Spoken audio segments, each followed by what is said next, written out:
Her Dao companion had also made his way out of the wooden cabin just in time to hear Han Li's proposed solutions, and his face also paled with despair.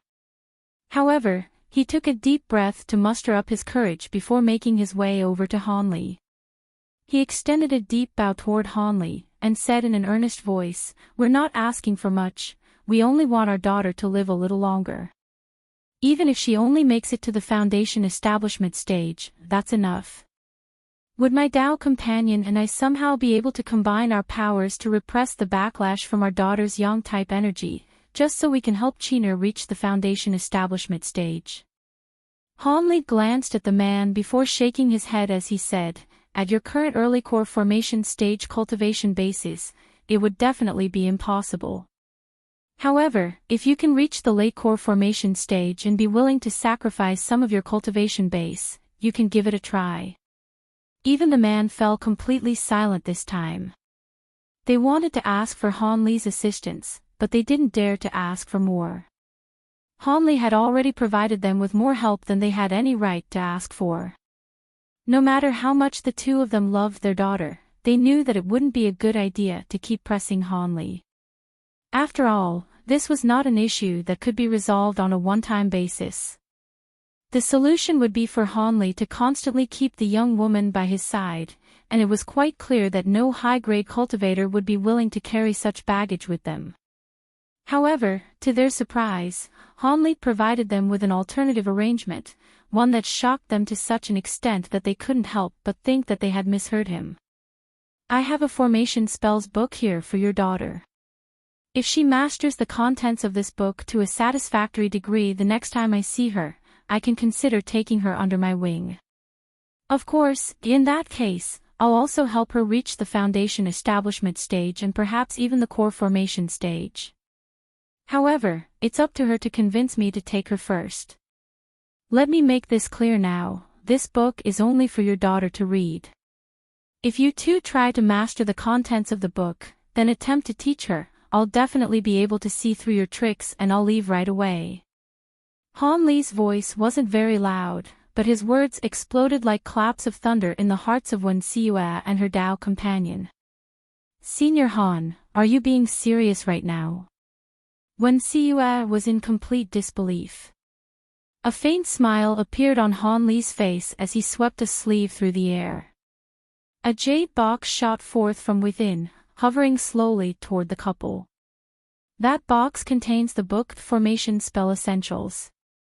The formation spells depicted in the book aren't very complex, but there are some unique aspects that I'll be focusing on to test your daughter's aptitude in formation spells, Han Li said. The Formation Spell Essentials book in the Jade Box was one of the books that Xayan Rian had bestowed upon him all those years ago. Han Li felt that it was only fitting for him to give this book to Tian Qiner. Wen Xiue was overjoyed as she carefully accepted the Jade Box. "Thank you for your kindness, Senior. Qiner is quite talented in the way of formation spells, so she definitely won't disappoint you. May I ask when you'll meet our daughter again?" Wen Xiue asked with an urgent expression. "That's hard to say. If everything goes smoothly, maybe I'll see her again in a year or so. If not, it may take several years.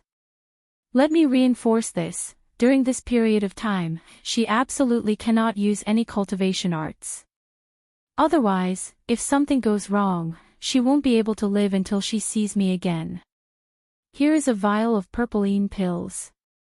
Feed her one of these per month and she won't require any other pills for the next few years." Han Li patted his storage pouch to produce an azure vial that was several inches in height, which he tossed to the couple. This time, the graceful man was the one who accepted the vial with elation and immediately began to express his gratitude. "All right, after you find the white young demon fish's demon core, go to the Stalwart Star Island to wait for me a year from now. As long as you stay on that island, I'll be able to find you. I still have important matters I must attend to, so I won't stay here any longer." After providing this series of instructions, spiritual light flashed around his body and he shot forth into the distance as a streak of azure light, not affording the couple an opportunity to keep him. The couple's expressions were slightly surprised by Han Li's sudden departure, but they still hurriedly bowed into the distance toward the direction he had just disappeared in. The streak of azure light quickly disappeared from their line of sight, and only then did they dare to stand tall again. They took a glance at one another and both of them could see their own joy mirrored in each other's eyes. If it weren't for Han Li's help, even if they could cure the poison in their daughter's body, she would still most likely perish in the near future. Furthermore, Han Li had also helped Wen Siyue in her cultivation in the past, and the couple was extremely grateful toward him. After returning to the wooden cabin, the two of them began to discuss how they were going to search for the white young demon fish's demon core, as well as how they were going to organize for Tian Qiner to study that formation spell book. At this point, Han Li had already left Silver Shark Island. He abruptly changed directions and flew deeper into the ocean. He wore a contemplative look on his face as he streaked through the air. It was a spur-of-the-moment decision for him to give this Tian Qiner this opportunity. He wanted to meet her again mostly because he wanted to determine her true origin. After all, the fact that she possessed the dragon call physique in a female body and that familiar disposition she had made it very difficult for him to believe that everything was merely a coincidence. If her formation spell aptitude was also quite exceptional, thereby allowing her to easily glean the essence of that formation spell essentials book, then there was a good chance that she really was a reincarnation of Axayan Ruyan or possessed some other mysterious origin. There were actually past instances of reincarnations in the cultivation world, where the reincarnated person had retained some of their traits and memories from their past lives. These cases were extremely rare, but there definitely were precedents. However, none of those cases could actually be verified with evidence and were only rumors that seemed to be somewhat plausible. Due to those rumors, legends regarding the underworld also began to circulate and it had somehow become a mysterious existence akin to the spirit realm. Some speculated that the underworld was an independent realm, while others gandered that the underworld was a mysterious location in the human world. Of course, there were also those who were of the opinion that the underworld didn't exist and was only a figment of popular imagination. Han Li had always been sitting on the fence when it came to this matter. To him, there was no way to verify either side of the argument, so there was no point in thinking about it as it would just be a waste of time. However, Qi Yunxiao and Axayan Ruyan were good friends of his. In particular, he admired Axayan Ruyan's fiery nature greatly. Now that he had become an immensely powerful cultivator, if this Tian Qiner really was Axayan Ruyan reincarnate, then he wouldn't mind taking her under his wing. Furthermore, Axayan Ruyan had only been a foundation establishment cultivator at the time, yet she could already assist Qi Yunxiao in developing low-grade formation tools. If she had lived a long enough life, had sufficient formation spell books to reference, and saw more of the world, her achievements in the formation spell field would have been immeasurable. His main priority was to progress to the deity transformation stage, so he definitely wouldn't be able to focus much attention on studying formation spells. If he could take in a disciple with exemplary formation spell aptitude, and raise her to become a formation spells master, she would definitely be able to provide much assistance to him in the future. After grappling with these thoughts for a long while, Han Li heaved a faint sigh and decided to set aside this train of thought for now. He suddenly flipped a hand over and a white jade slip suddenly appeared. He scanned through the jade slip's contents with his spiritual sense, upon which the image of a massive sea chart appeared in his mind. This was the map that the Star Palace cultivator guarding the teleportation formations had given him. Prior to coming here, he had already verified the location of the island that housed the high-grade spirit stone mine. This was once a nameless island that had since been named Green Spirit Island. Apparently, this was because most of the spirit stones discovered there were wood attribute spirit stones. According to the sea charts, this Green Spirit Island was located extremely far north of Silver Shark Island. Even a core formation cultivator would have to fly several months without rest to get there, and it was almost the farthest point that normal cultivators could reach, which was why the spirit stone mine on the island had only been discovered recently. It was said that this island was extraordinarily massive and was originally only inhabited by some demon beasts. The mines were distributed all over the island and they had been split among the Starfall Coalition, the Star Palace, the demon beasts in the sea. As large amounts of high-grade spirit stones were excavated from the island, the few islands nearby also began to thrive. Gradually, some smaller powers and itinerant cultivators gathered together, constructing a few small towns and markets that people could stop by on the way to Green Spirit Island. As such, a colony of human cultivators was established in what was once the middle of nowhere. Furthermore, it was said that the Star Palace and the Starfall Coalition were both looking into setting up new teleportation formations near the island.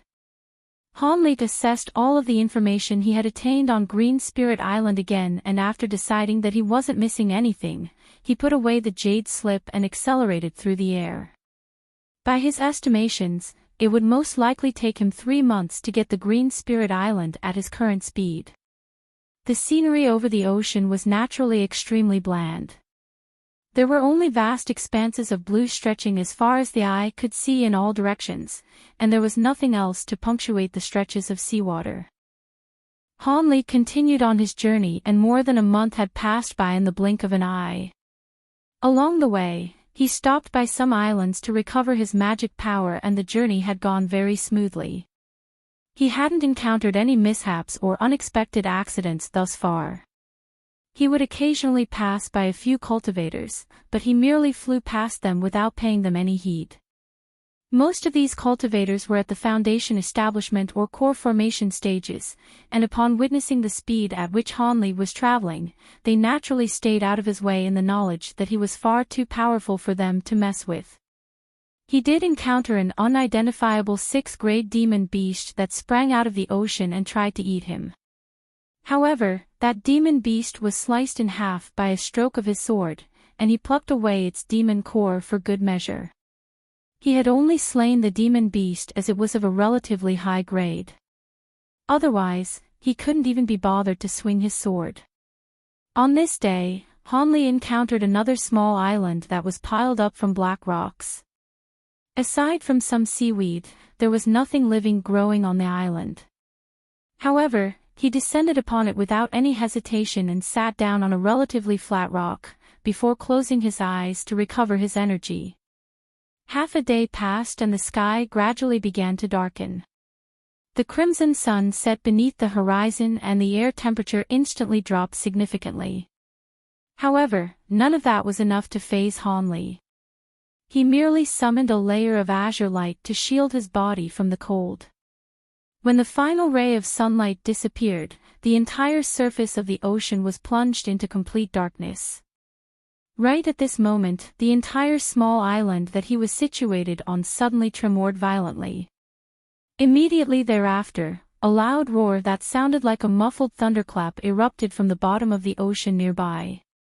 It was somewhere between the moo of a cow and the roar of a tiger. Hanli's eyes immediately sprang open upon hearing this roar, and a surprised look appeared on his face. With the power of his current spiritual sense, even without intentionally releasing it, he could gauge the situation in a radius of several thousand feet around him as if it were second nature. Furthermore, prior to landing on this island, he had made sure to scan through the surrounding area in a radius of close to 50 kilometers, but was unable to find any demon beasts. However, now was not the time to consider these things. He immediately unleashed his spiritual sense with all his might toward the seabed around the small island. The roar had come from directly down below. Mere moments later, Hanli's expression changed and he suddenly shot forth into the sky as a streak of azure light. He reached an altitude of several thousand feet in the blink of an eye before stopping there, looking down below with a grave expression. Almost at the exact same moment, gusts of sea wind intermingled with a foul odor were swept up.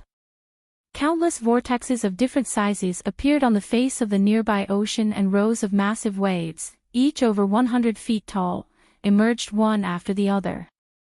Loud rumbling booms erupted as the gargantuan waves crashed into each other, sending vast amounts of seawater spraying into the air above. A horrifying doomsday-like scenario ensued. Han Li spread his spiritual sense even further, and to his astonishment, he discovered that the sea in a radius of roughly 50 kilometers had all been plunged into the same state of turmoil. As his spiritual sense descended toward the seabed, it was forcibly sucked away by something after reaching depths of over 10,000 feet. Even though he reacted just in time to withdraw his spiritual sense, a small wisp of it had still been forcibly taken. A wave of shock surged through his heart as he hurriedly flew higher up into the air, awaiting the emergence of the creature in the ocean in a solemn manner.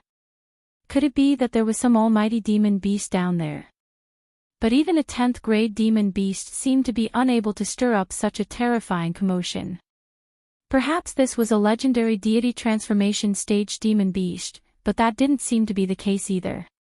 If he wasn't mistaken, once a demon beast exceeded the 10th grade, they would also be negatively affected by the lack of the world's origin chi in the human world, so how could it display its might with such reckless abandon? In doing so, it would be inflicting self-harm. As such, Han Li was rather perplexed. Theoretically speaking, once a demon beast exceeded the 10th grade, they would be assigned the same cultivation-based titles as human cultivators. Of course, it was also acceptable to continue to refer to them as 11th grade of 12th grade beasts. It was just that human cultivators normally wouldn't refer to them as such. After all, once a demon beast exceeded the 10th tier, they would become one of the most powerful beings in the human world. How would a human cultivator dare to regard such a fearsome being as just an ordinary demon beast? In any case, the commotion raging down below was simply far too intense. Even as a late nascent soul cultivator who had been through countless ordeals, Han Li was starting to get a little uneasy. However, whatever it was that was lurking in the depths of the ocean simply refused to reveal itself. Instead, it was only sweeping up winds and waves of greater intensity, to the extent that there were even colossal waves over 1,000 feet tall rising out of the water. Han Li's expression changed slightly as he finally made a decision. Regardless of what it was that was stirring up such terrifying phenomena, the best course of action for him was to refrain from taking any risks and getting away from this place as quickly as possible. With that in mind, he turned around and prepared to fly away from the small island down below. However, right at this moment, an extremely sharp screech suddenly erupted in his ear. He was caught completely off guard and his head began to ring as a result. He was struck by a sense of dizziness and vertigo, causing him to plummet straight down from the air above. The protective barrier of azure light around his body was completely unable to keep out this ghastly noise. However, Han Li only plummeted down over 100 feet before a resounding boom erupted from his body. Purple flames exploded forth for several feet around him, and at the same time, arcs of golden lightning danced through the flames, completely shielding him within. Only then did the sense of dizziness disappear and Han Li was able to arrest his downward momentum before hovering in the air again. However, his expression was extremely dark. He raised his head to look up into the sky as he could clearly detect that the sharp screeching noise had come from up above. A massive black shadow had obscured the murky gray sky completely without him noticing. There was no end in sight to this black shadow, but it was extremely blurry, giving one the sense that it was a mere illusion, thus creating an immensely unsettling sight to behold. That sharp screech had erupted from deep within that black shadow. Han Li looked up at the cloud and mist that had appeared overhead with a dark expression. He had been extremely careful and alert, yet such a massive phenomenon in the sky had completely escaped his notice. That was very strange in itself. He didn't have time to think too much about this matter as he carefully swept his spiritual sense upward. However, before his spiritual sense had even come into contact with the black shadow, it was rebounded by an invisible force, preventing it from being able to infiltrate so much as a single inch. That made him even more wary of what lay up above. After drawing a sharp breath, Han Li's body instantly transformed into a streak of azure light as hurtled into the distance. He didn't know what was going on, but it was naturally a good idea to get away from this place. At his current power level, he was able to travel close to 10 kilometers in just a few flashes when flying at full speed. Right at this moment, the sharp screeching noise coming from above suddenly came to an abrupt halt, and a burst of violent spatial twisting took place in the air above the island on which Hanley had previously been resting. In a certain section of the massive black shadow, a vast expanse of white light flashed and a dazzling spatial rift emerged from thin air. A gargantuan creature then slowly emerged from the white light before descending toward the ocean. Hanley just so happened to catch sight of this when he turned back in the distance, and his heart immediately jolted with shock. He then carefully assessed the situation, upon which his expression changed drastically. That unidentifiable gargantuan object was clearly the claw of a certain demon beast. Not only was it entirely green in color, just the section that was revealed was several thousand feet in length. It was as if a huge mountain had appeared out of thin air. However, the claw seemed to be making extremely arduous progress as it was emerging from the white light in a very slow manner. Even so, before the gargantuan claw had fully emerged, the vast spiritual power emanating from it was already making the waves down below clash more violently. Fearsome hurricanes were swept up on the surface of the ocean, and colossal waves over 1,000 feet in height had become a common sight. The black shadow in the sky was definitely obscuring a demon beast that was unfathomably huge. Furthermore, it seemed to be attempting to attack this world through a layer of space. Using the gargantuan claw as reference, this demon was at least tens of thousands of feet in length. Such an insanely gargantuan beast had only been heard of occasionally during the primordial desolate era. There was definitely no beast of such a mind-numbingly fearsome size residing in the human world at present. Hanley gulped nervously before immediately spreading open his thunderstorm wings. A loud thunderclap erupted as he transformed into a silver arc of lightning and disappeared on the spot. After flashing about a dozen times in rapid succession, Hanley finally caught sight of a hint of murky grayness at the edge of the black shadow, upon which a slight sense of relief welled up in his heart. However, before he had a chance to turn around, the beast at the bottom of the ocean suddenly let loose a loud roar that was filled with violent rage. Hanley's heart sank as he twisted around to look behind him. A resounding boom erupted as the small island that he had been situated on not long ago rapidly sank into the ocean. At the same time, a massive vortex with a radius of over 5 kilometers appeared on the surface of the ocean. Immediately thereafter, inky black mist began to waft out from the center of the vortex. There were initially only a few wisps of this mist, but it instantly began to expand drastically, turning gargantuan in size in what seemed like mere moments. The entire vortex had been filled by pitch-black mist before long, and not only could ghostly wails be indistinctly heard croaking from within, there were also peculiar arcs of black lightning that were flashing incessantly within the mist. What was even stranger was that all of the fish, shrimp, and other living creatures near the vortex were being sucked into it. All of them rapidly traveled toward the mist like moths to a flame before being engulfed into nothingness in the blink of an eye. "That's ghost mist," Hanley exclaimed after identifying the black mist in the vortex. The substance that had surfaced from the bottom of the ocean was none other than the ghost mist, which had engulfed him once before. Even as a late nascent soul cultivator now, the sight of it still sent chills running down his spine. Even to this day, he still had a clear recollection of the sense of complete powerlessness he had been afflicted by in the Umbra realm. Thankfully, the ghost mist on this occasion seemed to be slightly different compared to last time in that it was only tumbling and churning within the vortex instead of spreading in all directions.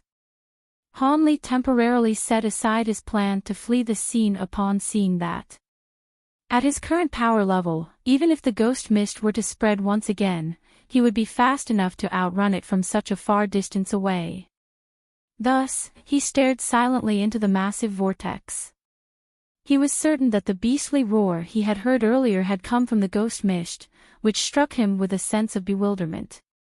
At this moment, the gargantuan azure claw had completely emerged from the white light, and just as Hanley had thought, it really was the claw of a certain beast. Azure spiritual light was flashing incessantly over the claw, and it had expanded to more than twice its original size, creating quite a harrowing sight for Hanli to behold. The sharp screeching that had cut off earlier erupted from within the black shadow again, immediately following which the colossal azure claw shuddered before 5 thick pillars of light shot forth from the tips of the claws, hurtling down below.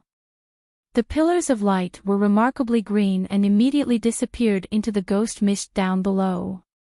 As the giant claws began to move, the 5 pillars of green light began to stir up the ghost mist, causing the beastly roar erupting from within the vortex to falter momentarily before becoming even more thunderously enraged.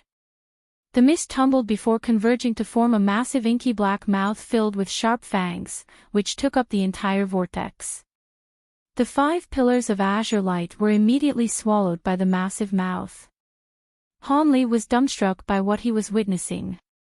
Right at this moment, the huge black mouth closed, biting the 5 pillars of light in half before abruptly opening again.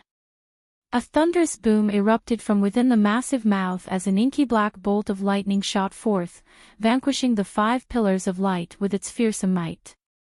The huge bolt of lightning then transformed into a pitch-black flood dragon before disappearing without a trace. In the next instant, the gargantuan lightning flood dragon appeared beneath the black shadow before plunging into the air above. An earth-shattering thunderclap erupted, following which the flood dragon forcibly tore open a white spatial rift before disappearing into it. Arcs of black lightning flashed wildly through the rift amid explosive claps of thunder. A howl of anguish then erupted as an azure feather that was over 10 feet in length fluttered down from the white light. The huge azure claws that had extended from the other side of the rift also abruptly withdrew themselves. Both spatial rifts began to seal over following that agonized howl. The black shadow that seemed to have obscured the entire heavens had also disappeared. The murky gray sky was revealed once again as a result. Almost at the exact same moment, the colossal vortex down below began to tumble violently, compressing all of the black mist together before absorbing it into the bottom of the ocean through an immense suction force. At the same time, the vortex rapidly shrank and disappeared in the blink of an eye. Not long after that, peace and tranquility resumed over the surface of the ocean. Aside from the fact that the island Hanli had been resting on had disappeared, there was no evidence to support the fact that such an ethereal earth-shattering battle had just taken place. Hanli hovered in mid-air in the distance and was not in the hurry to return to that spot. Instead, after a brief hesitation, he closed his eyes and released his powerful spiritual sense, which encompassed an area with a radius of around 50 kilometers. There were no other phenomena to be seen. The unfathomably massive creature had indeed disappeared. Hanli didn't hesitate any longer as he sent his spiritual sense plunging into the ocean attempting to assess the situation down below. A short while later, Hanli abruptly opened his eyes as a hint of bewilderment appeared on his face. After a brief moment of contemplation, he suddenly patted the storage pouch on his waist. A silver light flashed and an azure figure appeared before him. It was none other than the humanoid puppet. "Go!" Hanli issued a command as he swept his sleeve downward. The humanoid puppet immediately transformed into a streak of silver light and hurtled toward the ocean, covering several kilometers in just a few flashes. A short wait later, the silver streak of light reached the location where the ghost mist had appeared earlier before plunging downward without any hesitation. The humanoid puppet immediately disappeared deep into the ocean. Hanli sat in mid-air with his legs folded in front of him, using his spiritual sense to form a connection with the humanoid puppet, thereby allowing him to manipulate it as if it were an avatar of his. The seabed nearby was far deeper than the seabed in the surrounding ocean. Only after plunging down to a depth of around 40,000 to 50,000 did the humanoid puppet reach the bottom. However, there was absolutely nothing there. Not only were there no demon beasts around, there wasn't even any coral or seaweed around. Furthermore, the terrain was far too flat to be normal without any undulation in the topography at all.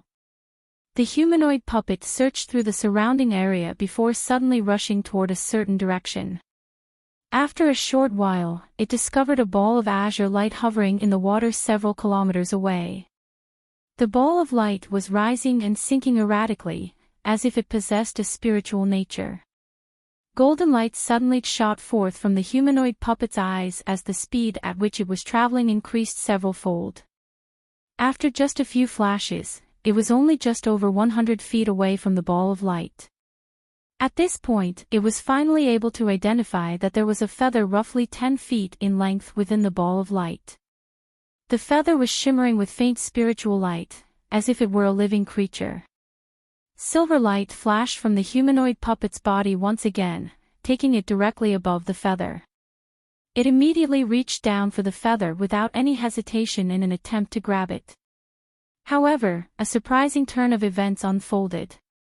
The puppet's fingertip was flashing with silver light, and soon as it came into contact with the azure light, the light around feather suddenly intensified as it blurred into non-existence, seemingly as if it had disappeared into thin air. As a result, the puppet only managed to grab a hold of empty space. The humanoid puppet faltered slightly, seemingly also a little shocked by this development. However, in the next instant, azure light flashed over 300 feet away, and the feather reappeared, as if it had always been there. This time, the puppet chose to observe the azure feather as opposed to acting recklessly. However, the feather began to drift into the distance again. The puppet didn't let it drift far, however, as it sprang into action again when the azure feather had drifted just over 1,000 feet away. Silver light flashed as the puppet transformed into a silver streak of light before appearing above the feather. However, on this occasion, it didn't make a grab for it with its hand. Instead, it waved its hand through the air. A shimmering silver hand of light appeared before reaching for the feather in its stead. The same thing happened again. The azure light shuddered slightly before the feather teleported away again. However, when it reappeared again this time, loud thunderclaps suddenly erupted above it as golden lightning came crashing down from above, instantly ensnaring it in a net of golden lightning. The feather flashed violently and teleported several times in quick succession, but it would always be rebounded mercilessly by the golden light as soon as it reappeared, rendering its teleportation ability completely useless. At this moment, a humanoid figure appeared in the air above the golden net of lightning. This was none other than Hanli himself, who had also ventured down into the bottom of the ocean. Hanli looked at the azure feather trapped in the golden net and clicked his tongue in wonder. This item appeared to be simply extraordinary. Not only was it emanating azure spiritual light, upon closer inspection, Hanli discovered that the patterns on its surface were constructed from all types of mysterious runes were layered on top of one another and only faintly discernible. However, a small section of the feather's tip had been charred black and there were a few crimson marks on its end, within which wisps of golden light were flashing. Hanli was naturally aware of the fact that this was definitely some sort of rare treasure. Thus, an elated expression appeared on his face as he patted his storage pouch, instantly producing several talismans in the process. He raised a hand and one of the talismans shot forth toward the net.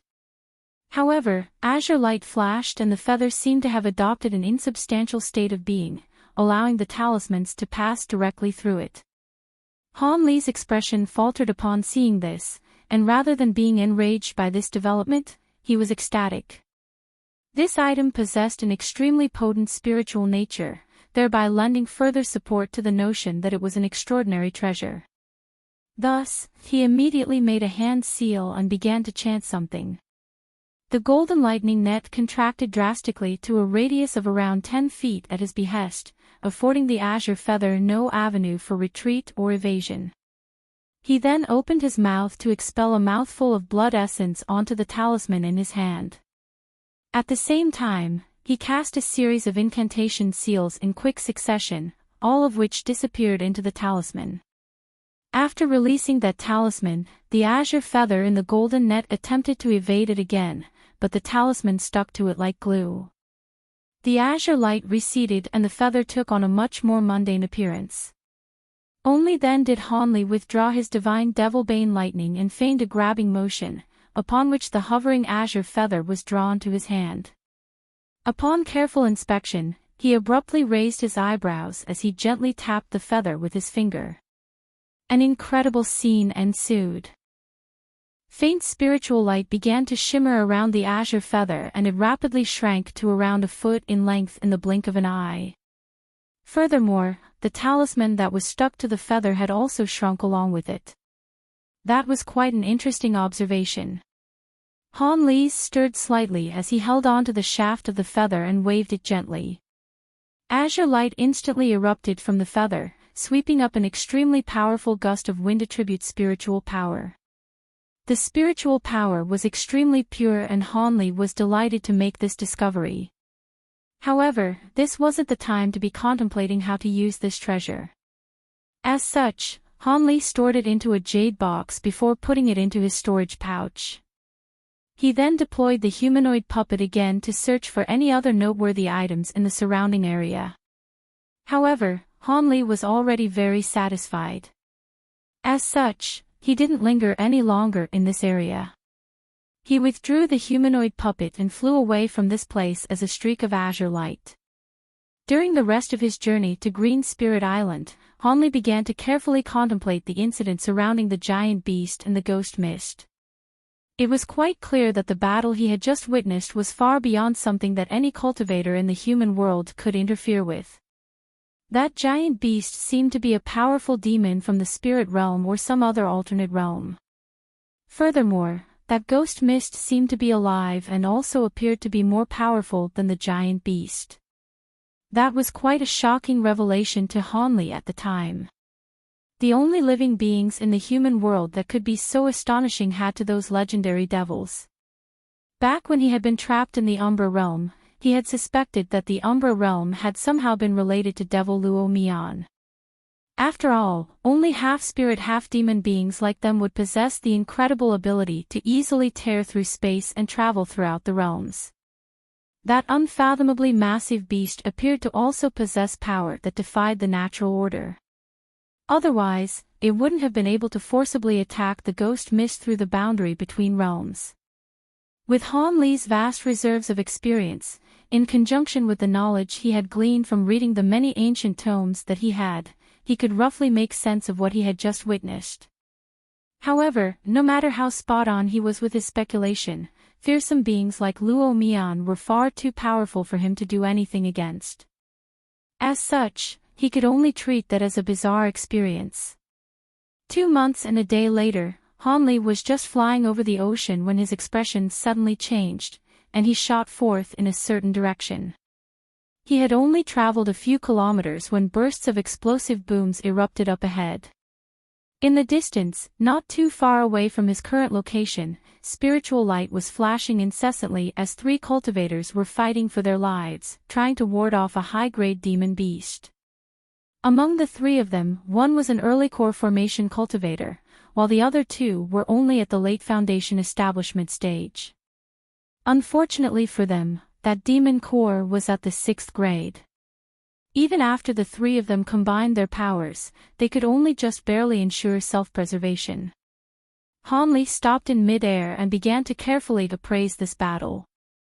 The core formation cultivator was a middle-aged man wearing a conical bamboo hat that obscured most of his face. His skin appeared to be quite dark, and he was manipulating a yellow flying sword, with which he was taking on most of the demon beast's attacks. As for the other 2 late foundation establishment cultivators, one of them was an elderly man with white hair while the other was a young woman who appeared to be around 17 or 18 years of age. They were wielding an azure flying trident and a fiery crimson wool, respectively, and they seemed to be rather powerful as well. The 6th grade demon beast before them had white mist enshrouding its entire body, and the sound of a crying infant could be heard coming from its mouth. Furthermore, balls of blue lightning were shooting forth from within the white mist. This was the first high-grade demon beast he had encountered in the scattered star seas, an infant carp beast. However, this beast was significantly larger than the one he had seen before. Furthermore, it had 4 fair and tender arms, and the 4 treasures that it was wielding were also quite remarkable. They consisted of a saber, a sword, a drum, and a flag. Among the 4 treasures, the saber, sword, and flag were only relatively rare top-grade treasure. However, that small yellow drum was a powerful ancient treasure that was able to summon silver ripples, which appeared to be quite powerful. Han Li's arrival had clearly attracted the attention of both parties. Upon identifying the fact that Han Li was a human, the man wearing the conical bamboo hat was overjoyed, and he yelled, "I am Qin Jing of Lightning Sky Island. If you're willing to lend us your assistance, I'll be sure to reward you handsomely following this battle." Due to the fact that most of his attention was focused on handling the demon beast, the man didn't even have the spare capacity to use his spiritual sense to detect Han Li's cultivation base. As such, he merely assumed that Han Li was just another core formation cultivator who just so happened to be passing by. After all, the speed at which Han Li had been traveling was similar to that of a core formation cultivator. However, the 6th grade infant carp beast had already developed some level O intelligence. After using its spiritual sense to detect Han Li's cultivation base, a horrified expression immediately appeared on its face. A faint smile appeared on Han Li's face, and before he had even given a response to those cultivators, the beast suddenly let loose a ghastly cry. All of a sudden, over 100 balls of blue lightning shot forth from its white mist in unison, flying toward the 3 cultivators. At the same time, it had already emerged from the mist and was plummeting like a shooting star toward the ocean down below as quickly as possible. The 3 cultivators were thrown into a slight panic in the face of so many balls of lightning, and they were completely unable to pay any heed to the escaping infant carp beast. However, Han Li's expression darkened upon seeing this, and he swept his sleeve through the air in the demon beast's direction.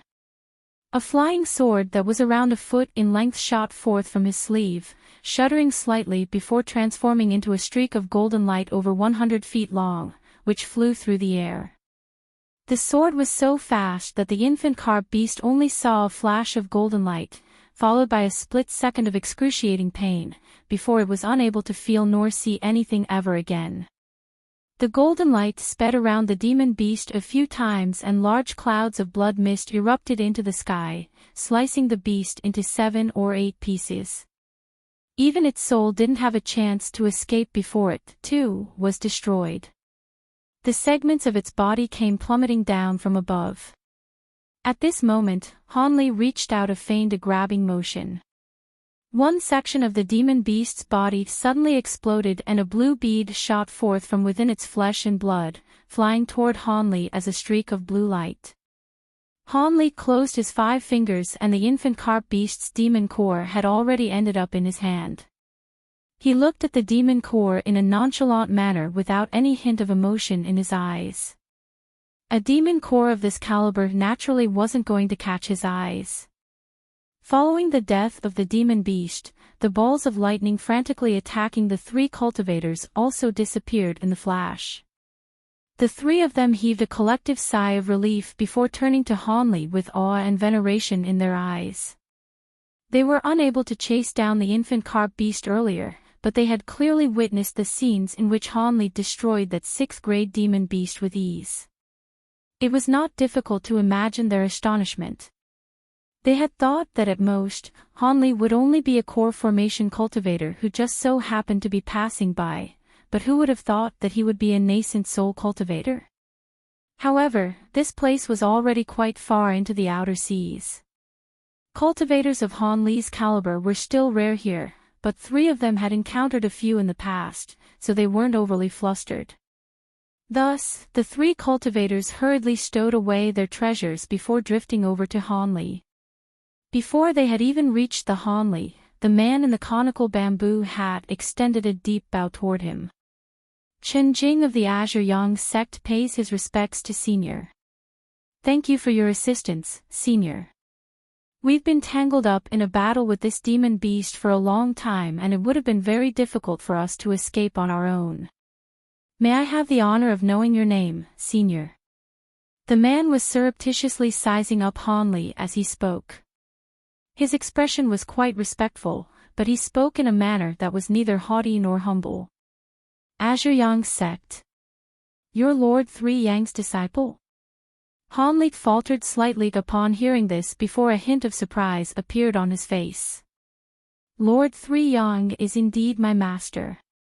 Do you recognize him, senior? The man scanned over Han Li's body with his spiritual sense, but was unable to detect his cultivation base. He was most likely a nascent soul stage powerful being. He found it slightly perplexing that he was unable to ascertain Han Li's cultivation base, but automatically assumed him to be an early nascent soul cultivator. After all, mid-nascent soul and late nascent soul cultivators were all extremely renowned. I've heard of your master, yet never seen him. Han Li chuckled. At the mention of the Azure Yang sect and Lord Three Yang, he naturally thought back to Yuan Yao's experiences with them. She had slain the young master of the Azure Yang sect, which led to her being hunted by the entire sect. Even though Lord Three Yang was quite a renowned figure in the scattered star seas, in Han Li's eyes, he was merely a mid-nascent soul cultivator who wasn't worthy of his attention.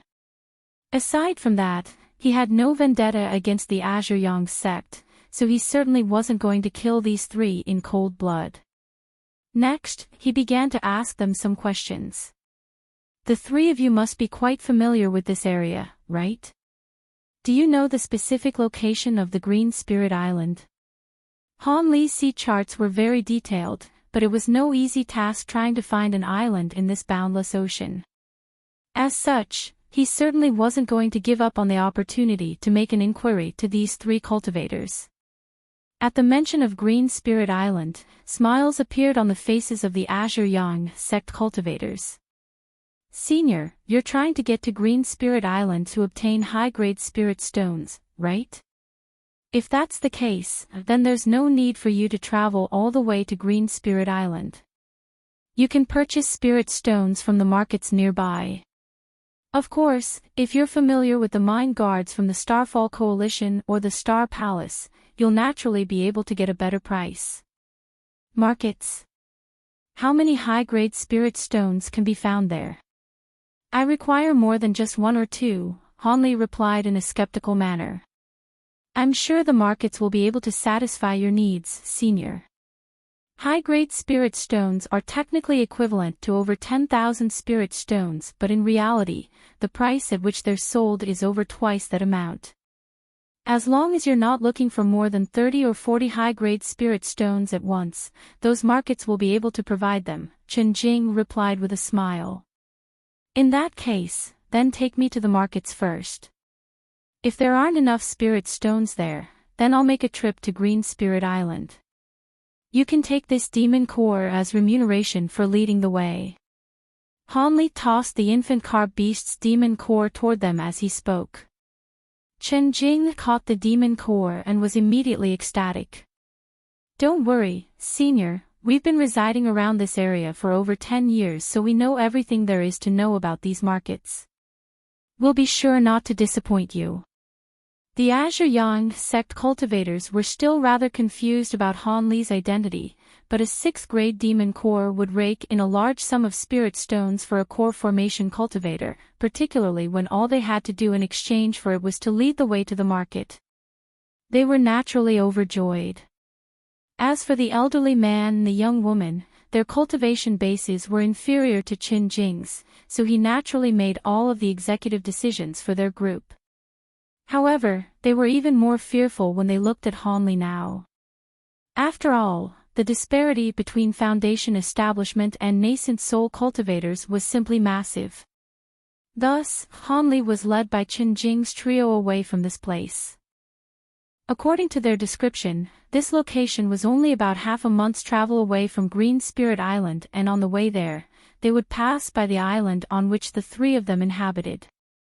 They flew toward the eastern direction almost without any pause for rest, and after flying for over 10 days, an unknown island finally appeared up ahead. This island appeared to be quite large, several thousand kilometers in radius. The island had an undulating terrain filled with lush hills and mountains. This is Lightning Sky Island. I have a simple abode here, so I'm very familiar with the markets in this area. The market here is also one of the largest near Green Spirit Island, so I'm sure it won't disappoint you, Senior, Chen Jing explained with a smile on his face as he flew through the air. The spirit vein on this island is not bad. It's no wonder that so many cultivators are staying on this island. Han Li nodded as he looked into the distance. Not only is the spirit vein on Lightning Sky Island the best among the surrounding few islands, the island also produces several types of rare medicines. Both the Starfall Coalition and the Star Palace have set their eyes on the island before, but they were both wary of one another and allowed other powers to take joint ownership of the island instead, Chen Jing said in a slightly boastful manner. Those so-called other powers include your Azure Yang sect, right? Han Li chuckled. Ahem. Our Azure Yang sect does have a few people living on this island, but we wouldn't dare to claim ownership over any part of it, Chen Jing chuckled drily. There seemed to be some hardships involved that he was reluctant to talk about. Han Li naturally wasn't actually interested in the Azure Yang sect. As such, he merely smiled and set the topic aside. After that, Chen Jing began to introduce the powers on the island, as well as the several nascent soul cultivators here. Han Li heard the name of a familiar person from Chen Jing's description, and he faltered lightly before exclaiming, Daoist Master Swift Crane. The one from the Jade Cloud sect. He's also on this island. I heard that he was severely wounded many years ago. Chen Jing's heart stirred slightly, but he still gave an honest response. You know about Senior Swift Crane as well, Senior. His body was once destroyed many years ago, but he was saved by the Jade Cloud sect and managed to recover his cultivation base through possession. I heard that he had intentions of taking over the island for the Jade Cloud sect, but he wasn't the only one with such intentions, so in the end, the island was split among several powers. Hee, I see. Han Li replied in a neutral manner, making it impossible for Chen Jing to glean his thoughts. Before they knew it, the four of them had reached the island and were flying directly toward the center of the island. After flying for a short while longer, a small city nestled between several tall mountains appeared before their eyes. It was quite clear that this city had only been constructed not long ago. It wasn't very large in area, only around a dozen or so square kilometers, and all of the buildings in the city were constructed from large gray-white stones, creating a pristine and orderly sight to behold. There appeared to be city gates on all four sides of the city, but only chi condensation cultivators used those gates. All of the more powerful cultivators capable of flight chose to take aerial routes. It appeared to be a lively and bustling city. Han Li's eyes narrowed as he suddenly asked, how many cultivators are there living on this island? Are they all here in this city? Chen Jing faltered slightly upon hearing this before replying after some contemplation, there are no exact population figures, but if the chi condensation cultivators are taken into account as well, then there are probably 30,000 to 40,000 inhabitants. Most of them live in this city while others are distributed over other spots on the island. There are even some powerful cultivators who have blasted cave abodes for themselves into the faces of mountains. I see. Han Li nodded with a thoughtful expression and didn't raise any other questions. The three of them reached the city a short while later. At their altitude, they were able to clearly see everything within the small city. Han Li swept his gaze down below and developed a slight interest in the stone towers situated at the center of the city, which were extending into the sky like 8 heavenly pillars. The stone towers were circular in shape and each and every one of them appeared to be around 500 to 600 feet tall. Their surfaces were bumpy and uneven, with many mysterious runes and formation spells carved into the stone. These runes and formations were shimmering with feeble spiritual light and were extremely attention-grabbing. Even Han Li couldn't help but take a few more glances at the towers. Those 8 stone towers can activate the city's protective formation. They were designed by a renowned formation master in our scattered star seas. Once activated, the formation's power is definitely not inferior to the protective formation of the major sections. The towers have foundation establishment cultivators stationed in them 24 hours a day in order to ensure that they can be activated at any moment. This formation has saved the city from destruction on several occasions and has proved to be extremely useful. Han Li's heart stirred upon hearing this as he asked, "Oh, are there demon beasts attacking this island?" Please be at ease, Senior, I'm referring to events that took place many years in the past. Ever since the mines on Green Spirit Island were split among us humans and demon beasts, those demon beasts have never attacked this island again.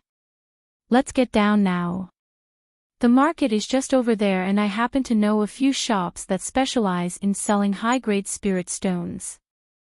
I can introduce them to you, Senior, Chen Hing replied with a smile before pointing toward the southern region of the city, awaiting further instructions from Han Li.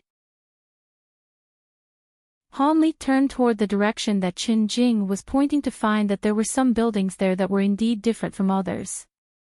All of them were remarkably tall and large, with the smallest pavilions being 2 or 3 levels tall, and the largest at 4 or 5 levels in height.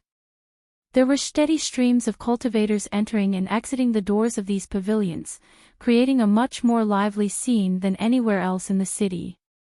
Han Li nodded, but to the 3 cultivators' surprise, he said, "There's no need for an introduction. I'll get down there and have a look for myself. You 3 can go now." "Yes." Chen Jing was slightly taken aback, but he didn't dare to object as he bowed respectfully.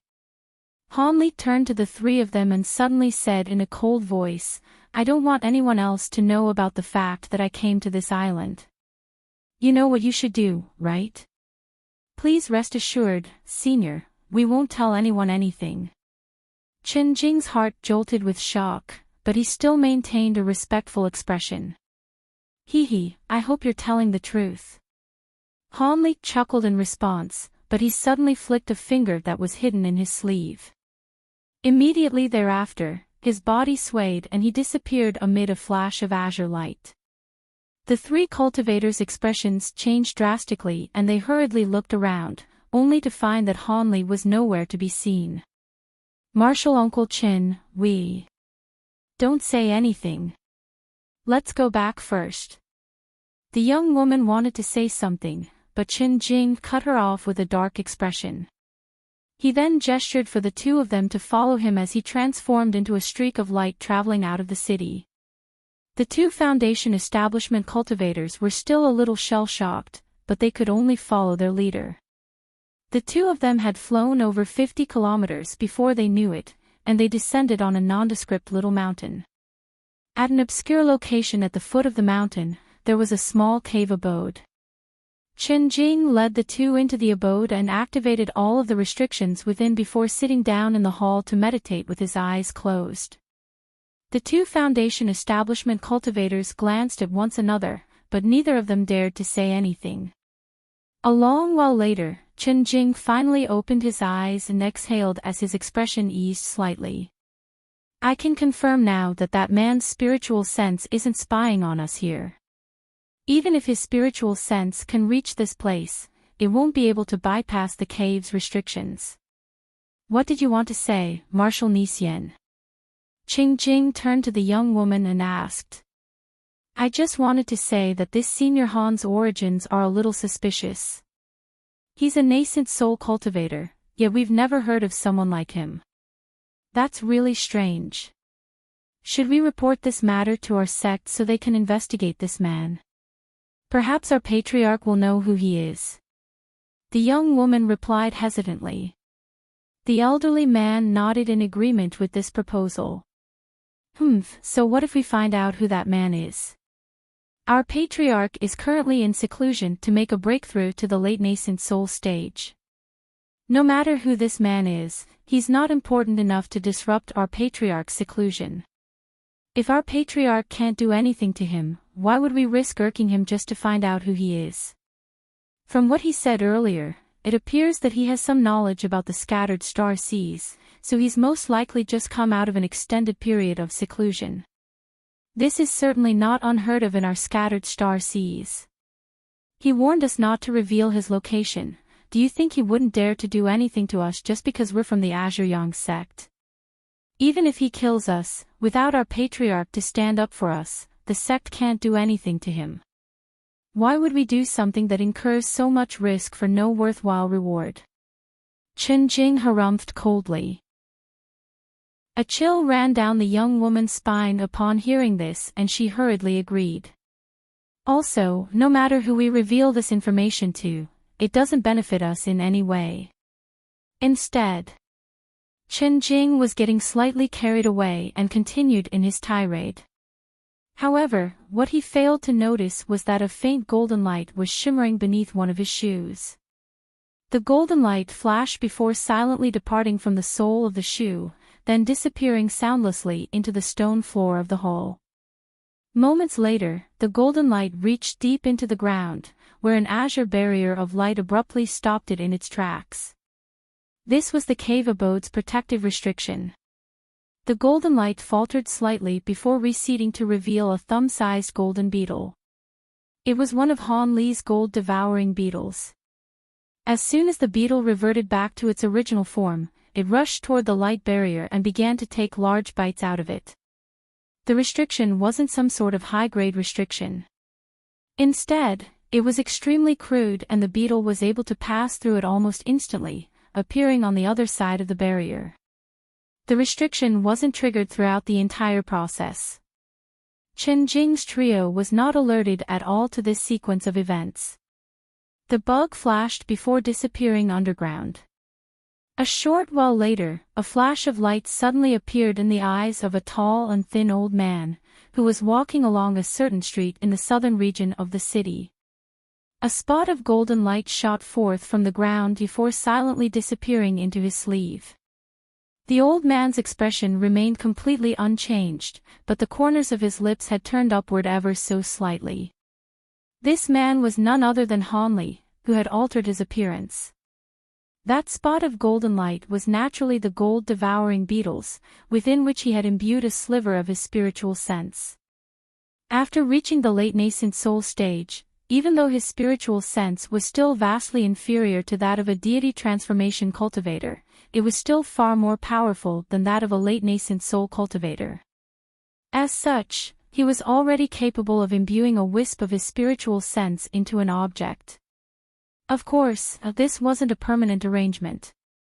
That wisp of spiritual sense could only maintain itself for a certain period of time, and it could only be imbued within a sentient living being. Furthermore, the gold-devouring beetles were spirit insects that were connected to his soul, so he was able to use his spiritual sense to directly control them. When Han Li separated from the three cultivators, he didn't immediately kill them to silence them, but he imbued a wisp of his spiritual sense onto one of his gold-devouring beetles, then snuck it onto Chen Jing's body for him to take back to his cave abode. With Han Li's current power level in conjunction with the gold-devouring beetle's abilities, it naturally wasn't going to be noticed by a mere early core formation cultivator.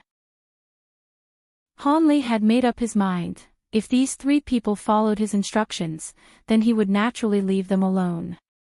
However, if they decided to play tricks behind his back, then he would immediately use this gold-devouring beetle to kill all of them.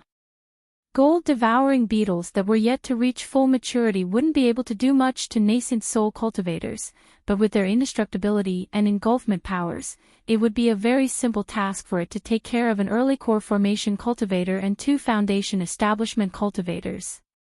Following the gold-devouring beetle's return, Han Li immediately withdrew that wisp of spiritual sense. The conversation between Chen Jing's trio was instantly replayed back to him, and he smiled internally before paying no further heed to those three. He turned his attention to the pavilion situated on either side of him. He was clearly in the so-called market already. Not only were there many cultivators here, there were also some high-grade cultivators who rose up into the air or descended from above from time to time. There were also some cautious cultivators who rushed their way through the pavilions on high alert, seemingly constantly in fear of being identified. Hanli was sizing up other cultivators with reckless abandon, and his actions naturally attracted the attention of some cultivators. However, after detecting his cultivation base with their spiritual sense, all of the cultivators were immediately horrified. All of them either rushed away immediately or forced a smile onto their faces before turning away. Hanli had restricted his cultivation base, feigning a late core formation cultivator. Even so, that was already enough to scare off all of the other cultivators. After taking a few more steps, Hanli suddenly faltered as his gaze fell on several pavilions, upon which a hint of surprise appeared on his face. These were 6 two-story pavilions lined up next to one another by the side of the street. There was a long and thin flag set up in front of each of the pavilions, and there were different diagrams on those flags, comprising of a blue monster, a small golden sword, an azure spirit herb, and several other designs. Are those the 6 united palaces? Hanli was surprised to see this. If he recalled correctly, many of the powers in the scattered star seas had already joined the Starfall Coalition.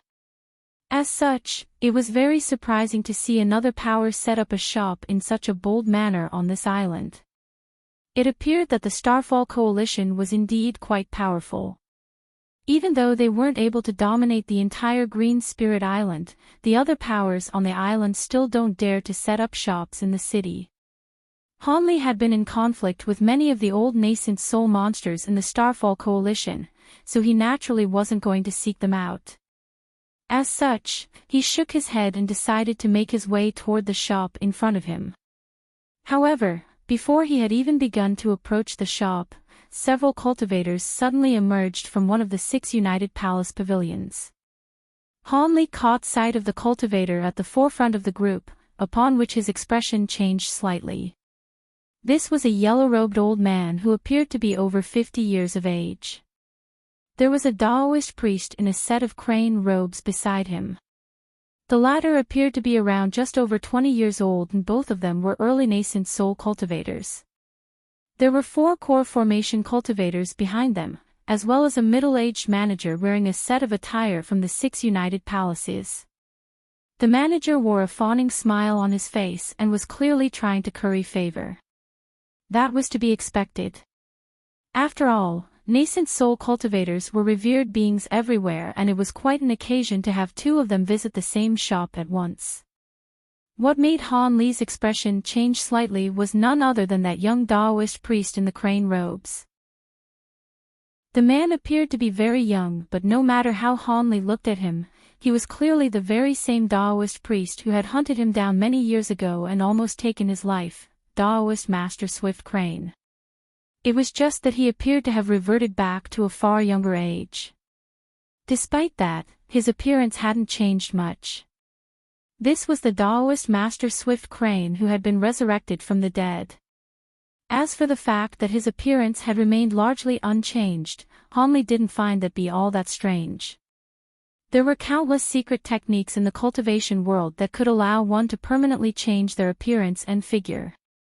Most cultivators who were resurrected through possession would unconsciously revert back to their original appearance in order to make everyone forget the fact that they had secured a new body through possession. After all, possession wasn't prohibited among high-grade cultivators, but it was still bad for their reputation. The fact that Taoist Master Swift Crane had reverted back to his original appearance, yet was much younger before, was a clear indication that he had only just used an appearance-altering secret technique not long ago.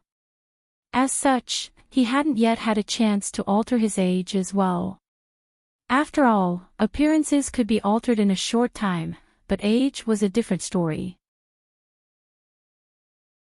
Hanli immediately composed his expression again before walking toward the pavilions as if nothing had happened. Taoist Master Swift Crane and the yellow-robed man also only took cursory glances at Hanli. They were surprised to see that his cultivation base was quite advanced, but they didn't pay him any heed as they led the 4 core formation cultivators toward the center of the city. Hanli also walked on ahead without even turning his head, giving off the impression that he was merely passing by. However, right at this moment, Daoist Master Swift Crane and the yellow-robed man's lips began to move, but they uttered no sounds, thereby indicating that they were conversing using voice transmissions. Hanli had his back to the two of them and his footsteps faltered slightly again. However, he quickly continued onward, getting further and further away from Daoist Master Swift Crane and the others. After rounding a final corner, Hanli walked into a rather stylish pavilion. 2 hours later, he finally exited the shop, accompanied by a cultivator who appeared to be the manager. However, he didn't immediately depart. Instead, he walked into a nearby shop. When Hanli finally made his way out of the 5th shop, he had exchanged all of the superfluous treasures and materials that he was carrying for over 100 high-grade spirit stones, a result that he was very satisfied with. However, just as he began to walk away, he suddenly discovered that several unfamiliar core formation cultivators had appeared nearby. All of them appeared to be simply casually shopping around, but the peculiar expressions flashing through their eyes suggested a more sinister purpose. Hanli chuckled coldly and immediately decided to stray from his original plan. As such, he began to walk along the street out of the market, then exited the stone city on foot altogether. The cultivators were all using concealment techniques as they pursued Hanli. However, after making it out of the city gates, all of them turned to look at one another. Hanli had been enshrouded under their spiritual sense this entire time, but he had somehow disappeared. Their surroundings were entirely devoid of Hanli's presence. This turn of events naturally had the cultivators scrambling around in a panic. Some of them had been deployed by the shops that Hanli had visited, while others had noticed that Hanli had visited many shops, and had been seen off by the managers in a respectful manner on each occasion, thereby alerting them to the fact that major transactions had taken place. Hanli was posing as a late core formation cultivator, but in the face of a sufficiently tempting reward, these people were not going to back down. Many of them had already decided in advance to join forces. However, following Hanli's mysterious disappearance, these cultivators could search through the surrounding area in a dumbstruck manner. None of them were able to find Hanli in the end, so they could only return to the stone city with frustration and disappointment in their hearts. Not long after all of them had left, azure light suddenly flashed in the air above the spot that Hanli had just disappeared from. Immediately thereafter, an indistinct humanoid figure began to appear. Spiritual light then flashed from the humanoid figure's body and it transformed into Hanli with his original set of features. Hanli took a glance at the stone city and a deriding sneer appeared on his face. If it weren't for the fact that he didn't want to alert the nascent soul cultivators in the city to his presence, he definitely wouldn't have let those cultivators return to the city alive. As such, they were extremely fortunate to have been unable to see through Hanli's concealment technique. Otherwise, Hanli would have destroyed those core formation cultivators with ease. After looking around from his vantage point up in the air, Hanli decided on a certain direction and flew away as a streak of azure light. A short while later, the streak of azure light descended on a kernel. This was an extremely tranquil place with beautiful flora and fauna, as well as heavy mountain mist that refused to disperse. Hanli only took a cursory glance around him before nodding to himself. He raised a hand and a stack of formation flags of different colors appeared. A dozen or so streaks of light shot forth, all of disappearing into the surrounding mist. A layer of white mist then rapidly rose up from the ground, merging with the mist in the call to form what seemed to be a single inseparable entity. Hanli's body was concealed within this mist. After setting up that concealment formation, he patted a certain spirit beast pouch that was hanging from his waist. A loud buzzing sound erupted as tens of thousands of gold-devouring beetles flew out from the pouch, creating a golden cloud that hovered in front of him. Hanli sat down with his legs folded in front of him and began to chant something. Azure spiritual light began to flash over his body and a loud boom erupted, following which the beetles transformed into golden flowers that shot forth in all directions. Almost at the exact same moment, Hanli abruptly opened his eyes, which were initially shimmering with a remarkably bright light before then falling extremely dim.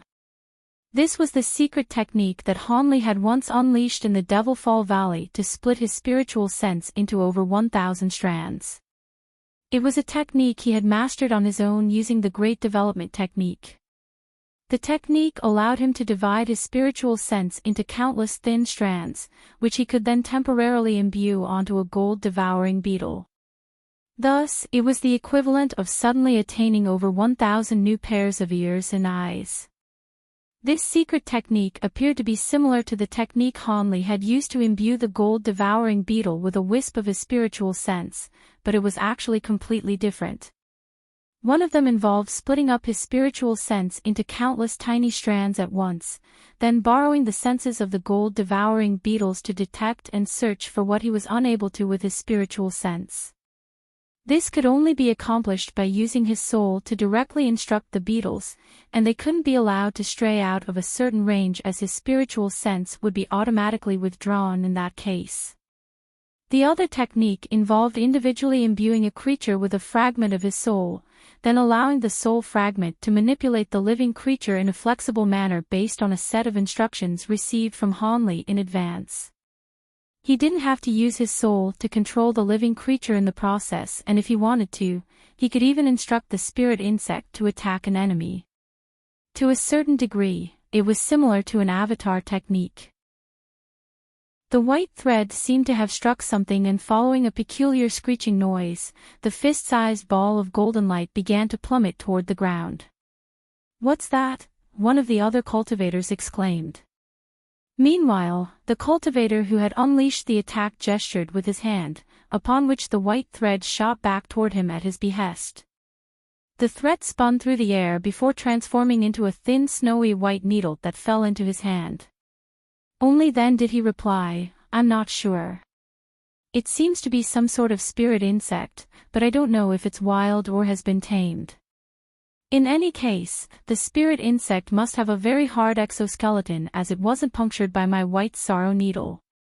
Go and recover the body of that insect. I want to see what kind of spirit insect it is." The two cultivators with him immediately responded respectfully before flying toward the pitch-black ground as two streaks of light, in search of the golden spirit insect that had just been slain. However, the two of them returned with gloomy expressions after 10 minutes. "Sect Master, the spirit insect doesn't appear to have died. We were unable to find its body over there," one of them reported in an uneasy voice. "It didn't die. Do you think my white sorrow needles are sewing needles? You're telling me that it was unable to kill a mere spirit insect?" The cultivator who had unleashed the attack seemed to have been irked by that response. "Brother Bai, that thing really did seem to have survived. I was unable to find it either," the other cultivator suddenly chimed in a grave voice. "Really? Let me have a look." The cultivator who had unleashed the needle was shocked to hear this. He hurriedly released his spiritual sense to carefully search through the surrounding area. A short while later, a strained expression appeared on his face. There really wasn't any sign of that golden spirit insect in the surrounding area. In his astonishment, his lips tremored as he transmitted his voice. The other two cultivators immediately each raised a hand in unison. One of them summoned a small green hammer, while the other unleashed countless thin white threads that shielded all three of them within. "Who's following us? Don't sneak around like a coward, come out to meet us," the cultivator who had released the white threads yelled. At the same time, his gaze scanned through the surrounding area as an astonishing aura erupted from his body. The surrounding area remained silent and no one revealed themselves in the darkness. It was as if there really wasn't anyone there. The cultivator who had just spoken was furious upon seeing this. He harumphed coldly as he made a hand seal, preparing to unleash an attack that would force their pursuers to show themselves. Right at this moment, an indistinct buzzing suddenly rang out around them in all directions. Furthermore, the sound was only becoming louder and louder, as if it were rapidly approaching them. The cultivators' hearts jolted upon hearing this as they surveyed their surroundings with wide eyes. Moments later, spots of golden light began to appear in the darkness. Each and every spot of golden light contained a golden beetle within, and more of those spots were beginning to appear. The group of cultivators had been surrounded. A stir immediately ran through the group upon seeing this. Even the two cultivators at the forefront of the group were astonished. In particular, the one who had just attacked the spirit insect knew just how pesky these spirit insects were. With so many of them appearing at once, it was definitely not going to be easy to take care of all of them. Thus, the cultivator's expression immediately darkened as his spiritual sense swept incessantly through the surrounding area, trying to find the cultivator that was manipulating these spirit insects. However, his search proved to be completely futile. Their opponents had concealed themselves extremely well, leaving him unable to discover their presence. This turn of events immediately made his heart sink. This indicated that their opponents either had special treasures or secret techniques to conceal themselves, or their cultivation base was significantly superior to theirs.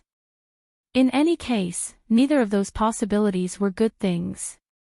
If you're going to use your insects to trap us, then at least give us a reason for your actions. You still haven't revealed yourself to us yet. Are you really just a coward who's going to hide in the shadows? The cultivator who had summoned the jade hammer yelled. At the same time, dazzling green light began to flash from the treasure in his hand. Hee, you'll meet me soon enough. Fellow Taoist Swift Crane, I'm here especially for you, so there's no way I wouldn't come out to meet you. Do you remember me? I'm a nondescript cultivator with the Han surname. A cold male voice suddenly rang out from within the darkness. From the sound of the voice, it appeared that the man was still extremely far away. Han. Who are you and when have I ever offended you? One of the masked cultivators stirred upon hearing this. He tore off the conical bamboo hat off his head, revealing a set of youthful features that were filled with shock and bewilderment. This man was none other than Taoist Master Swift Crane. The cultivator who had summoned the white threads also took off his conical hat.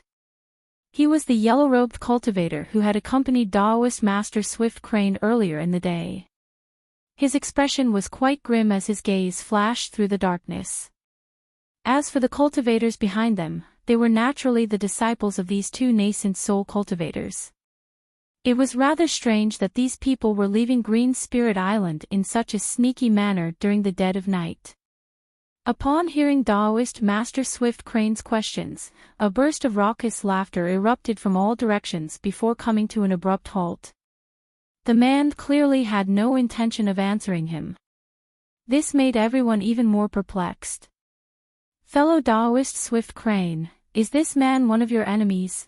The yellow-robed man asked with furrowed brows. From what their mysterious assailant had said, it appeared that he was directly targeting Taoist Master Swift Crane.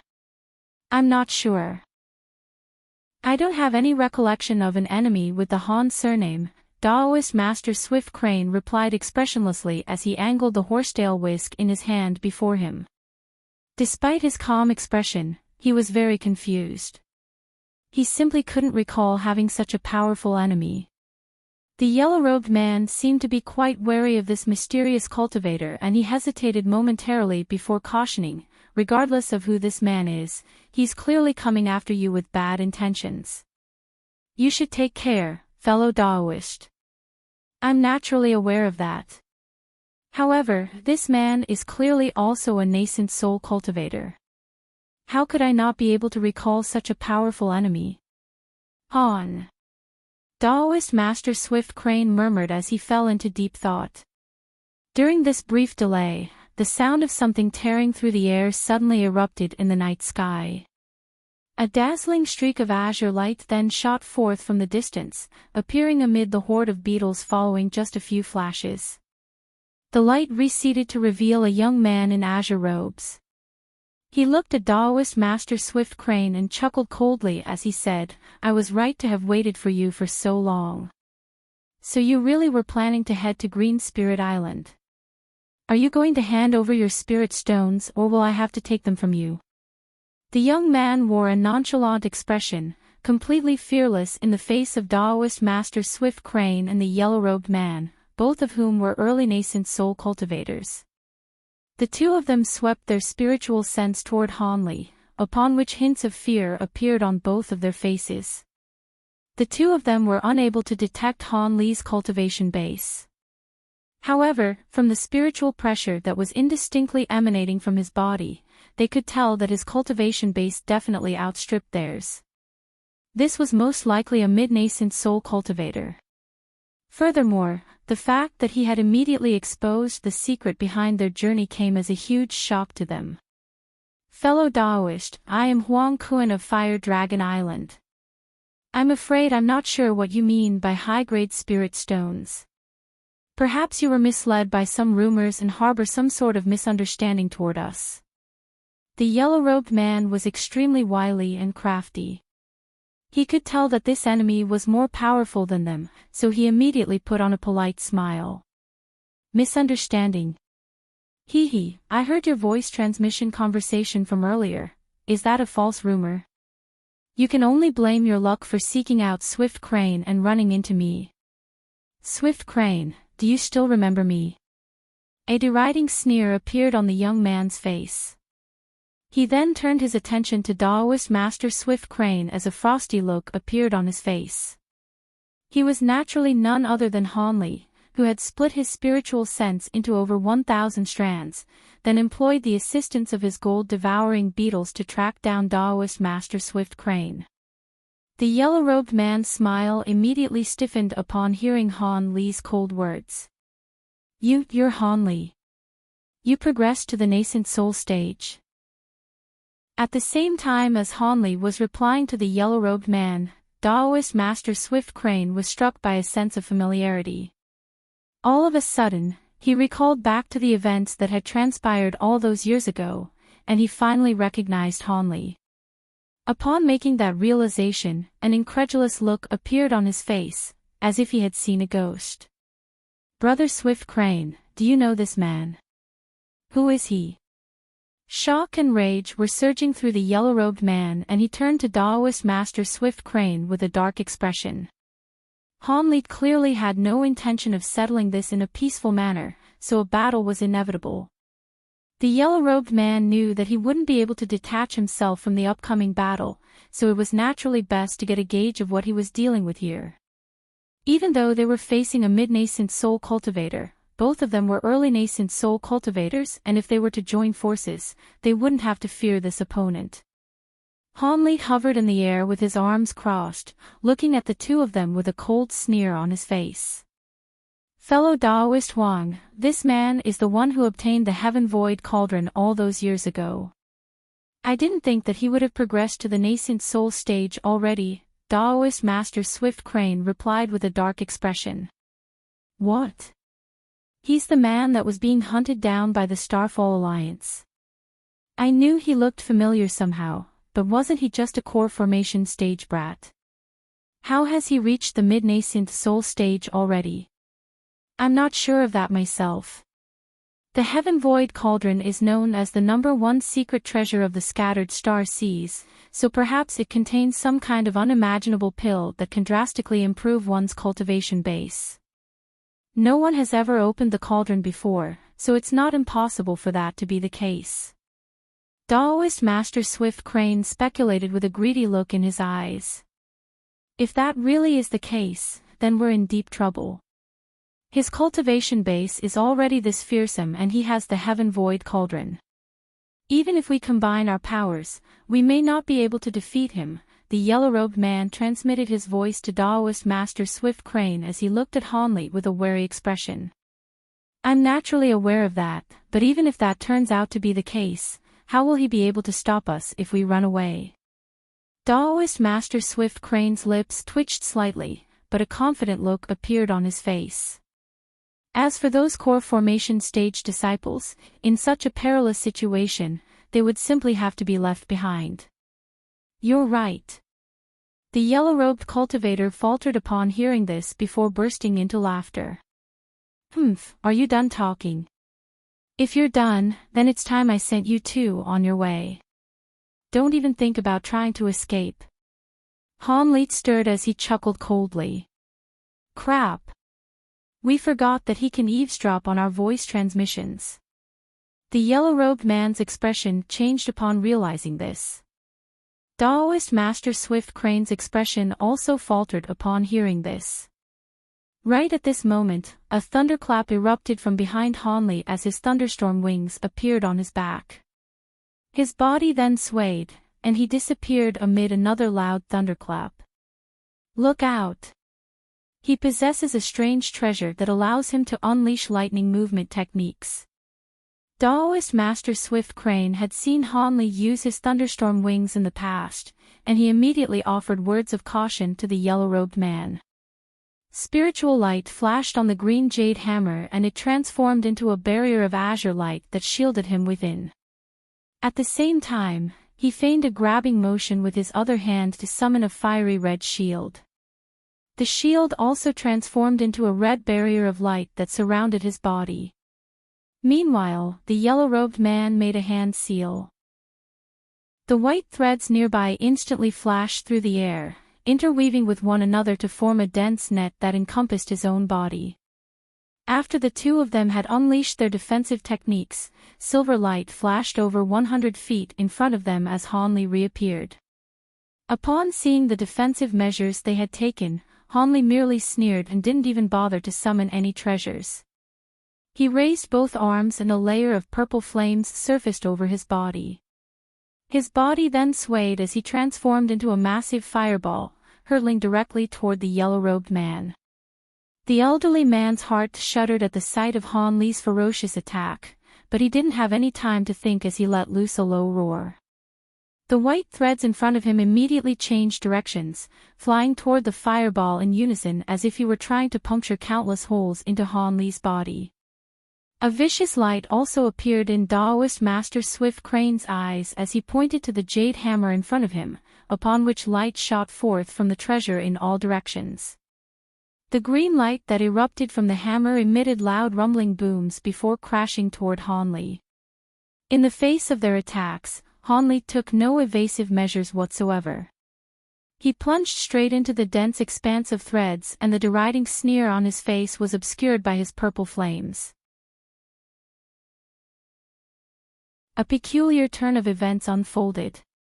As soon as the white threads came into contact with the purple flame, they came to an abrupt halt as if they had been dealt a heavy blow, revealing them to be a series of needles that were as thin as hair. Han Li swept an arm through the air and the purple flames over his body expanded by over a foot, instantly engulfing the thin needles within. Purple light flashed over the needles, instantly sealing them in layers of purple ice, upon which the needles all began to plummet as they had lost their spiritual nature. As for the oncoming green jade hammer, Han Li nonchalantly waved a sleeve through the air and a purple light flashed past, sending the hammer flying as if it had been struck by an immense force. Daoist Master Swift Crane hurriedly made a hand seal to try and arrest its momentum, but all to no avail. Light began to shimmer along the surface of the hammer as well before it was also sealed in a block of purple ice in the blink of an eye. The Daoist priest's expression had become extremely strained. The yellow-robed man was also struggling to believe his own eyes. Never would he have thought that the treasures he relied so heavily upon would be nullified so easily. This was simply incredible to him. At the sight of the oncoming Han Li, he hurriedly sent a silver wool flying out from within his sleeve. However, Han Li was moving as fast as the wind and he reached the yellow-robed man in a flash as his purple flames tumbled through the air. The silver wool had only flashed twice before a golden light appeared, upon which the wheel was soundlessly sliced in half and plummeted toward the ground. The yellow-robed man's pupils contracted drastically upon seeing this. There was yellow light flashing in his mouth and he was just about to summon his magic treasure. However, during this split-second delay, an eerie smile appeared on Han Li's face as one of his arms suddenly turned blurry before disappearing in a flash. Almost at the exact same moment, the yellow-robed man felt something tighten around his neck as a frosty hand rested itself around his throat. A purple light then flashed in front of his eyes and his spiritual sense lost connection with the magic treasure that he was about to release. Arg! The yellow-robed man was absolutely petrified. He only had time to let loose a howl of anguish before purple ice began to spread from his neck, encompassing his entire body and rendering him completely immobilized. His face was immortalized in an expression of the utmost horror in the block of ice. Hanli chuckled coldly as he carried the humanoid ice sculpture in one hand. He turned and swept his expressionless gaze across all of the other cultivators. The four core formation cultivators knew that they wouldn't be able to intervene in a battle between nascent soul cultivators, and even though they had all summoned their treasures, they could only look on from afar with fear surging through their hearts. At the sight of the yellow-robed man being subdued by Hanli, they all glanced at one another before yelling in unison as they dispersed, transforming into streaks of light as they fled for their lives. As for Hanli's main target, Daoist Master Swift Crane, he had fled the scene even before the four core formation cultivators. In the instant that the yellow-robed man was captured by Hanli, Daoist Master Swift Crane was extremely shocked to discover that Hanli was far more powerful than he had imagined. He knew that he had zero chance of securing victory, so he immediately made a snap decision and hurtled toward the stone city as a green streak of light. He was initially quite concerned that the golden beetles in the air would converge to try and stop him. However, to his surprise, the spirit insects were all rooted to the spot, as if they were puppets, allowing him to escape without any impediment. Daoist Master Swift Crane was overjoyed to see this, and after flashing through the air a few times, he had already covered a distance of over 1,000 feet. Hanli didn't waste any time upon seeing this.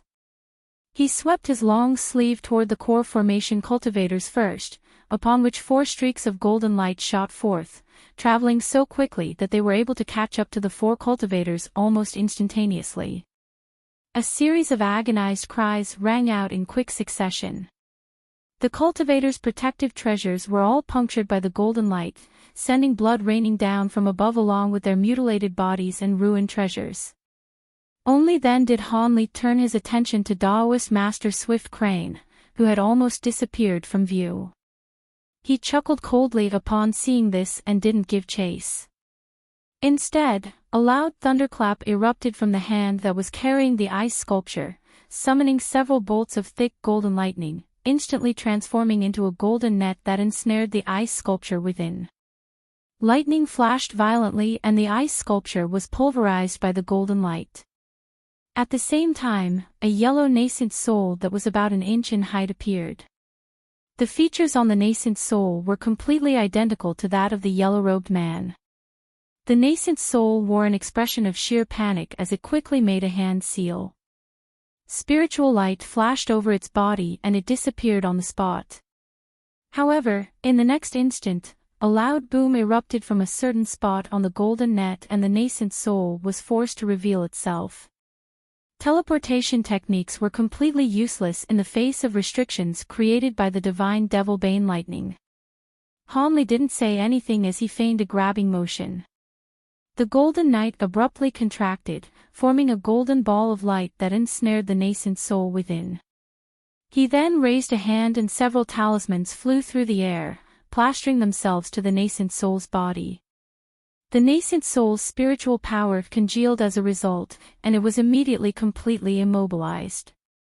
Hanli clasped his hands behind his back and turned his attention away from the nascent soul. Instead, he narrowed his eyes and directed his gaze toward the direction that Daoist Master Swift Crane had disappeared in. At this point, Daoist Master Swift Crane was already several thousand feet away. Magic power was flowing within his body without any reservation and he was traveling almost as fast as lightning. Even so, he still turned to look behind him from time to time, seemingly in constant fear that Hanli would be able to chase him down. After seeing only a vast expanse of inky darkness behind him, Daoist Master Swift Crane finally heaved an internal sigh of relief. However, he didn't slow down in the slightest. Instead, he flipped a hand over to summon an azure talisman before making a hand seal, appearing as if he were preparing to activate the talisman. Unbeknownst to Daoist Master Swift Crane, in the instant that he had turned to face forward once again, a faint silver light appeared behind him, following which an azure humanoid figure emerged in a wraith-like manner. The humanoid figure appeared to be flying at a leisurely pace, but it wasn't being outsped in the slightest. This was naturally the humanoid puppet that Hanli had already released in advance. However, the Daoist priest was completely oblivious to this as his attention was focused on the talisman in his hand. The puppet raised a hand and a silver fist flew soundlessly through the air. The protective barrier around the Daoist priest's body formed by that red shield was instantly punctured by the silver fist as if it were a mere papier-mâché construction. The fist then struck him on the back and the protective layer of spiritual light over his body was also instantly pulverized.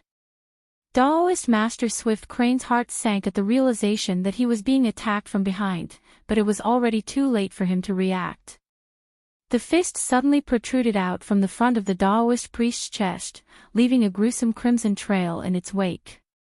The fist was then violently withdrawn, creating a puncture wound with a diameter comparable to that of a bowl on Daoist Master Swift Crane's chest. A blood-curdling howl erupted as Daoist Master Swift Crane's body plummeted powerlessly toward the ground.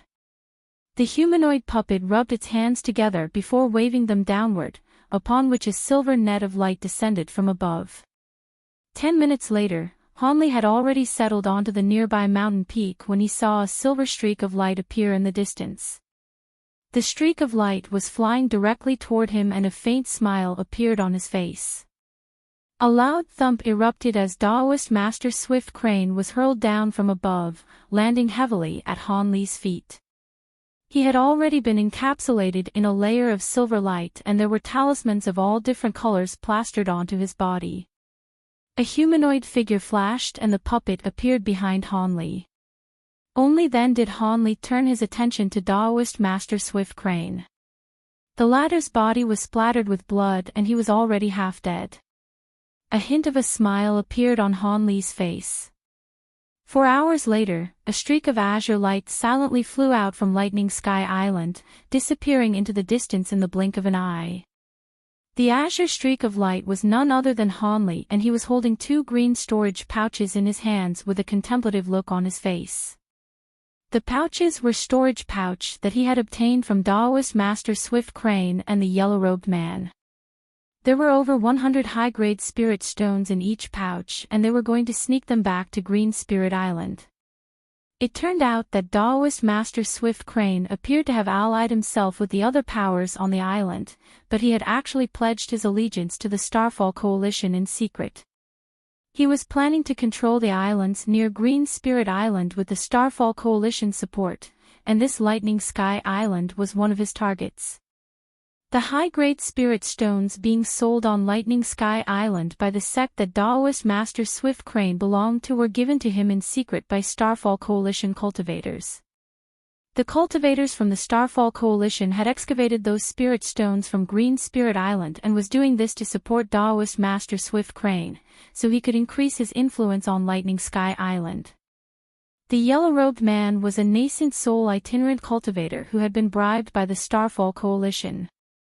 He was responsible for taking over another island and his position was similar to that of Daoist Master Swift Crane. This man had appeared at Lightning Sky Island as he had received an incredible order, just as Daoist Master Swift Crane had. They were ordered to gather all of the high-grade spirit stones they had, then transport them over to Green Spirit Island as quickly as possible. It appeared that there was an extremely important matter that required these high-grade spirit stones as well as the power of these nascent soul cultivators. They had also been told to do their best to keep all of the cultivators from the other powers in the dark about this.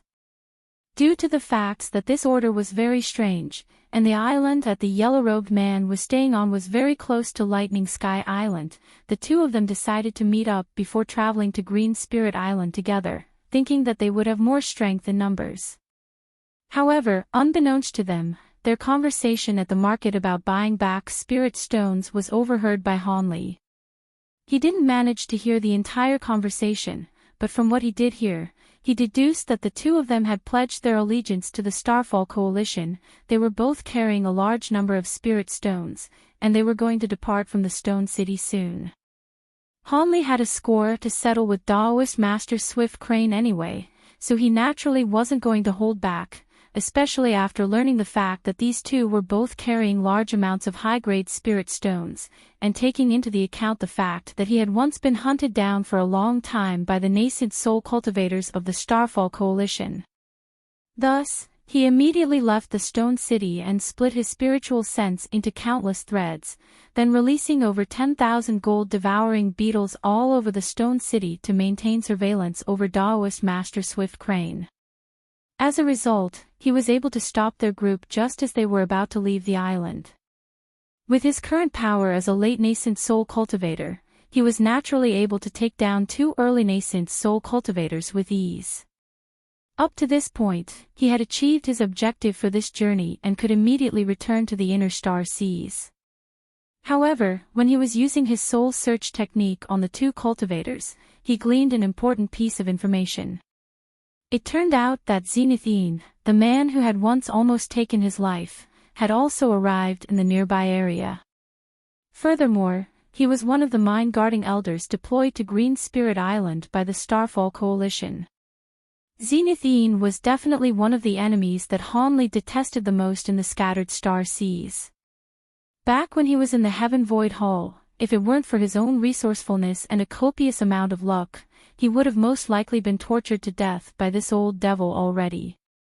As such, Zenithine was one of the main targets on Hanli's hit list.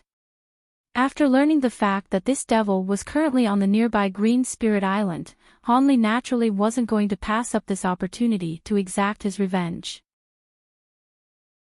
Through his soul search technique, he had discovered that there were 4 Starfall Coalition nascent soul cultivators on Green Spirit Island, one of which was at the mid-nascent soul stage while the other 3 were all early nascent soul cultivators. This was a formidable force that was perhaps enough to intimidate the other 2 powers on the island, but it was nothing in the eyes of the current Hanli. He had absolute confidence in his ability to sneak onto the island, then kill Zenithine and depart without alerting anyone else. With that in mind, Hanli naturally wasn't going to delay any longer. He immediately set forth for Green Spirit Island. 3 days later, Hanli finally arrived in the region of the sea close to Green Spirit Island. Lightning Sky Island was already quite a large island, but it was simply incomparable to the massive scale of Green Spirit Island. Hanli hovered in the air several tens of kilometers away from Green Spirit Island, surveying the island from afar. He felt as if this island wasn't much smaller than Heavenly Star City. Of course, the island didn't have as many buildings, nor huge mountains like the Sacred Mountain. However, there were several mountains that were close to 100,000 feet in height and they were extremely rare in their own right. What was most astonishing was that the mountains were all extremely steep and barren. From afar, not even a single blade of grass could be seen growing on the mountains, making them appear as if they were stone pillars extending all the way up into the heavens. The peaks of the mountains down to around their halfway points were all obscured from view by the clouds. However, none of those details caught Hanli's attention. What he was more concerned about was the fact that there wasn't even a single tinge of green to be seen on the entire island. The whole island had a drab grayish-white undertone and he couldn't sense any spiritual chi fluctuations coming from the island either. This island was like a desolate land without any spirit veins. Hanli was rather perplexed upon making this observation. Wasn't it said that this island had massive spirit stone mines? How could it not even have a single spirit vein? Generally speaking, spirit mines were products of spirit veins. Where spirit veins existed, spirit stone mines of different grades would inevitably slowly emerge. Conversely speaking, places where spirit stone mines were found generally had spirit veins as well. In Hanli's imagination, an island on which high-grade spirit stone mines could be formed had to be sitting on top-quality spirit veins that were extremely rare in the human world. However, the scenes currently laid out before his eyes had him at a loss for words. After contemplating the situation, Hanli realized that he had been too naive. If there were top-quality spirit veins that were easy to discover on a massive island like this, how could the so-called high-grade spirit stone mines only have been unearthed recently? They would have been mined by ancient cultivators until there was nothing left. It appeared that there was something on this island that could conceal the fluctuations of spirit veins. With that in mind, Hanli was immediately enlightened. He raised his head to look up at the scorching sun. It was noon at this point, and even though Hanli was confident in his abilities, it was naturally still more convenient to act at night. Thus, he circled over the surrounding area for a while before discovering a rock that was exposed above the surface of the ocean, upon which he landed upon it. He then sat down on the rock with his legs folded in front of him and began to meditate. Several hours later, night fell once again and Hanli abruptly opened his eyes. He flew toward the island as a streak of azure light, unleashing his secret technique as he did so to make light more blurry and indistinct. In the darkness of the night, normal cultivators would definitely be unable to detect his presence. After a while, Hanli reached the massive island. Due to the fact that he had used the soul search technique on Daoist Master Swift Crane and the yellow-robed man, Hanli was able to easily identify the area that had been occupied by the Starfall Coalition cultivators. Thus, he immediately snuck onto the island and flew toward a massive mountain. Along the way, Hanli encountered many concealment restrictions. After unleashing his spiritual sense, he discovered that there were many guards concealed nearby, and the closer he got to the mountain, the more guards he discovered. However, at his current power level, these restrictions and low-grade cultivators were naturally nothing to him. He snuck past them without any impediment, and none of the guards were alerted to his approach. An indistinct streak of light flew directly toward the center of the Starfall Coalition area, finally reaching the foot of the massive mountain. The azure light receded and Hanli's figure emerged. He wasn't in a hurry to continue onward.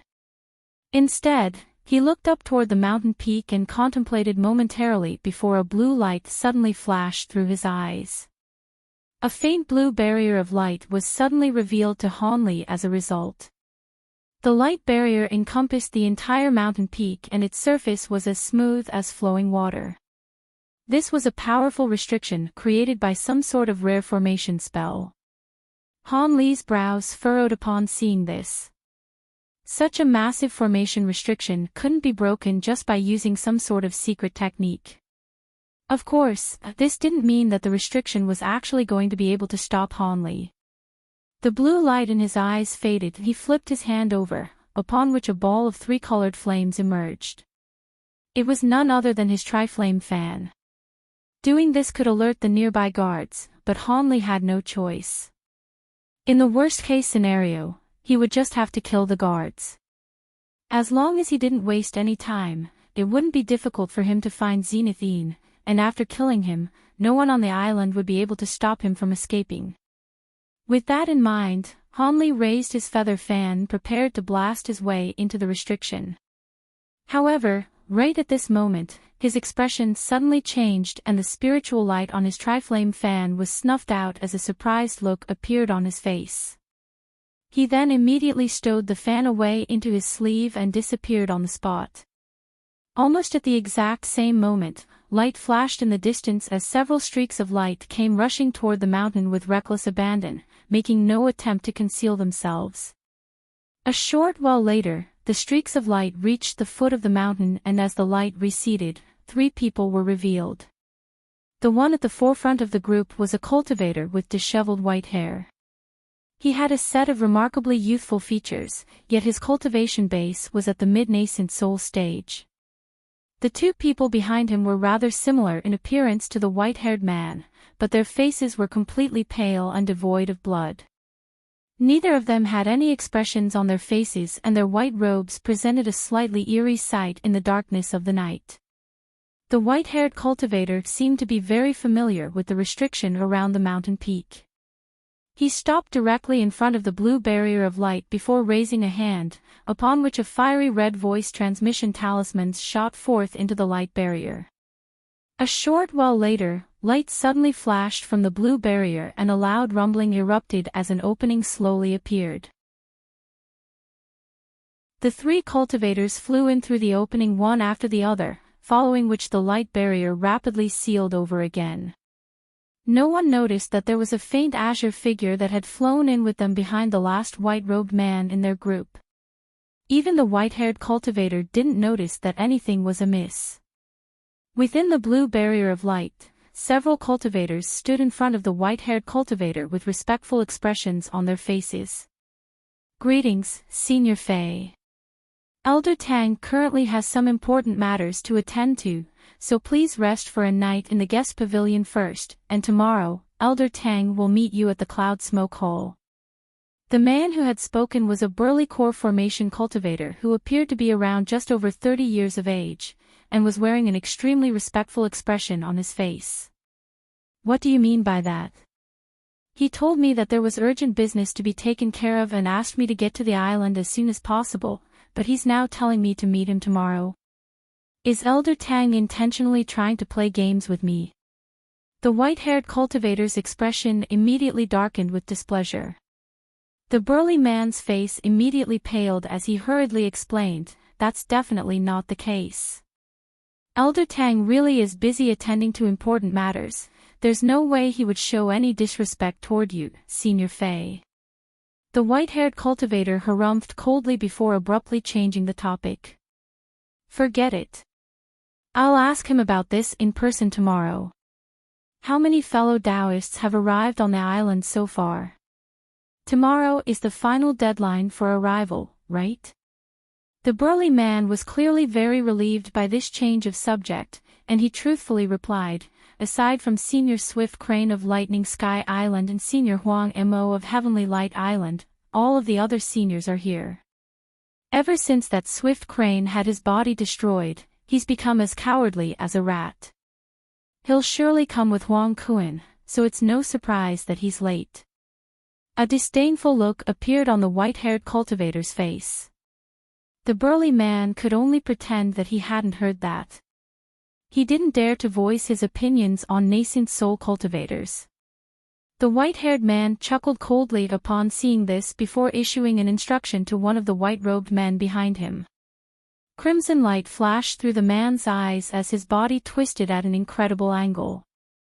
His upper body elongated like a python to several times its original length, and he immediately pounced on a defenseless Foundation Establishment cultivator. He plunged his fangs into the Foundation Establishment cultivator's neck and began to gulp down large mouthfuls of blood essence. "Arg!" The Foundation Establishment cultivators standing nearby hurriedly stumbled back in horror. A few of them had even brought out their protective treasures to defend themselves. "Quit kicking up a fuss. It's just feeding time for my devilish corpses." The white-haired man glared at the low-grade cultivators. The guards could only put away their treasures. Only then did the white-haired man's expression ease slightly as he patted a storage pouch hanging from his waist.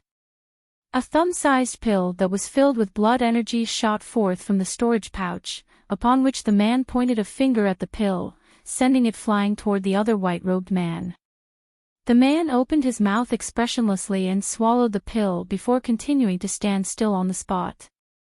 Meanwhile, the other white-robed man was still sucking the guard's blood essence with reckless abandon. The guard was originally 7 feet tall, but following a series of crackles and pops that rang out from his joints, his body began to shrink rapidly. At the same time, his skin became extremely shriveled and dry, taking on the appearance of old tree bark. The white-haired cultivator looked on with a cold expression and had no intention of rescuing the guard. After the victim had been reduced to a height of around half a foot, he finally made a hand seal and cast a crimson incantation seal onto the white-robed man's back. The white-robed man's body immediately shuddered and he reluctantly released his victim before its body reverted back to his original state. Crimson light shot forth from the white-haired man's hand, striking the guard that had been reduced to an unrecognizable miniature version of himself. A spluttering sound erupted as a ball of crimson flames engulfed the Foundation establishment cultivator's body, reducing him to nothingness in the blink of an eye, completely eradicating even his soul in the process. "Take me to the guest pavilion," the white-haired man instructed as if nothing had happened. "Yes. Please follow me, Senior." The core formation cultivator hurriedly forced a smile onto his face and did as he was told. He rose into the air as a streak of light and led the trio up toward the mountain peak, disappearing into the cloud and mist up above in the blink of an eye. The other Foundation establishment cultivators all heaved a collective sigh of relief with fear lingering on their faces. Unbeknownst to all of them, a concealed humanoid figure had witnessed everything that had just unfolded from a vantage point in the air over 1,000 feet above them. Sinisterine blood corpse. "I didn't think there would be someone in the human world that would dare to refine such devilish corpses. Isn't he afraid that the Sinisterine chi will enter his body and kill him?" The man who was muttering to himself was naturally none other than Hanli, who had snuck surreptitiously into the restriction. He had his arms crossed as he hovered in mid-air, murmuring to himself in an inaudible voice, seemingly having identified the nature of the white-haired cultivator's devilish corpses. Sinisterine blood corpses were a type of devilish corpse recorded in the corpse refinement tome that Hanli had obtained from old devil Chien. There was no actual refinement method recorded, but it did mention that this blood corpse was extremely powerful, yet the refinement process was very vicious. It was said that in order to refine this devilish corpse, one had to use a body with the same bloodline as their own.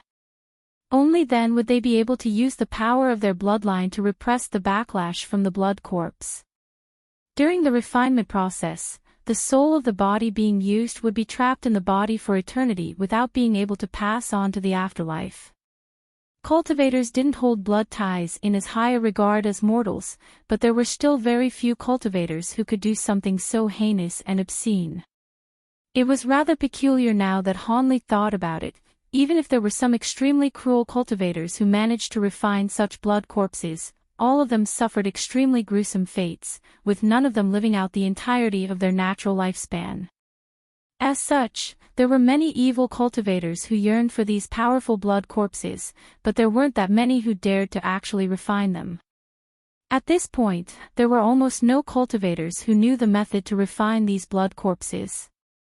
Even a great cultivator like old devil Chien, who had refined the unbroken Sink devils, was unaware of that specific refinement method. As such, Hanli was naturally very surprised upon identifying the two Sinisterine blood corpses accompanying the white-haired cultivator. However, regardless of who this white-haired cultivator was or what heinous things he had done in the past, as long as he didn't get in Hanli's way, Hanli couldn't be bothered to pay him any heed. After hovering in the air for a while, Hanli's body swayed as he flew directly toward the mountain peak. He had used the soul search technique on Daoist Master Swift Crane and the yellow-robed man, but they didn't know the specific location of Zenith Yin's residence either. All they knew was that he lived on this mountain peak, so Hanli would have to do a bit of searching himself. He easily subdued a Foundation establishment guard on the mountain and secured the information he was looking for after using his soul search technique again. From that guard's memories, he learned that Zenith Yin hadn't gone anywhere and was currently situated in his residence. Hanli was ecstatic upon making this discovery. He reduced the guard to a cloud of dust before heading directly toward the mountain peak. The pinnacle of the mountain was quite vast and spacious, but there weren't many buildings there. Aside from a few sporadic halls and pavilions, there were only large stretches of empty land. That was only to be expected. There were many high-grade cultivators on the island, but almost no low-grade cultivators below the Foundation establishment stage. As such, there was only a total of around 500 to 600 Starfall Coalition cultivators on the island. Such a large number of cultivators at or above the Foundation establishment stage was already quite a force to be reckoned with, and that wasn't even taking into account the fact that there were also several nascent soul cultivators on the island. Han Li concealed himself and continued soundlessly toward a certain massive pavilion. This pavilion was quite a spectacular building with 5 levels, which tapered upward to form a pyramid, and the first level took up an area of several thousand feet. However, the entire building was constructed from a strange type of pitch-black rocks which exuded dark yin qi, striking one with a very dark and gloomy feeling. Han Li took a glance at the building before him, which had almost been entirely enshrouded in dark yin qi, and a cold smile appeared on his face as he swept a hand through the air. A massive blade of purple flames hurtled through the air, slicing open a path in the tumbling yin qi. Han Li transformed into a streak of azure light and shot forth into that makeshift passageway without any hesitation. "Who's there?" As soon as Han Li entered through the doors of the pavilion, an alarmed voice sounded, and a streak of black light came flying toward him. The light seemed to contain a middle-aged cultivator. This man wasn't Zenith Yin, so Han Li completely ignored him and swept a sleeve toward him, summoning a sword that was over 10 feet in length which suddenly disappeared as it flashed through the air.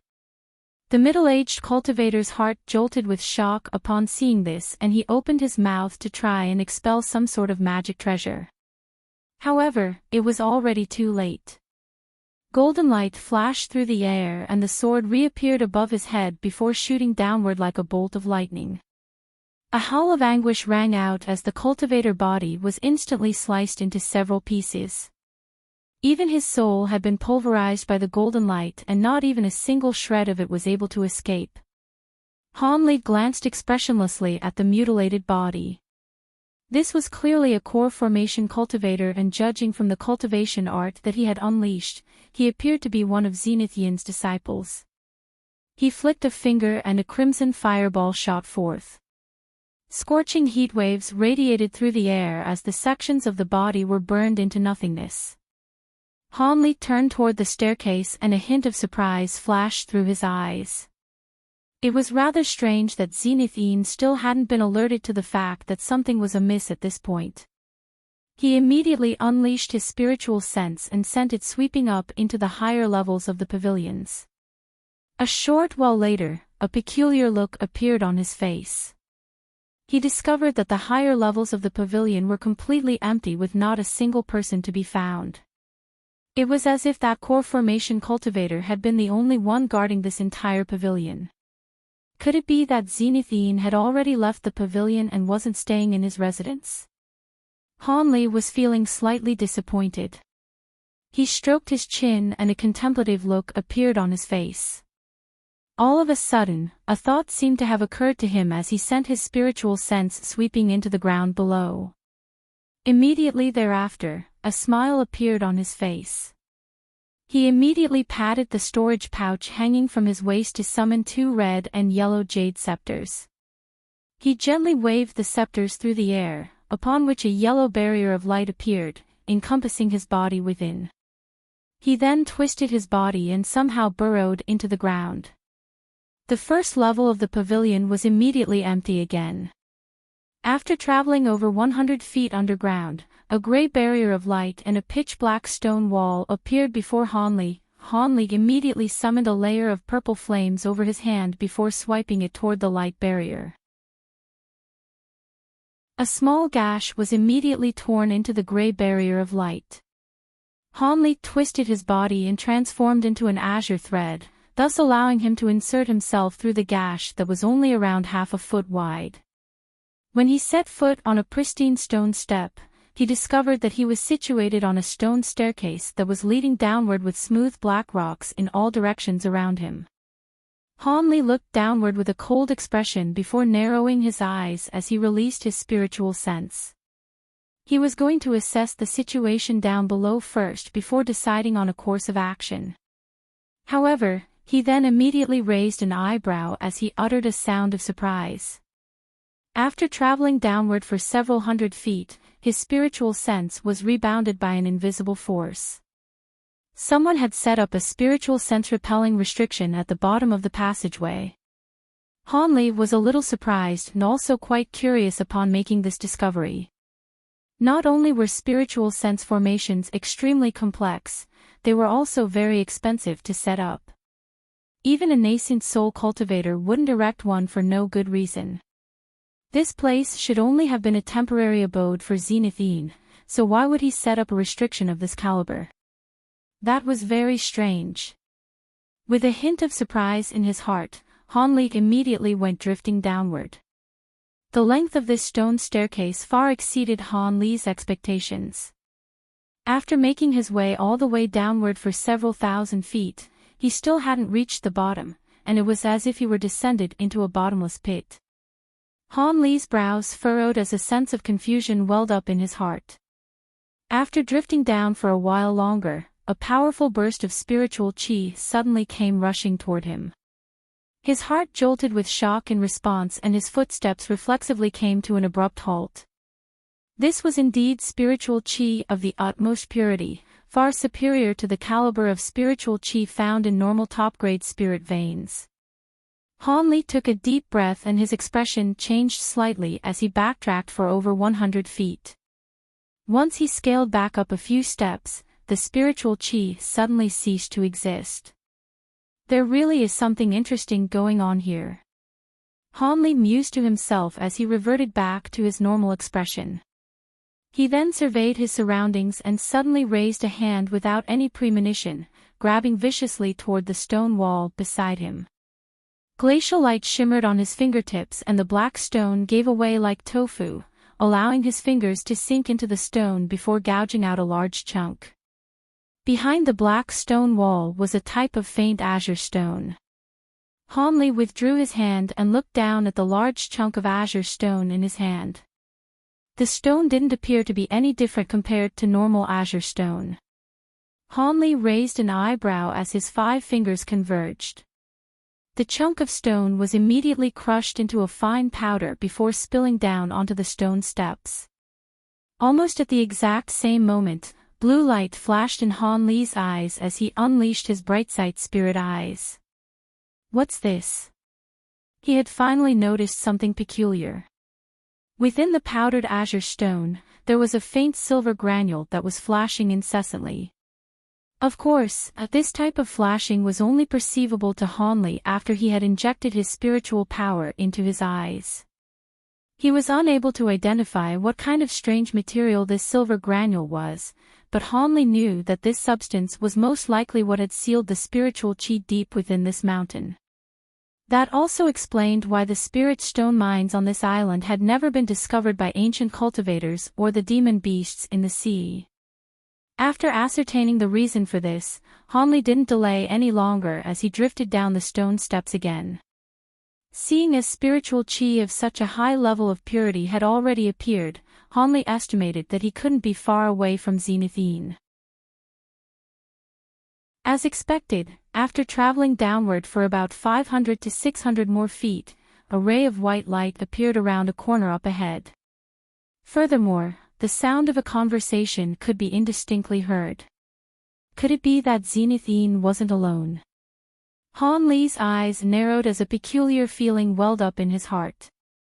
However, at his current power level, even if the people that Zenithine was conversing with were the legendary archsaint of the 6 paths and Wan Sangu, he would still have nothing to fear. Thus, he immediately rushed forward and rounded the corner in a flash. After doing so, he appeared at the entrance to a stone chamber. The stone door of the chamber was left ajar and faint white light was emanating from within. Han Li chuckled coldly as he flicked a finger toward the stone door. 2 thick bolts of golden lightning shot forth, soundlessly dividing the stone door into 4 portions. Han Li's body then swayed as he appeared directly within the stone chamber. At the same time, he turned his gaze toward a certain corner of the stone chamber. There was a black-robed cultivator with long and narrow eyes standing in that corner. He had his hands clasped behind his back and he was staring at Han Li with his mouth gaped wide open and an astonished look on his face. This man was none other than Zenithine. A ball of blackine flames was hovering over the stone table in front of Zenithine, within which was a faint golden nascent soul. Zenith Yin was using his Yin flames to torture the nascent soul, and there was no one else in the stone chamber. Han Li. After a brief moment of stunned inactivity, Zenith Yin immediately identified Han Li, upon which an ecstatic expression appeared on his face. He had been yearning for the Heaven Void Cauldron for a long time. Thus, Zenith Yin immediately swept a sleeve through the air, sending a burst of black devilish chi surging forth violently. The devilish chi transformed into a pitch-black giant python before pouncing toward Han Li. Han Li chuckled coldly upon seeing this as he raised a single hand. A thunderclap erupted from his arm as a thick arc of dazzling golden lightning appeared. He spread open his fingers and a golden lightning whirm shot forth from his arm, clashing directly with the oncoming black python. Divine Devilbane Lightning. Zenith Yin's heart jolted with shock upon seeing this. He immediately tried to make another hand seal, but it was already too late. The golden whirm threw itself at the black python, creating a resounding boom. Golden light flashed and the black python's body was enshrouded by countless arcs of golden lightning before being reduced to nothingness in the blink of an eye. The divine Devilbane Lightning's efficacy against devilish chi was no joke. A hint of rage appeared on Zenith Yin's face as he patted the storage pouch hanging from his waist. A loud cry erupted as a streak of crimson light around a foot in length shot forth from the storage pouch. It flashed through the air before arriving directly above Han Li's head, where it transformed into a long crimson saber and came crashing downward.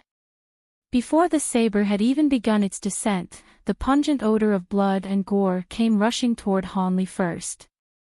Han Li's expression darkened as he tilted his head back and abruptly opened his mouth, sending a small golden sword flying upward. A loud clang rang out as golden and crimson light became interwoven with one another. The crimson saber then let loose a cry of anguish before being sliced in half by the golden flying sword, following which its two halves came plummeting straight down toward the ground. Impossible! Zenith Yin's expression changed drastically upon seeing this, and the ecstasy that was clouding his judgment was immediately dispelled. Within the stone chamber, the restriction on one's spiritual sense didn't have any effect, so he immediately sent his spiritual sense sweeping toward Han Li. In Han Li's eyes, Zenith Yin was already a dead man, so there was no need for him to hide his cultivation base. As such, he circulated his magic power with reckless abandon throughout his body. After detecting Han Li's cultivation base, a series of spectacular expressions flashed through Zenith Yin's face. He initially faltered before a confused look appeared on his face, followed by incredulity and a hint of horror. When he used his spiritual sense to verify Han Li's cultivation base again, his face immediately turned deathly pale. "You've already reached the late nascent soul stage." Zenith Yin spat through gritted teeth as his entire body instantly became drenched in cold sweat. Han Li began to recall events of the past, and intense killing intent welled up in his heart as he said in a cold voice, "Humph, what good will that knowledge do you? It's actually better to die as a fool. Seeing as you pursued me relentlessly to try and take my Heaven Void Cauldron, it's only fitting that I kill you with this cauldron." He then opened his mouth and a ball of azure light shot forth, spinning on the spot before revealing itself to be a small antiquated cauldron. It was none other than the Heaven Void Cauldron. Zenith Yin was astonished by the fact that Han Li had progressed to the late nascent soul stage, and even now, he still felt as if he were in a dream. However, he knew that he was in an extremely perilous situation after witnessing Han Li summon the Heaven Void Cauldron, and he certainly wasn't going to surrender. Thus, he gritted his teeth and abruptly spun on the spot. Bursts of inky black Yin chi exuded from his body, encompassing most of the stone chamber in the blink of an eye. At the same time, intimidating ghostly figures began to emerge in the black mist amid bursts of ghastly screeching. Zenith Yin unleashed his profounding devilish arts with all his might, while also releasing the 18 heaven-wide corpses that he had been refining for several centuries. However, he didn't dare to attack Hanli with devilish qi, which made him rather hesitant with regard to how to proceed. In response, Hanli merely chuckled coldly. Even though almost the entire stone chamber had been enshrouded in profounding devilish qi, he could still see everything with great clarity using his spirit eyes. Thus, he didn't waste any time with words as he pointed a finger toward the heaven-void cauldron in front of him. Azure light flashed over the surface of the cauldron as clumps of azure threads shot forth. There seemed to be no end to the azure threads, and they formed a massive azure net in the blink of an eye before hovering in the air. Zenith Yin's heart sank upon seeing this, and he immediately began to chant an incantation. The devilish projections nearby flashed, and 18 heaven-wide corpses rushed out of the cloud of Yin Qi, heading directly upward while flailing their arms in an attempt to tear through the azure net. Hanli looked on expressionlessly as he flicked a finger toward the small cauldron before him. A faint clang rang out, and dazzling light suddenly erupted from the azure net. A layer of blue glacial flames abruptly appeared beneath the net before transforming into a dozen or so shiny blue firebirds, all of which flew toward the oncoming corpses. The heaven-wide corpses didn't even get the chance to utter a single sound before they were reduced to 18 sinister ice sculptures by the blue flames. The ice sculptures then fell from above and were shattered into countless pieces. At this moment, the threads on the azure net suddenly shuddered as countless fist-sized blue fireballs hurtled toward the devilish QI down below. The black mist tumbled and surged violently before transforming into countless black pythons that rose up to meet the descending fireballs. As soon as the two came into contact with one another, the blue fireballs exploded on impact, sending a vast expanse of blue glacial mist spreading through the entire stone chamber. The temperatures in the stone chamber immediately plummeted as thick layers of ice materialized on the walls, floor, and ceiling. In the blink of an eye, the stone chamber had been completely transformed into a glacial realm. The black pythons were powerless in the face of the blue glacial mist and were reduced to countless ice sculptures, which then crumbled into countless fragments. The might of the blue glacial mist then vanquished all of the remaining devilish qi, revealing the indistinct figure of Zenith Yin underneath. Under such circumstances, Zenith Yin definitely wouldn't be able to last long at all. He was also aware of this himself, and he immediately let loose a shrill cry, and he blasted an inky black bead out of his mouth. As soon as the bead emerged, Zenith Yin bit through the tip of his tongue and threw up a mouthful of blood essence onto the bead. The bead immediately shuddered before transforming into a ball of devilish flames. The fireball revolved in a circle around Zenith Yin before transforming into a layer of pitch-black flames that enshrouded him within. This was none other than Zenith Yin's trump card, his heaven-wide corpse fire. After unleashing these flames, Zenith Yin's confidence was restored slightly. He swept up his remaining devilish qi before transforming into a ball of black flames and rushing toward the entrance of the stone chamber, appearing as if he were fleeing for his life. The heaven-wide corpse fire really was a force to be reckoned with. After coming into contact with these flames, the blue glacial mist emitted a dull thump and was unable to freeze Zenith Yin. After a few flashes, he managed to fly out of the blue glacial mist and instantly appeared near the entrance. Han Li's expression remained unchanged upon seeing this, but he internally activated his artifact imprint technique. Azure light suddenly erupted from the stone gate as countless azure threads shot forth from the nearby walls, interweaving with one another to create an impenetrable net. Arg! Zenith Yin's heart sank upon seeing this. Right at this moment, a frosty sensation suddenly surged toward him from above, and he looked up in shock and horror. A massive ice lotus was materializing overhead above the azure net. The lotus was entirely blue in color and extremely vibrant and beautiful. More importantly, it was encompassing Zenith Yin's entire body beneath it. Crap! A wave of shock surged through Zenith Yin's heart as he attempted to rush out of the lotus flower's range. However, right at this moment, two clumps of azure threads suddenly erupted from the ground upon which he was standing, binding themselves tightly around his feet. As a result, Zenithine was completely unable to escape. The azure threads continued up his calves, ensnaring his entire body in the blink of an eye. The black flames were still raging over his body, yet the threads were seemingly completely immune to this fire. Almost at the exact same moment, the blue ice lotus up above began to slowly descend. Zenithine was absolutely petrified upon seeing this. His heaven-wide corpse fire was indeed quite powerful, but there was no way it would be able to withstand the might of the celestial blue flames. In this dire situation, he opened his mouth and expelled a black jade pendant. However, before he could unleash the power of this treasure, more clumps of azure threads shot forth toward him from nearby. The small Ade pendant was ensnared in a flash. Zenith Yin's heart jolted with shock and he hurriedly attempted to activate the jade pendant with his spiritual sense. However, the azure threads around the pendant merely flashed and his connection with the treasure was severed. The azure threads then dragged the jade pendant toward the heaven void cauldron. The threads and the jade pendant flashed and both were absorbed into the cauldron. An expression of despair appeared on Zenith Yin's face upon seeing this. He was unleashing his heaven-wide corpse fire with all his might and summoned two other treasures to keep the ice lotus overhead at bay, but his struggles were ultimately proving to be futile. As soon as the blue ice lotus began to descend, a layer of blue flames erupted with the lotus at the very center. As soon as Zenith Yin's heaven-wide corpse fire came into contact with the celestial ice flames, the former was immediately warped and crushed.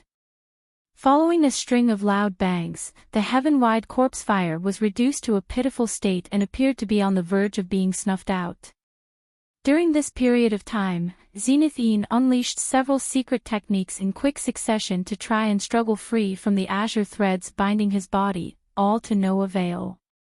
When the final wisp of heaven-wide corpse fire was snuffed out, the blue lotus flower finally descended. Despite Zenith Yin's desperate struggles, he was completely enshrouded in glacial power and completely frozen solid.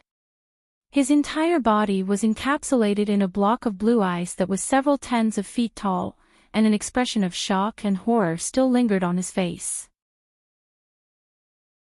From the commencement of the battle all the way until Zenith Yin was captured, Hanli didn't use any treasure other than the heaven void cauldron, and he didn't even move a single step from where he was standing. After Zenith Yin was sealed in ice, Hanli chuckled coldly as he flicked a finger toward the cauldron again. All of the azure threads in the stone chamber tremored in unison before returning to the cauldron as streaks of light, while spiritual light flashed incessantly over the surface of the cauldron. Hanli immediately opened his mouth upon seeing this to swallow the cauldron back into his stomach. He then turned his attention to Zenith Yin, who was trapped in the block of blue ice, and he chuckled as a hint of a smile appeared on his face. However, his eyes were extremely cold and completely devoid of emotion. Hanli drifted over to the blue ice sculpture and a ringing sound erupted from his sleeve as a dozen or so golden flying swords shot forth. The flying swords circled through the air before elongating to several feet in length. They then aimed their sharp tips at the blue ice sculpture from all directions, appearing as if they were going to completely dismember Zenith Yin's body. "Please wait, fellow Daoist Han. My entire family was slaughtered by this man. May I have the honor of putting an end to this man's life?" A voice that was familiar to Hanli suddenly sounded from a corner of the stone chamber. Hanli stirred as he arrested the momentum of his flying sword and turned toward the source of the voice. Golden light suddenly shimmered beneath a thick layer of ice as a small fist smashed its way through the ice, causing the ice to shatter. A golden nascent soul emerged from within the ice before rising into the air and looking directly at Hanli. Manhuzi. Only then did Hanli notice the physical appearance of the nascent soul, a discovery that he was quite shocked to make. If his memory served correct, Manhuzi had almost reached the end of his lifespan when Hanli last saw him. Now, close to 200 years had passed by, so he should have passed away already. So how was it that his nascent soul continued to exist, and how had it been captured by Zenithine?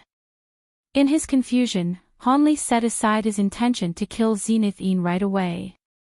Instead, he began to carefully assess Manhuse's nascent soul. All of a sudden, he raised a hand and feigned a grabbing motion.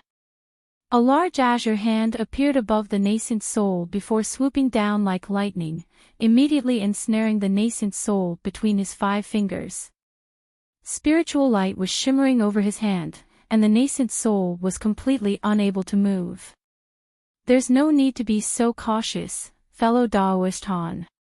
In my current state, I won't even be able to use any teleportation techniques. How will I be able to escape? Manhuzi wasn't making any effort to try and struggle free from Han Li's grasp. That may not actually be the case. I didn't think that you would survive for this long. I recall that back in the Heaven Void Hall all those years ago, you seemed to have harbored ill intentions against me as well. Are you appearing before me now so I can send you on your way as well? Han Li asked with a dark expression. You've already reached the late nascent soul stage, so if you'd like to exact your revenge for what happened in the Heaven Void Hall, then you have every right to do so. However, you were only a mere core formation cultivator back then. I think anyone in my situation back then would have tried to hunt you down. Even if you don't kill me, I've already expended the last of remaining energy to break through that restriction just then, so my time in this world is very much limited. The nascent soul didn't appear to fear death at all. Han Li was silent for a moment before saying something that came as a huge surprise to Manhuzi. That's certainly true. In your current feeble state, it won't be long before your nascent soul dissipates. I'm not an ungrateful person, even though you did harbor animosity toward me in the Heaven Void Hall. The royal scale plate you gave me saved my life once. As such, I won't put an end to your life here. Neither of us owes the other anything now.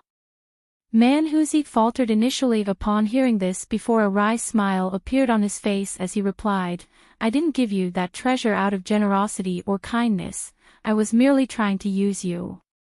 You don't need to pay that any heed. I don't care what your intentions were, the fact of the matter is that the royal scale plate really did save my life once. However, don't expect me to save you either. Whether you survive or die here will be entirely up to you. Han Li waved a hand, and the large azure hand in the air disappeared, freezing Manhuzi's nascent soul once again. He then turned his attention to the massive block of ice off to the side. Manhuzi's nascent soul took a deep breath before glaring at the frozen Zenithine as he asked again, fellow Daoist Han, I have a blood feud with this Zenithine. Could you leave him to me and grant me my final wish to kill him before I die? I also have a vendetta against Zenithine, so I'll be the one to put an end to him. There's no need for you to intervene, Han Li immediately turned him down. I'm willing to offer some rare materials and my own secret technique tome in exchange for this opportunity. Manhuzi suddenly became extremely flustered upon hearing this and he hurriedly offered a reward to try and change Han Li's mind. Han Li turned to look back at the nascent soul, and a faint smile appeared on his face. Tell me what your true intentions are.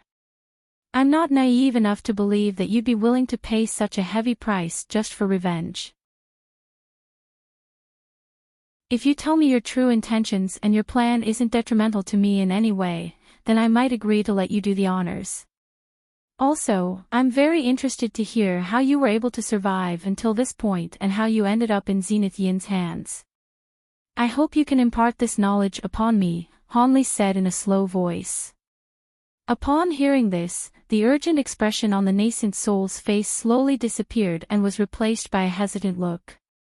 Manhuzi heaved a long sigh and finally made up his mind.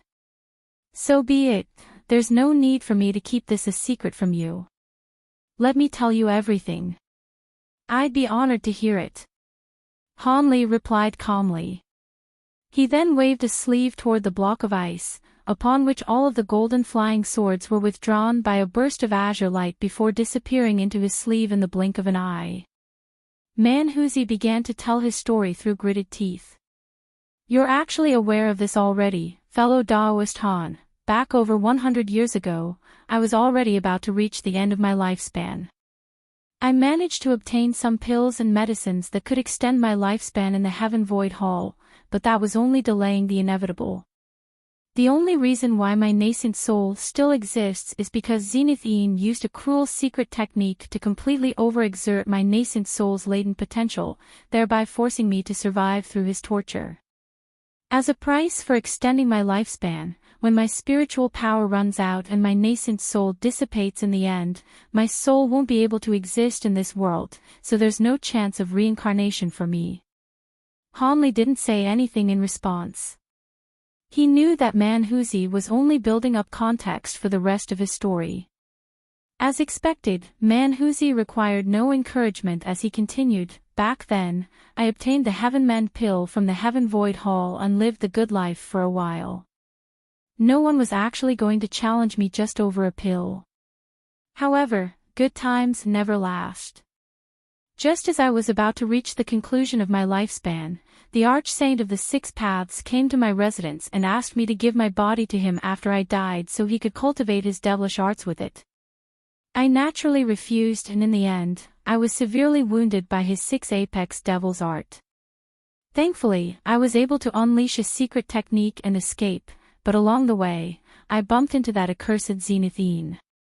This bastard saw through the fact that I was severely wounded and immediately attacked me.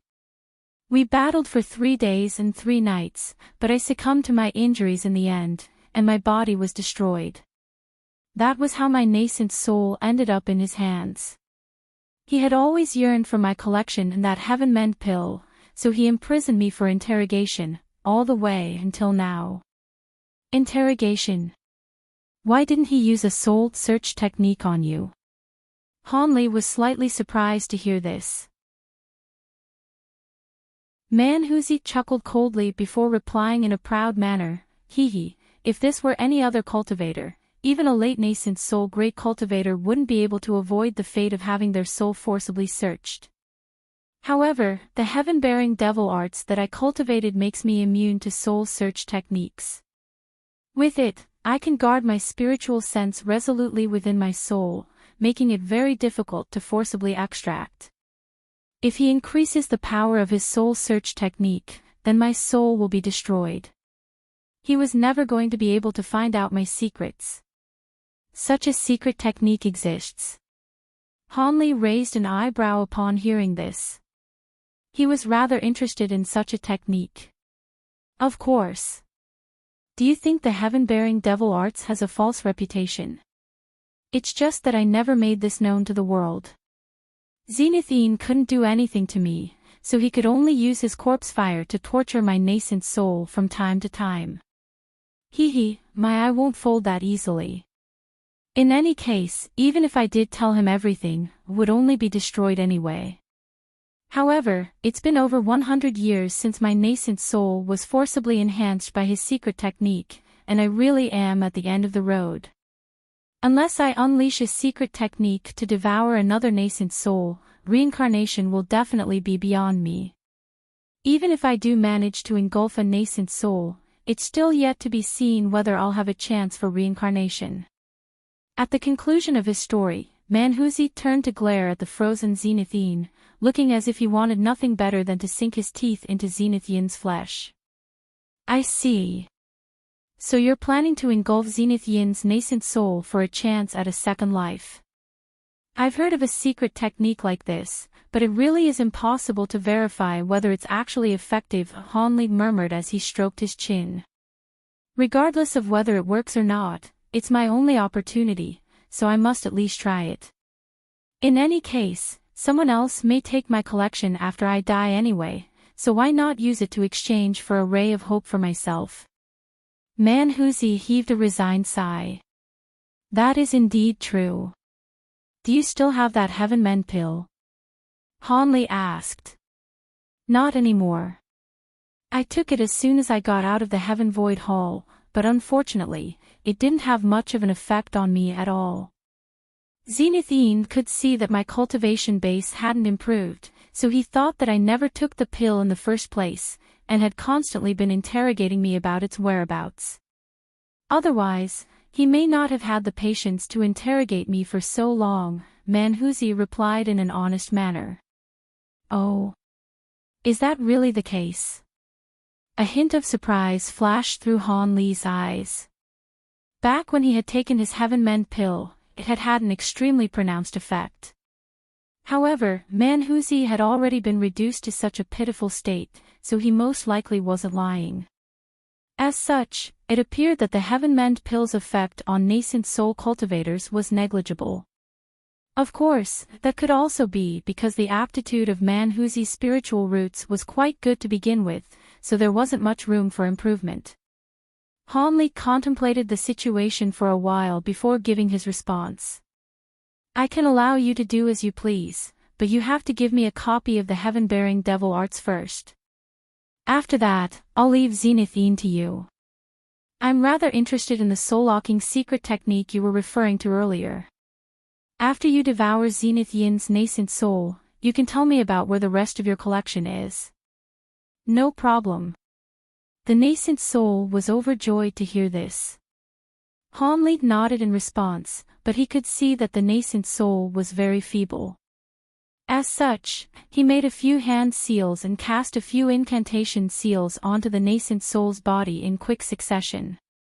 Spiritual light of different colors shimmered over the nascent soul's body, upon which it was significantly reinvigorated. Thank you, fellow Taoist Han. Manhuzi was very grateful for Han Li's gesture. Han Li waved a hand before tossing a blank white jade slip through the air. The nascent soul hurriedly opened its little mouth to expel a burst of faint golden light. The jade slip was swept up in the golden light before rapidly shrinking to a size that could fit in the nascent soul's hand. After that, it lowered its head and began to replicate the devil arts. This was something that he had completely committed to memory, so replicating it was a piece of cake. 10 minutes later, the nascent soul opened its eye before raising a hand into the air. A streak of white light was sent flying toward Han Li. Han Li caught the white light and spiritual light flashed as the jade slip reverted back to its original size. You haven't tampered with this, have you, brother man? Han Li glanced at the jade slip before a half-smile appeared on his face. The nascent soul didn't know whether it should laugh or cry upon hearing this. Surely you jest, brother Han. With your current late nascent soul cultivation base, you'd be able to easily ascertain the authenticity of a cultivation art. Besides, I'm already in such a pitiful state, why would I do something that harms you and doesn't benefit me in any way?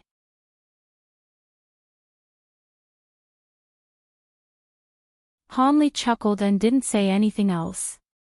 The jade slip in his hand shuddered as he inserted his spiritual sense within. After reading through just a few sentences, Han Li's expression suddenly changed drastically. There was an initial flash of surprise, followed by incredulity, then elation. Manhuzi's nascent soul was rather perplexed by his reaction. However, it was indeed true that he hadn't tampered with the cultivation art, so he had no need to worry about anything. After 15 minutes, Han Li had already finished reading through the jade slip, taking much less time than Manhuzi had anticipated he would.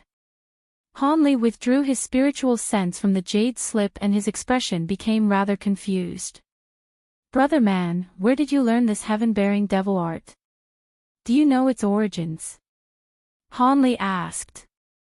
Origins? This is a renowned cultivation art in the scattered star seas that has been passed down for a long time. It's no less renowned than the arch-saint of the 6 paths 6 apex devil's art. It's just that this cultivation art has always been passed down to only one person per generation, and I only managed to learn it after I encountered my master. Why do you ask? Is there something amiss about this cultivation art? The nascent soul asked. No, no. Han Li shook his head in response before flipping his hand over, upon which the jade slip disappeared. After witnessing the wide array of emotions Hanli had just displayed, Manhuzi certainly wasn't going to believe that. However, he didn't pry any further into the matter. "Brother Han, if you don't have the time to cultivate this art, then just pass it on to any disciple of yours. The inheritance of the heaven-bearing devil arts must go on." His top priority was naturally to engulf Zenith Yin's nascent soul, so he immediately continued, "Seeing as you've already seen the cultivation art, would I be able to begin now?"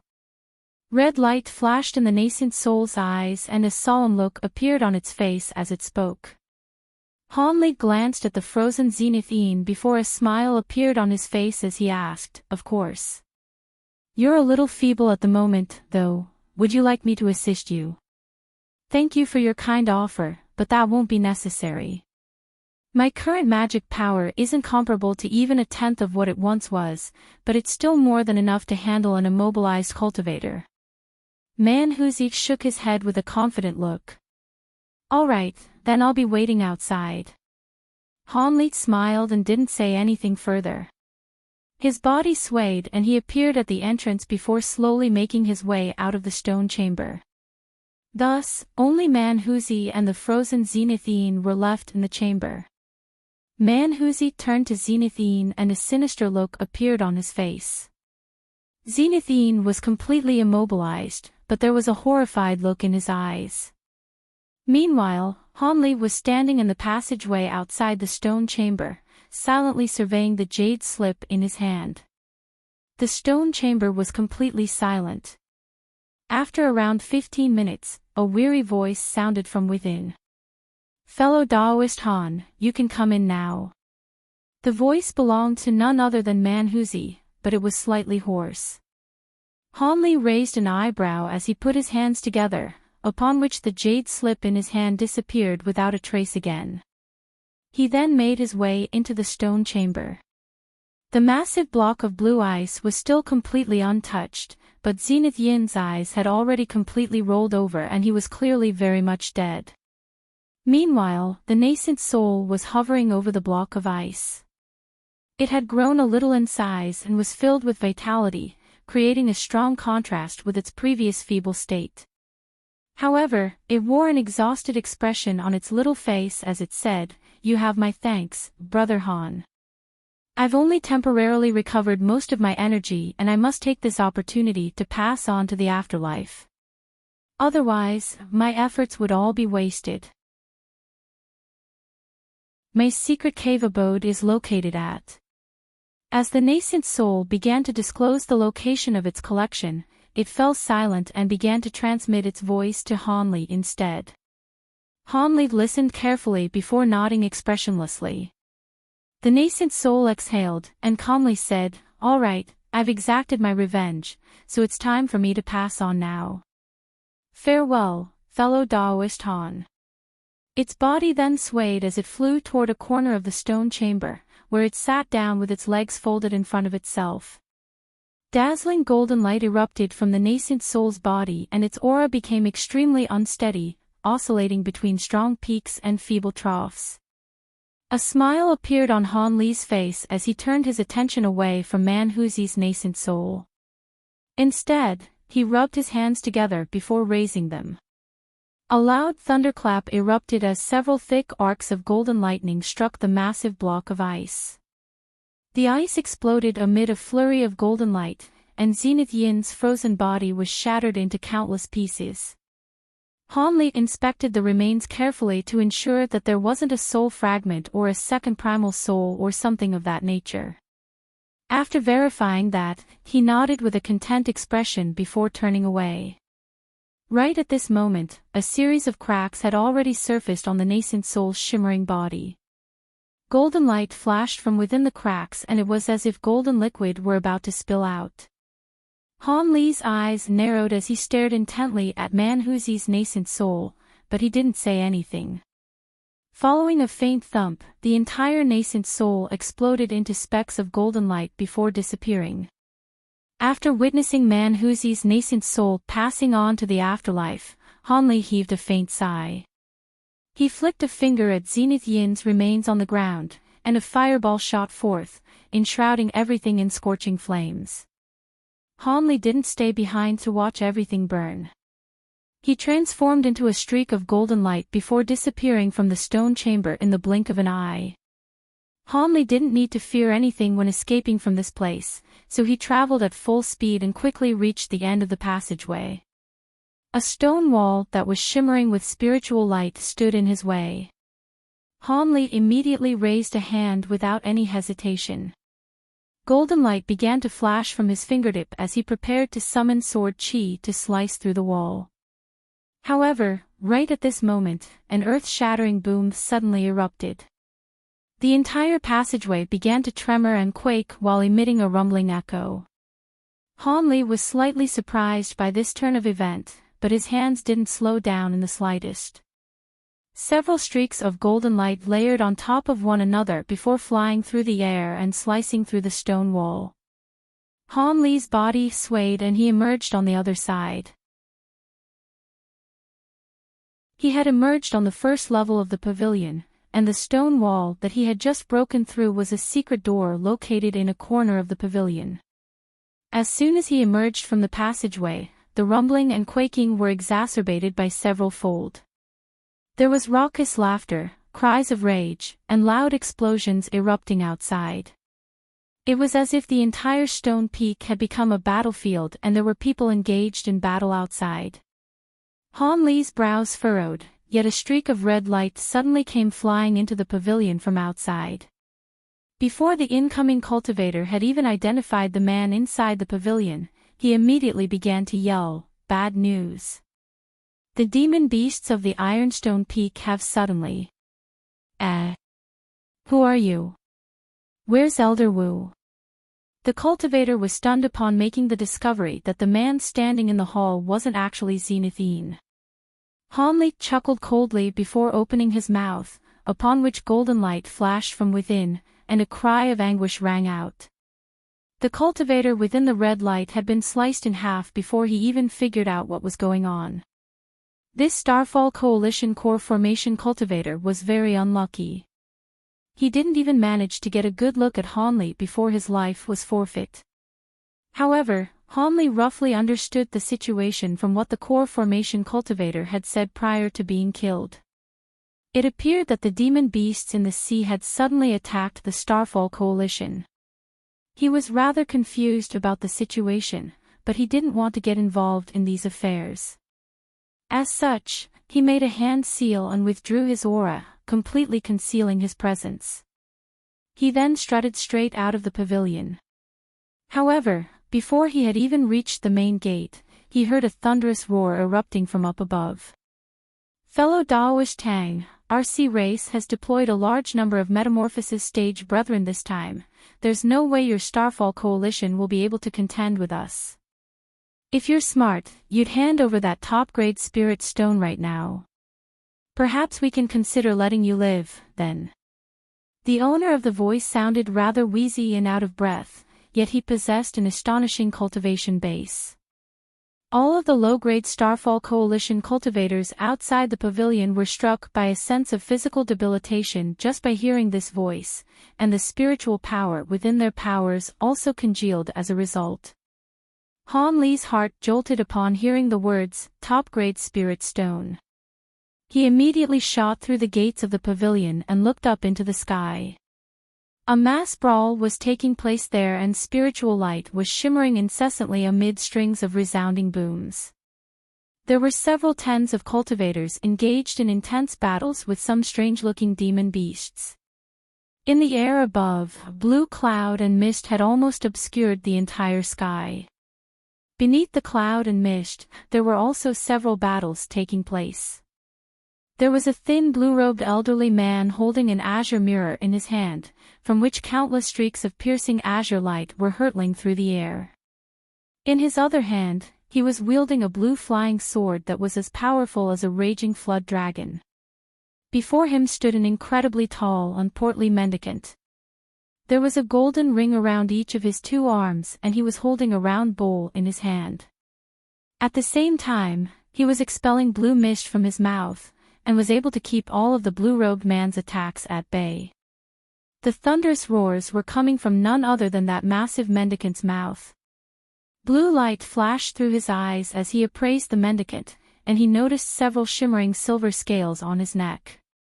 Elsewhere, a man and a woman were battling a scholar with a pair of short horns on his head. There was also a grey-robed elderly man releasing gusts of winds from a gourd, and he was locked in an intense battle with a humanoid figure who was completely enshrouded in crimson flames. Slightly further away, there was a large cloud of crimson mist tumbling and surging incessantly, from within which indistinct roars and explosions could be heard. There seemed to be a fierce battle taking place in there as well. It was difficult to determine which side would be able to come out on top in this battle. However, it appeared that the Starfall Coalition had been correct to summon all of their nascent soul cultivators back to this island. Otherwise, the guards on the stone mountain would have been no match for this demon beast army. The blue-robed man's expression remained unchanged, yet he was injecting even more power into his treasure as he calmly said, "What top-grade spirit stone? Where did you hear this false rumor from? I don't have any top-grade spirit stones. You're still trying to hide it from me now, Brother Tang. Don't you find that to be farcical?" Clouds of blue mist continued to pour out from the huge mendicant's mouth as a disdainful look appeared on his face. The blue-robed man's expression cooled even further as he replied, "So you really did come here based on a rumor alone? How can top-grade spirit stones exist in the human world? You arrived unannounced and unprovoked, killing so many of our Starfall Coalition cultivators. I won't allow you to get away with this."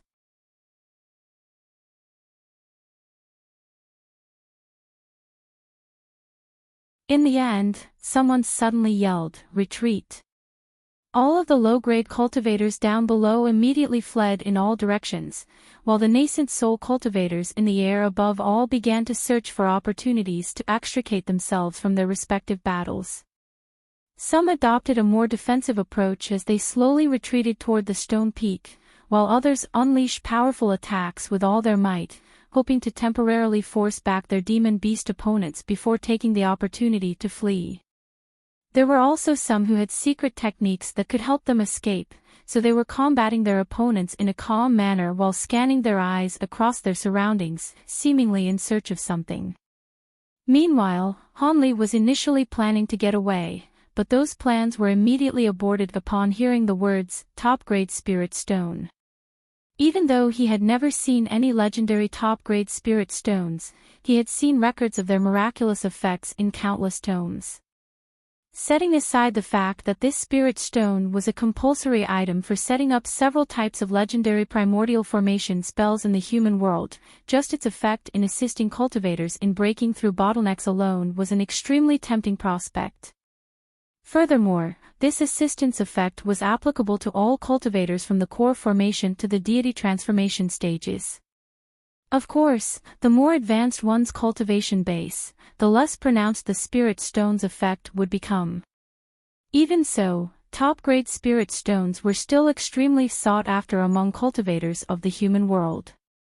Now that a top-grade spirit stone had been extracted from one of the mines here, it was no wonder that the Starfall Coalition was immediately gathering their nascent soul cultivators, while the demon beast didn't hesitate in the slightest to launch an attack against this island. Seeing as one top-grade spirit stone had been excavated from the mine, there would perhaps be a second or even a third one in the mine. Hanli took a deep breath and quickly made sense of the situation. Seeing as such a rare treasure had appeared before him, he certainly wasn't going to give up on it without a fight. However, it was a rather difficult predicament to identify just who was carrying the top-grade spirit stone. Theoretically, a treasure of this caliber naturally had to be assigned to the person with the highest cultivation base for safekeeping. In that case, the blue-robed man would fit the bill. However, it could also be the case that the blue-robed man had intentionally given the spirit stone to a certain nondescript low-grade cultivator, who would then sneak the spirit stone out of the island. If the latter strategy were employed, then no matter how powerful he was, he wouldn't be able to capture all of the Starfall Coalition cultivators, especially not with so many powerful demon beasts around as well. Han Li's brows furrowed as he carefully contemplated the situation, but his expression then immediately relaxed. The intelligence of those metamorphosis stage demon beasts definitely wasn't inferior to that of human cultivators, so they had most definitely already considered this problem as well. As such, even if he didn't do anything, the invading demon beasts definitely wouldn't allow any Starfall Coalition cultivators to escape either. All he had to do was to swoop in and take the Spirit Stone as soon as it appeared. At his current power level, none of the demon beasts and cultivators here would be able to stop him. With that in mind, Han Li stood in front of the pavilion and continued to conceal his presence as he surveyed the battle with a cold expression. As expected, around 200 to 300 demon beasts suddenly rushed out from the demonic mist approaching from the distance, all of whom began to pursue the low-grade cultivators on the island. Most of these demon beasts were only at the 3rd or 4th grades, but there were also about a dozen or so 5th-grade demon beasts. All of the human cultivators were being pursued by a demon beast of a concurrent power level. In the face of such a formidable army, it really was rather implausible that any of the cultivators would be able to escape from the island. The blue demonic mist instantly arrived in the air directly above the battlefield before merging with the original cloud of mist. A burst of extremely powerful demonic chi rose into the sky, following which a ball of golden flames shot forth from within. A brilliant light flashed before a demon beast in a suit of golden plate armor appeared. The demon beast had the head of a WIRM and the body of a human. It was wielding a golden spear, along which silver arcs of light were flashing, forming a long and thin lightning snake that flowed along the surface of the spear. It was quite apparent that this was no ordinary treasure. As for that suit of golden plate armor, it was constructed from countless golden scales, each and every one of which were carrying tiny runes that were emanating demonic chi. As soon as this demon beast appeared, a burst of sharp light shot forth from its WIRM eyes as an extremely powerful spiritual sense instantly enshrouded the entire stone peak. All of the nascent soul cultivators were still engaged in heated battles with their respective demon beast opponents, and their hearts sank in unison. The blue-robed man's face turned deathly pale upon seeing this demon beast, and he yelled with incredulity, "Golden WIRM King! Impossible! How could you go against our agreement and come here in person? This WIRM was a 10th grade demon beast. Why can't I come here? If you want me to uphold the agreement, then you humans have to show me that you have what it takes. It's been 3,000 years since a deity transformation cultivator has appeared among your ranks, and a top-grade spirit stone is at stake here, so why should I uphold the agreement?" The WIRM spoke with a cold expression. Right at this moment, 2 more demon beasts emerged from the demonic mist. One of them was a black-robed being with red hair, a green face, and a mouthful of sharp fangs. It was quite tall and broad, and was somewhat familiar to Han Li. Huh? Isn't that the demon tortoise that was with the savage flood dragon? Han Li's heart jolted at the sight of the golden WIRM before surprised look appeared on his face upon seeing the black-robed demon beast.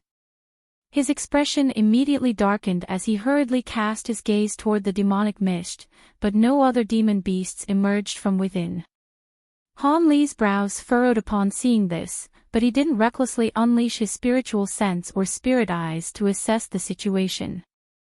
After all, a 10th grade demon beast's spiritual sense was extremely powerful. He could avoid being discovered by the golden WIRM king using his concealment technique, but he would be immediately exposed if he were to release his spiritual sense. Seeing as this golden WIRM king had appeared, the Starfall Coalition cultivators were most likely all going to be killed. However, it was rather surprising to Han Li to see the demon tortoise here with this golden WIRM king. Could it be that the latter was somehow related to the savage flood dragon? Upon hearing the Golden Wyrm King's declaration, panicked expressions appeared on the faces of all of the human cultivators on the stone peak, and the blur-robed man's heart sank even further. However, he was a mid-nascent soul cultivator, and he certainly wasn't going to give up so easily.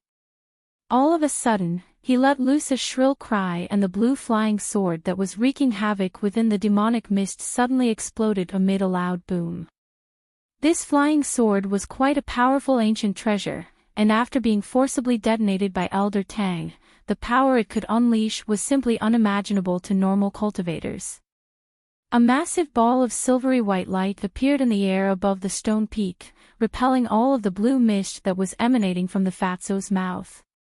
The projections formed by his 2 golden rings were also destroyed with ease. The Fatso's heart jolted with shock upon seeing this, and he hurriedly injected all of his power into the round bowl before him. The vast expanse of yellow light instantly transformed into a protective barrier of light in front of him. At the same time, he hurtled back in a rapid retreat. The blue-robed man took advantage of this opportunity to summon a purple handkerchief, which he immediately activated without any hesitation. The handkerchief transformed into a ball of purple light that enshrouded the blue-robed man before flying through the air as a purple streak of light, traveling so rapidly that it had covered a distance of over 200 feet in the blink of an eye.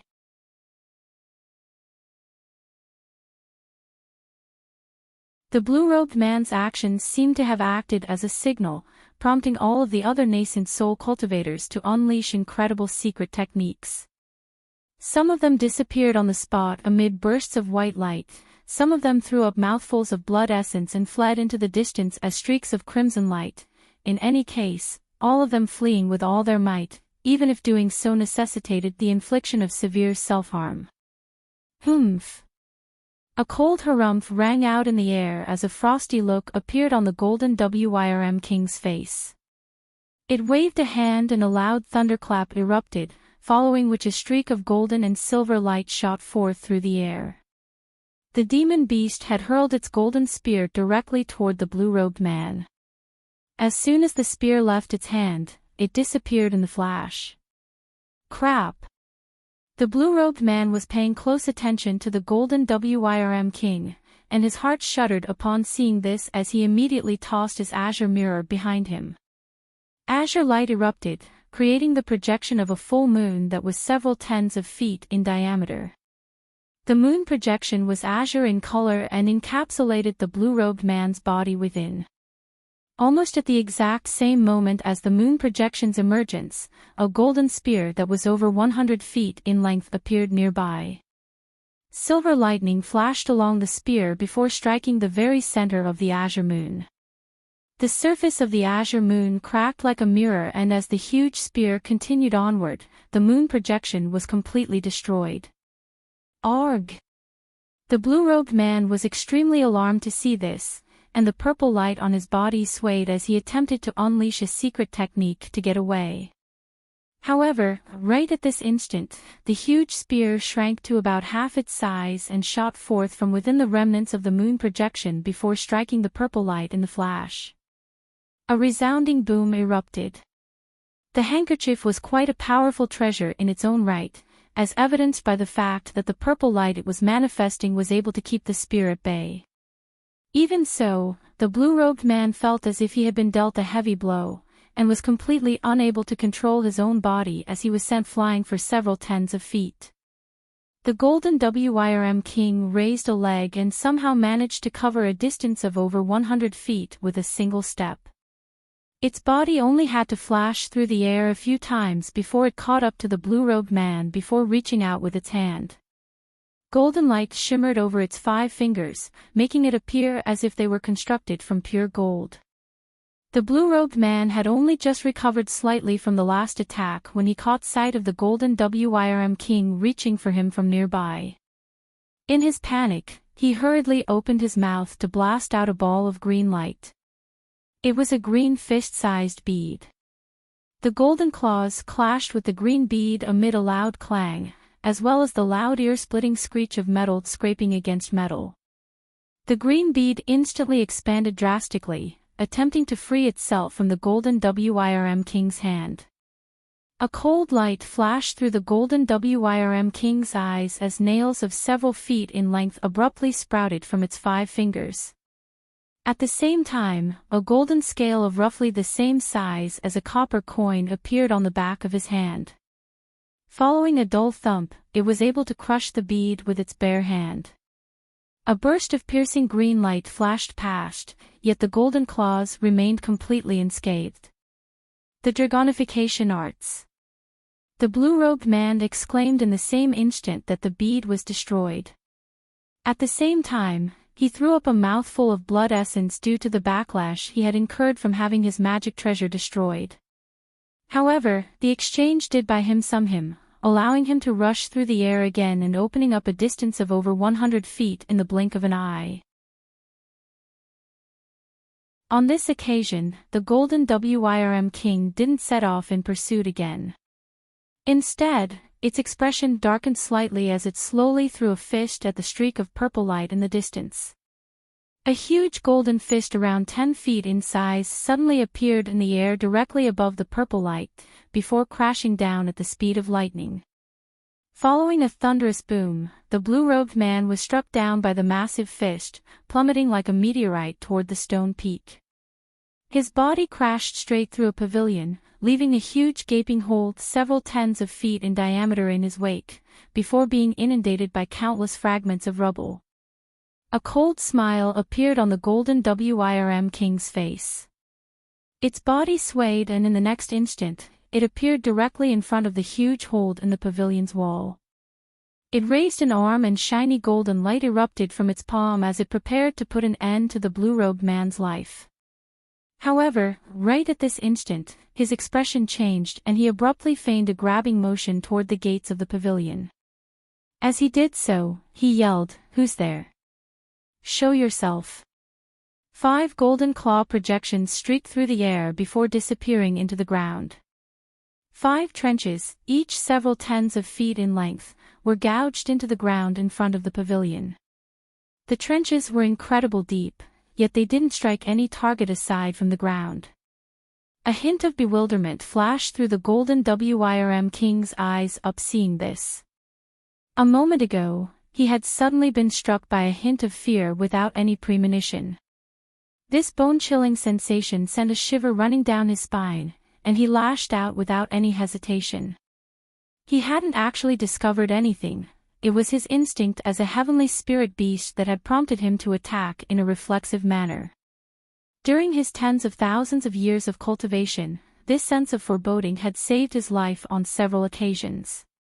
However, now that the attack had failed to strike any target, the golden WIRM king was left feeling a little hesitant, wondering if that sensation had merely been a figment of his imagination. After all, that sense of foreboding had proven to be incorrect on several occasions in the past. It was just that the chilling sensation that he had just experienced was a little too strong, as if there was some sort of extremely dangerous being spying on him from the shadows, and even now, there was still fear lingering in his heart. Just as he was considering widening the scope of his search, a pile of rubble at the foot of the massive hole in the pavilion suddenly stirred before reverting back to normal. However, that split second of abnormality was enough to draw the golden WIRM king's attention. He scanned his gaze across the pile of rubble beneath him, upon which a flash of killing intent surfaced on his face. He immediately reached out and feigned a grabbing motion. Following a resounding boom, that golden spear appeared once again with lightning snakes arcing over its surface. He grabbed the spear before viciously swinging it downward. Arcs of silver light flashed as the spear transforming into a streak of blinding golden light, hurtling downward before disappearing midway again. When it was revealed once again, the spear had already plunged into the ground in a certain spot over 200 feet away from the pavilion. The golden spear disappeared into the ground with a loud boom. A muffled groan then rang out as the ground nearby completely crumbled. Countless rock fragments shot forth in all directions, from within which a streak of purple light emerged. The purple light contained none other than the blue-robed man. However, at this moment, the blue-robed man's face was extremely pale and there was blood trickling down the corner of his lips. The brightness of the purple light over his body was also oscillating sporadically, looking as if it were about to crumble at any moment. The purple light was indeed quite powerful, but after taking several heavy attacks from the Golden Wyrm King, it was finally about to give out. As soon as the blue-robed man was forced to reveal himself, he fled in a panicked frenzy away from the stone peak. The sinister smile on the Golden Wyrm King's face widened and he reached out again, upon which the golden spear materialized out of thin air. He then waved his arm through the air again to launch the golden spear. The speed of the fleeing blue-robed man had already decreased drastically, and even though he summoned a shield and metal ruler to defend himself, those two treasures were completely ineffective in the face of the golden spear. Two loud booms erupted in quick succession as the two treasures were destroyed, while the golden spear continued onward. The blue-robed man tried to evade with all his might, but the spear was simply far too fast for him to avoid. In the end, the golden spear punctured the feeble layer of purple light and pierced through his chest. The blue-robed man let loose a howl of anguish before plummeting down from above. He crashed straight to the ground, where he lay, completely stationary. A charred black hole with a diameter comparable to the size of a bowl had appeared on his chest. Several thin arcs of lightning were flashing incessantly around the wound, and the smell of charred flesh wafted through the air. The Golden Wyrm King raised a hand to summon the golden spear back to him as he harumphed coldly. "Humph, you think a mid-nascent soul cultivator like you can escape from me? What a joke." He then swept his arm through the air again, and several fingernails shot forth, expanding drastically during their descent. In the blink of an eye, they had swelled to become huge golden nails around a foot in length before pinning the blue-robed man's limbs and neck firmly to the ground. Runes began to flash over the nails as several golden chains emerged, forcibly sealing the blue-robed man in place in order to prevent his nascent soul from escaping. The Golden Wyrm King feigned a grabbing motion toward the blue-robed man, drawing the storage pouch hanging from his waist toward him.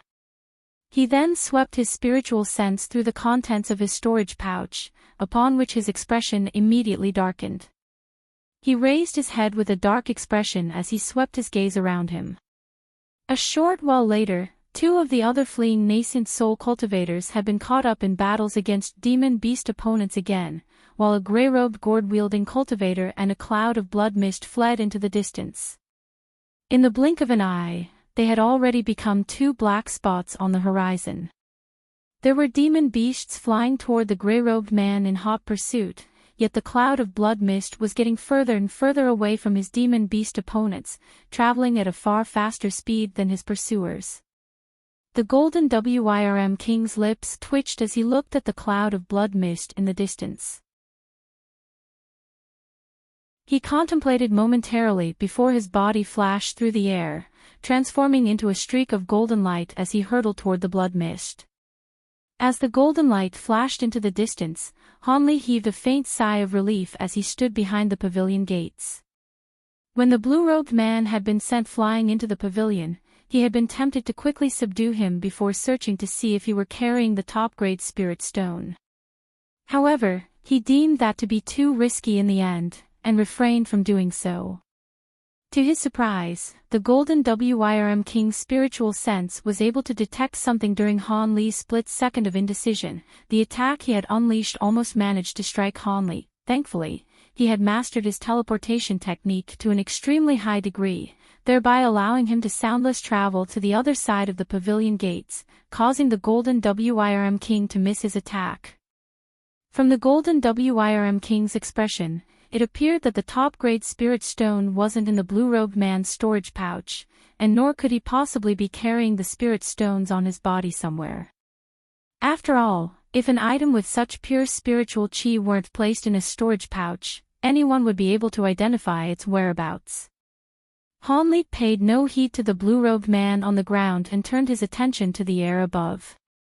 Beneath the blue demonic mist, there was only an unidentifiable 8th-grade demon beast. He was hovering in the air, completely still, seemingly having been left behind by the golden Wyrm king to oversee the situation on the stone peak. This demon beast's face was of a faint blue hue and his facial features were quite sinister.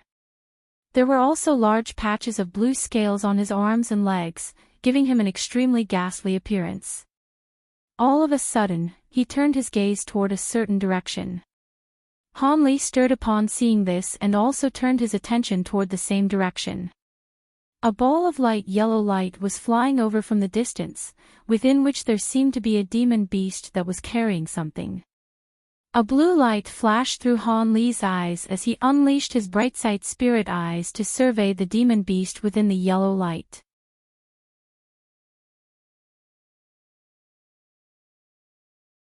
This was a strange demon beast with the appearance of a seahorse, but it also had 4 arms.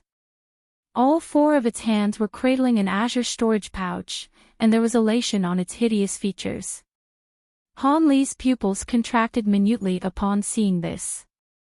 Right at this moment, the blue demon beast that was hovering in the sky began to converse with the 4-armed demon beast through voice transmission, following which an excited look also appeared on its face. Its body flashed through the air and it flew toward the 4-armed demon beast as a streak of blue light. After witnessing the joy on the 8th grade demon beast's face, the final hint of hesitation disappeared from Han Li's heart. He immediately relinquished his concealment technique and a thunderclap erupted behind him as his thunderstorm wings appeared on his back, following which he abruptly disappeared. After flashing through the air several times, Han Li appeared over 10,000 feet away as an arc of silver lightning. A booming thunderclap rang out and he abruptly appeared above the 4-armed demon beast. Arg! The 4-armed demon beast was also quite alert. Upon arriving at the realization that it was being attacked, it immediately opened its mouth, from within which a dense expanse of yellow light came surging forth. At the same time, it transformed into a streak of yellow light and changed directions, skirting around Han Li in the air and flying directly toward the 8th grade demon beast. It appeared that this demon beast knew that Han Li was far too powerful for it to handle, so it showed no intention of engaging in battle with him. However, this was but a mere 6th grade demon beast, so there was no way it was getting away from Han Li. Thus, he immediately ignored the thunderous roar of rage from the 8th grade demon beast as he swept a sleeve through the air, summoning a vast expanse of azure light. The spots of yellow light, of which there were over 100, were easily brushed aside by the azure light, and they fell from the sky as thin yellow needles. At the same time, Han Li raised his other arm and feigned a grabbing motion toward the 4-armed demon beast.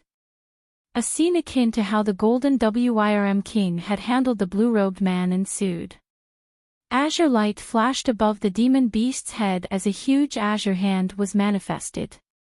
The hand came crashing down like lightning and ensnared the demon beast in the blink of an eye, making it feel as if its soul were about to escape its body from sheer horror. Golden light flashed violently and erratically over its body as its 4 arms abruptly transformed into 4 sharp blades, which he used to hack viciously against the large azure hand. However, a technique unleashed by the late nascent soul stage Han Li certainly wasn't going to be broken by a mere 6th grade demon beast.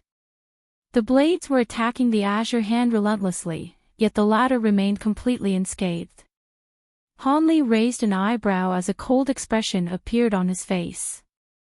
He brought together the 5 fingers on his outstretched hand and the huge azure hand also clamped its fingers together, upon which a howl of anguish abruptly rang out. The 4-armed demon beast had quite a sturdy body for a being of its level, but there was no way that it would be able to defend itself from a late nascent soul cultivator's attack, and its body was forcibly clamped into several segments. Almost at the exact same moment, Han Li disappeared on the spot as an arc of silver lightning again. In the next instant, he appeared beside the demon beast's mutilated corpse before grabbing its azure storage pouch. He then quickly swept his spiritual sense through the contents of the pouch and a delighted look appeared on his face. "Leave that spirit stone." A rumbling roar erupted from nearby. Han Li had appeared out of nowhere, killed the 4-armed demon beast, and taken the treasure that the entire demon beast army had been searching for. In the aftermath of all this, it wasn't difficult to imagine the rage coursing through the 8th grade demon beast's heart. As such, it immediately let loose a roar of thunderous fury. Furthermore, it had injected its magic power into the roar, making it audible to all of the demon beasts in a radius of several tens of kilometers. Han Li's brows furrowed as he turned toward the demon with an expression that was cold to the extreme, as if he were appraising a dead man. Blue light flashed and the demon beast was drawing close to Han Li. However, the glare that Han Li directed at it made it feel as if it had been plunged into a glacial pit. The demon beast was extremely alarmed and immediately stopped cold in its tracks. Only then did it remember to assess Han Li's cultivation base with its spiritual sense, upon which it abruptly drew a sharp breath. "You're a late nascent soul cultivator? Who are you?" The 8th grade demon beast took an involuntary step backward as it hurriedly flipped a hand over, summoning To's shell-like treasures. It held the treasures up in front of itself as an expression of shock and horror flashed through its eyes. "Who am I? Why should I answer to a dead person?" Han Li turned his gaze from the demon as he surveyed his surroundings. It appeared that the roar it had unleashed had taken effect. In the distance, 2 metamorphosis stage demon beasts were locked in heated battles with a male and a female cultivator, yet they immediately ditched their opponents, transforming into 2 clouds of azure demonic wind as they rushed toward Han Li. Even further in the distance, golden light was flashing amid indistinct thunderclaps. That golden Wyrm king was also on its way back. With that demon beast's fearsome speed, it would only take it an instant to return to this place. Han Li contemplated the situation as a cold smile appeared on his face. He put away the storage pouch before flipping his hand over to summon a green wooden ruler. Upon seeing this, the 8th grade demon beast immediately activated its shell-like treasures without any hesitation. White light flashed over the surfaces of the 2 shells, forming a resolute barrier of light that shielded the demon beast within. The demon was feeling quite relieved after adopting those defensive measures. However, a deriding sneer appeared on Han Li's face upon seeing this. He gently waved the wooden ruler through the air and green spiritual light flashed as the sound of Buddhist chants erupted from above the demon beast. A silver lotus that was several tens of feet in diameter appeared, from which 7-colored Buddhist light came raining down in a frenzy. The 8th grade demon beast's body swayed as it reflexively attempted to evade the Buddhist light. However, a horrifying scene then ensued. The air around it suddenly tightened as an immense invisible force descended upon its body, making it unable to move so much as a single finger. After being enshrouded under the Buddhist light, its spiritual power also congealed, rendering it completely unable to use its power. Arg! The demon beast only had the chance to cry out in shock and horror before a streak of golden light around 10 feet in length came hurtling toward it. The golden light only flew in a few circles around the barrier of light, upon which the light barrier emitted a cracking sound as it completely fell apart. The golden light flashed past right before the demon beast's horrified eyes. In the next instant, its body had been sliced in half and the 2 halves plummeted directly toward the ground. However, a ball of green flames suddenly shot forth from the mutilated body. A loud thunderclap erupted as Han Li abruptly appeared near the 2 halves of the body before pointing a finger at the green flames. The green light shuddered slightly and was forcibly locked in mid-air by Han Li's immense spiritual power. With his other hand, Han Li summoned an azure jade vial, from within a burst of white light emerged. The white light surged through the air before sweeping up the green flames and drawing it into the vial. Right at this moment, the other 2 demon beasts had also drawn quite close to Han Li, but their hearts shuddered in unison upon witnessing him making short work of that 8th grade demon beast before taking its soul. The 2 demon beasts hurriedly stopped in their tracks before turning to look at one another, seeing their own horror mirrored in each other's eyes. At this moment, the figure approaching from the distance was becoming clearer, and as expected, it was indeed the golden Wyrm king. There were also clouds of demonic mist of all different colors approaching from other directions. It seemed the other powerful demon beasts were also rushing back. Hanli contemplated the situation momentarily before murmuring to himself, "Seeing as I've already obtained the spirit stone, it's best not to take any unnecessary risks." With that in mind, a smile appeared on Hanli's face and he flew into the distance was a streak of azure light. "Stop him!" The golden Wyrm king was still several thousand feet away, yet it had already issued an absolute command. The other two demon beasts couldn't just stand by idly any longer. If the top-grade spirit stone were to be taken right before their very eyes, they would be punished severely. As such, they could only follow the order, making hand seals to summon two azure wind Wyrms that threw themselves at Hanli in a vicious manner.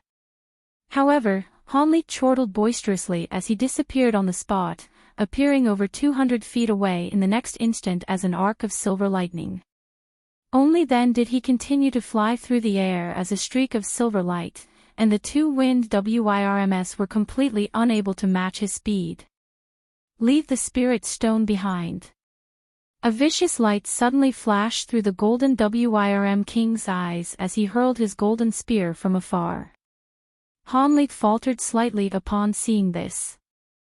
A thunderous boom erupted and the golden spear flashed several times in quick succession, taking it to less than 400 feet away from Hanli. When the spear disappeared once again, Hanli had already reverted back to his normal expression. His fleeing figure stalled momentarily as he flipped his hand over to summon a small silver shield, which then rapidly expanded to around 10 feet in diameter. Almost at the exact same moment, the golden spear appeared around 10 feet away from Hanli, lightning flashed and the spear struck the silver shield at an incredible speed. A loud clang rang out as golden and silver light intertwined, and neither side was able to overwhelm the other. The golden Wyrm king also stopped in mid-air as he hurriedly cast an incantation seal. A silver lightning snake shot forth from the spear amid a rumbling thunderclap, circling around the shield and heading directly toward Hanli. "Humph, what a pathetic little trick," Hanli harumphed as he reached out with his bare hand. He didn't appear to be moving all that quickly, but his hand managed to grab onto the silver lightning snake's neck with unerring accuracy. At the same time, an explosive boom erupted from his entire arm, following which golden arcs of lightning began to appear. The golden arcs surged down his arm in a frenzy, destroying the silver snake in one fell swoop. In the distance, the golden Wyrm king's expression changed slightly upon seeing this. However, Hanli didn't stop there. After destroying the lightning snake, he slammed a palm into the silver shield before him. A layer of piercing silver light immediately surfaced over the shield, making it as smooth as a mirror. The golden spear tremored and was repelled by the silver light as it was sent flying over 80 feet away. Hanli took advantage of this opportunity to fly toward a certain direction as a streak of azure light. However, he wasn't conserving his spiritual power in the slightest this time. After unleashing his maximal speed, the streak of azure light covered a distance of over 1,000 feet in the span of a few breaths. Coincidentally, there was a black streak of light containing a demon beast flying directly toward him, and it was none other than that demon tortoise that had accompanied the golden Wyrm king.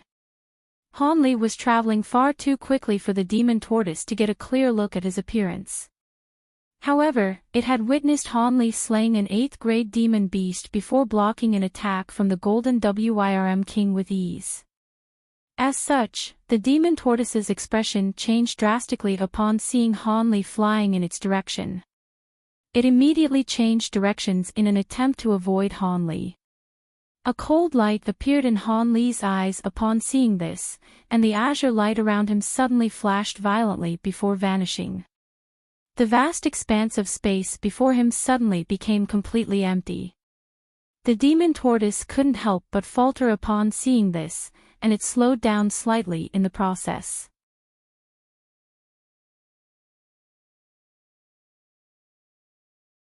However, that split second of hesitation proved to bear lethal connotations. A burst of spatial fluctuations suddenly appeared several tens of feet away from it. Han Li emerged from thin air with purple flames all over his body before sweeping a sleeve toward the demon tortoise. 36 small swords shot forth from his sleeve at once, transforming into over 100 streaks of golden light in the blink of an eye. The golden light formed a dense net of swords that came crashing down toward the demon tortoise. "It's you." The demon tortoise finally caught sight of Han Li's true features, and it immediately identified him, upon which it let loose a horrified cry as if it had seen a ghost. As the sight of the streaks of golden light hurtling toward it, the demon tortoise immediately turned deathly pale. It had seen how Han Li had used just a single streak of this golden to slay an 8th-grade demon beast, and even his victim's most prized treasure wasn't able to pose any resistance. The demon tortoise was only an 8th-grade demon beast itself, and in its intense horror, it let loose several roars in quick succession. At the same time, it took off its long robes, which transformed into a dark cloud that came flying toward the net of swords. At the same time, inky black demonic chi materialized over its body as it attempted to unleash a secret technique to get away. However, right at this moment, a bone-chilling harumph sounded from between Han Li's lips. The demon tortoise was immediately struck by excruciating pain, as if its spiritual sense were being torn apart. It clasped its hands over its head and let loose a blood-curdling cry as jets of black blood shot out from his ears and nose. The demon tortoise then plummeted from the sky. Meanwhile, the dark cloud was instantly sliced into countless segments by the net of swords, and those segments transformed into fingernail-sized tortoise-shell fragments that came raining down from above. Brilliant golden light flashed and the net of swords descended toward the demon tortoise without any pause. The demon tortoise had only just recovered slightly from the agony of having its spiritual sense torn apart, and it was completely unable to avoid this net of swords. In its despair, the demon beast gritted its teeth, and roared, "Brother Gold, this man is the Li surnamed man from."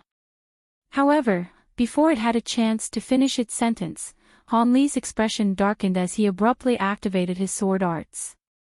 The net of swords immediately contracted as countless streaks of golden light flashed past the demon tortoise's body, slicing it into countless pieces.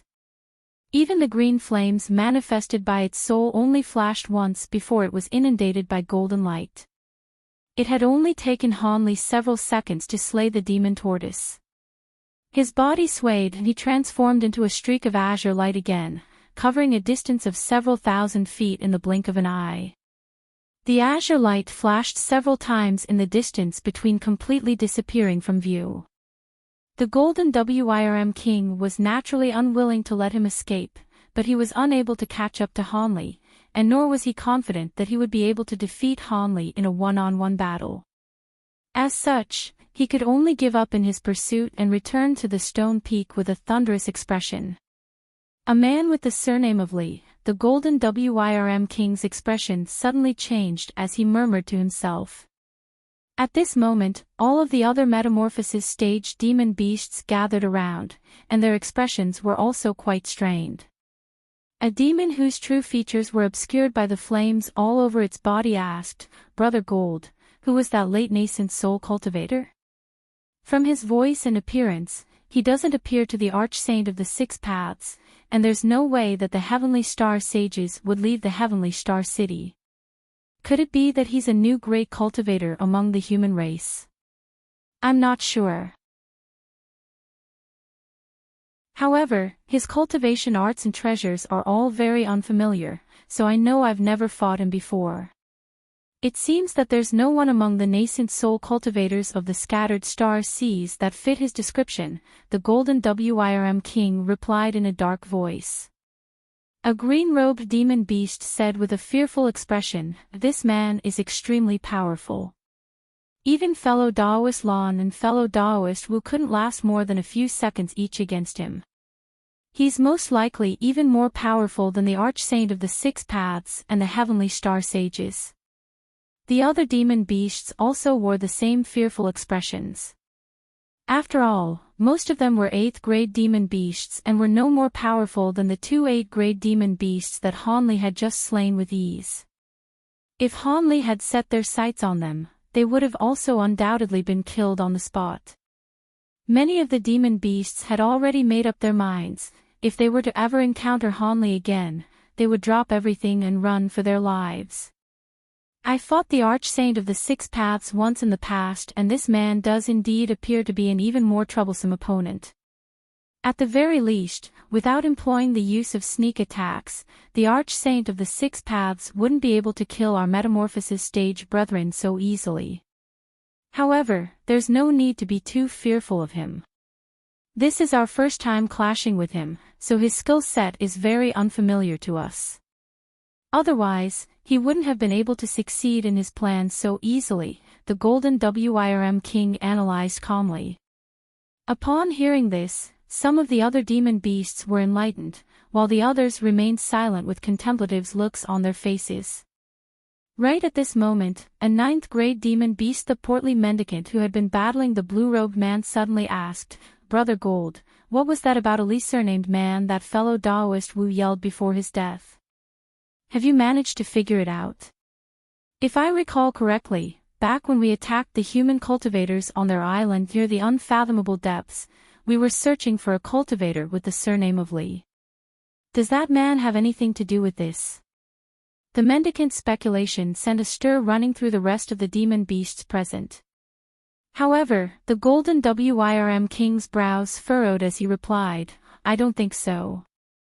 Back then, I was wounded by a sneak attack from a core formation human cultivator, and that was why I deployed forces to hunt him down.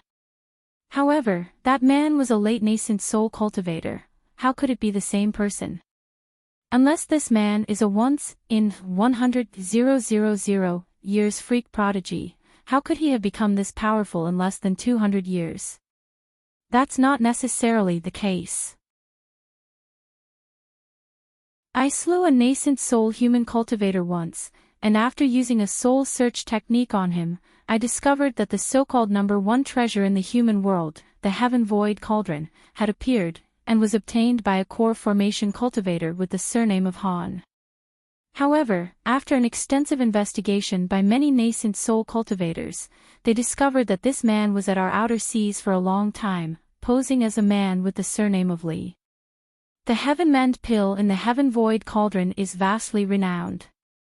With the assistance of this pill and the other unknown ancient pills in the cauldron, it's not impossible for this man to have progressed to the late nascent soul stage so quickly, the mendicant chuckled. All of the demon's beasts were flabbergasted upon hearing this, and some of them immediately began to chat among themselves again. The Golden Wyrm King also fell into deep thought upon hearing this. After a long while, a cold light flashed through his eyes, and he said, "If you're correct, then that man may well be the same cultivator who had attacked my son all those years ago. If that's the case, then I definitely won't let him get away with this. He killed my son close to 200 years ago, and now, he's responsible for the death of fellow Daoist Wu and Lan. Furthermore, he's also taken our top-grade spirit stone and possesses a supreme treasure like the Heaven Void Cauldron. That only gives us even more reason to capture him and offer him as a blood sacrifice." The mendicant shook his head as he said in a cautious voice, "But this man is a late nascent soul cultivator and he's extremely powerful. Unless we force him into a dire situation and have more than 3 brethren with cultivation bases comparable to Brother Gold's, we won't be able to do anything to him. This man is indeed not someone to be scoffed at.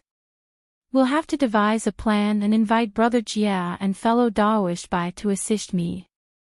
But there's no need to hurry. As long as that man remains in the scattered star seas, we'll always have chances." Overall, this was still a triumphant trip for all of us. Even though 2 of our fellow Taoists have fallen by the hands of that man, we slew 6 nascent soul human cultivators, and all of the spirit stone mines on the Green Spirit Island belong to our sea race now.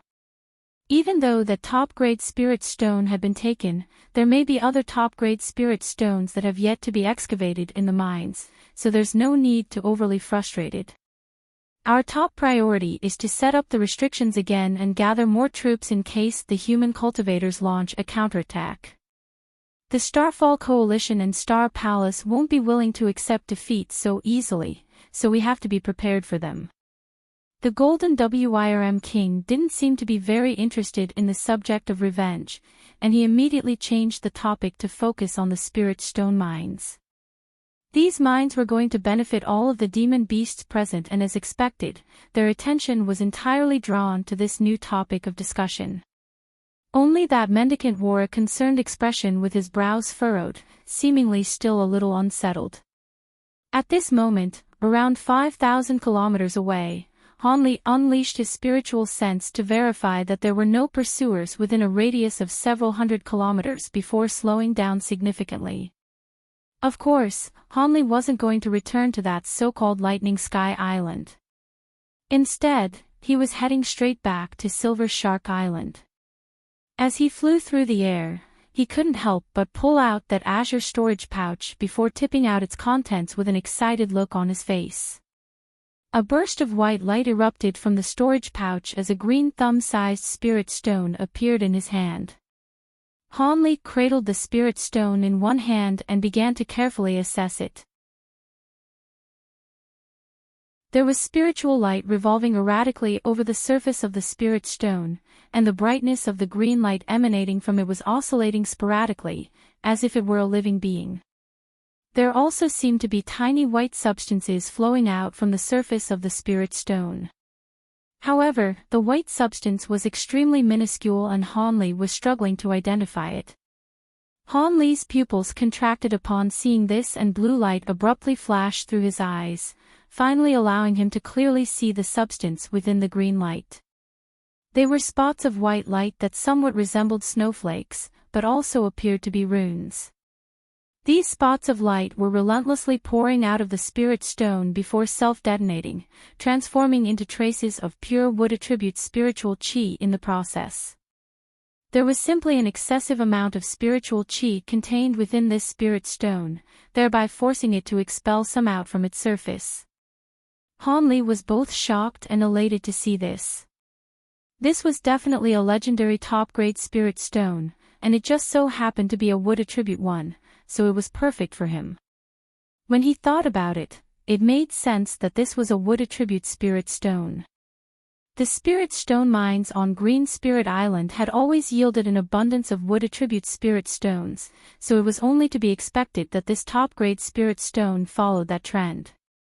Hanli closed his eyes and briefly sensed the wood attribute spiritual chi emanating from the spirit stone. After a while, he hesitated momentarily before azure light flashed from his 5 fingers as he attempted to absorb the immense spiritual chi within the stone.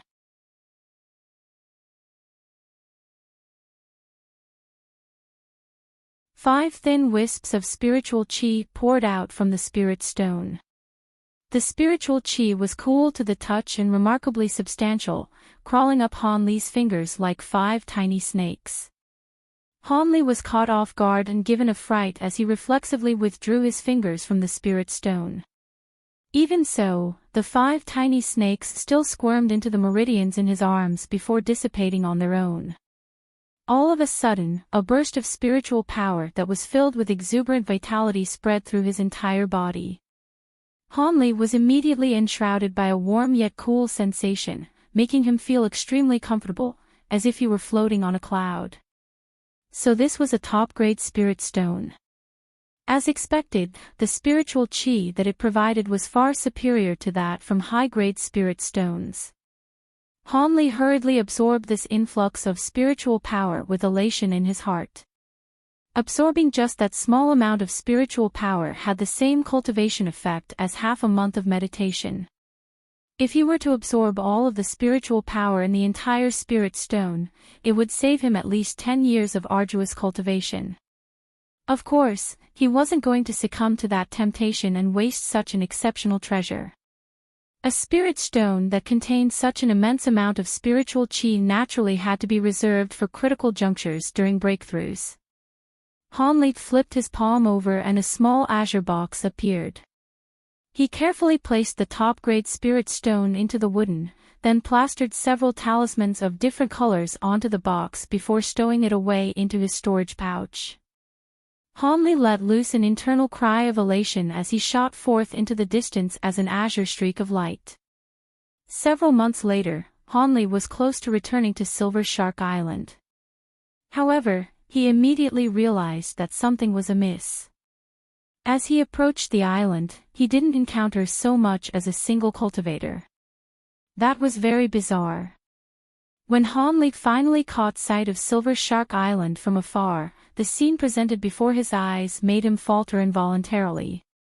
A blue barrier of light had appeared over Silver Shark Island, and at the same time, restrictions on the island all seemed to have been fully activated. After sweeping his spiritual sense through the surrounding air, Hanli discovered that there was no one around. It was as if all of the cultivators were seeking refuge within the restrictions on the island. Hanli was rather taken aback upon making this discovery, and he also scanned through the nearby seabed with his spiritual sense. After verifying that there weren't any abnormalities present, he began to fly toward the entrance to the island with a hint of bewilderment in his heart. The fluctuations of the restriction were more steady there, so it was most likely the designated entrance of the formation. After flashing through the air a few times, Hanli reached the barrier of light and the azure light around his body receded. He looked at the light barrier before raising a hand to send a voice transmission talisman flying into the barrier. He then hovered in the air expressionlessly, awaiting a response from the other side. Which fellow Daoist is returning to the island at a time like this? May I know your name? A wary male voice sounded from the other side of the light barrier.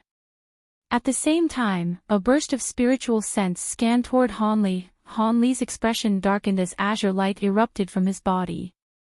The spiritual sense was immediately repelled, and Hanli also lashed out at it in an offhand manner. A muffled groan rang out behind the light barrier, clearly belonging to the owner of the spiritual sense. Humph. Is my name something for juniors like you to interrogate? Hurry up and ease the restriction. I have some matters to attend to on this island, Hanli harumphed coldly. The cultivator repressed the sharp pain in his spiritual sense as he hurriedly explained, My apologies, I was not aware that you were a nascent soul stage senior. Under normal circumstances, I would naturally grant you passage without asking any questions, but a large horde of demon beasts from the nearby ocean suddenly attacked the island just a few days ago. I was sent here to guard this restriction, and I must verify the identity of all cultivators returning to the island before granting passage. Hanli recalled back to the scenes where the demon beasts had attacked Green Spirit Island, and his expression eased slightly as he said, Is that so? How do you plan to verify my identity? Would you be able to provide me with your name and a brief introduction, senior? Alternatively, do you have any items that can prove your identity? The cultivator behind the light barrier asked in a timid manner. Will this suffice? Hanli's brows furrowed as he raised a hand, sending a streak of golden light disappearing into the light barrier. It was none other than the guest elder badge given to him by the heavenly star sages. Please forgive me, Senior Han. I'll let you in right away, the man's surprised voice sounded from behind the light barrier. Hanli's heart stirred slightly upon hearing this and a peculiar light flashed through his eyes, but he quickly recomposed his expression as he awaited entry into the island. A short while later, the blue light barrier before him tremored, and a small opening appeared. Hanli's body swayed and he flew in through the opening, which slowly sealed over amid a burst of buzzing. Hanli's eyes immediately lit up as he flew into the light barrier. There were over 10 white-robed Star Palace cultivators standing in front of him, all of whom were divided into 2 rows. The azure light receded and Hanli was revealed to these cultivators. We pay our respects to Senior Han. A middle-aged cultivator hurriedly stepped forward before extending a respectful bow to Hanli. Judging from his voice, he was the one who had been conversing with Hanli earlier. This man was a core formation cultivator and his face was slightly pale, clearly still recovering from the spiritual sense backlash that had just been inflicted upon him. You're the only ones guarding this place. Han Li raised an eyebrow with a hint of surprise on his face. Aside from the one core formation cultivator, all of the other Star Palace cultivators were only at the foundation establishment stage. This was not a formidable force by any stretch of the imagination. The demon beasts launched an extremely fierce assault against the island a few days ago, and all of our other fellow Taoists have retired to the town within the island to rest, leaving only disciples like us to guard this place in shifts. However, please rest assured, Senior Han, the closest town to this place is only just over 50 kilometers away, and there are over 100 Star Palace disciples there who can come to reinforce us at any time, the man explained. Why are you calling me Senior Han? How do you know of me? Han Li's expression darkened as a burst of astonishing spiritual pressure erupted from his body, forcing the man to stumble back and retreat as his expression changed drastically. The man steadies himself and hurriedly replied, Senior Han, we've received portraits of your appearance several months ago from the Star Palace, and we were told to constantly be prepared to do your bidding. I see. I didn't think the two palace masters would pay so much attention to me. An ambiguous light flashed through Han Li's eyes and a smile suddenly appeared on his face as the astonishing spiritual pressure abruptly disappeared.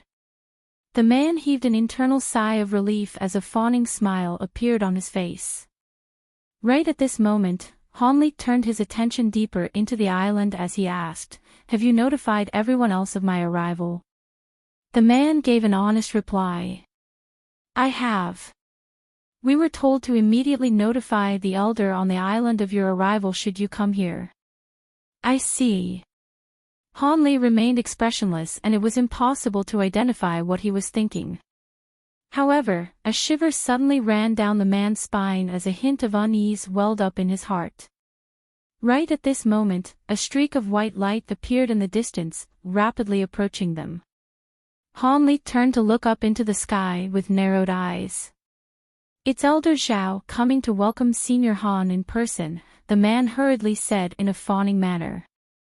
Han Li merely nodded expressionlessly as he stood still with his arms crossed. The man was slightly surprised at the sight of Han Li's careless display. He wasn't aware of the fact that Han Li was a late nascent soul cultivator.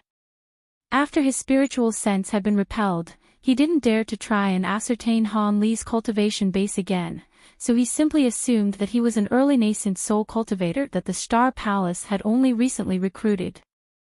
The streak of white light descended before revealing an elderly man with a head of white hair. This man wore a brocade robe with a jade belt around his waist, and his brows were thin and long. He was an early nascent soul cultivator. The elderly man immediately identified Han Li from within the crowd, and his eyes lit up as he strode toward him. He cupped his fist in a salute, and said, Please forgive me for failing to provide a timely welcome, fellow Taoist Han. The elderly man wore a warm smile on his face, as if he and Han Li were old friends. Han Li raised an eyebrow as he replied in an indifferent manner, You're far too kind, fellow Taoist. I heard the situation on Silver Shark Island has been a little hectic of late. Are you the one calling the shots on the island, Brother Zhao? There was a horde of demon beasts that attacked the island, but there wasn't even a single metamorphosis stage demon beast among them, so they were taken care of with relative ease. I'm not the one overseeing things here on the island, that would be Ning Chongkai. However, he's currently away at the moment, investigating the reason behind the demon beast's unprovoked attack against the island. I was actually sent here with the sole purpose of welcoming you, fellow Taoist Han, Elder Zhao said with a smile. You were sent here to welcome me. A hint of surprise finally appeared on Han Li's face upon hearing this. Indeed. The palace masters have asked me to pass on a message to you. They insist on meeting you again when you return to the inner seas. Truth be told, I've been waiting on this island for you for several months already, fellow Taoist Han, the elderly man explained with a smile. Oh. What business do they have with me? Han Li's brows furrowed slightly. He had a feeling that there was some serious trouble brewing. This is not the place to discuss such matters. Please come with me to a quieter location, Brother Han, the elderly man suggested with a mysterious smile. Sure, then let's head over to that small mountain over there. Han Li looked around with a contemplative expression before suddenly pointing to a small mountain around 10 kilometers away. Elder Zhao turned his gaze toward the small mountain, and immediately agreed, as you wish, Brother Han. Han Li nodded in response, and after the elderly man delivered some instructions to the Star Palace disciples, the two of them flew toward the mountain together. The mountain wasn't very far away, so the two of them naturally arrived in a very short time. Han Li landed on the mountain and said in a calm voice, "What message would you like to pass on from the palace masters, fellow Daoist Zhao? You can tell me now." There's no need to be so cautious, Brother Han. I have fantastic news to deliver to you. The elderly man stroked his beard with a smile. Fantastic news? What are you referring to? Han Li was taken aback upon hearing this. Fellow Daoist Han, you're not yet at 500 years of age, right? The elderly man asked with a smile. So what if that's the case? Han Li was struck by a peculiar feeling, but he didn't deny this.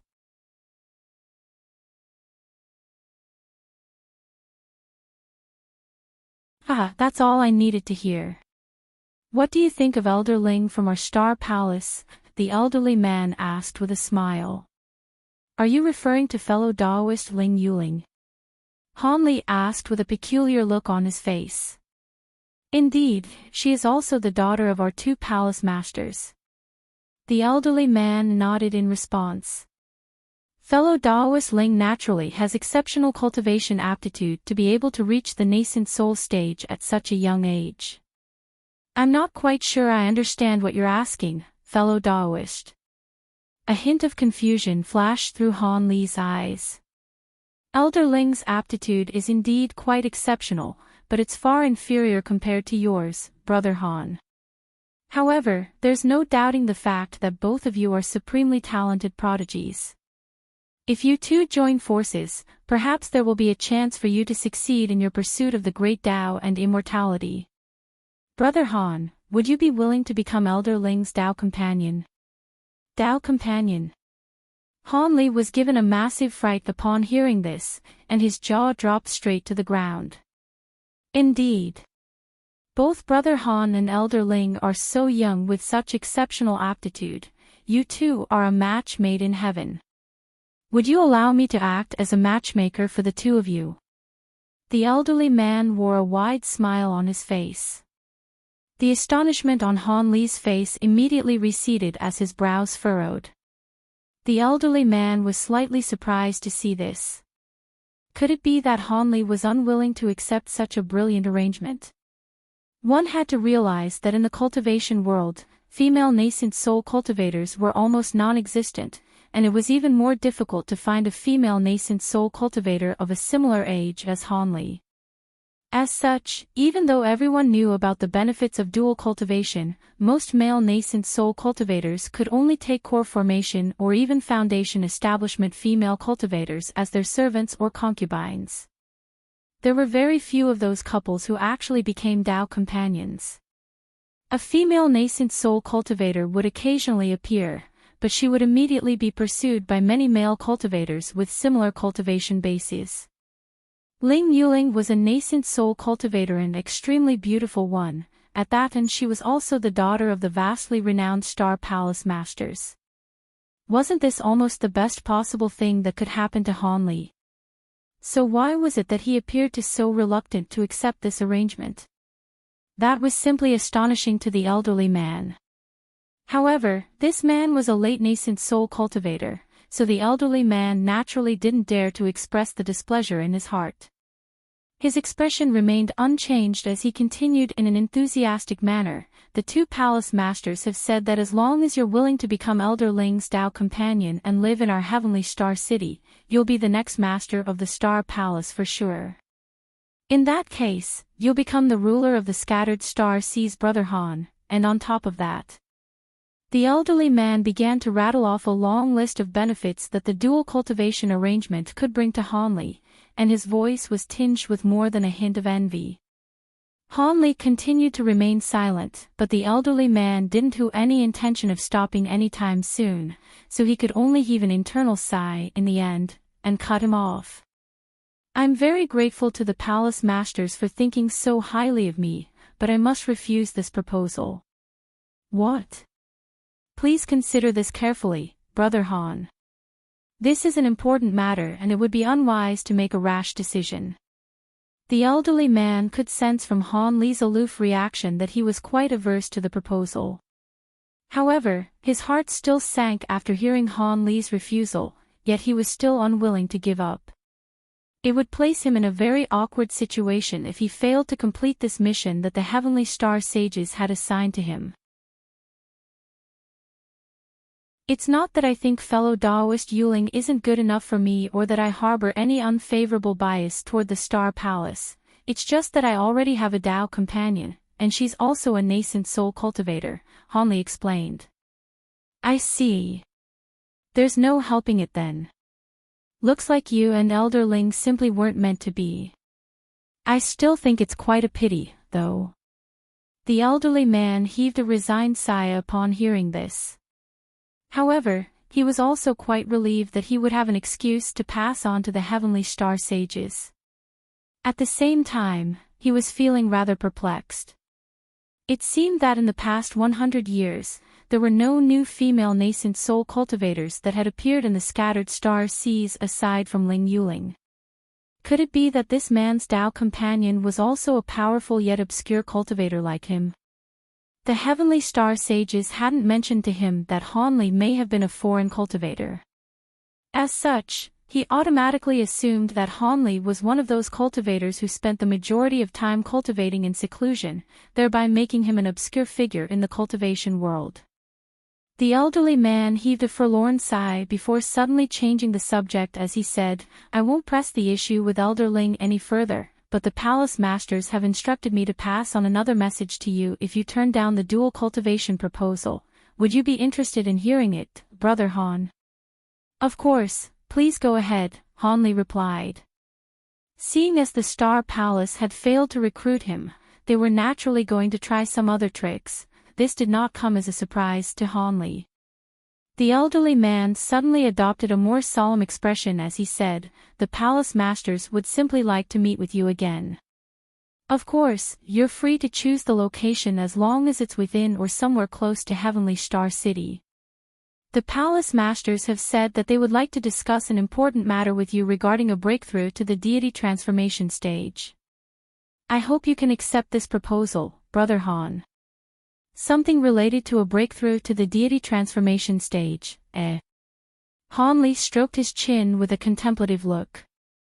If it weren't for that final part of the message, he would turn down the proposal without any hesitation. However, this proposal was quite tempting and he had to think carefully about it.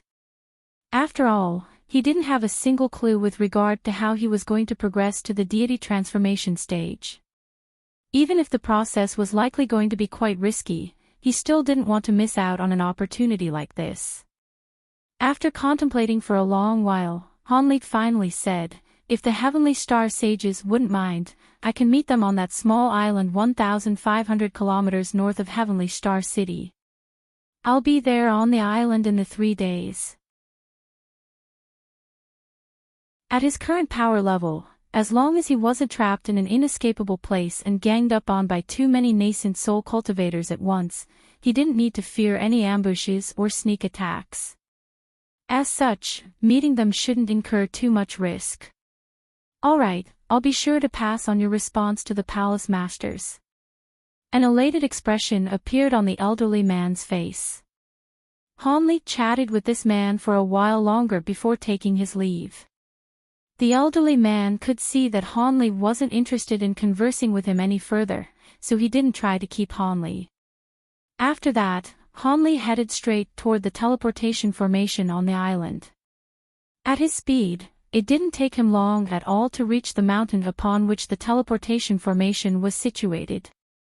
Once there, he just so happened to catch sight of the burly cultivator who was guarding the teleportation formation on the previous occasion that he was here as well. The man wore a stern expression and was speaking to several cultivators. As he did so, he shook his head incessantly as if he were refusing something. Dazzling azure light flashed and Han Li appeared in front of the group of people, seemingly out of thin air. "I pay my respects to Senior Han." The berry cultivator immediately recognized Han Li, and he hurried over before extending a respectful salute. "I want to go back to the inner seas. The teleportation formation is ready to go, right?" Han Li asked coldly. "Of course. Right this way, Senior Han," the Star Palace cultivator quickly replied. Before Han Li even had to ask, he immediately handed over a teleportation talisman.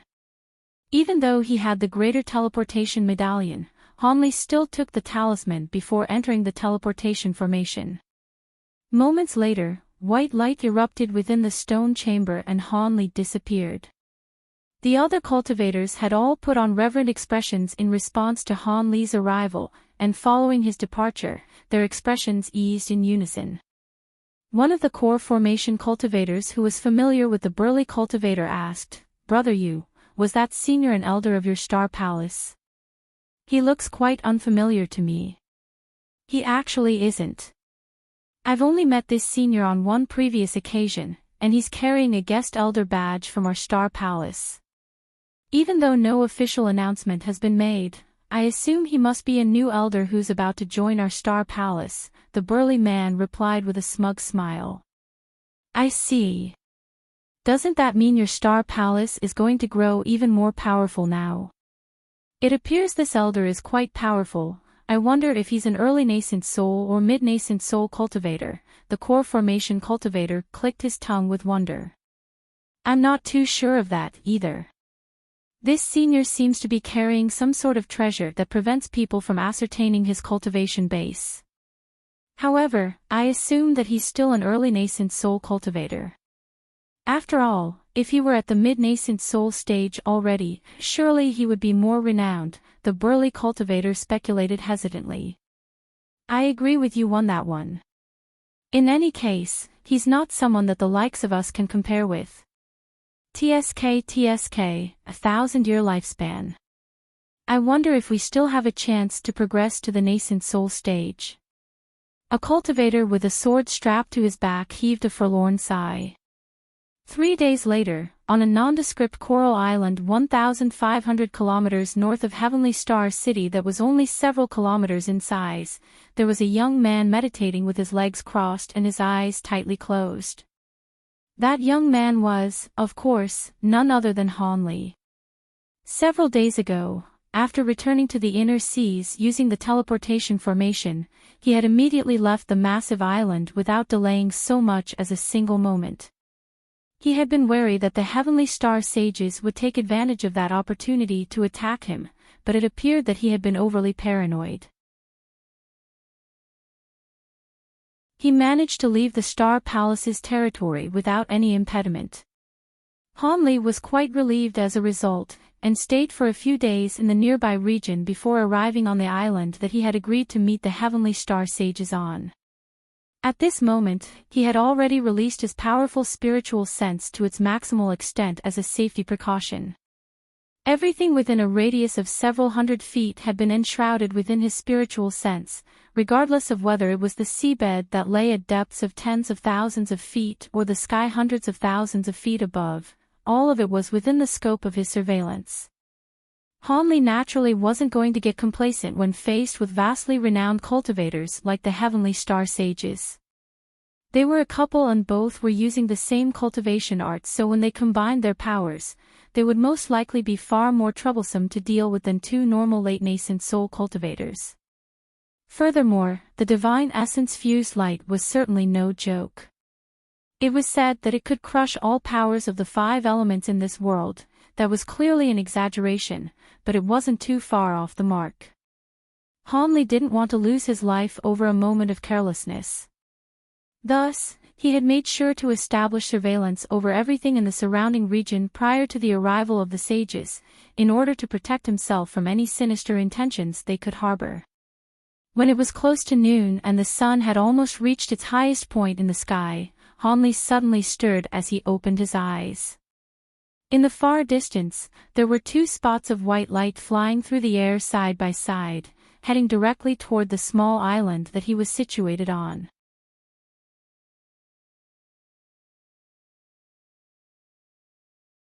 Hanli didn't immediately rise to his feet. Instead, he turned toward that direction expressionlessly. The two approaching cultivators had clearly seen Hanli from afar, and they immediately accelerated toward the small island that he was situated on. The streaks of white light soon appeared above the island, before receding to reveal a man and a woman. The woman appeared to be around 25 or 26 years of age with skin as fair as snow and luscious black hair. She wore a vibrant green palatial dress and her entire body was emanating a regal and esteemed aura. In contrast, the man was a white-robed scholar who appeared to be around 40 years old. His looks were very ordinary, yet his brows were as dense and dark as swords. There was a sinister aura radiating from his body and his expression was as cold as ice. The two of them hovered in the air at altitudes of around 300 feet, appraising Hanli from above. Hanli slowly rose to his feet and his body drifted into the air.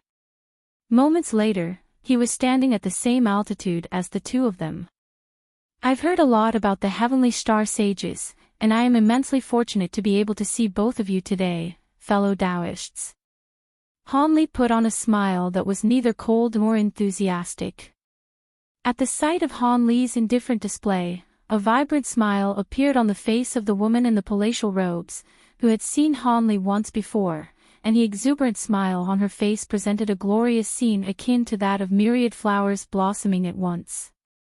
There are only so many late nascent soul cultivators in the scattered star seas. Seeing as you agreed to meet us, we were, of course, not going to leave you hanging. This is my Tao companion, Ling Xiaofeng. The two of us do indeed have a bit of renown, but not many people actually know our real names, the woman said. Hanli smiled and didn't say anything, yet he turned his gaze toward the man beside her. His eyes just so happened to meet Ling Xiaofeng's cold gaze, and shudders ran through both their hearts in unison. They couldn't quite put their finger on the reason for this, but both of them were suddenly struck by the feeling that the other was not to be messed with. I heard from Elder Zhao that you already have a Tao companion, and she's also a nascent soul cultivator. That's rather unfortunate news for us, Brother Han. However, it's impossible that our star palace would have completely failed to have heard of a new female nascent soul cultivator in the scattered star seas, even if she's been in seclusion for an extended period of time. You must be from the Great Gene and not from our scattered star seas, right, Brother Han? Ling Xiaofeng asked. Hanli's expression changed slightly upon hearing this, and he exclaimed, so the two of you have also been to the Great Gene before. Hanli exhaled as countless thoughts flashed his mind, and he neither confirmed nor denied this notion. However, the tone of his voice led the heavenly star sages to automatically believe that their speculation rang true. The man nodded with an expression that suggested he suspected this to be the case all along. The Great Gene is known as the Holy Land of Cultivation in the human world. Of course my Tao companion and I have visited it before. However, even though there's an ancient teleportation formation that can take one from the scattered star seas to the Great Gene, the teleportation formation on the other side is situated in an extremely mysterious location, and even with the power levels of my Tao companion and me, that place still poses some risk to us. As such, aside from the past masters of the Star Palace, there have been very few nascent soul cultivators from the scattered star seas who have visited the Great Gene. Of course, there aren't many people who know about this ancient teleportation formation to begin with. However, our Star Palace is located quite close to the teleportation formation, and a palace elder is permanently settled there to guard the formation. If you teleported to the scattered star seas using that formation, there's no way that the two of us would have been oblivious to your arrival. Aside from that, it's possible for someone to fly here from the Great Gene, but the journey will take upward of 10 years, and will be quite a perilous one. There's almost no one who would do something so stupid. How did you get to our scattered star seas, Brother Han? Wen Qing asked with undisguised curiosity in her eyes. I merely arrived here by chance and not intentionally. As for the method through which I got here, it's very difficult to replicate, so you don't need to be concerned about anyone else emulating it. Han Li gave half of a reply and didn't elaborate any further. Ling Xiaofeng and Wen Qing looked at one another, and they could see the confusion in each other's eyes, but they did press the issue any further. The man asked, has Elder Zhao informed you of our objective for meeting you here? Han Li was silent for a moment before chuckling as he said, he did mention it. Apparently, the two of you wish to discuss with me matters regarding a breakthrough to the deity transformation stage. I naturally couldn't refuse such a tempting invitation. Indeed. The two of us have been stagnant at the late nascent soul stage for several centuries, but I'm sure we can still provide some insight that can prevent you from going down the wrong path, as well as several methods and secret techniques that will assist you greatly in making a breakthrough to the deity transformation stage. Of course, whether you'll be able to succeed or not in the end will be up to you, Wen Qing continued with a pleasant smile on her face. Oh. That does sound great, but surely you wouldn't disclose those secret techniques to me free of charge, right? A hint of caution flashed through Han Li's eyes. If you had agreed to become Yuling's Dao partner, then we would naturally have unconditionally presented you with this information. However, seeing as you turned down our offer, we can only strike a deal with you, Brother Han, Wen Qing said in a slightly forlorn manner. What deal would you like to propose? Han Li's eyes narrowed as he looked at Wen Qing with a calm expression. A serious look appeared on Wen Qing's face as she replied, it's quite simple. I hope to provide these secret techniques and insights in exchange for your assistance to help our daughter take care of the Star Palace, all the way until she can look after the Star Palace on her own. You want me to assist fellow Daoist Yuling? Han Li's brows furrowed with a contemplative expression on his face. The heavenly star sages weren't in a hurry either. They waited patiently while Han Li digested their proposition. Fellow Daoist Ling is currently only at the early nascent soul stage, right? Han Li asked. Indeed, she is. A smile reappeared on Wen Qing's face, as if she could already guess what Han Li was going to ask next. How long do you think it will take for the two of you to help fellow Daoist Yuling reach the late nascent soul? 100 years. 200 years. Or even longer than that? Han Li asked. The two of us have a way to help our daughter reach the mid-nascent soul within 100 years. As for progressing to the late nascent soul stage, that's no simple matter and it'll be up to her to get there on her own, Ling Xiaofeng replied coldly. Then do you think she'll be able to take care of the Star Palace on her own without a late nascent soul stage cultivation base? You wouldn't be expecting me to spend several hundred years of my life helping her out, would you? Han Li stroked his chin as he chuckled coldly. Wen Qing's smile stiffened slightly upon hearing this, but she quickly recomposed herself. If you think that condition is going too far, then we can change to another one. As I'm sure you're aware, the clowns at the Starfall Coalition have constantly been provoking our palace. If you can assist us in killing the Archsaint of the Six Paths and Wan Sangu, then we would also be willing to offer the aforementioned methods and secret techniques. As far as I know, you have turned many of the Starfall Coalition's nascent soul cultivators against you after obtaining the Heaven Void Cauldron, so this will be a win-win situation for both of us, Wen Qing offered with a smile.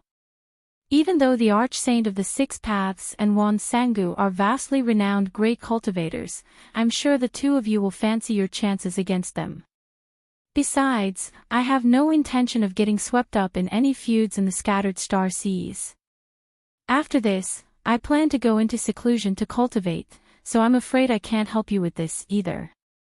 Wen Qing's smile faded after Han Li turned down her second condition. Even though she didn't say anything, she was clearly becoming quite displeased. At this moment, Ling Xiaofeng said, "Brother Han, you may not be aware of this, but the secret techniques that we are offering to provide to you have only been invented after countless years of effort and research from several past masters of the Star Palace. They are priceless treasures to late nascent soul cultivators like us. You're not hoping to obtain them from us free of charge, are you?"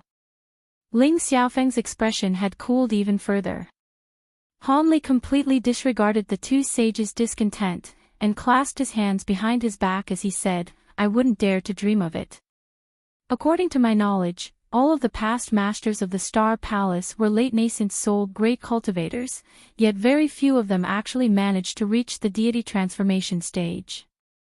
I'm sure the methods and secret techniques you're offering are very valuable, but I really am rather skeptical of their efficacy.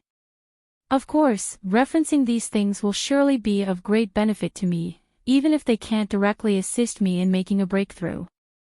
However, it's too much to ask of me to expend several hundred years to help your daughter or to take such a massive risk in assisting you two in battle. Please state some simpler conditions. I definitely won't consider anything that's too complex or too ambitious." The expressions of the couple's faces immediately darkened upon hearing this. However, they didn't say anything in response. Instead, they exchanged a glance and began to communicate using voice transmission right before Han Li's eyes. Han Li's lips twitched slightly upon seeing this before looking up into the sky expressionlessly. A short while later, the couple seemed to have finished their discussion. Ling Xiaofeng turned to Han Li expressionlessly and said, "For everything we're offering, we're only asking you to assist our daughter on 3 separate occasions. As long as you can do that, we have a deal." Han Li contemplated this condition momentarily before replying, "I can agree to that.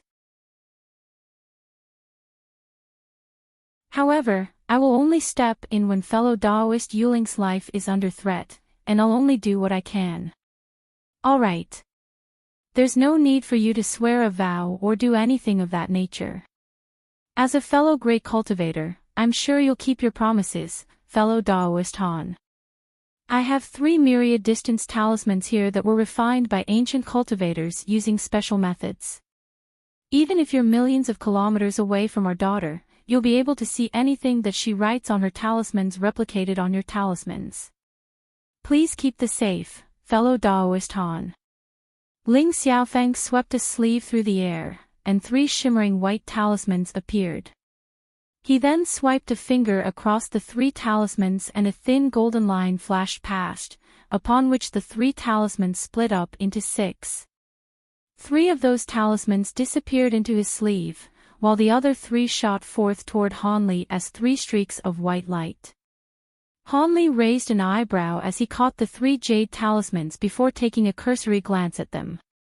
The runes on these talismans were quite complex, and even though they had been split in half, there was still spiritual light shimmering over their surfaces, thereby indicating that these were no ordinary artifacts.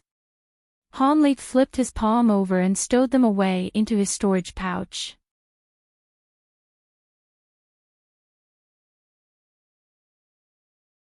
This jade slip contains the secret techniques that will assist in a breakthrough to the deity transformation stage.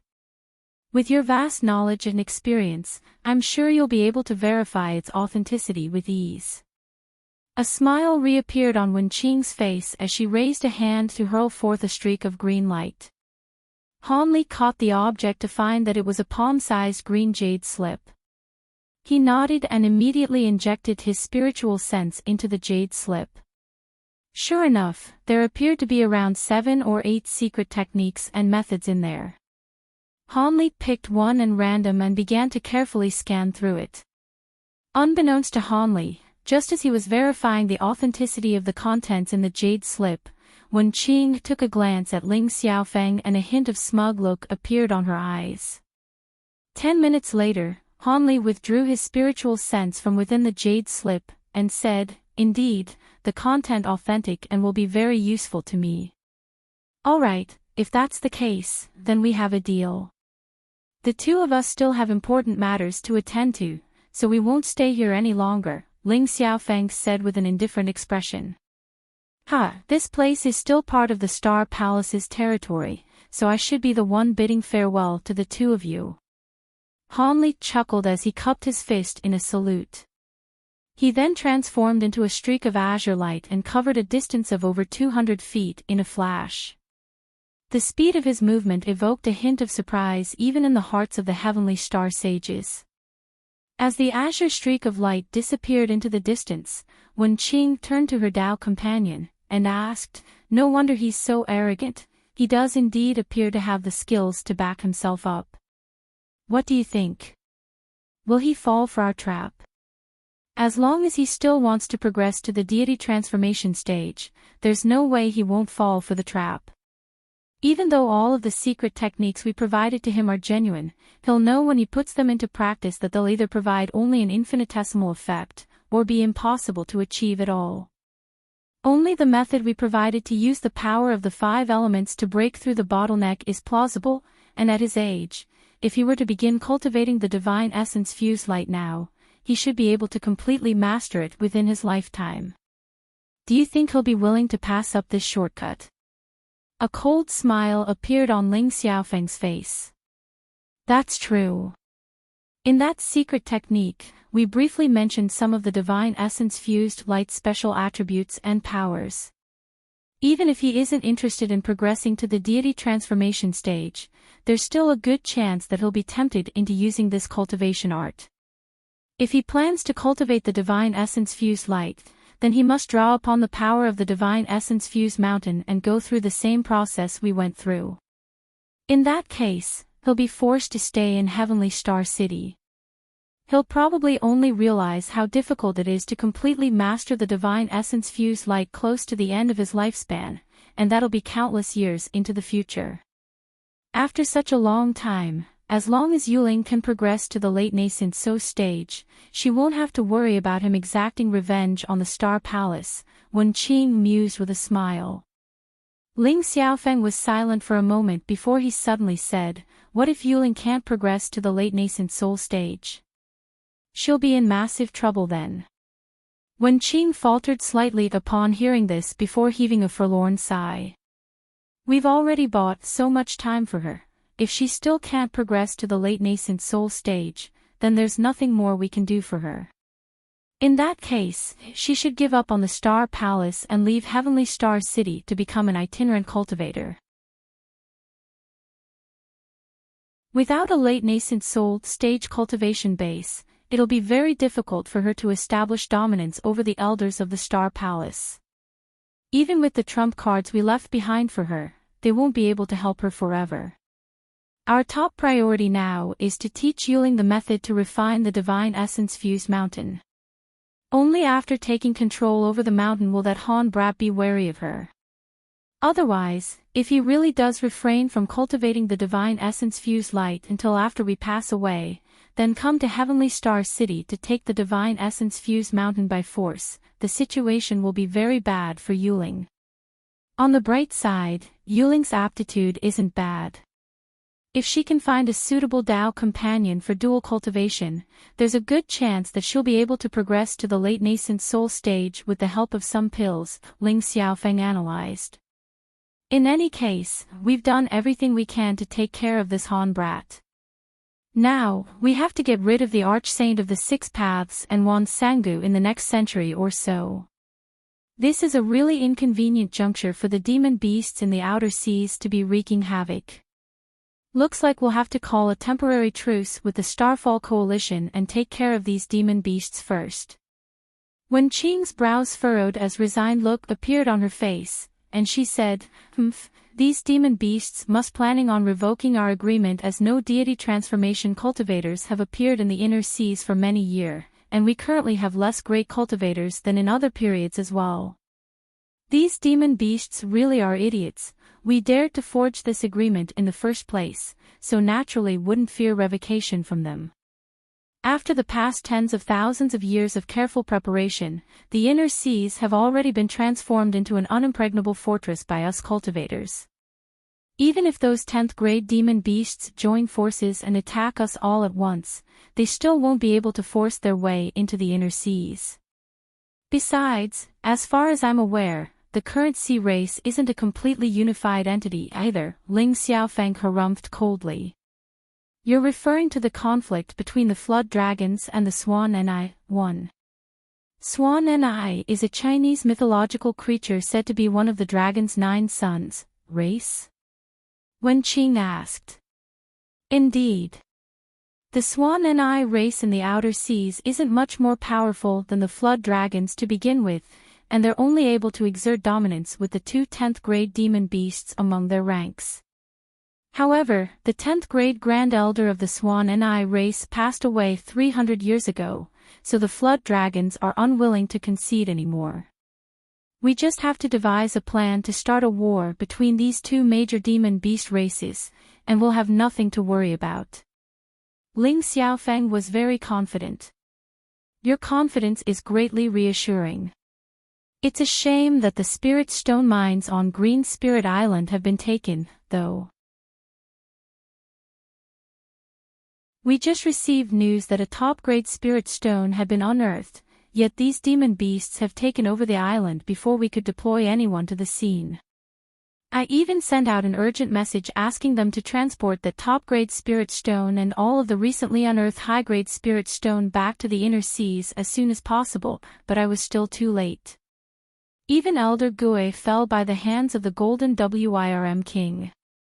A wistful look appeared on Wen Ming's face. Ling Xiaofeng shook his head, and said, "It can't be helped, the outseas belong to the demon beasts, after all." Prior to this, there weren't any conflicts of interest, and those high-grade demon beasts didn't even regard those unintelligent low-grade demon beasts as their brethren, so they simply let us set up establishments on those islands in the outer seas. Now that high-grade spirit stones and even a top-grade spirit stone have been unearthed, it's only natural that they would attack. It's a good decision to give up on the outer seas for now. We should take this opportunity to gather all of our forces in inner seas, and try to stabilize the Star Palace as much as possible before Yuling takes over. However, those itinerant cultivators and the Starfall Coalition most likely won't be willing to give on the outer seas, Wen Qing mused with a thoughtful expression. That's perfect for us. We'll open up all of the teleportation formations in the city, and as long as they're willing to pay spirit stones, we'll let them go to the outer seas as they please. Ever since the rise of the Starfall Coalition, these itinerant cultivators have been less reverent and respectful toward our Star Palace. This will be an ideal opportunity to teach them a good lesson. Once the matters surrounding the demon beasts in the outer seas are settled, we'll completely uproot the Starfall Coalition. It appears that the Archsaint of the Six Paths and Wan Sangu are really under the impression that we can't stray far away from Heavenly Star City. They'll realize just how absurd their preconceived notions have been on the day that they die. Every once in 100 years, there will be an entire month where the power of the Divine Essence-fused mountain would completely disappear. We won't be restricted by the mountain at all during that month, and when that time comes. Humph. A vicious look appeared in Ling Xiaofeng's eye as he harumphed coldly. Indeed, it's time for me to settle my differences with the Archsaint of the Six Paths once and for all. Wen Qing's voice had also cooled significantly. Ling Xiaofeng faltered upon hearing this before his brows furrowed as he asked, "Are you still hung up on what happened all those years ago?" "How could I not be? If it weren't for the fact that I met you, I would most likely have died long ago. If it weren't for the restriction of the Divine Essence-fused light, I definitely wouldn't have let him get away from me during our last battle." Wen Qing's expression cooled even further as she spoke. Ling Xiaofeng was silent for a moment upon seeing this, and in the end, he could only heave a faint sigh. "All right, seeing as that's the case, I'll let you put an end to the Archsaint of the Six Paths." At the conclusion of that sentence, Ling Xiaofeng transformed into a streak of white light again and flew away in the direction they had come from. Wen Qing remained on the spot for a while longer with a furious look on her face before also following suit. At this point, Han Li was already far away. He was naturally unaware of the fact that on just the second day after his return to the inner seas, the entire Silver Shark Island had already heard about the slaughter that had taken place on Green Spirit Island. At the same time, news of a top-grade spirit stone being unearthed from a mine on the island created a massive stir throughout the entire Scatterstar Seas. Just 2 days following Han Li's meeting with the Heavenly Star Sages, the high-grade demon beasts in the outer seas delivered an ultimatum to all of the islands on which human cultivators were residing. All humans were to leave the outer seas within 3 months, and anyone found after that would be killed on the spot. As a result, all of the itinerant cultivators and powers within the inner seas were in a state of uproar. To the cultivators in the scattered star seas, the demon cores of the demon beasts in the outer seas had become as indispensable and irreplaceable as spirit stones, and almost every power within the scattered star seas was dependent on them. There were massive profits to be gained for all of them in the outer seas, so how could they be willing to retreat so easily? Thus, countless itinerant cultivators as well as cultivators from the major powers flocked to the Star Palace and Starfall Coalition, accessing their teleportation formations to travel to the outer seas.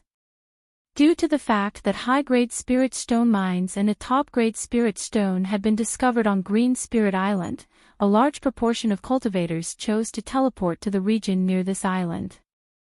At the same time, countless demon beasts of all different grades had also gathered on Green Spirit Island. It appeared that the battle between the human cultivators and the demon beasts was imminent. Amid the chaos and turmoil, a rumor began to spread throughout the entire scattered star seas. It was said that the Heaven Void Cauldron had reappeared and that there were mysterious pills within Cauldron that could allow a core formation cultivator to progress to the late nascent soul stage in less than 200 years. No one knew where this rumor had originated from, but it was quickly gaining traction among all of the human cultivators.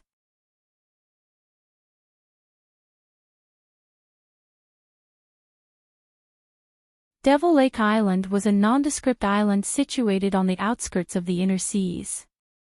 The only ones who were aware of its location were the itinerant cultivators who resided on the other nearby islands. The reason why this island remained in the memories of these cultivators and was given such a peculiar name was because there was a material that could be found on the island, a material known as green copper that was produced in several lakes on the island. The material wasn't very rare nor valuable, but it was essential for refining several types of unique treasures. As such, some low-grade cultivators would occasionally travel to this island to secure this material. Perhaps it was due to the fact that these lakes contained large quantities of green copper, but in any case, all of the lakes were as green as jade, far greener than the water in a normal lake. Furthermore, if a mortal were to fall into the river, they would be able to float without doing anything. As such, the coined term of Devil Lake gradually became popular in the region around the island. However, this island only had scarce forestry and no spirit veins, so it received very few visitors. However, on this day, there were around 50 to 60 low-grade cultivators gathered beside one of the lakes. All of the cultivators were busy setting up several complex makeshift formation spells. Most of these cultivators were at the chi condensation stage, and there were only around 6 or 7 foundation establishment cultivators among them. In the air above the center of the lake, there were 3 core formation cultivators gathered, and they were discussing something quietly among themselves. A wrinkly gray-robed elderly man turned to the other 2 with a dejected frown, and said, "Junior Marshal Brother Lei, we're not going to fail again this time, are we? For the sake of breaking this restriction, I've almost had to expend all of my savings. Throughout this process, I've spent over 200,000 spirit stones. If we fail again, I won't have any more spirit stones to offer." A handsome blue-robed man harumphed in reply, "Humph, you're exaggerating things far too much, Senior Marshal Brother Wu. You're the wealthiest among all 3 of us. The gold inscription pavilion you own is extremely renowned in this surrounding region, so how could you possibly be unable to spare these spirit stones? You may be unaware of this, Junior Marshall Brother Lay. Even though business appears to be booming for my gold inscription pavilion, it's actually only barely holding on in the face of competition from larger shops like the Fire Cloud Pavilion. The gray-robed man heaved a long sigh with a forlorn expression on his face. There's no need to tell us a sob story, Senior Marshall Brother Wu. Your gold inscription building has been running for a long time, and if there were no profits to be gained from it, why haven't you closed it down already? The final cultivator of the three was a gorgeous red-robed woman. She had a supple backside coupled with a voluptuous chest, and her large watery eyes seemed to be capable of captivating one's soul. The gold inscription pavilion was quite profitable in its earlier years, but that was only when Master was still around. Ever since Master Man disappeared over 100 years ago, the other larger shops have been exerting a lot of pressure on me, seeing as I no longer have a nascent soul cultivator as my backer. The first few years were all right as they were still wary of a potential return from Master Man.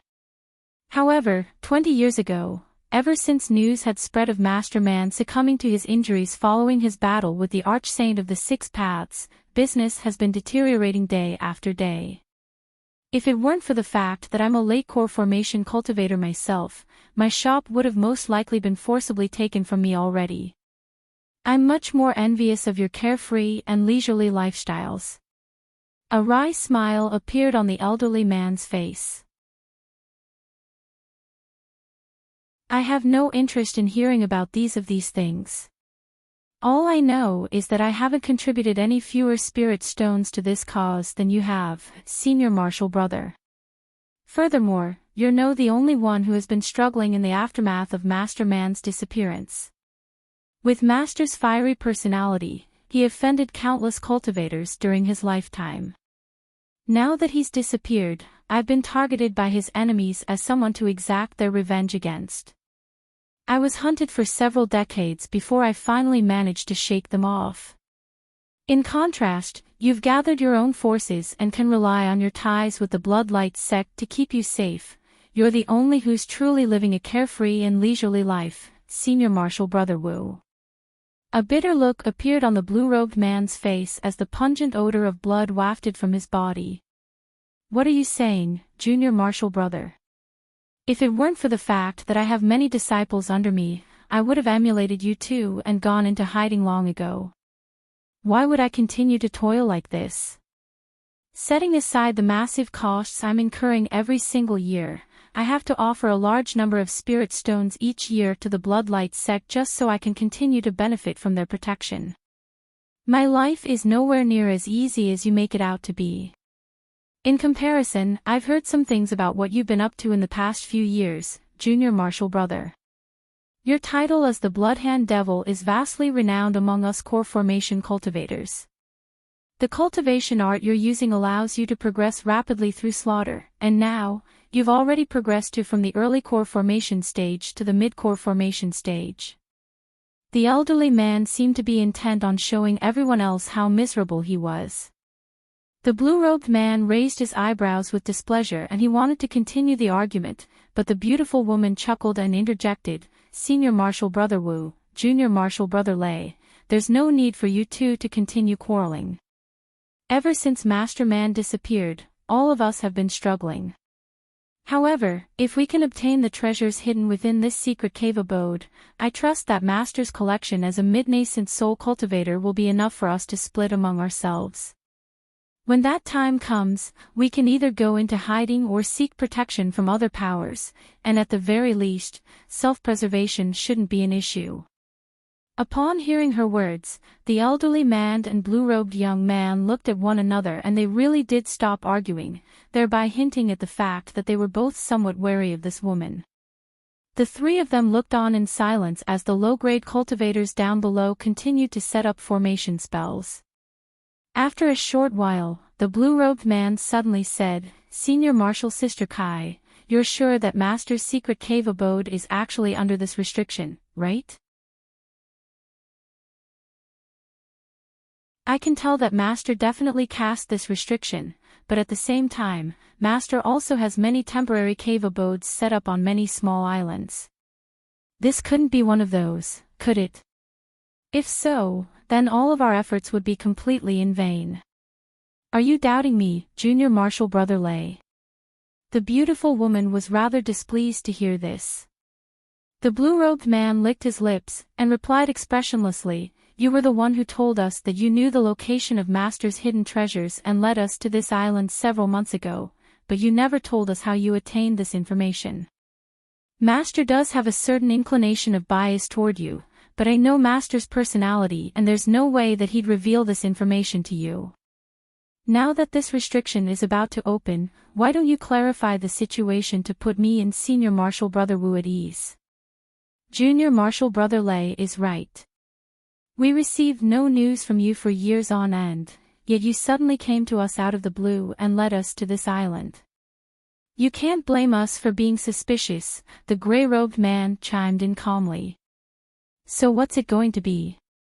If I don't disclose this information to you too, are you going to join forces to gang up on me, a frail early core formation stage woman?" The woman's expression darkened as she raised a hand to tuck a few stray strands of hair behind her ear. As she did so, a purple bracelet that was flashing with mysterious runes was revealed on her wrist. Both of her martial brothers' expressions changed drastically upon seeing this bracelet.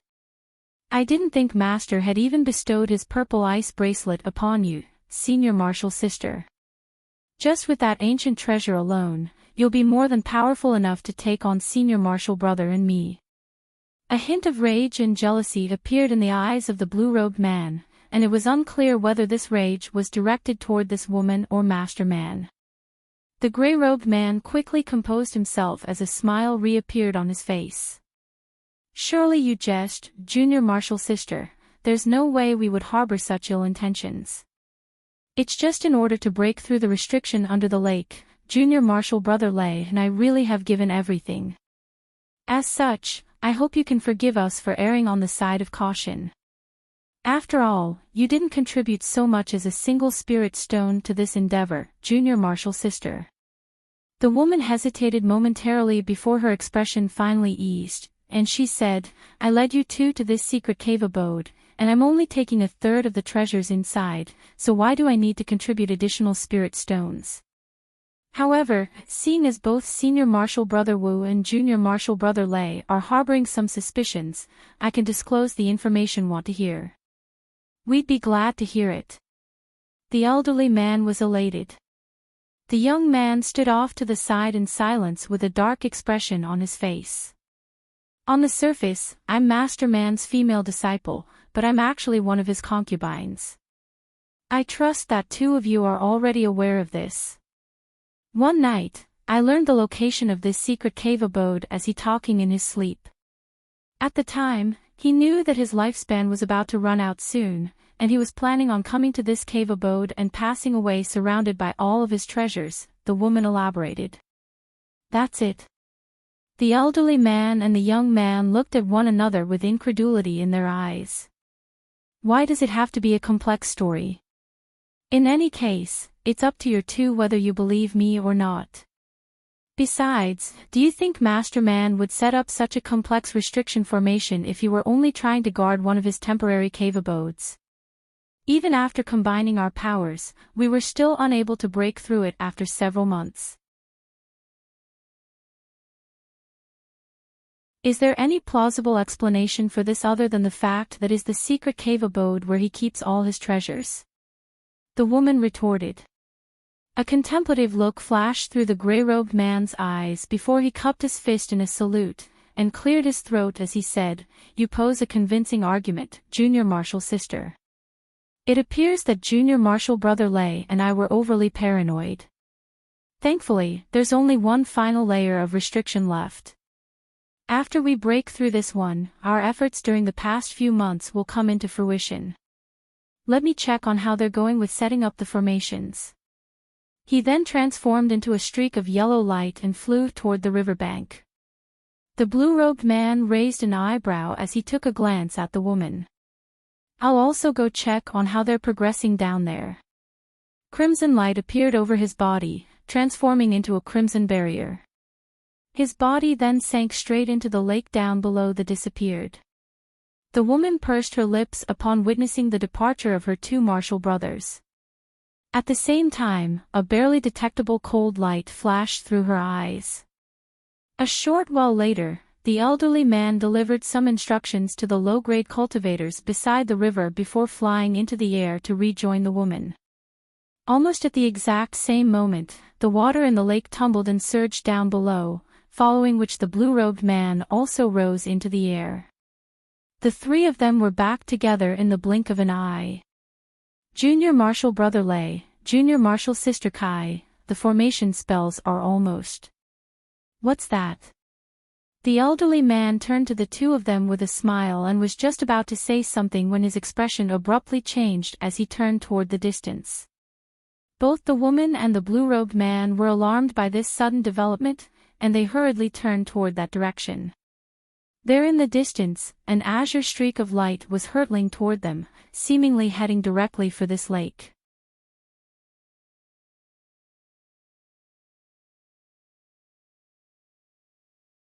Another high-grade cultivator is coming our way, the elderly man exclaimed. How could there be other high-grade cultivators coming to such an obscure island? Did your underlings reveal this news to anyone? The woman immediately turned to the elderly man with an expression of shock and fury. I didn't tell any of them about our objective for this trip, so how could they have revealed anything to anyone? The elderly man hurriedly shook his head with a grave expression. Don't panic, this cultivator could just be passing through. We'll just have to keep an eye out and act according to the situation, the blue-robed man urged in a calm voice. The woman and the elderly man could only recompose themselves upon hearing this. Right at this moment, the streak of azure light that had appeared to be extremely far away mere moments ago had reached them in the blink of an eye. It was so close that all of them were already able to make out an indistinct male figure within the light. So fast.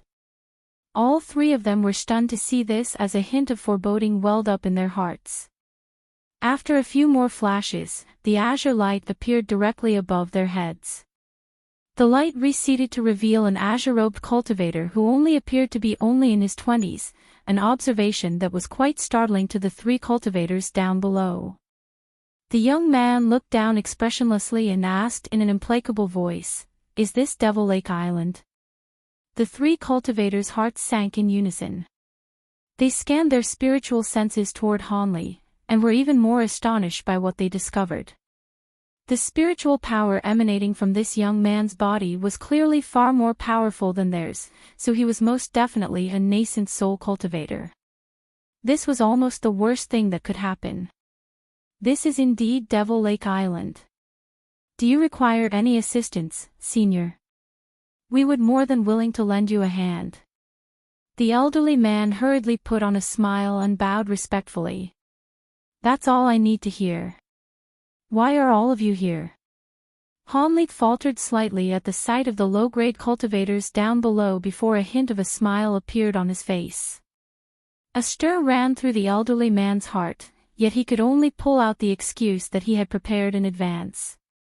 I require a large quantity of green copper to refine a few special treasures, so I brought along some disciples with me to assist me in the excavation process. This young man clearly wasn't an ordinary nascent soul, as evidenced by the fact that his spiritual sense was completely unable to ascertain his cultivation base. Something like this had never happened before. Theoretically speaking, as a lake core formation cultivator, even a mid-nascent soul cultivator shouldn't have been able to hide their cultivation base from his spiritual sense. Green copper. So you're setting up those restriction-breaking formations just to excavate some green copper?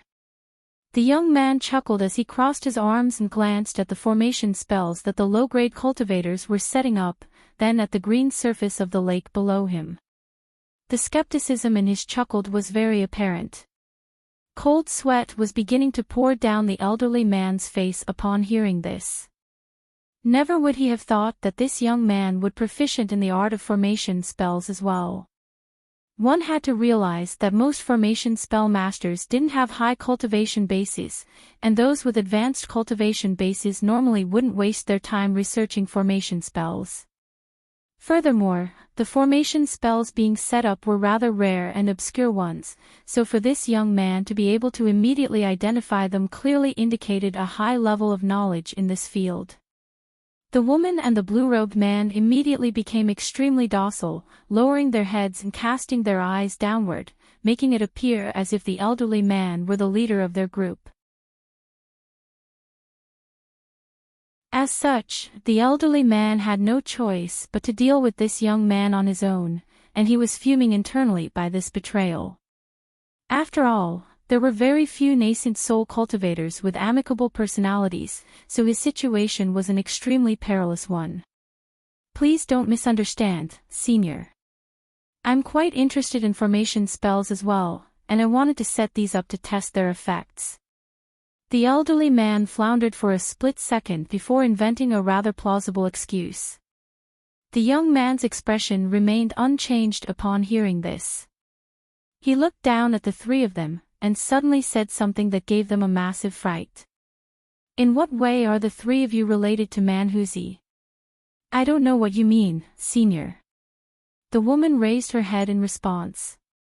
The cultivation arts you're using are different, but all of them clearly contain traces of Manhuzi's heaven-bearing devil arts. Other people may not be able to discover this, but if you're trying to fool me, hee. The young man chuckled. Seeing as they were unable to lie their way out of this, the blue-robed man took a deep breath, and finally admitted, "Do you recognize our master, Senior?" Expressions of unease appeared on the faces of the elderly man and the woman upon hearing this. I've only met him on a few occasions. You three are trying to obtain the treasures under this lake, right? Manhuzi proclaimed that he was the only one who knew the location of his treasure cave, but the three of you have suddenly popped up here. Either he intentionally tried to deceive me, or the three of you must have learned his secret through an alternative avenue, the young man mused to himself. His words were like claps of thunder exploding in the ears of the three cultivators down below, immediately rooting them to the spot. Even though they all had a very bad feeling about this, none of them could do anything. If this young man were a core formation cultivator, the three of them would immediately join forces to kill him. However, he was a nascent soul cultivator, someone far too powerful for them to kill. Furthermore, it appeared that Manhuzi had told him about this location in person. That came as a massive surprise to them. Could it be that their master was still alive? With that in mind, expressions of bewilderment surfaced on their faces. The woman was the first to recover from her shock. She forced a smile onto her face, and asked, "The three of us are indeed disciples of Master Man. May I have the honor of knowing your name, Senior?" "My surname is Han." "The three of you? I didn't think a small island like this would be such a lively place. Who's hiding over there? Show yourself." Hanli was only halfway through his sentence when his expression suddenly darkened, and he casually flicked his 5 fingers toward a hill beside the lake. Several azure threads immediately shot forth in a flash, transforming into streaks of light that were several tens of feet in length before slashing viciously into the kill. The woman's expression immediately turned deathly pale upon seeing this. A few resounding booms erupted and the pillars of azure light managed to slice away almost half of the entire hill. However, what came as more of a surprise to the elderly man and the blue-robed man was that within the destroyed hill, a bald brawny man appeared. This was a very large man with golden light shimmering all over his body, and it was as if his robes and attire had all been crafted from pure gold.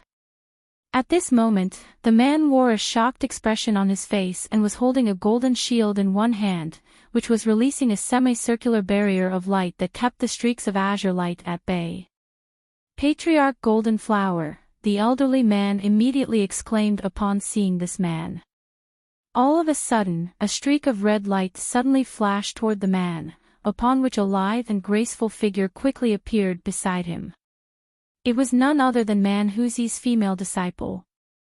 Junior Marshal Sister Kai, how could you ally yourself with Patriarch Goldenflower?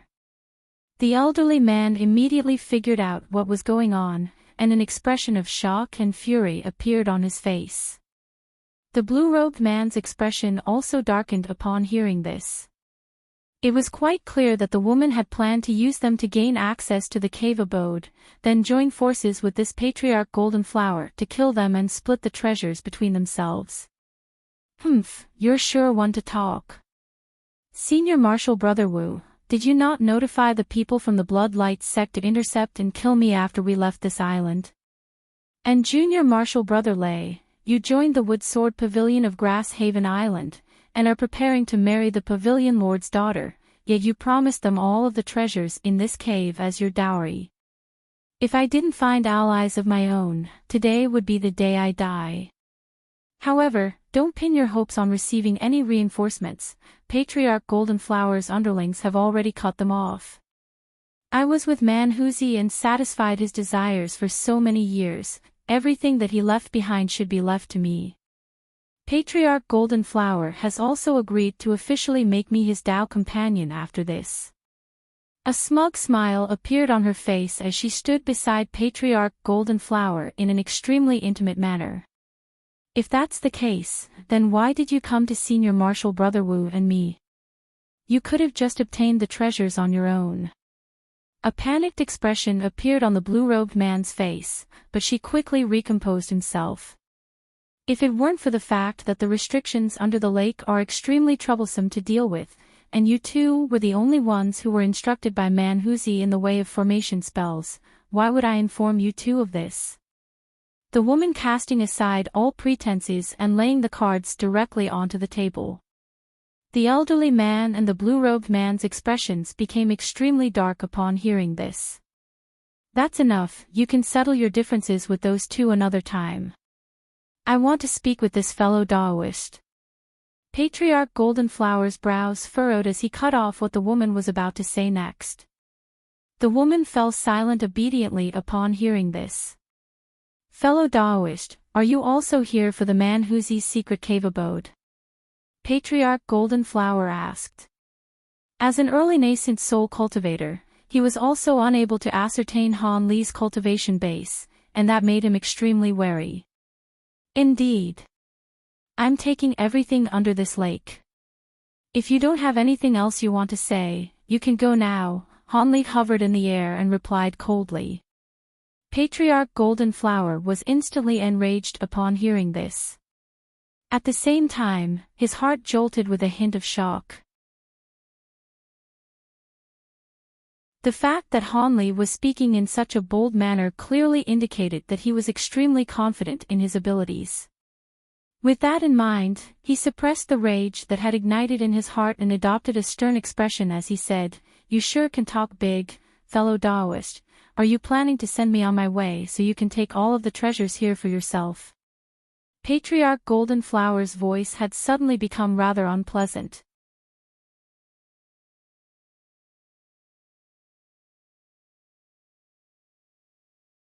Oh. Are you interested in a share as well? Han Li turned to him with a slight smile on his face. I can't say I personally know all of the renowned cultivators in the scattered star seas, but I certainly know all of their voices or appearances off by heart, yet I've never heard of anyone like you. Wait, you seem to be a little familiar. Patriarch Goldenflower responded coldly at first before carefully surveying Han Li again, upon which his brows furrowed and a hint of bewilderment appeared in his eyes. Han Li's pupils contracted abruptly upon hearing this and a cold light as sharp as daggers appeared in his eyes. Seeing as you've claimed the treasures here, I'll leave Manhuzi's cave abode to you. Let's go. After a moment of contemplation, a thought suddenly occurred to Patriarch Goldenflower, upon which his expression changed minutely and he suddenly decided to back down. The three core formation cultivators present were all slightly flabbergasted by this turn of events. Golden light shimmered from around his body, sweeping up the woman beside him without any explanation, as he prepared to fly into the distance. However, right at this moment, Hanli suddenly raised his hand without any premonition. A burst of azure light shot forth from his hand, crashing violently toward Patriarch Goldenflower's head in a flash. As such, this Patriarch Goldenflower's attempt to escape was naturally thwarted. In his shock and fury, he let loose a loud roar as he summoned his golden shield again, which transformed into a barrier of golden light before him. Following a resounding boom, a ball of golden light exploded in the air, emitting such piercing light that everyone was forced to reflexively close their eyes and hurtle back in retreat, not daring to stare directly into the light in fear of being blinded. However, after the light receded, Patriarch Goldenflower's stumbling figure was revealed. The golden shield before him had been damaged, yet the woman behind him was completely unscathed. He had managed to block Han Li's attack. "What are you doing, fellow Daoist?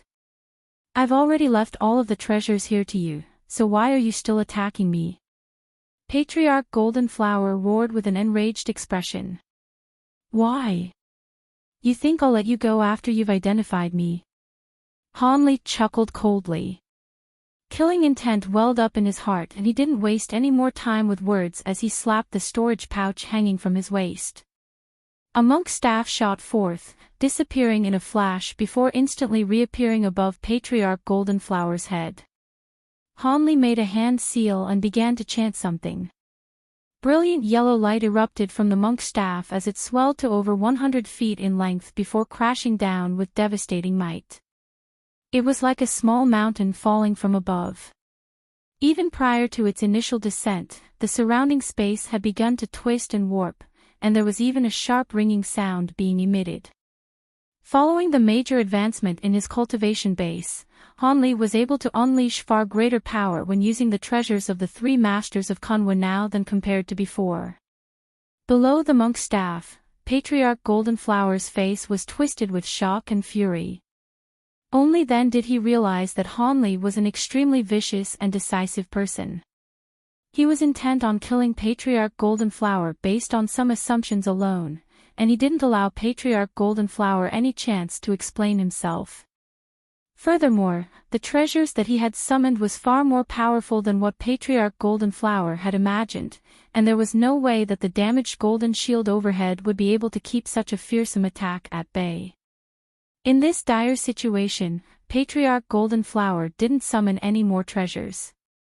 Instead, he flipped his hand over and a golden talisman appeared between his fingers.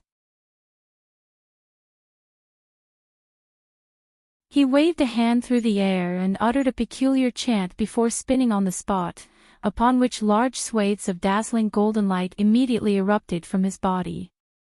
The monk's staff came crashing down and the golden light transformed into countless fist-sized flowers, creating a dense canopy that completely submerged Patriarch Goldenflower and the woman. Yellow and golden light clashed, resulting in an earth-shattering boom. Immediately thereafter, all of the light faded, leaving only a massive crater in the ground. Patriarch Goldenflower and the woman were nowhere to be seen. Han Li faltered slightly upon seeing this before giving a cold harumph as he released his spiritual sense in all directions around him. He then abruptly slashed a hand behind him, and a massive streak of azure light was sent hurtling into a certain spot in the air. A dull thump rang out as golden flowers appeared from thin air. Patriarch Goldenflower emerged from space while hugging the woman to his side with one arm. The golden flowers before him were shuddering sporadically, yet he had managed to ward off Han Li's sword chi attack. Han Li raised an eyebrow as he carefully assessed these golden flowers with a hint of surprise in his eyes. Due to the fact that he had cultivated the Azure Essence sword art, his cultivation base was far superior compared to that of normal late-nascent soul cultivators. As such, even a burst of Azure Essence sword chi that was unleashed as an offhand attack was devastatingly powerful. However, this Patriarch Goldenflower was able to block it with ease through the use of a talisman. That was rather perplexing to Han Li. Impossible. How did you detect my location? Even a mid-nascent soul cultivator shouldn't be able to do that. In contrast, Patriarch Golden Flower was far more surprised than Hanli. Humph. Your talisman is rather interesting, but you're dreaming if you think you can sneak away right under my nose, Hanli said in a cold voice. He then raised his hand toward the monk's staff in the distance. The treasure immediately hurtled toward Patriarch Golden Flower again at his behest. A vicious light appeared on Patriarch Golden Flower's face upon seeing this. He waved his golden talisman through the air and transformed into golden flowers again to evade the attack, reappearing nearby in the next instant. He then abruptly cast the woman aside. He let loose a thunderous roar. Han bastard, I've been making concessions this entire time, yet you still insist on killing me. Do you really think you can defeat me just because you have that heaven void cauldron? I'm going to show you my true power. He then patted the storage pouch hanging from his waist, and a burst of black chi containing a certain spirit beast emerged from within. Soon, the spirit beast was revealed to be a strange bird over 10 feet in size. The bird had black chi coiling around its entire body and a pair of green eyes. It had a fleshy crest that was bright red in color growing on its head, and its appearance was extremely hideous. As soon as it appeared, it began to utter an extremely unpleasant noise as it stared viciously at Hanli, seemingly possessing enough intelligence to identify the fact that Hanli was the enemy. A ghost dove. You keep things like this around. Hanli clicked his tongue in wonder, but he wasn't panicked nor flustered in the slightest. He also patted a pouch hanging from his waist, and cries of an ape rang out from within. A black streak of light shot forth before spinning in the air, revealing a small monkey with gleaming black fur. It was none other than the Weeping Soul Beast. The beast rose to its feet in an unsteady manner, seemingly still a little dizzy and disoriented. However, its eyes immediately lit up with elation at the sight of the ghost dove nearby. Black light flashed and the beast's body swelled drastically, transforming into a massive black ape over 100 feet tall in the blink of an eye. Its mouth was filled with sinister fangs, and its eyes emitted a cold light as it thumped its massive fists into its chest. A thunderous roar then erupted from its mouth, and it was as if it were a fiend celestial descending upon this world. Patriarch Golden Flower immediately drew a sharp breath upon seeing this. In the face of the giant ape, the aggressive ghost dove's wings tremored erratically as an extremely fearful expression appeared on its face. It was circling in the air above Patriarch Golden Flower's head, and it didn't dare to attack. At this moment, Hanli nonchalantly swept his sleeve through the air, from within which 2 small golden swords shot forth. The swords transformed into 2 streaks of light around 10 feet in length each, before flying through the air toward Patriarch Golden Flower. At the same time, the monk's staff began to crash toward Patriarch Golden Flower again at Hanli's behest. Patriarch Golden Flower's heart sank upon seeing this. He gritted his teeth and blasted a small golden clock out from his mouth. He then patted his storage pouch again, and 2 bursts of green light emerged, transforming into a pair of green jade hooks after revolving in the air. Green light flashed and one of the jade hooks flashed past Patriarch Golden's hand, soundlessly slicing off 2 fingers, yet no blood was drawn. Patriarch Golden Flower cast an incantation seal in his heart, and the 2 fingers flew toward the ghost dove as 2 bursts of crimson light. The ghost dove let loose a ghastly cry before accepting the crimson light into its mouth. Upon doing so, the black chi all over its body surged and its body swelled to twice its original size, taking it to 20 feet. At the same time, its green eyes lost their former clarity and instantly turned into a crimson color. Following its transformation, the bird no longer feared the Weeping Soul Beast, and it spread its wings as black chi poured forth from its mouth, taking the initiative to instigate a battle with the giant ape. As for those 2 green jade hooks, they had transformed into 2 streaks of green light that were keeping the 2 golden flying swords at bay. At the same time, the small golden clock told to send a golden sound wave surging through the air, thereby warding off the massive monk staff as well. Patriarch Golden Flower heaved an internal sigh of relief upon seeing this. However, right at this moment, a hint of a deriding sneer appeared on Han Li's face.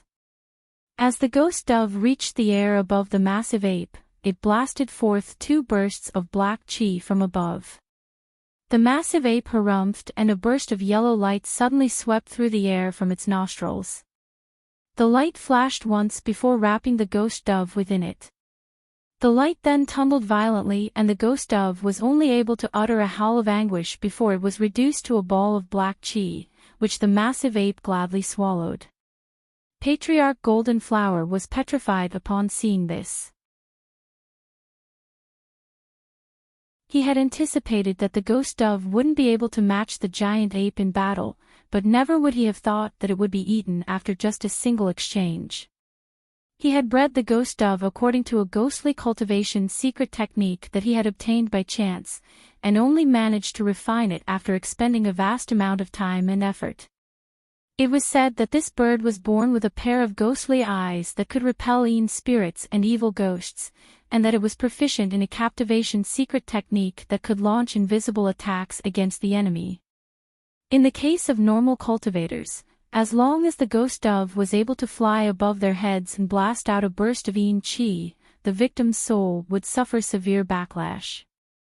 The loss of the ghost dove dealt Patriarch Golden Flower an extremely heavy blow. Before he had even managed to recover from his astonishment, bursts of brilliant golden lights suddenly erupted from the 2 golden flying sword, following which the 2 jade hooks were shattered and reduced to nothingness in an instant. Without any obstacles standing in their way, the 2 streaks of golden light immediately came hurtling toward Patriarch Golden Flower. Patriarch Golden Flower's heart jolted with shock. He was just about to summon another treasure to defend himself, when he suddenly heard Buddhist chants ring out from above. A chill ran down his spine as he hurriedly looked upward. Immediately thereafter, all of the color was drained from his face. Buddhist chants had suddenly erupted from the monk's staff and at the same time, 7-colored Buddhist light was released, making the monk's staff impossibly heavy. The golden sound waves that were initially able to keep the monk's staff at bay were immediately vanquished, thus allowing the staff to descend, and at this point, it was only around 30 to 40 feet away from Patriarch Golden Flower. No! Patriarch Golden Flower let loose a cry of shock and horror as he waved high golden talisman again. He immediately transformed into a vast expanse of golden flowers and disappeared on the spot. However, on this occasion, Han Li had summoned his thunderstorm wings in advance. A loud thunderclap erupted and he disappeared almost at the exact same moment as Patriarch Golden Flower did.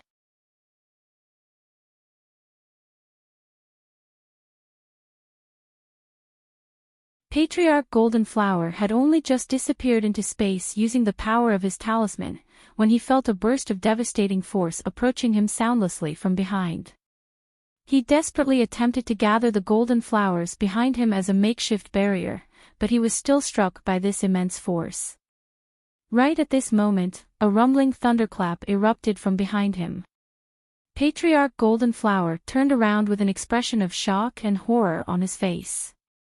Over 100 feet away, Han Li emerged from a flash of golden light while slowly withdrawing his fist with a cold smile on his face. Patriarch Golden Flower felt as if his heart had been plunged into a glacial pit. This man was definitely not an early nascent soul cultivator. At the very least, he was a mid-nascent soul cultivator, and all of his treasures and abilities were all far superior to his own. With that in mind, Patriarch Golden Flower naturally didn't dare to engage in battle with Han Li any longer. All of his battle intent was instantly snuffed out as he violently hurled his golden talisman into the air. At the same time, golden light erupted from his body. He fled into the distance and in his panic, he was even leaving the woman behind. Han Li was just about to give chase when the golden talisman that Patriarch Golden Flower had just hurled into the air suddenly crumbled. A vast expanse of golden light appeared before exploding, then converging to form over 1,000 thumb-sized golden wasps, all of which came flying toward Han Li. A loud buzzing sound instantly erupted. Han Li was a little surprised by this turn of events, yet he still responded calmly, opening his mouth to blast forth a small cauldron that was enshrouded in azure light. The cauldron spun in the air in front of him before instantly reaching several tens of feet in size, following which Han Li patted the cauldron with his hand. A resounding boom rang out as blue flames surfaced over the giant cauldron, enshrouding the entire cauldron within. The lid of the cauldron was then slowly lifted amid a loud rumbling, opening up a gap around a foot wide. A burst of azure light shot forth from the gap, swelling drastically in size to form an azure net over 100 feet in length. Brilliant azure light flashed and the net swept through the air, sweeping up all of the golden wasps within in the blink of an eye. It then circled through the air before returning to the cauldron like lightning. The Heaven Void Cauldron had only been summoned for a fleeting moment, yet all of the countless golden wasps in the air had already been captured. Despite that, Patriarch Golden Flower had already fled to a distance of around 600 feet away during this brief delay. The speed at which he was traveling was quite astonishing for an early nascent soul cultivator. However, a deriding sneer appeared on Han Li's face upon seeing this. He didn't immediately set off in pursuit of Patriarch Golden Flower.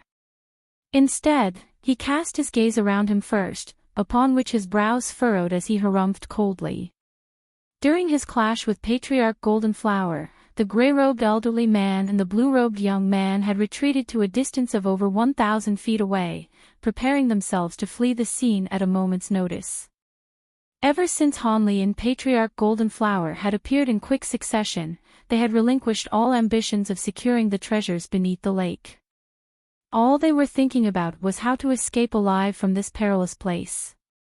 Patriarch Golden Flower had clearly been drawn here by the woman to kill everyone else and take the treasures for themselves. However, this man dared to attack Patriarch Golden Flower, a nascent soul cultivator, after just a brief conversation, and the two of them immediately realized that something was very much amiss. When Patriarch Golden Flower mentioned the Heaven Void Cauldron, the two of them finally realized who this man was. Even though they were only core formation cultivators, they were disciples of Manhuzi, so there was no way that they wouldn't have heard about the Heaven Void Cauldron. Even to this very day, the Starfall Coalition's orders to hunt down the owner of this cauldron was still in effect. They knew that staying here would most likely result in their deaths, so they had already begun to sneak away as soon as the battle between Han Li and Patriarch Golden Flower had commenced. At the sight of Han Li turning toward them with a cold gaze, their heart rates accelerated through the roof as they fled in different directions as quickly as they could. As for that woman, she had realized the danger that she was in after Patriarch Golden Flower left her behind, and she also fled as a streak of red light with panic surging through her heart. Meanwhile, the Foundation establishment and Qi condensation cultivators by the lake were too far away to see what was going on at the center of the lake. However, even from afar, they could see their masters fleeing into the distance. All of them looked at one another before naturally also dispersing in sheer horror.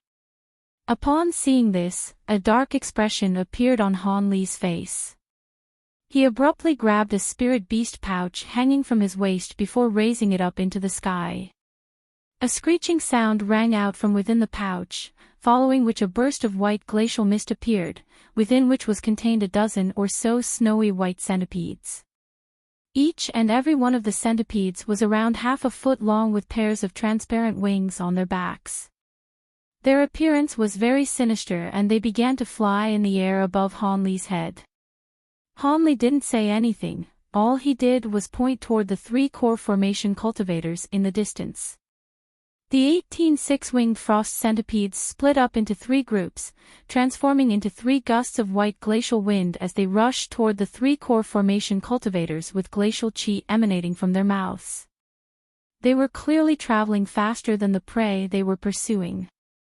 The three core formation cultivators hurriedly unleashed their full speed upon seeing this, causing them to accelerate even further. Thus, the three cultivators and 18 centipedes flew into the distance.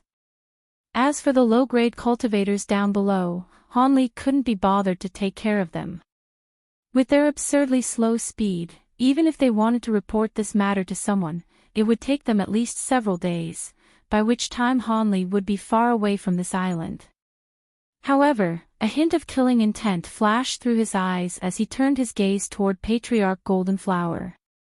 The thunderstorm wings on his back flapped gently and his entire body disappeared as an arc of silver lightning.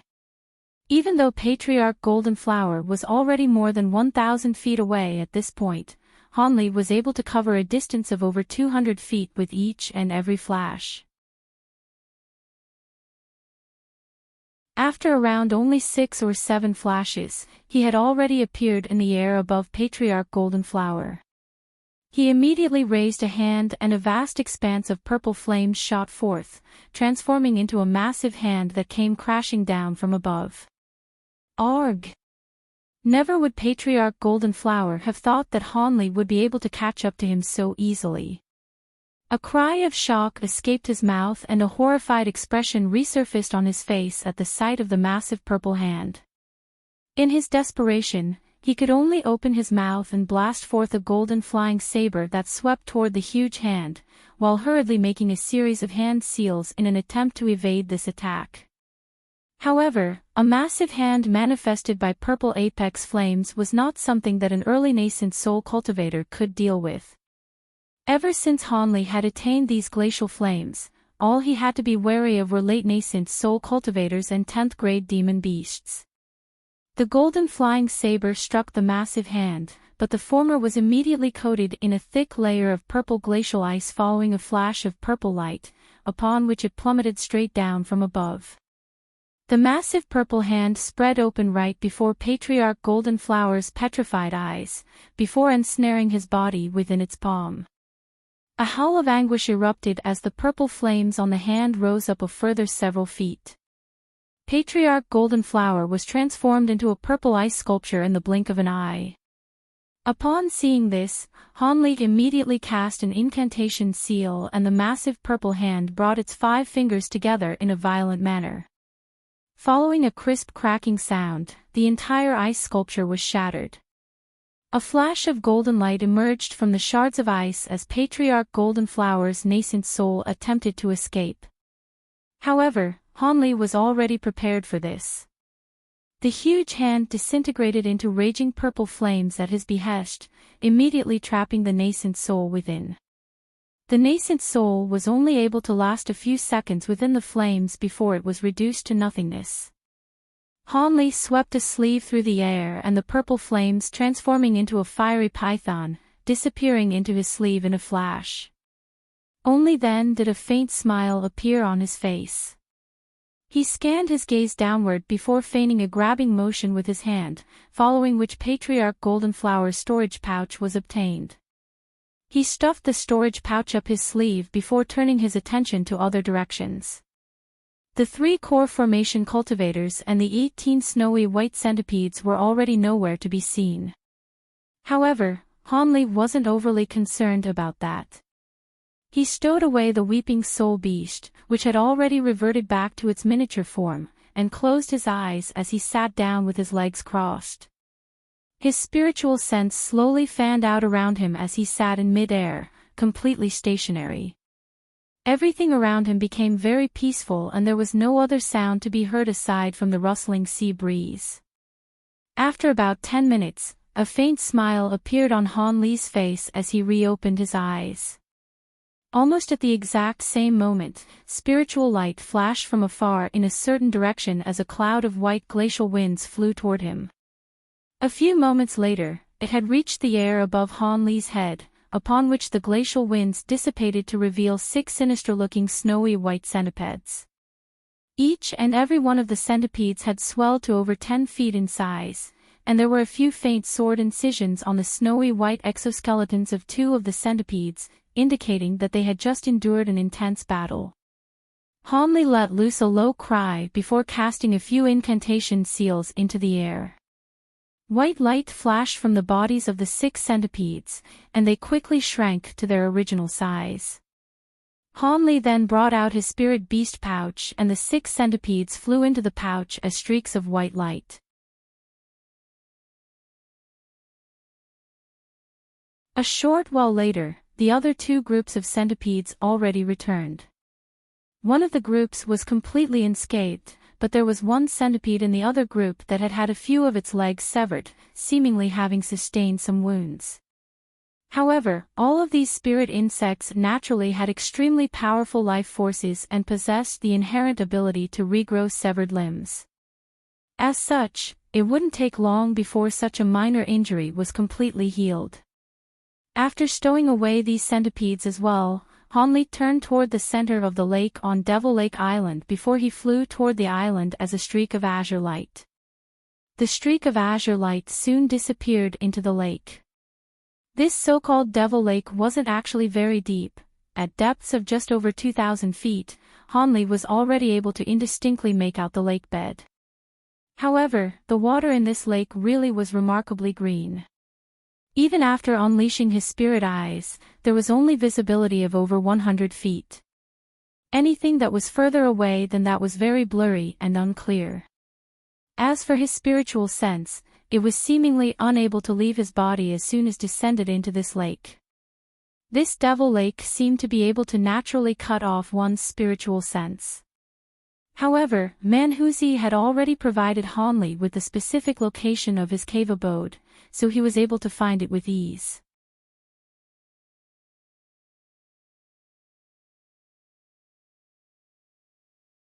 Hanli swept his gaze around him before flicking a finger, upon which a burst of azure sword chi flew toward a rock on the lake bed. A loud thump rang out, and before the sword chi had even struck the rock, a layer of faint blue light appeared down below, keeping the sword chi at bay. However, this layer of blue light was extremely feeble and only lasted a few seconds before it was sliced open by the sword chi. The entire barrier of light that disintegrated into spots of light before disappearing. Down below, the rock disappeared in a flash as if it had merely been an illusion. However, a five-colored barrier of light took its place, encompassing an area with a radius of over 1,000 feet on the lake bed. Spiritual light of all types of colors surged erratically over the surface of the light barrier, making it impossible for anyone to identify what lay beneath the barrier. Hanli could detect immense spiritual power emanating from the light barrier, and his eyes narrowed as he stroked his chin. That blue light barrier was just a simple illusionary restriction. That one had most likely been set up by the three-core formation cultivators recently, while this five-colored light barrier down below was a restriction that had actually been put in place by Manhuzi himself. At the time, Manhuzi only had a nascent soul left and was rushing to pass on to the afterlife, so he naturally didn't have time to tell Hanli the method to get past this restriction. It appeared that he would just have to break through it with brute force. However, it was quite apparent that this restriction had been materialized using the power of the five elements, so even with his powers, it would still be a slightly troublesome prospect. With that in mind, Hanli didn't hesitate any longer. He made a hand seal and the silver light flashed within the storage pouch hanging from his waist, following which a humanoid figure emerged behind him. It was none other than that humanoid puppet. 36 golden flying swords then shot forth from Hanli's sleeve before converging amid a ringing sound, forming a massive golden sword that was over 100 feet in length. An incantation seal was cast onto the surface of the giant sword. A loud rumbling erupted as an arc of golden lightning as thick as an arm surfaced from the giant sword. The lightning circled around before transforming into an extremely lifelike lightning python. The python revolved around the giant sword several times before raising its neck and emitting a hissing sound, creating quite a formidable sight to behold. On the other side, the humanoid puppet raised a hand to summon a red bow, while its other drew the bow with a small green arrow already nocked on the bowstring. A loud thunderclap erupted as a golden arc of lightning also surfaced over the small arrow, flashing and writhing in an erratic manner. A serious look appeared on Hanli's face as he pointed his finger toward a certain direction. The giant sword then began its descent at his behest, crashing straight downward amid a burst of thunderous rumbling, as if it were a mountain-splitting divine weapon. Almost at the exact same moment, the humanoid puppet released the bowstring and a green arrow intermingled with wisps of golden light shot forth. An earth-shattering boom rang out as the surface of the light barrier tremored violently. It was then engulfed by countless arcs of lightning, and the nearby water in the lake tumbled and surged violently, creating a vortex that rose straight to its surface.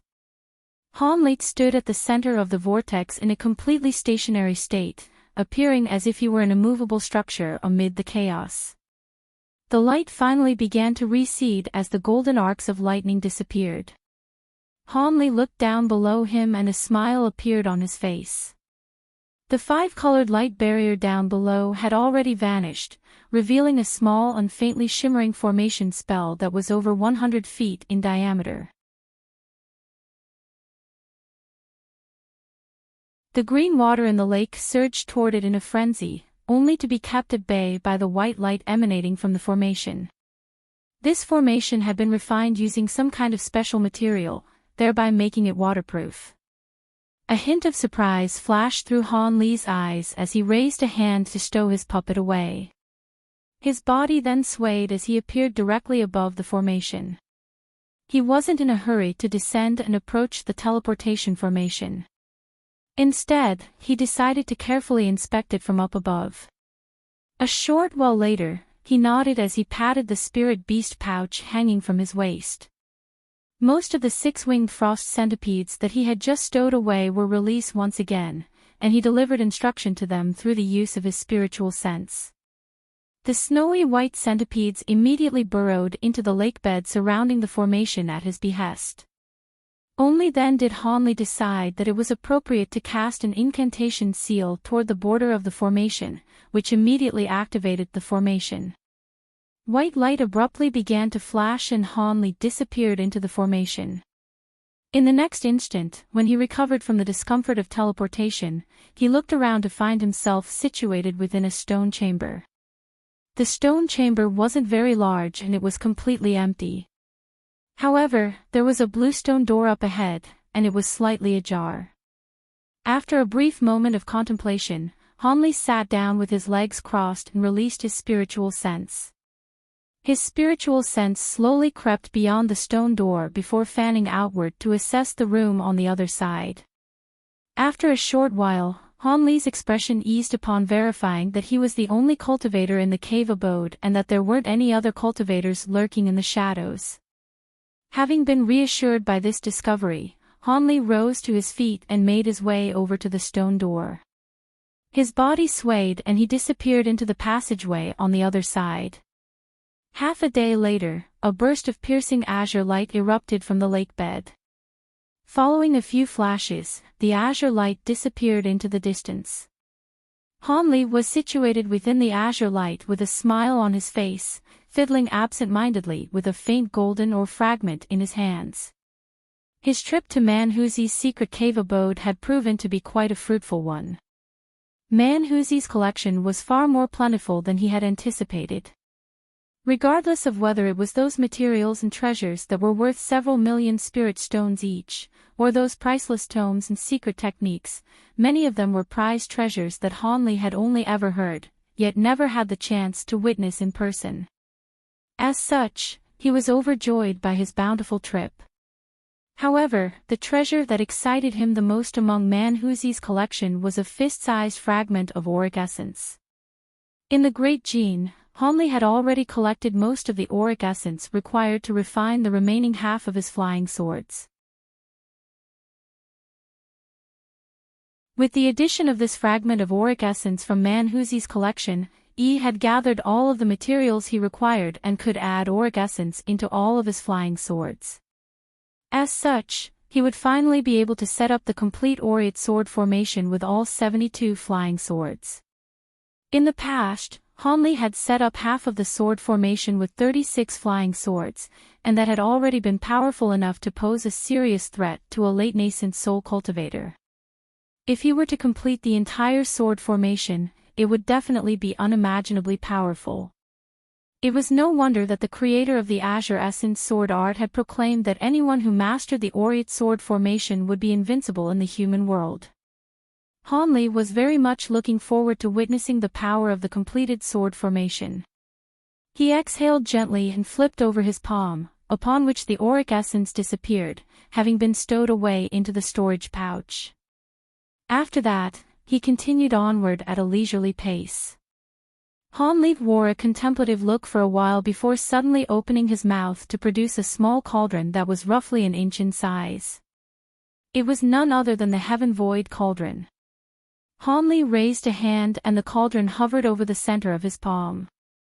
He made a hand seal with his other hand and cast an incantation seal onto the cauldron's lid. All of a sudden, azure light began to shimmer over the surface of the cauldron as the lid was slowly lifted, opening up a small sliver of space. Golden light flashed and a talisman shot forth from within. Han Li was already prepared for it in advance, and a burst of azure light was blasted out of his mouth, striking the talisman with unerring accuracy. The golden talisman immediately shuddered before its light dimmed. It was then immobilized by the azure light, having been forced to a standstill by Han Li's immense spiritual power. Han Li quickly reached out and grabbed the talisman before carefully inspecting it. This was none other than the strange talisman that Patriarch Golden Flower had used on multiple occasions during their battle earlier. Not only could it grant one instantaneous teleportation abilities, it could also transform into golden flowers and wasps, thereby proving itself to be a very powerful and versatile artifact. It appeared that this was a unique talisman crafted by Patriarch Golden Flower. Han Li found it to be very intriguing, and he couldn't help but summon it for inspection and research. At first glance, the talisman appeared to be very ordinary and mundane. Han Li recognized most of the runes on the talisman, and all of them were very common runes. The only things that set it apart were those silver ancient runes inscribed on the four corners and at the center of the talisman. This type of ancient text was very mysterious, and Han Li could sense a strong primordial aura just by looking at it. Han Li inspected the text several times before finally determining that they were definitely different from any of the ancient texts he had witnessed in the past. Furthermore, they seemed to be completely independent with zero ties to other ancient texts. On top of that, there were many tiny spots of golden light shimmering over the surface of the runes, and they all appeared to be living creatures, whizzing around sporadically over the runes, giving off an air of mystery and intrigue. Han Li stared intently at the golden talisman as his brows furrowed unconsciously. Humph. You think cultivators like you from the human world can decipher this type of beveled silver text? You should just conserve your energy and give up now. All of a sudden, the tender voice of a child rang out from within the Heaven Void Cauldron, and the owner of the voice seemed to be very disdainful toward Han Li. As opposed to flaring up with rage from hearing this belittling voice, Han Li smiled and said, "Oh? Sounds like you recognize this type of text."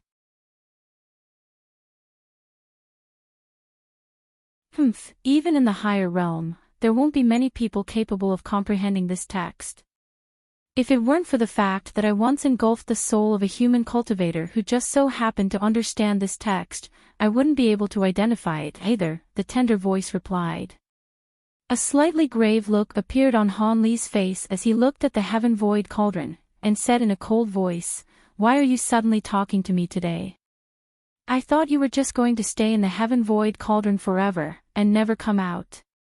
In the past, you were just a measly cultivator from the human world who hadn't even reached the deity transformation stage.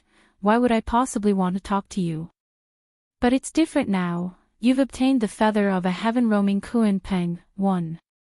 A Kuan-Peng is a legendary bird of Chinese mythology that is said to have a bird form as well as a fish form, now, so of course there's a reason for me to talk to you now. I can also offer you a deal, the small child in the cauldron replied. Heaven-roaming Kuan-Peng. You mean that massive demon bird that attacked from another world? Han Li's expression immediately changed as he recalled back to the incredible battle he had witnessed in the outer star seas. Hee. Demon bird. That's something that you can only say in the human world.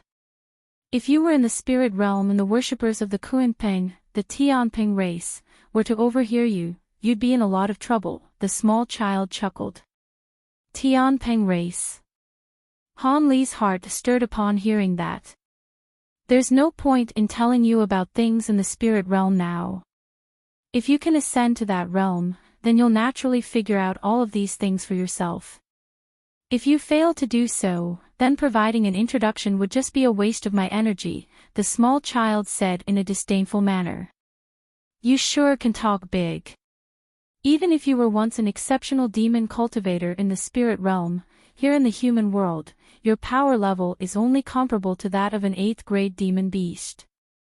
Who knows how long it'll take before you recover to the deity transformation stage again. Han Li jeered.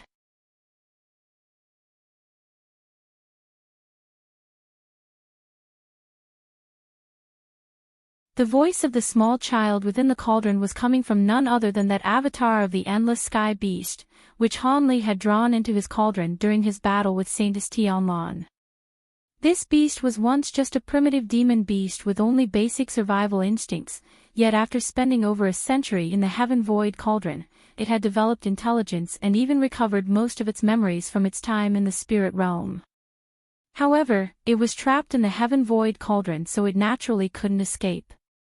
As such, it had no choice but to reside there. After Han Li reached the late nascent soul stage in the Heaven Void Hall, he immediately refined his 2 divine spirit treasures again. After mastering the 2nd layer of the artifact imprint technique, he was finally able to open the Heaven Void Cauldron.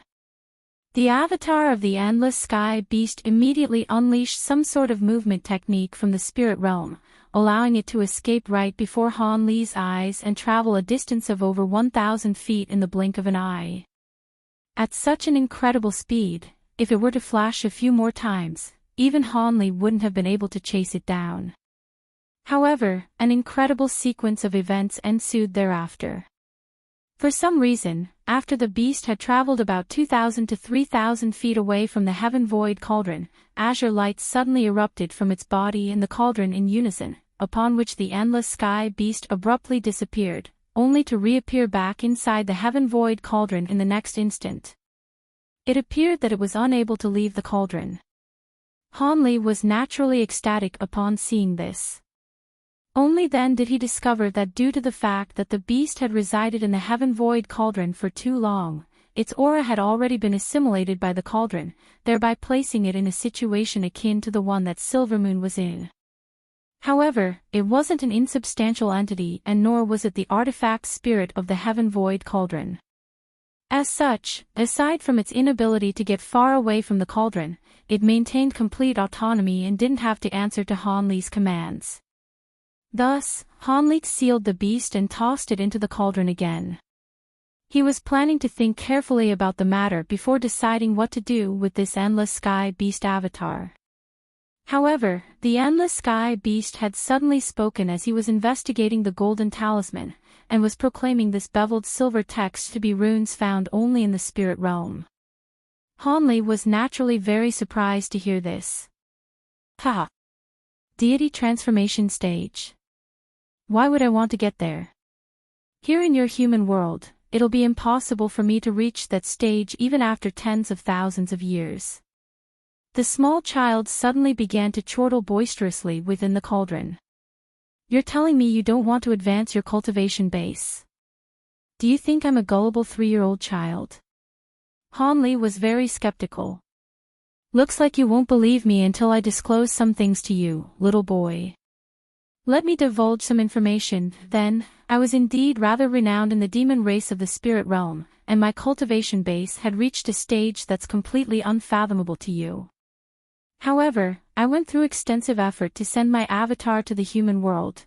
Do you think I did all this just so I can become the pitiful guardian beast of the human race? Back in the spirit realm, I have tens of thousands of demon underlings, and the spell warriors are nothing to me. The endless sky beast made no effort to hide his disdain toward the spell warriors. Han Li's brows furrowed, but he didn't say anything. The small child continued, I send an avatar to this world in order to prepare for a tribulation that I'll face in 10,000 years. If my true body is unable to transcend this tribulation and my soul is destroyed, I'll at least be able to live on through my avatar in this world, so I won't completely cease to exist. Prior to that, there's no need for me to cultivate too quickly. Otherwise, if I reach the deity transformation stage in this world as well, the tribulation will also impact this avatar of mine. I see. That is indeed a self-preservation method. Do all of the powerful beings in the spirit realm do the same thing? Han Li asked in a slightly skeptical voice. Do you think sending an avatar down into this world is an easy task? Not only is there a cultivation-based prerequisite that must be satisfied, you also have to be proficient in techniques that will allow your avatar to leave the realm you're situated in without being harmed, and there are very few of those techniques.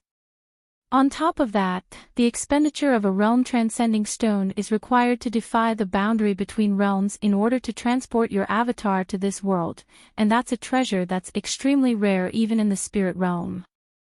Furthermore, this process is an extremely perilous one, and I don't even know if the success rate is as high as 1 in 10. With each and every failure, the avatar will disappear in the chaos between realms, thereby expending a portion of your soul. Each time I've failed, I've had to go into seclusion for over 1,000 years at a time to recover the soul fragment that I lost. Prior to this, I'd already made 7 or 8 attempts over the span of 10,000 years, and luckily, I was able to succeed with this attempt. In comparison, it's easier to directly teleport magic powers and attacks to this world through the barrier between realms, the endless sky beast harumphed coldly. Why are you telling me all this? Han Li asked. The answer to that is very simple.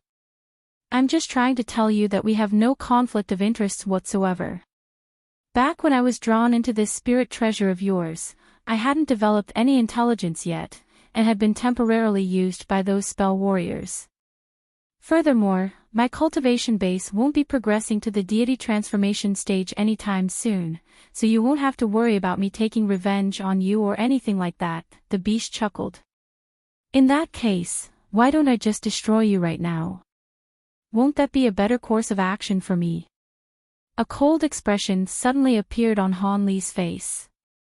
The voice within the cauldron immediately fell silent. However, moments later, the small child began again. My cultivation base is far inferior to yours at this point, so that's certainly a plausible course of action for you. However, don't forget that I'm the avatar of a powerful demon from the spirit realm. I've mastered some secret techniques that are far beyond the realm of your imagination. If you try to kill me, I'll be sure to leave you with some severe wounds to remember me by. Even if you don't die, I have many ways to imprint a mark onto your soul. If you don't plan on ever ascending to the spirit realm and decide to pass away in the human world, then you'll be fine. But if you ever go to the spirit realm, even if you resurrect yourself through possession, my true body will still be able to find you. When that time comes. The endless sky beast didn't complete its sentence, but the threat it was delivering was already very apparent. Han Li was at a loss for words. With his current cultivation base and foundation of knowledge, he naturally knew that some of the beast's words were deceitful, yet most of them rang true. As such, it really was rather difficult to deal with. He didn't want to make such a powerful enemy in the spirit realm prior to his ascension. Furthermore, judging from what this beast was saying, its true body would most likely be able to destroy him about as easily as it could crush an ant. As for the threat that the beast had delivered about leaving him with severe wounds, that was something that he didn't pay much heed to. The beast was unable to get away from the heaven void cauldron, so as long as he was well prepared, he wasn't afraid of suffering any backlash. Han Li continued to fly through the air at a leisurely pace, but his brows were tightly furrowed and he had been silent for a long while. The endless sky beast in the heaven void cauldron had also fallen silent, seemingly as if it were trying to give Han Li an opportunity to think carefully about his options. What's the deal with that Kunping feather you were referring to? Does it have any special uses? Han Li suddenly changed the subject. The Luo Mian beast is a type of heavenly demon spirit, all of which were born with the creation of the world, which means that they're all primordial living beings that were born from chaos. In a sense, it wouldn't be incorrect to call them deities. I'm sure you can imagine how valuable something from its body is. Even my true body in the spirit realm wouldn't dare to go near such a powerful demon spirit. However, these Luo Mian beasts are all sworn enemies of one another. On this occasion, it must have discovered the Luo Mian in your human world, which prompted it to attack through the barrier between realms to destroy this beast. Theoretically, the two demon spirits should be comparable in power, but the Luo Mian beast of this world isn't handicapped by the barrier between realms, which led to the Kunping falling to a disadvantage. You're extremely fortunate to have stumbled upon their battlefield. The heaven-roaming Kunping is a wind-attribute demon spirit, and it can master all of the wind-related heavenly laws of this world from birth. The feather it shed is a little damaged, but it's perfect for refining a wind-attribute spirit treasure. If you can successfully refine it, the treasure will definitely be far superior to a normal spirit treasure. I recall that someone in the spirit realm once refined a fire dragon cover spirit treasure using a fire Kirin scale, and its power ranked among the top 100 of all spirit treasures. Top 100. Han Li was rather taken aback upon hearing this. Don't underestimate what it means to make it into the top 100. I know that you have another spirit treasure known as the 8th Spirit Ruler, as well as several other spirit treasure replicas. What I have to tell you is that even though both your 8th Spirit Ruler and that 7 Flame Fan are considered to be rare treasures, they're very much of a low-grade tier in the context of spirit treasures. Only the spirit treasures that can rank on the chaotic myriad spirit roll can be truly counted as a divine spirit treasures. All others can only be referred to as spirit treasures, yet those that can make it onto the chaotic myriad spirit roll have to at least rank among the top 100 spirit treasures, the Endless Sky Beast explained. The chaotic myriad spirit roll. Forget it, I have no interest in learning about such things at this point.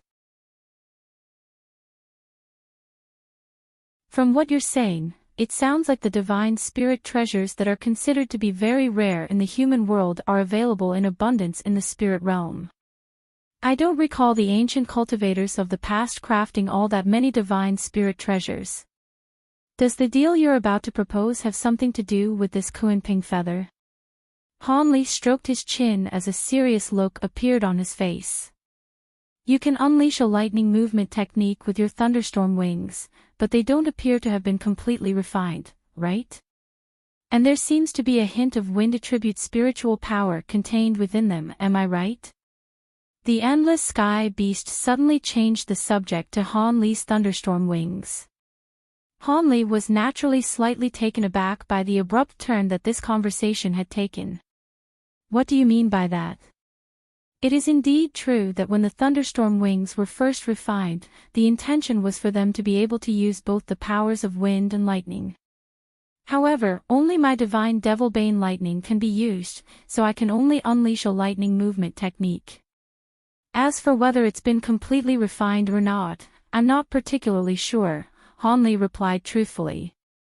I can tell you a way to use the Kunping feather to refine your thunderstorm wings into a spirit treasure. The feather itself contains wind-related heavenly laws of the world, so you'll be able to use the power of wind even without any wind attribute spiritual power. Due to the limitations on your cultivation base and available materials, you won't be able to refine a divine spirit treasure straight away, but it should be easy to refine a normal low-grade spirit treasure with the use of this spirit feather, the Endless Sky Beast announced in a haughty manner.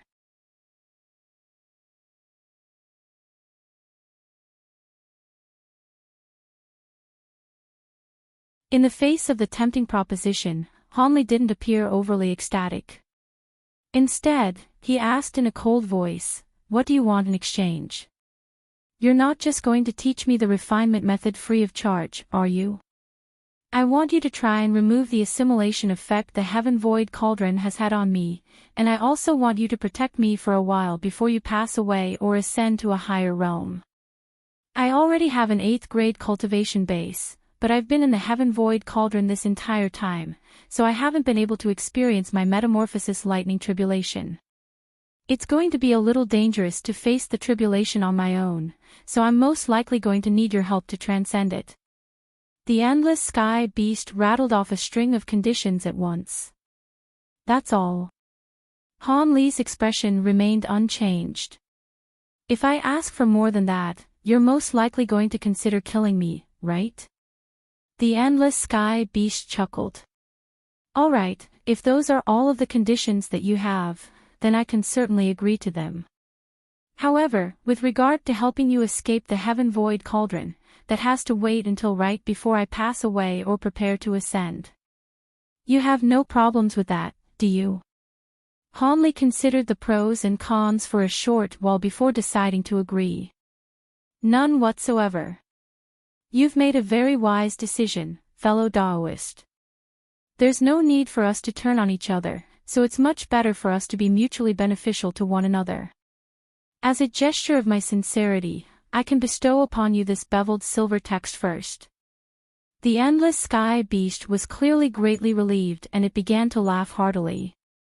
That would be good. Han Li turned to the golden talisman in his hand and gladly accepted the endless sky beast's offer.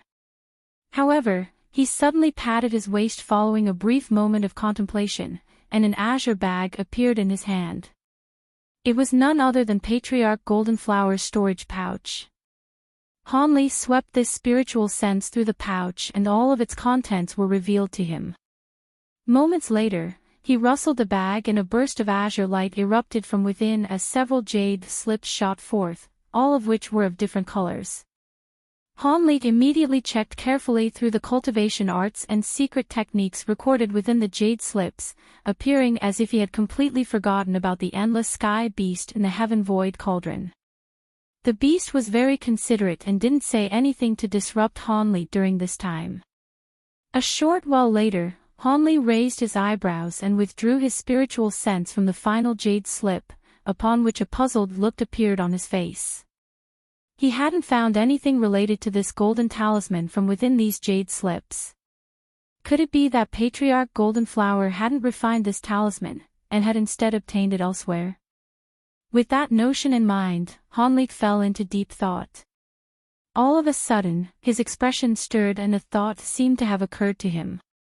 He abruptly lowered his head and his spiritual sense sank into his storage pouch again before quickly locking onto an item.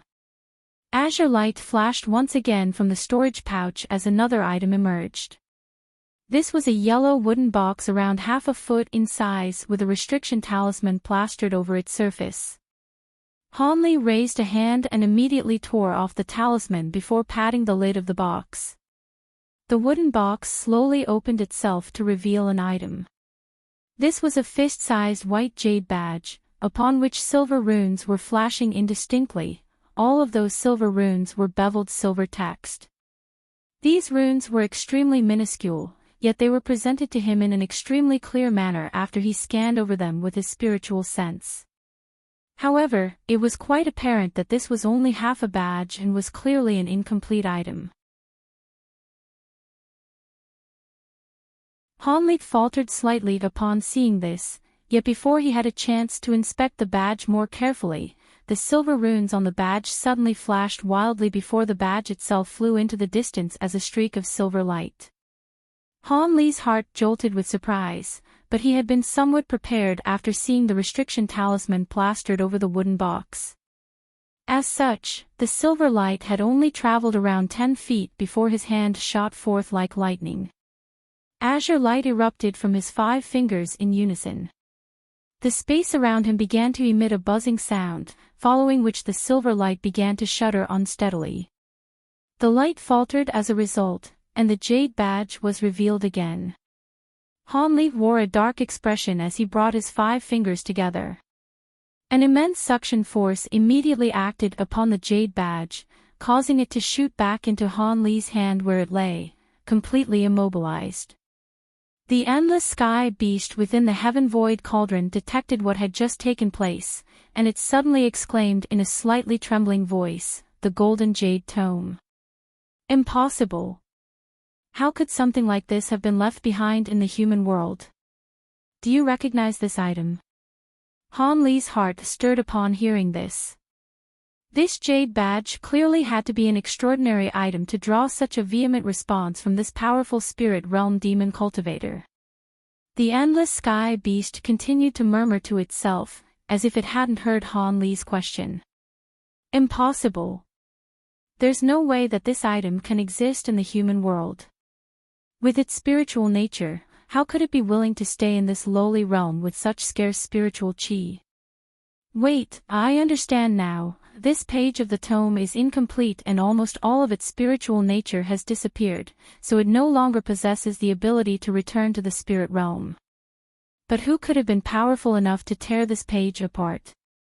It appeared that the emergence of this jade badge was so much of a shock to the beast that it was unable to prevent its emotions from getting the better of itself. Han Li's brows furrowed tightly as he cleared his throat to draw attention to himself. The endless sky beast finally recovered slightly from its astonishment, and it explained, please forgive me for my lack of composure. It's just that seeing this item in this world is genuinely a massive surprise to me.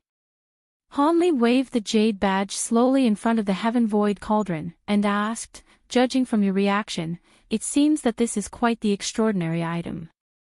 From the sounds of it, this is something from the spirit realm. Quite the extraordinary item, you say. If I tell you its origins, you'll be given a massive fright as well. This item didn't originate from the spirit realm. Instead, it was passed down from an even higher realm, and is well and truly an immortal item. Azure light suddenly flashed along the surface of the heaven void cauldron, following which a ball of azure light surfaced from within.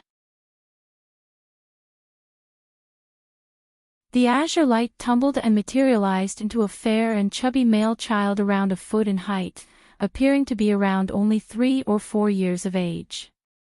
However, the small child wore a rather unbefitting dark expression on his face, and was staring intently at the jade badge in Han Li's eyes with complex emotions flashing through his eyes. There seemed to be a hint of envy, but also a trace of wishfulness. Han Li's expression immediately changed drastically upon learning the fact that this jade badge was an immortal item. His heart then jolted with surprise upon seeing the emergence of the small child, but he soon relaxed. This small child was merely a human form manifestation of the endless sky beast, which it had materialized using the spiritual chi on the cauldron. Prior to the seal on its true body being undone, there was no way that it would be able to leave the heaven void cauldron. Han Li's attention was then completely drawn to this golden jade tome. An immortal item. Did I hear that right?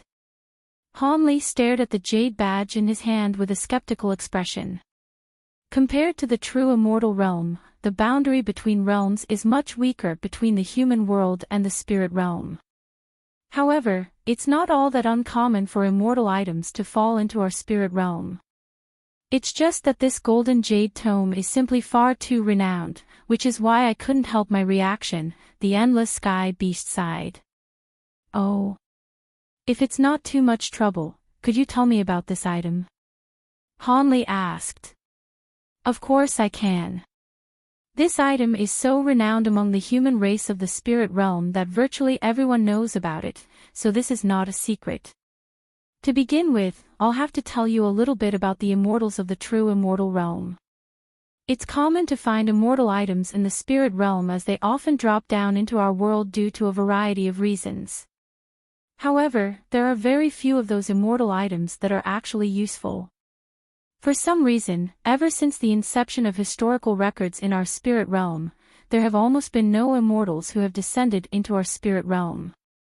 I say almost, because in the extremely distant past, the remains of an immortal had appeared in our spirit realm, and this golden jade tome was an item that was found with those remains. It's said that this tome contains a total of 108 pages, upon each of which is recorded a different immortal secret technique. 36 of those pages are known as the inner pages, and they contain things like cultivation arts, as well as some mysterious and remarkable abilities. The remaining 72 pages are known as the outer pages, and they contain a vast array of information regarding areas such as talismans, formation spells, and pill refinement. The small child paused here for a moment before continuing. The inner pages that I mentioned are the most important in this tome. The information recorded on the outer pages is very diverse, yet not a lot of the information is truly useful in direct application, as no one has even heard of most of the materials required for pill refinement, talisman crafting, and formation setting. At most, you can only really look at those sections for research purposes. Hence, aside from the inner pages, the rest of the information in the tome isn't very practical or useful. There was a war that erupted throughout the entire spirit realm once, and everyone was mainly fighting over those inner pages. However, those pages have switched hands countless times in the past tens of thousands of years, and only the whereabouts of 7 or 8 of those pages are actually publicly known. However, almost every cultivator who has managed to obtain and successfully cultivate one or more of those pages have become extremely prominent figures in the human race. Even if they can't compare with the 3 emperors, they're still powerful enough to rule over a large settlement. However, what's most tempting to everyone is that in the past 100,000 years, it's said that all cultivators in the spirit realm who have attained the Great Tao have used cultivation arts from this jade tome. Regardless of whether this is true or not, it's enough to make all of the human cultivators erupt into a frenzy. Human cultivators. Have all of the pages of the jade tome fallen into the hands of our human race? Han Li was initially flabbergasted by the endless sky beast story, but in the end, he detected something that was slightly amiss. He. In the beginning, our demon race also participated in the war to secure the inner pages of the Golden Jade Tome. However, not long after that, all of our seniors discovered that the tome only contains cultivation arts that are suitable for human cultivators.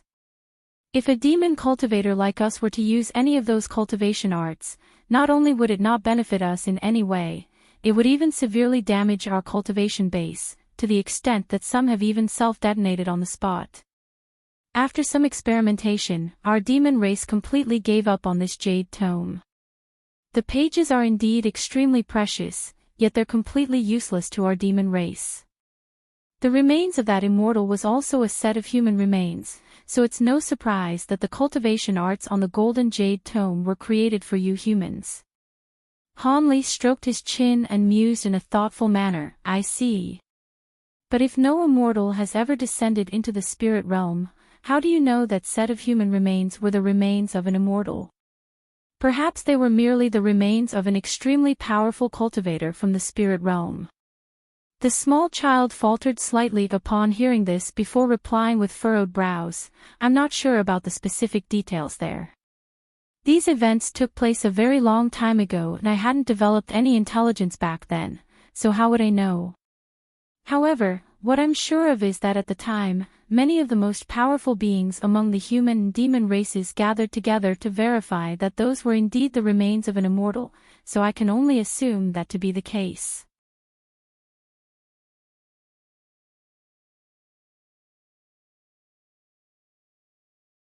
Han Li stroked the jade badge in his hand with a finger, and as he looked at the silver runes flashing on its surface, he couldn't help but ask, so is this page one of the inner pages?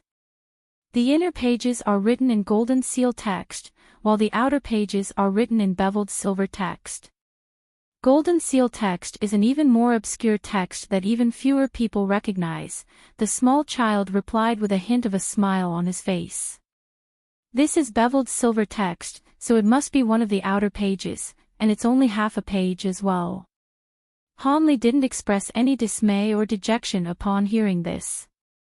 Instead, it didn't really seem to matter to him. Even if this golden jade tome really was such an extraordinary item, he was merely a human world cultivator who may not even be able to reach the deity transformation stage, so all of this was far too distant from him. To him, it didn't matter if this was one of the inner pages or one of the outer pages. He wasn't going to get ahead of himself and start thinking about cultivating in the spirit realm at this point in time. The small child turned his gaze toward Hanli, and he seemed to have gleaned Hanli's thoughts as he smiled, and said, "At your current cultivation base, it's actually a good thing that you obtained one of the outer pages. Even if you had obtained one of the inner pages, you wouldn't have been able to cultivate it prior to reaching the spatial tempering stage anyway. After all immortal secret techniques are truly techniques of the great Tao that require one to draw upon the world's origin chi. Only after reaching the middle realm in cultivation base can you truly manipulate the world's origin chi. Even a deity transformation cultivator is only just beginning to learn the ropes in that respect, and cultivating one of the inner pages would only incur harm to them. However, this does not apply to the outer pages as their contents do not contain any cultivation arts. If you can master some of this page's elements and make them our own, you'll still benefit greatly from it." Hanli looked at the golden talisman in his other hand, and speculated, "It's just a matter of seeing what content this half-page contains and whether it'll be useful to me now. It's most likely a talisman crafting method." The small child shook his head, and said, "That might not necessarily be the case. There's no way that any human world cultivator would be able to recognize beveled silver text, and that Patriarch Golden Flower most likely obtained this half-page by chance. He probably then discovered the wonders of this beveled silver text and incorporated it into that golden talisman. This is an immortal item, after all, so even if merely imitated the text, it could still result in extraordinary effect. If that's the case, then I really do have to carefully read through this half-page when I get the time. How about you bestow upon me the beveled silver text right now?" Hanli blinked and suddenly asked. "I can do that, but I have a condition. After you glean the contents of the half-page, you have to lend it to me as well. After all, this is one of the outer pages, so even demon cultivators like me can benefit from it," the small child countered. "No problem. However, you're a spirit realm cultivator with vastly superior knowledge and experience to mine, so you have to give me a copy or your observations in case I miss something from this half-page," Hanli replied. "That's not an issue. However, the beveled silver text and golden seal text are both known as true spirit texts, and it's said that they're immortal texts passed down from the true immortal realm. Each and every character contains extraordinary power, and if they were to be carved onto normal jade slips, those slips would immediately explode. There's no way for me to bestow them upon you through spiritual communication either, so I can only use the most basic and crude method, and teach you character by character."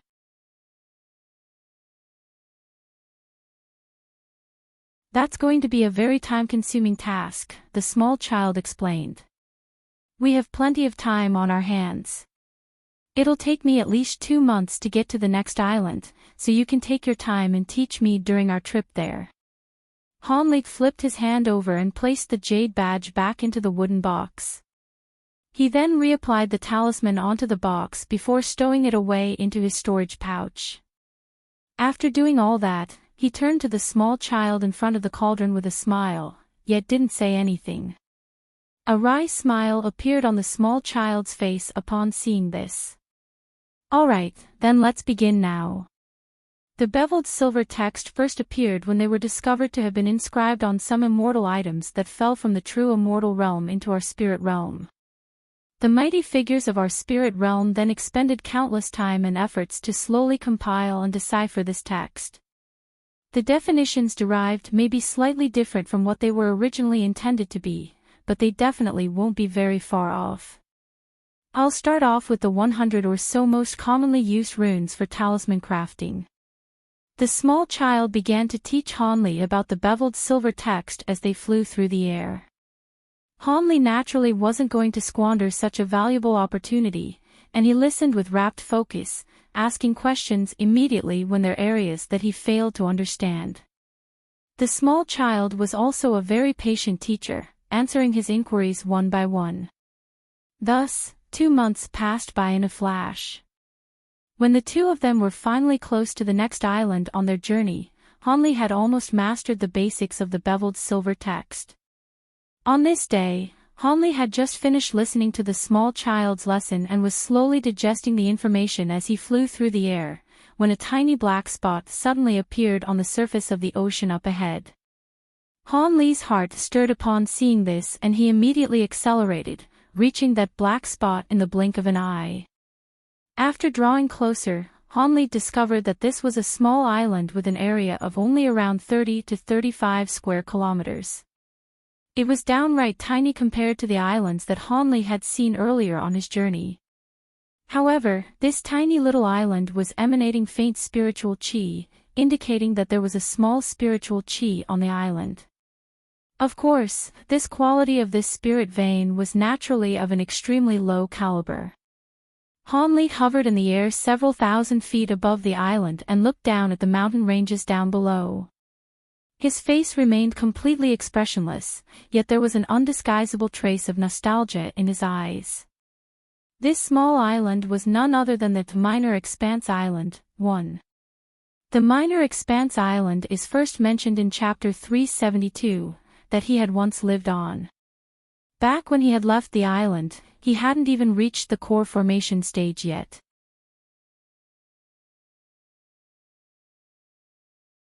However, passing by the island now, he was already a late nascent soul great cultivator. Thinking back, this was quite a staggering transformation. Even though his heart had been very firm in his pursuit of the Geet Dao when he had left the island, never could he have imagined that he would really become a nascent soul cultivator someday. Hanli hovered above the island in silence for a long while before the nostalgic look gradually disappeared from his eyes, upon which he shot forth into the distance again as a streak of azure light. Seeing as he had already reached the Minor Expanse Island, he had to be quite close to his destination. Sure enough, less than half a day later, Hanli caught sight of the massive island he was traveling toward far in the distance. However, on this occasion, Hanli didn't enter through the dock. Instead, he found a completely secluded place and a layer of spiritual light appeared over his body as he shot directly toward the white restriction enshrouding the island. A loud boom erupted as a result and the surrounding light barrier tremored violently. Hanli was able to force his way through the light barrier through brute force, then fly away from the scene at a leisurely pace. A short while after Hanli had left, streaks of light began to converge toward the spot where Hanli had broken into the light barrier. Those streaks of light quickly revealed themselves to be several Foundation establishment cultivators, and all of them wore panicked and urgent expressions on their faces. However, the light barrier had already completely sealed over again, and they were unable to discover anything even after splitting up and searching through the surrounding area. In the end, they could only engage in a bewildered discussion before flying away again.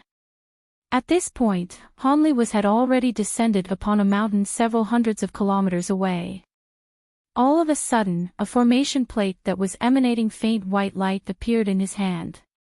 Hanli opened his mouth and a ball of azure spiritual chi was blasted onto the formation plate as he began to chant something. White and azure light immediately began to intermingle with one another along the formation plate, and the plate itself became extremely bright and dazzling. Hanli tapped a finger gently on the formation plate and the light immediately receded, revealing the formation plate again, which had become a mirror-like surface that was as clear as water. On the surface of the mirror, there were a series of red lights that were flashing rhythmically. Hanli gave a content nod upon seeing this, and he carried the formation plate in one hand as he rose into the air.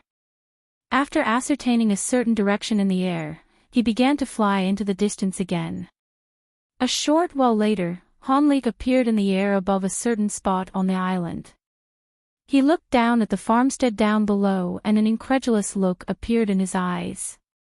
Isn't this where the Gu clan manor was once situated? Why are Wen Siue and the others staying here? Hanli murmured to himself with a surprised and perplexed look on his face. Hanli was hovering in the air above the manor without making any attempt to conceal himself, so his actions naturally created a stir among the mortals in the manor. Moments later, two streaks of light suddenly flew out from one of the rooms down below before reaching Hanli in the blink of an eye. The lights then receded to reveal an elderly man and a middle-aged man, both of which were at the foundation establishment stage. "You are." Hanley looked at the two of them with slightly furrowed brows. Upon catching sight of Han Li's facial features, the two of them immediately delivered respectful salutes with stunned expressions on their faces.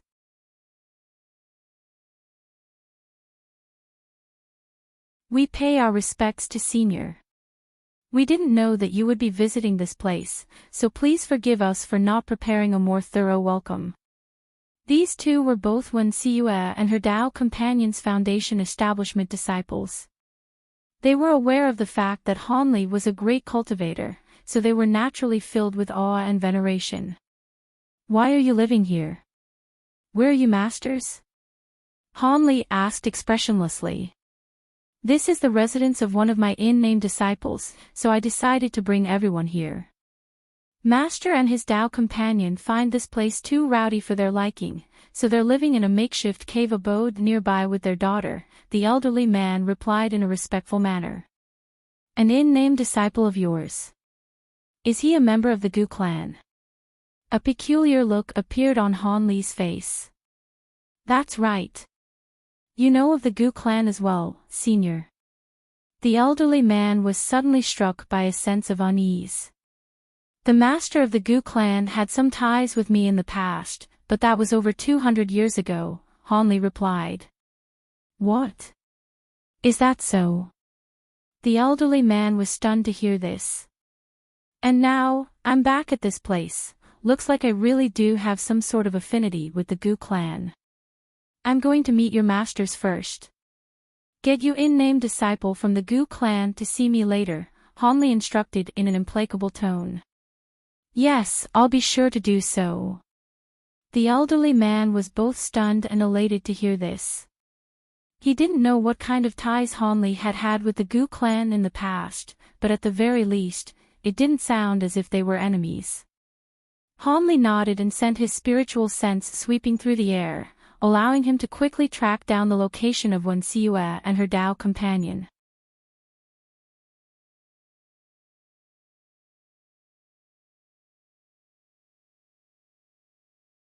Hanley transformed into a streak of azure light and soon descended on a plateau halfway up a small mountain. He looked at the seemingly mundane and nondescript rock face in front of him before sweeping his sleeve through the air, sending a burst of azure light sweeping toward it. A loud thump erupted as the azure light struck the rock face, following which a burst of light appeared over the mountain's rocky surface. The rock face began to blur as if it were an illusion, following which a massive stone door several tens of feet tall appeared before Hanley. White spiritual light was flashing incessantly over the stone door, and it seemed that a restriction had been cast onto it. Hanley surveyed the stone door for a while before releasing a burst of flames from his hand, which immediately disappeared into the door. Moments later, an elated female voice was transmitted to him from the other side. "Senior Han. We're so glad you're here. Please wait for a moment, my Dao companion will come out to welcome you right away." A few seconds later, the white light on the stone door flashed violently a few times before dimming completely. A loud rumbling sound then rang out as the stone door was slowly opened, while two women and one man emerged from the cave abode within. They were none other than Wen Siyue's couple and their young daughter. Hanley turned his attention to the young girl, and was slightly taken aback by what he saw. The young girl had been stickly thin with a sickly yellow pallor on their previous encounter, but since then, she had grown into a gorgeous young woman who bore more than a hint of resemblance to her beautiful mother. It appeared that she had recovered quite well after the poison had been expelled from her body. This was what her appearance should have been like had she not been afflicted by her conditions. Wen Siyue was the most familiar with Hanley among the three, so she came forward with a captivating smile on her face and extended a respectful curtsy as she said, "We pay our respects to Senior Han. We didn't think that you would arrive so quickly, so we made no preparations in advance. Please forgive us for our oversight, Senior. My trip went relatively smoothly, so I arrived here a little earlier than I planned." Hanley waved a hand, indicating for them to skip the formalities. We've been eagerly awaiting your arrival, Senior. Please come in and have a seat in our humble cave abode. Wen Cui stepped aside with a dainty smile to allow Hanli passage into the cave abode. Sure. I also want to see the level of mastery your daughter has achieved in the formation spellbook I left her. If she's reached a satisfactory level of mastery, then I'll take her under my wing. Hanli nodded in response before taking a glance at the young woman again. A blush appeared on Tian Qiner's face from Hanli's gaze, and she immediately ducked her head. In contrast, Wen Cui and her Dao companion were ecstatic to hear this, and they hurriedly led Hanli into their cave abode. Hanli spent a day and a night inside the cave abode. During this time, Wen Cui and her Dao companion, as well as their Foundation establishment disciples, had all come to pay their respects to Hanli at different points. The elderly man from earlier had brought along a young body who appeared to be around 7 or 8 years old to see Hanli, and they also entered the cave abode, but they didn't immediately come out. Another day later, a streak of silver light shot forth into the air from the small mountain, within which the figures of a man and a woman could be indistinctly identified. A few flashes later, the azure streak of light had disappeared from view. A month later, within the heavenly south region, which was countless kilometers away from the scattered star seas. Within a massive barren valley, several black-robed cultivators were flying through their air on their respective treasures.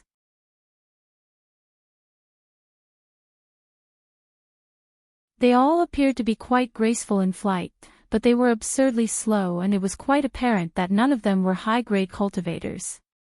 After flying for a while, the black-robed cultivators suddenly flew toward the rock face beside them and disappeared into an extremely well-concealed cave. They traveled over 100 feet into the cave, upon which they arrived at a stone door that was shimmering with spiritual light, indicating the presence of a restriction. The group was led by an intimidating and brawny black-robed man, and he strode over to the stone door before making a hand seal and chanting something at the same time. After a long while, he raised a hand and cast an incantation seal, which disappeared into the stone door in a flash, sending ripples running through the flashing spiritual light as a result. The stone door wobbled slightly before slowly rising into the air. Which junior martial brother is it? Before the group had passed through the entrance, a lazy voice sounded from within. A ball of black qi then flew out from the cave and reached the brawny man in a flash, following which the yin qi dissipated to reveal an elderly man with pale features. Oh. If it isn't junior martial brother Mang. Are you here to take over from me?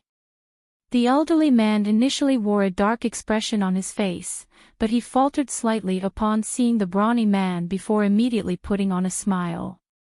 The brawny man was a mid-foundation establishment cultivator, while the elderly man was only an early foundation establishment cultivator, so he naturally didn't dare to treat this junior martial brother of his with disdain. That's right, senior martial brother Fan. I've been deployed here to guard this spirit mine in your place. Is this cave the entrance of the mine? The brawny man asked expressionlessly.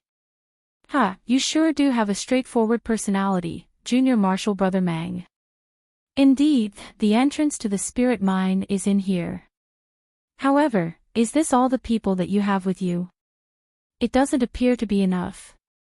The elderly man was rather perplexed by the lack of numbers in this small group. Our ghost spirit sect isn't as powerful as it once was. Most of our disciples have to contribute to the effort to ward off the controlling spirit sect and devil flame sect. I had to work very hard just to gather this group of people.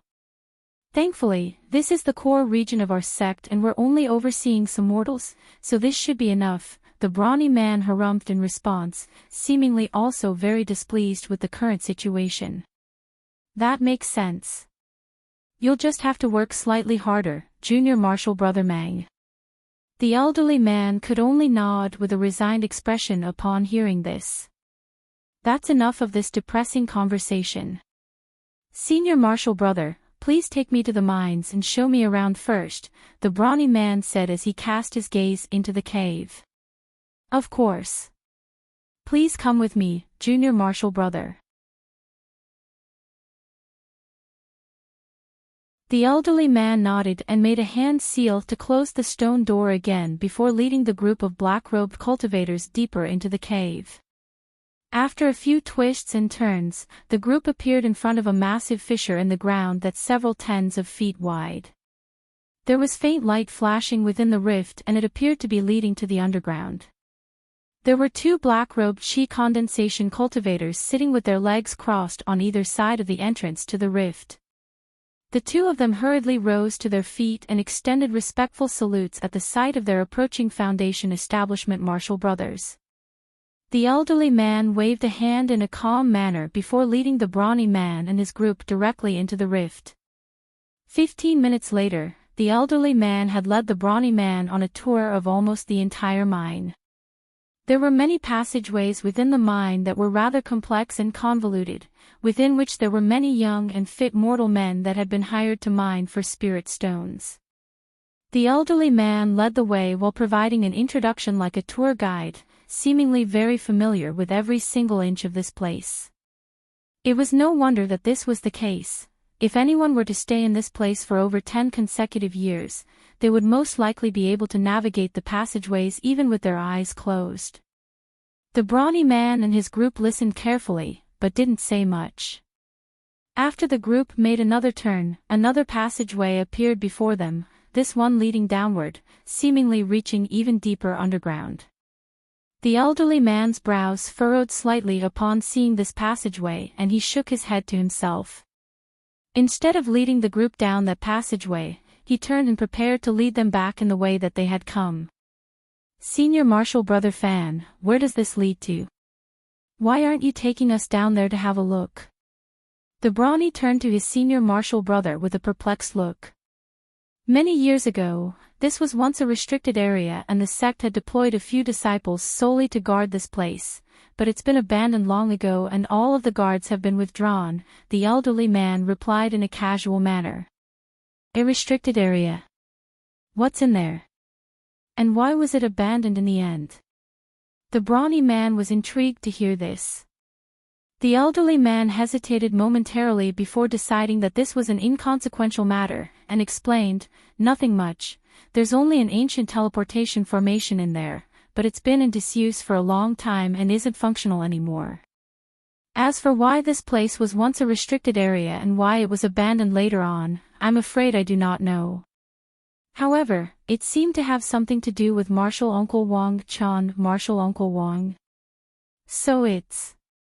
The brawny man was startled to hear this, and his voice abruptly cut off mid-sentence, as if he were extremely wary of something. Keep it to yourself, Junior Marshall brother. Marshall Uncle Wang is not someone that the likes of us can express our opinion on, the elderly man said with a meaningful look. The brawny man was silent for a moment before suddenly asking, in that case, would you be able to take me down there, Senior Marshall brother? Truth be told, I've been studying the way of formation spells in the past few years, and I'm very curious about this ancient teleportation formation. You're learning about formation spells? That place is rather far away and it'll be quite time-consuming to get there. The elderly man faltered slightly upon hearing this before a peculiar look appeared on his face. There's no need to be concerned, Senior Marshall brother Fan. I know the dangers of becoming a jack of all trades, yet a master none. However, I've encountered a bottleneck in my cultivation and can only try some different methods to stimulate myself for improvement. Perhaps I'll be able to glean something useful by studying formation spells, the brawny man sighed. Seeing as the brawny man was being quite insistent, the elderly man could only agree. If that's the case, then I'll be happy to lead the way. However, if you actually want to carefully examine the teleportation formation, it's best to do it at another time. A smile appeared on the brawny man's face upon hearing this. Thus, the group continued down this passageway. In the blink of an eye, they had reached an even deeper underground level. After passing through many twists and turns, they arrived in a limestone cave with passageways leading in all directions. This place was like a small maze, but there were pronounced symbols along the way to guide them, so they were able to find their way to a small limestone cave eventually. Within this cave, there was an ancient hexagonal teleportation formation. "This is it, Junior Marshall brother," the elderly man said as he pointed to the teleportation formation. TSK, so this is an ancient teleportation formation. I've seen some basic descriptions of these formations in some tomes in the past, but I've never actually seen one in person. The brawny man's eyes were shimmering as he looked at the teleportation formation. He made his way over to the formation before walking in a few circles around it, staring at it with rapt focus the entire time. The elderly man stroked his beard and looked on with a smile in silence. As for the chi condensation disciples with them, they were also quite curious about the teleportation formation, but they didn't dare to stand next to their Foundation establishment seniors, and could only stand guard by the entrance of the cave. "I heard that this teleportation formation is actually in perfect condition. It's most likely only dysfunctional because there's something wrong with the teleportation formation on the other side. Otherwise, I'd also really like to teleport to the other side just to see where it leads to. In any case, you'll be guarding this place for many years from now, so you'll have plenty of time to study this formation. Let's go back for now." After a while, the elderly man felt as if they had spent enough time here, so he urged the brawny man to go back with him. The brawny man still had his back to the elderly man, yet he said something that was very strange and unsettling. "Go back. There's no need for that. This is such a peaceful place, you should just stay here forever, Senior Marshall brother." A chill immediately ran down the elderly man's spine upon hearing this, yet before he had a chance to react, he felt a cool sensation flash past his neck. A sword had flashed through, decapitating him in one lightning-fast motion. The headless body of the elderly man fell straight to the ground.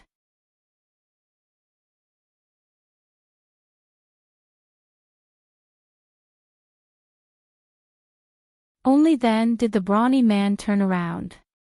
He looked at the body of the elderly man with a complex expression before heaving a faint sigh. "Fellow Taoist Meng, are you still feeling attached to the ghost spirit sect?" Among the chi condensation cultivators, a mundane-looking middle-aged cultivator suddenly spoke. He then raised a hand and waved it toward the silvery white flying sword in the air. The sword flashed before transforming into a silver streak of light and returning to his hand. The elderly man had been slain by none other than that flying sword, which had attacked him from behind. The chi condensation cultivator had actually been concealing his cultivation base this entire time, and only now did he reveal his late Foundation establishment cultivation base. "I've already decided to switch my allegiance to your Devil Flames sect, so I naturally won't hold any attachments to this sect. However, this man may not be a friend of mine, yet we've met on numerous occasions in the past, so it's only normal for me to feel bad in a situation like this," the brawny man replied. "I'm glad you think that way, fellow Taoist Meng. Ever since the Ghost Spirit sect lost 2 nascent soul cultivators and a large number of core formation cultivators over 100 years ago, they've been weakened significantly, and no longer deserve to rule over an entire empire. This time, our controlling spirit sect, Devil Flame sect, and the newly arisen Blood Slaughter sect have joined forces to bring down the Ghost Spirit sect, and there's absolutely no way that it can survive. In the future, the Blood Slaughter sect will take the place of the Ghost Spirit sect in our Devil Dao. You've made a really wise decision to jump ship at this juncture," the middle-aged cultivator chuckled. The auras of the other black-robed cultivators also abruptly changed as they revealed their Foundation establishment cultivation bases. All of them were also Devil Flame sect cultivators. "As long as your sect upholds their promise, I'll naturally do everything in my power to assist you," the brawny man replied with a fake smile. Don't worry about that. You have decent aptitude, Brother Mang. After we secure victory here, my master will welcome you into our sect in person. You'll have a much better future there than in this ghost spirit sect, where you have to cultivate on your own with no one to turn to for guidance. Speaking of which, this place really is very secluded. This is the perfect place to hide our troops without drawing attention from the ghost spirit sect. Thankfully, Master provided me with these aura concealment talismans. Otherwise, it would have been difficult to fool this man's spiritual sense. The middle-aged cultivator looked at the body on the ground with a smug look on his face. It's also a good thing that this ancient teleportation formation was here as well. It's given me an excuse to lure him into this secluded place. Otherwise, even if we succeed in killing him, there are over 100,000 chi condensation disciples here, and if any one of them were to raise the alarm, we'd be in a lot of trouble. Now that this man's dead, we can forcibly gather all of the other disciples and kill them at once. A cold expression appeared on the brawny man's face as a hint of killing intent flashed through his eyes. That's a good idea, Brother Meng, we'll do as you say. A hint of approval appeared in the middle-aged cultivator's eyes upon hearing that. At this moment, one of the other cultivators had already taken the elderly man's storage pouch before blasting forth a fireball to incinerate his body in the blink of an eye. Everyone then prepared to leave this limestone cave. However, right at this moment, a buzzing sound suddenly rang out from the ancient teleportation formation that no one was paying any attention to. It had somehow been activated, and it appeared as if someone were teleporting over from the other side.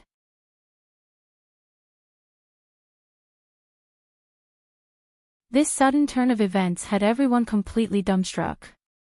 Hadn't the elderly man just told them that the formation was dysfunctional? Why had it suddenly resumed function? And why now of all times? The middle-aged cultivator reacted very quickly as he yelled, "Destroy the formation. No matter who's teleporting over from the other side, we can't allow them to foil our plans." All of a sudden, the flying sword that he had just stowed away flew toward the formation again as a cold streak of light. The other cultivators also came to their senses and summoned their treasures in quick succession, attempting to destroy the teleportation formation before them. Several loud rumbling booms erupted and the piercing white light erupting from the teleportation formation repelled all of the treasures being hurled at it. A jolt of shock ran through everyone's hearts upon seeing this. Unbeknownst to them, an ancient teleportation formation could be easily destroyed by any low-grade cultivator as long as it hadn't been activated. However, once a teleportation trip had been set into motion, a vast amount of spiritual power would be injected into the teleportation formation, and no one would be able to destroy it unless they were at least at the core formation stage. Otherwise, ancient cultivators would have been in deep trouble had other people attempted to sabotage their teleportation from the other side. Thus, a man and a woman appeared within the teleportation formation right before everyone's astonished eyes. Their bodies were swaying slightly, indicating that they were still recovering from the dizziness of teleportation. The middle-aged man could see that the man appeared to be over 20 years of age, while the woman seemed to be only in her teens. He swept his spiritual sense toward the woman first and was immediately greatly relieved to find that she was only at the chi condensation stage. In the cultivation world, the life lesson of not judging a book by its cover was particularly important. It was not uncommon for a young girl who appeared to be in her teens to be a high-grade cultivator who had lived for centuries. As for the man, he only appeared to be in his 20s, so his cultivation base most likely wasn't very advanced. After all, very few male cultivators would go to the trouble of altering their appearance to make themselves seem younger. He was just about to sweep his spiritual sense toward the young man, but he suddenly shook his head from side to side and appeared to be close to recovering from his bout of dizziness. In his urgency, he could only relinquish his attempt to ascertain the man's cultivation base as he yelled, "Kill them!" In his mind, this woman's cultivation base was very pitiful and this man seemed to be very young, so he was a foundation establishment cultivator at most. As such, the best course of action was to take them by surprise and kill them during their bouts of dizziness.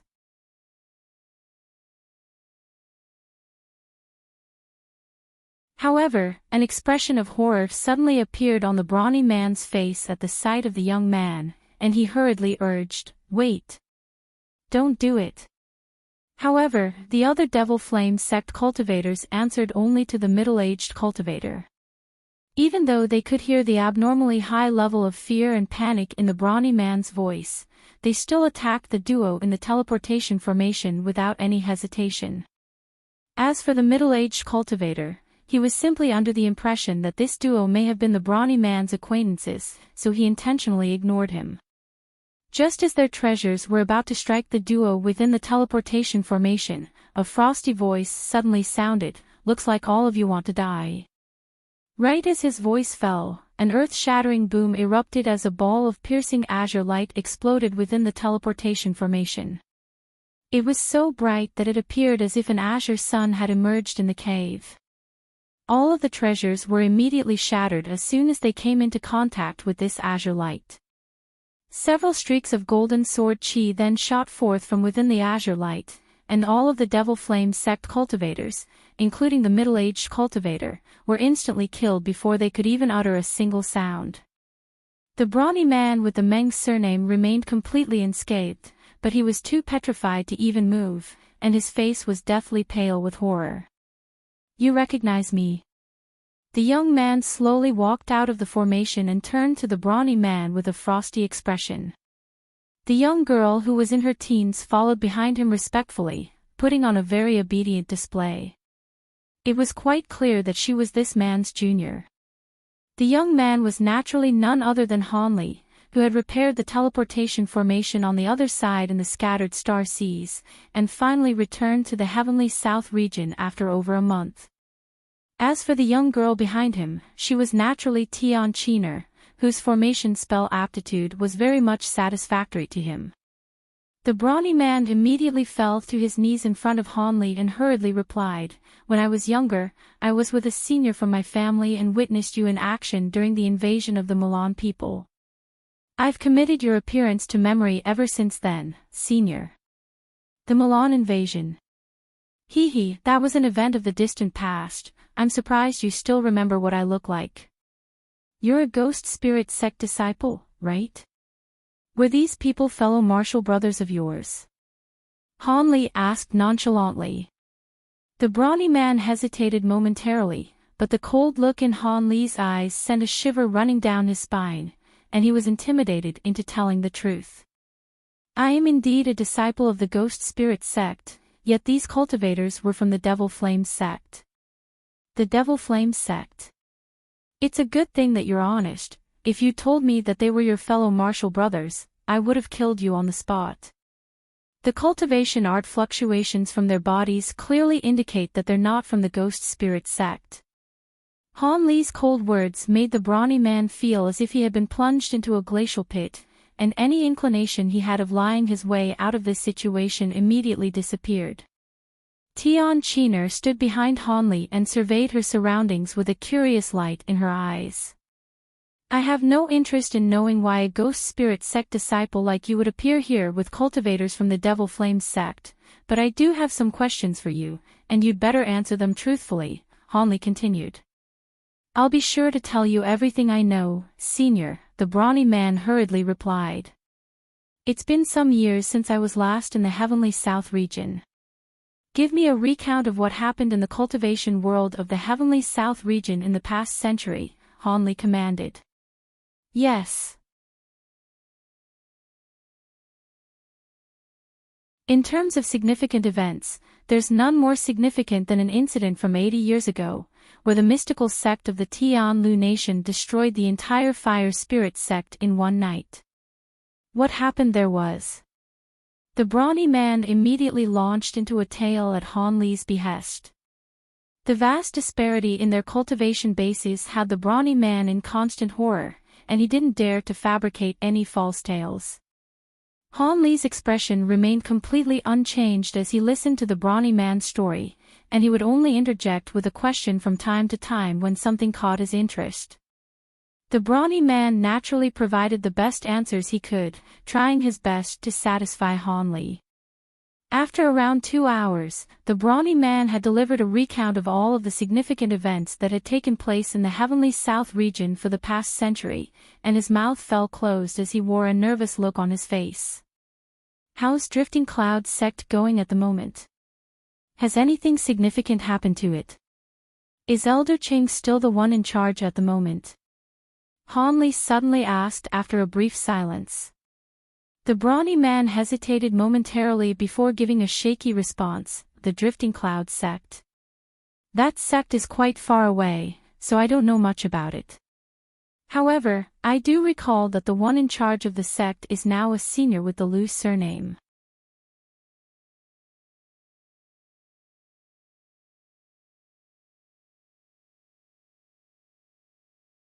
So Elder Ching must have passed away already, Han Li murmured to himself. He stared up at the roof of the cave and seemed to have fallen into the deep thought. The roof of the cave up above seemed to have been punctured by ghost spirit sect cultivators in the past, but after 100 years, there were no noticeable signs at all indicating it had been repaired. The brawny man could see that Han Li was rather absent-minded, but he still didn't dare to do anything and maintained a respectful expression on his face. All of a sudden, Han Li raised a sleeve without any premonition and burst of azure light swept toward the brawny man's head. The latter's heart jolted with shock upon seeing this, but before he could do anything, he had already fallen onto the ground, having been completely knocked out. Han Li took a glance at the unconscious man on the ground before suddenly flicking his fingers in quick succession, sending several streaks of golden sword chi flying into the formation behind them. A loud boom erupted and the formation was completely destroyed. Aside from the large crater that had been left in the ground, nothing remained to suggest that the teleportation formation had ever existed. Seeing as the formation over in the scattered star seas had been repaired by him, there was no need for the teleportation formation on this side to continue to exist. Otherwise, if someone else possessed a greater teleportation medallion like they did, they would also be able to teleport to the scattered star seas. Han Li wanted this to be a shortcut that was exclusively available to him and had no intention of sharing it with anyone else. He was already extremely familiar with the structure and construction process of teleportation formations, so if required, he could erect the same teleportation formation again in this place at any time. In any case, with his current staggering wealth, the costs of materials for setting up teleportation formations, which had once seemed astronomical to him, were no longer a problem. After doing all of that, Han Li reached out and feigned a grabbing motion toward the brawny man on the ground. An immense suction force dragged the latter's head firmly into Han Li's hand. A flash of light then appeared in his eyes as he began to unleash his secret technique. After a while, Han Li released his 5 fingers and the brawny man tumbled to the ground once again. Han Li murmured to himself expressionlessly, "You're lucky that you told the truth. I'm not a man who likes to eat his words, so I won't kill you, but I naturally have to wipe away your memories of seeing me appear from this teleportation formation." Han Li had unleashed a secret technique to alter this man's memories. As such, he could only recall that an unidentifiable high-grade cultivator had seemingly descended from the heavens before killing all of the Devil Flame sect cultivators, and the ancient teleportation formation had been unintentionally destroyed by the shockwaves radiating from their battle. At Han Li's current cultivation base, unless if a deity transformation cultivator were to step in, no one would be able to break the restriction that he had set, so he could naturally rest assured.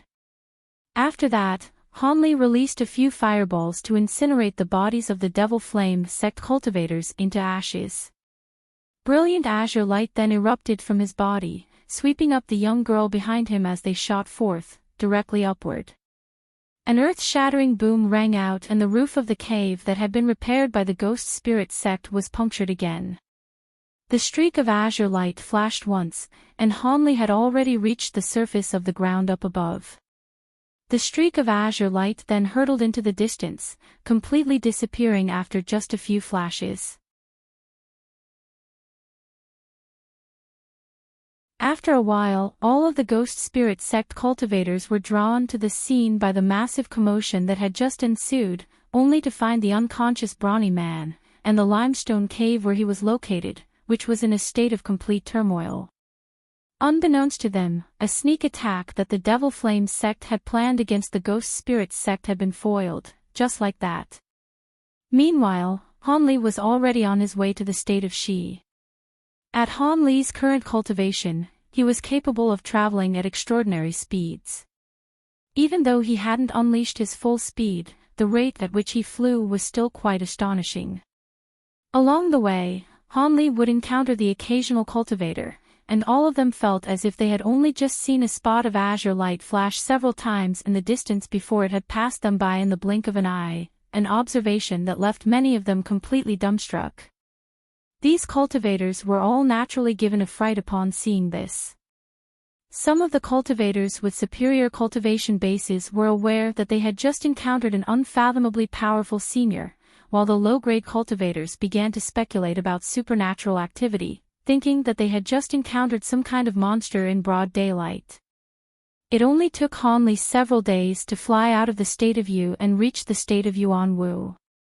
After flying for a further 2 days in the state of Yuanwu, a thought suddenly occurred to Han Li, upon which he hesitated momentarily before flying in another direction with Tian Qiner in tow, temporarily altering his itinerary. Near a secluded mountain on the border of the state of Yuanwu, a spot of azure light flashed in the distance. A dazzling streak of azure light over 100 feet in length then shot forth and reached the air above the mountain in the blink of an eye, upon which the azure light receded. Han Li and Tian Qiner were revealed as a result. Han Li looked down at the mountain peak and a hint of emotion appeared in his eyes. He swept his spiritual sense downward, and a look of surprise suddenly appeared on his face. This was the mountain where Aksane Ruyin had once resided in hiding. The mountain itself looked no different compared to how it did back then, but Han Li could sense the auras of many cultivators down below, most of which were at the Qi condensation and foundation establishment stages, but there also appeared to be 2 core formation cultivators among them.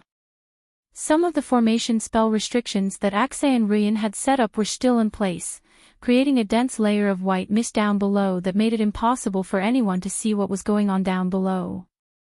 Han Li's eyes narrowed as he fell into deep thought. "Master, is something wrong?" Tian Qiner blinked and asked carefully. "Not really. It's just that I haven't been here in a few years, and it seems that some welcome guests have settled in this place," Han Li replied indifferently.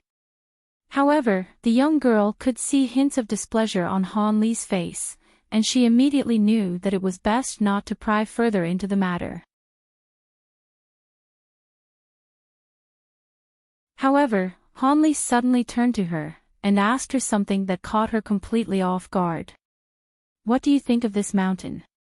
Tian Qiner was very confused by this question, and she carefully examined the small mountain down below before replying hesitantly, "This mountain? The spiritual qi here isn't very abundant, but the scenery isn't bad. This was the residence of one of my past acquaintances." A hint of disappointment appeared on Han Li's face, but he soon recomposed himself before raising a hand. A spluttering sound rang out as a crimson fireball abruptly emerged. Right before Han Li's expressionless eyes, the fireball began to revolve incessantly above his palm, and it began to expand drastically at a phenomenal rate. Within the span of a breath, it had become as large as a wash basin. This was quite a startling transformation. Han Li looked down with a cold expression before waving his hand through the air, upon which the fireball came hurtling down from above like a shooting star, disappearing into the mist in a flash. The mist began to tumble violently as a loud boom erupted. A fiery cloud exploded within the white mist as waves of fire surged aggressively, puncturing a hole into the restriction that was over 100 feet in diameter, and this hole was still rapidly expanding, while the mist was reduced to water vapor. The entire restriction had been destroyed by Han Li with ease using a mere fireball. The white mist dissipated and the scenes down below were gradually revealed. A series of buildings and pavilions had been constructed on the mountain, yet the bamboo buildings that Aksane Ruyin had constructed were nowhere to be seen. Han Li's expression darkened upon seeing this. All of the cultivators down below had naturally been alerted by such a loud commotion, and all of them instantly discovered Han Li and Tian Qiner hovering in the air up above. A dozen or so cultivators immediately rose into the air atop their treasures as they headed straight for Han Li. However, right at this moment, a clear voice suddenly rang out from down below. Which esteemed senior has come to visit our wing transformation sect? My name is Guan Qing, and I apologize for failing to offer a proper welcome. Just as this voice faded, a streak of red light shot forth from the mountain. The red light outsped the Foundation establishment cultivators down below and instantly reached Han Li. The light receded to reveal a middle-aged man in a set of scholar robes. This was one of the core formation cultivators that Han Li had detected earlier. From within the tallest pavilion down below, a ball of yellow light also emerged. The yellow light was traveling just as quickly as the streak of red light and quickly reached Han Li as well before revealing a dark-skinned elderly man with an extremely well-built physique. This was naturally the other core formation cultivator. Only then did the Foundation establishment cultivators converge at the scene, and all of them stayed behind the two core formation cultivators with grim expressions on their faces. Wing Transformation Sect. I've never heard of it. Is this a newly founded sect? Han Li raised an eyebrow as astonishing spiritual pressure erupted from his body, crashing directly toward the two core formation cultivators. The scholar and the elderly man's expressions changed drastically, and they stumbled back several steps before finally arresting their momentum. A nascent soul cultivator. The scholar exclaimed. Senior, you're a late nascent soul great cultivator?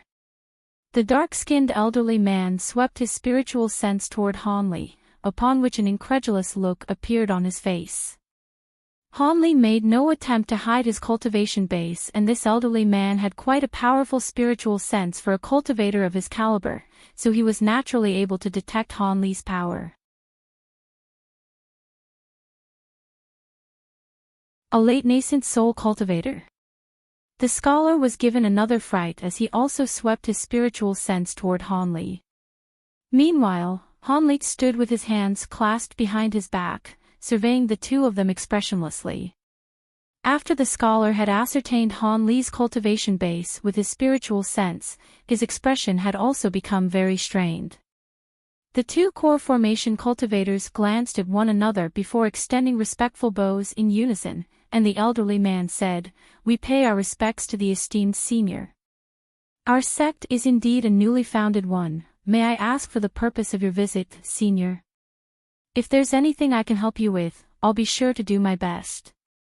The scholar also wore a respectful look on his face.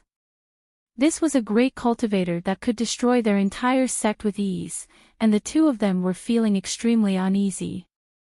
After all, Han Li had just destroyed the restriction down below in an extremely violent manner, and that certainly didn't bode well for them.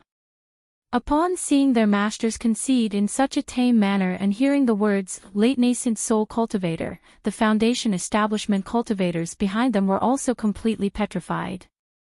After all, to low-grade cultivators like them, late nascent soul cultivators were at the upper limit of power in the human world. It was everyone's dream to be able to reach such a lofty cultivation base. Seeing as this is a newly founded sect, then you should have a nascent soul cultivator among your ranks. Where is your master? Han Li asked coldly. The elderly man mustered up his courage and replied, "Our master is Huang Yao the Enlightened, and he left to visit a friend a month ago. The two of us are currently looking after the sect in his stead. He's not here. So be it, it doesn't matter anyway. When did all of you move into this place and where's the person that used to live here?" Han Li asked. The elderly man was slightly taken aback by this question, and he turned to the scholar beside him as he replied, "Our sect moved here 70 years ago. As for the person who once lived here..." The scholar was also surprised by this question, but without even turning his head, he immediately yelled, "Feng Ji! Come here, this senior has something to ask you." Right as his voice fell, all of the Foundation establishment cultivators turned to one of their members in unison. This was an elderly man with refined features who appeared to be over 60 years of age. This cultivator by the name of Feng Ji also wore a stunned look on his face.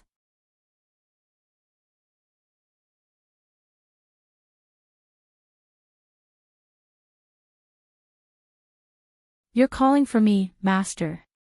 The elderly man by the name of Feng Ji hesitated before confirming the situation, in fear that he had misheard.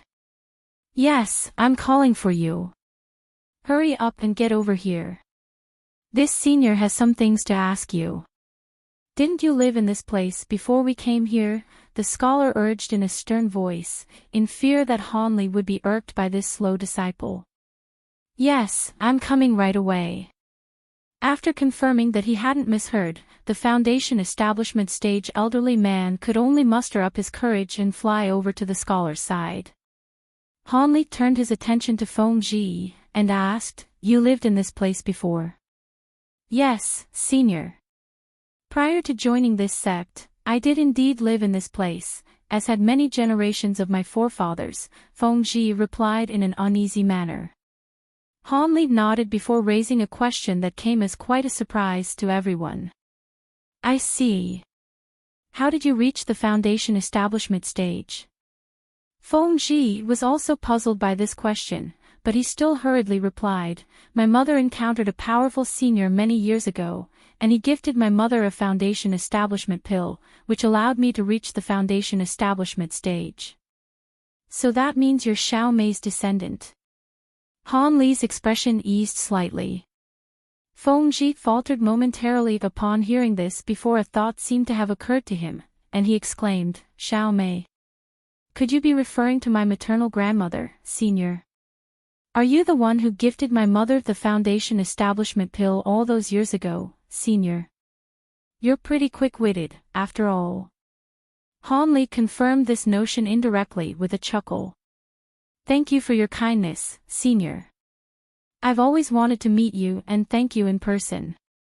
The elderly man hurriedly fell to his knees in mid-air with an expression of surprise and elation on his face. Meanwhile, the scholar and the dark-skinned elderly man were completely stunned.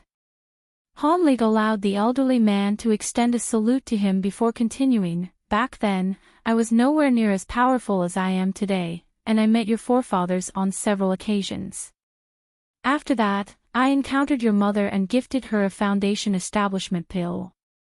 However, your cultivation base seems to have stalled at the mid-Foundation establishment stage, so it appears your aptitude isn't all that great. You've also reached quite an old age now, so your cultivation path will most likely end here. My apologies for disappointing you with my mediocre aptitude, senior," Feng Ji replied with a shameful blush on his face. "Hee, I have nothing to be disappointed about. By the way, how did this wing transformation sect move into this place? This is the place where the master of your maternal grandmother once resided, are you not aware of this? The master of your maternal grandmother was once a good friend of mine." Han Li's expression suddenly darkened as his voice turned cold and forbidding. The expressions on the faces of the scholar and the dark-skinned man immediately changed drastically. Feng Ji's heart jolted upon hearing this, and he hurriedly replied, "I am indeed aware of this, which is why I made sure to move the bamboo buildings that Senior Axian once resided in to the other side of the mountain. They've since been kept in their original condition, and I've allowed no harm to come to them. This is one of the conditions I stated before allowing the sect to settle here." "Is that so?" Han Li turned to the two core formation cultivators with a cold light in his eyes. The scholar seemed to have identified the reason for Han Li's displeasure, and he hurriedly explained, "That is indeed the case. This place is not where our wing transformation sect is actually situated. Instead, it's only a temporary dwelling for us."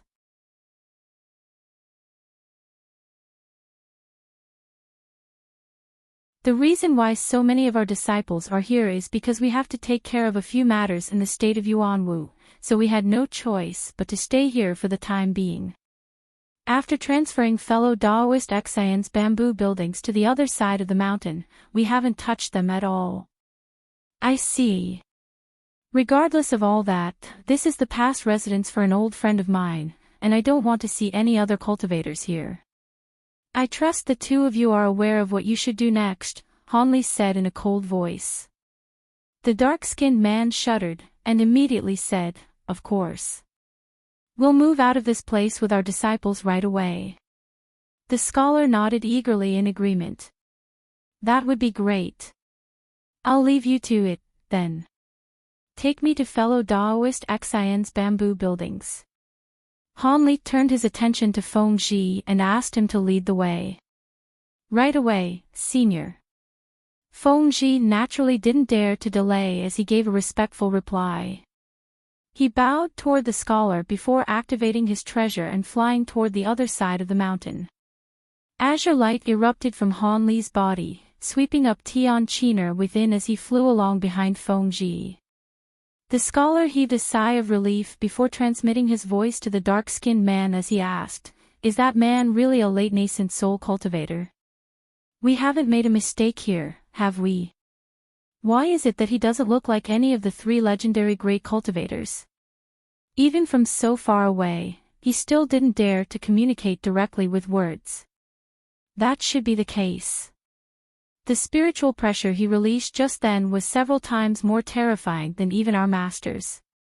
That man is indeed not one of the three legendary great cultivators, perhaps a fourth great cultivator had finally appeared. The dark-skinned man speculated.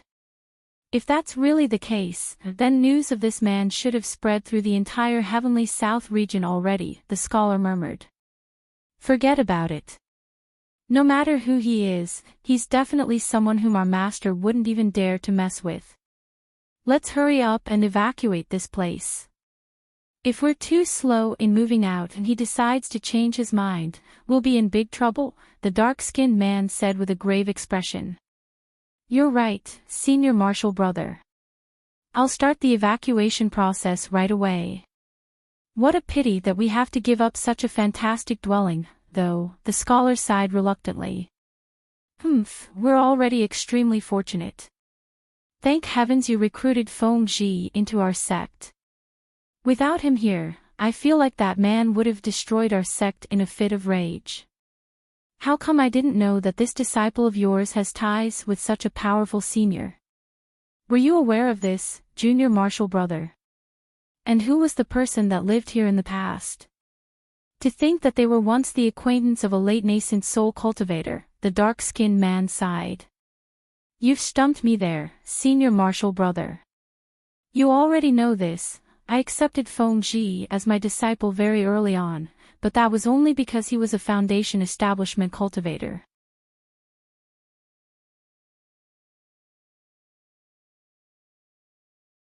In terms of aptitude, his is very mediocre, so I didn't pay much attention to him and don't know a lot about him as a result. I did ask him about the former owner of the bamboo buildings here once. After all, the restrictions here are rather crude, but they're very practical and useful. However, Feng Ji told me that this person was only a qi condensation cultivator, so I paid this matter no heed. The scholar was also becoming quite confused. A qi condensation cultivator and a late nascent soul cultivator, even if this were many years in the past, surely the disparity between them is a little too large. The dark-skinned man was feeling rather speechless. The scholar could only give a wry smile upon hearing this. After that, the two of them didn't dare to delay any longer, and immediately led the other cultivators back to the buildings down below. At their behest, the 300 to 400 disciples present all began to pack up their belongings in preparation to vacate this site. At this moment, Hanli had made his way into a green jade building with Tian Qiner by his side. The jade building was very clean and well-maintained, but its age was very apparent. Feng Ji led the way, and explained in a fawning manner, after these bamboo buildings were transferred to this place, I did as I was told by my mother, and cast some spiritual light on them at regular intervals to prevent them from rotting, and also cleaned them regularly. That's good to hear. Han Li's lips twitched as he strode into the main hall of the Jade Building before surveying his surroundings. If he recalled correctly, this pavilion was the one that Axayan Ruyan had once resided in.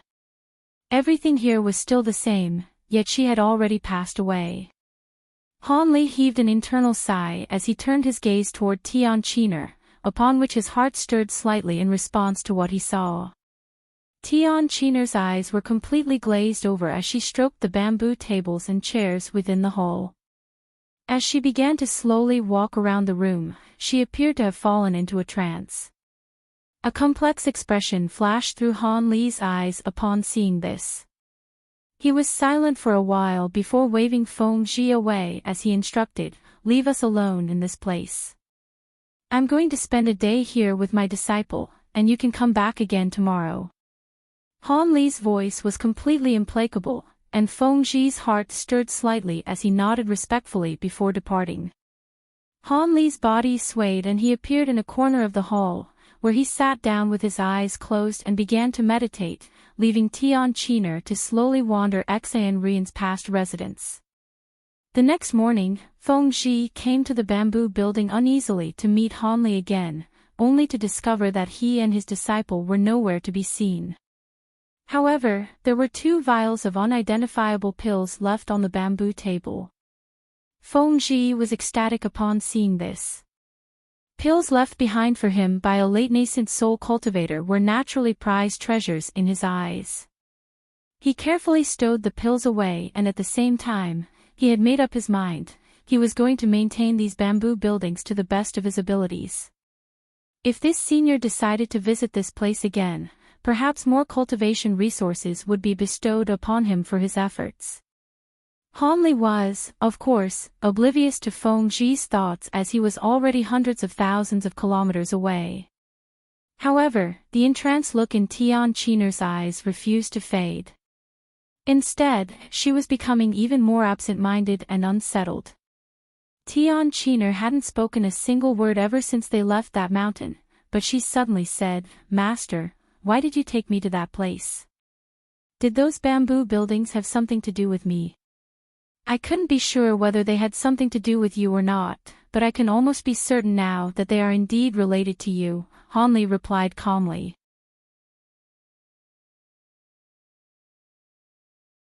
"What do you believe in reincarnation?" Tian Qiner was just about to ask another question, when Han Li cut her off with a question of his own. Upon hearing this, Tian Qiner's expression changed drastically.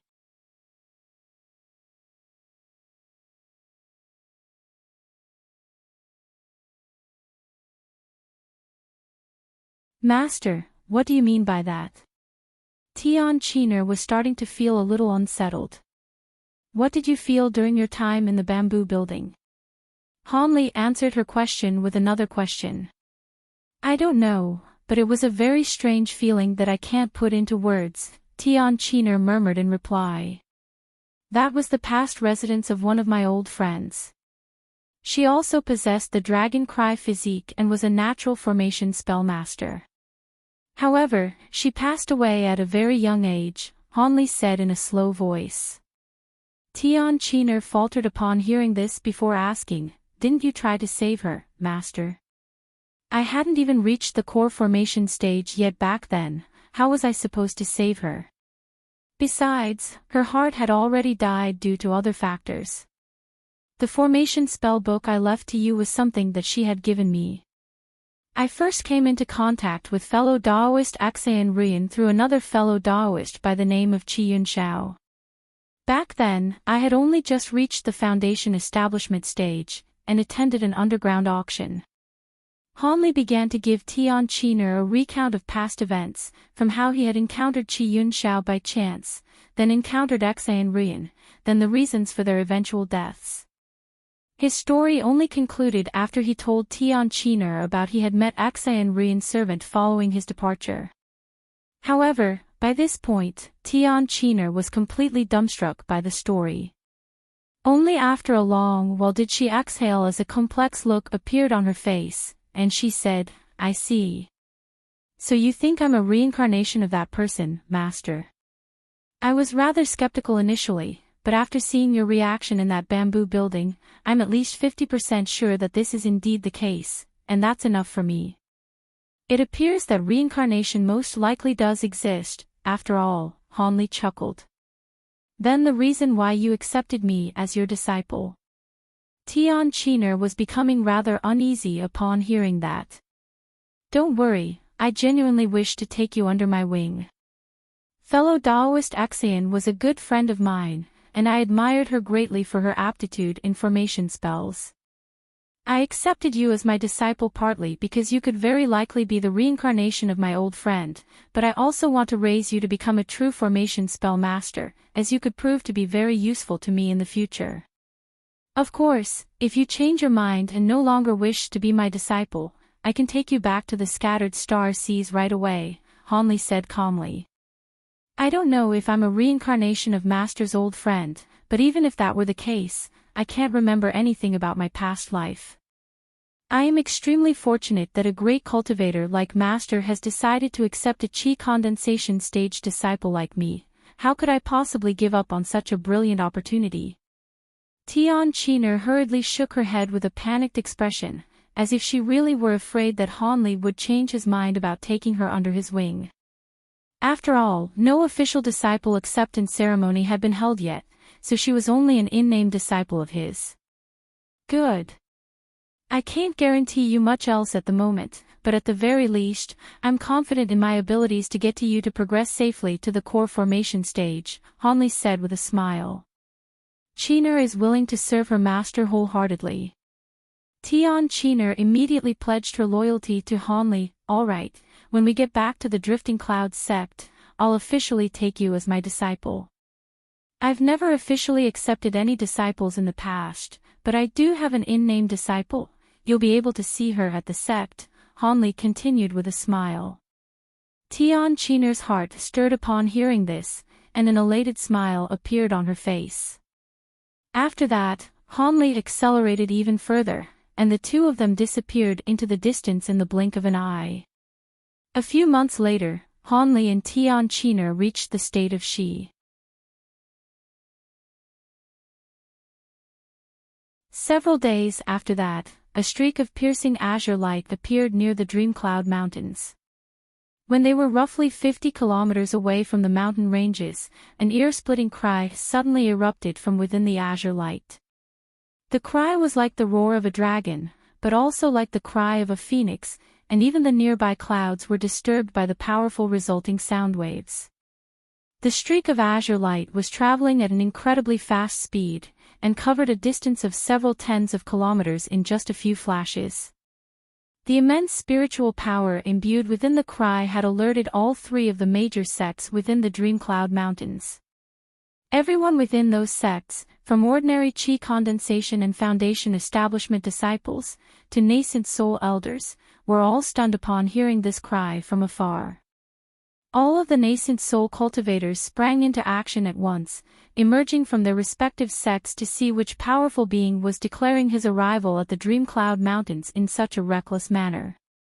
Thus, when Han Li was still close to 10 kilometers away from the mountain ranges, 5 streaks of light had already come out to meet him, and they appeared to be nascent soul cultivators from the 3 sections. Han Li's heart stirred up seeing this. His emotions had been in a state of disarray at the thought of being able to see Nangong again soon, but he was forced to calm himself down here. The azure light receded and the loud cry subsided as Han Li revealed himself with Tian Qiner by his side. He then turned his attention to the 5 streaks of light hurtling toward him. Moments later, a rare joyful smile appeared on his face. When the 5 streaks of light were around 300 to 400 feet away from him, the lights receded to reveal 5 cultivators, most of whom Han Li recognized. A blue-robed middle-aged man identified Han Li from afar, and following a split second of stunned inactivity, he yelled with surprise and elation, "Junior Marshal Brother Han." He was none other than Liu of the Drifting Cloud sect, the very same elder Liu who had invited Han Li to join the sect many years ago. "You look well, Senior Marshal Brother Liu." Han Li's smile widened as he cupped his fist in a salute. So it's fellow Daoist Han Li. I was wondering who would be capable of putting on such a mighty display of power. Ha! Brother Han, have you already reached the late nascent soul stage? The next person to speak was a cultivator in a set of red robes. He was none other than Child Fire Dragon of the Ancient Sword Sect. At this moment, he wore an expression on his face that suggested that he had just seen a ghost. Han Li took a glance at Child Fire Dragon as he said with a smile, "Brother Lan, you've also reached the mid-nascent soul stage, haven't you?" Child Fire Dragon gulped before replying drily, "Surely you jest, Brother Han. How can my progression to the mid-nascent soul stage compare with your breakthrough to become a great cultivator?"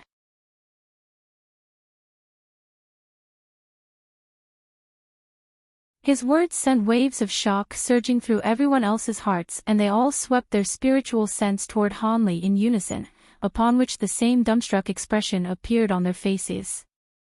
Lu Luo's voice trembled as he asked, "Is that true?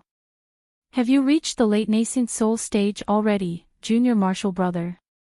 "My trip was quite bountiful and I managed to progress to the late nascent soul stage by chance," Han Li replied calmly.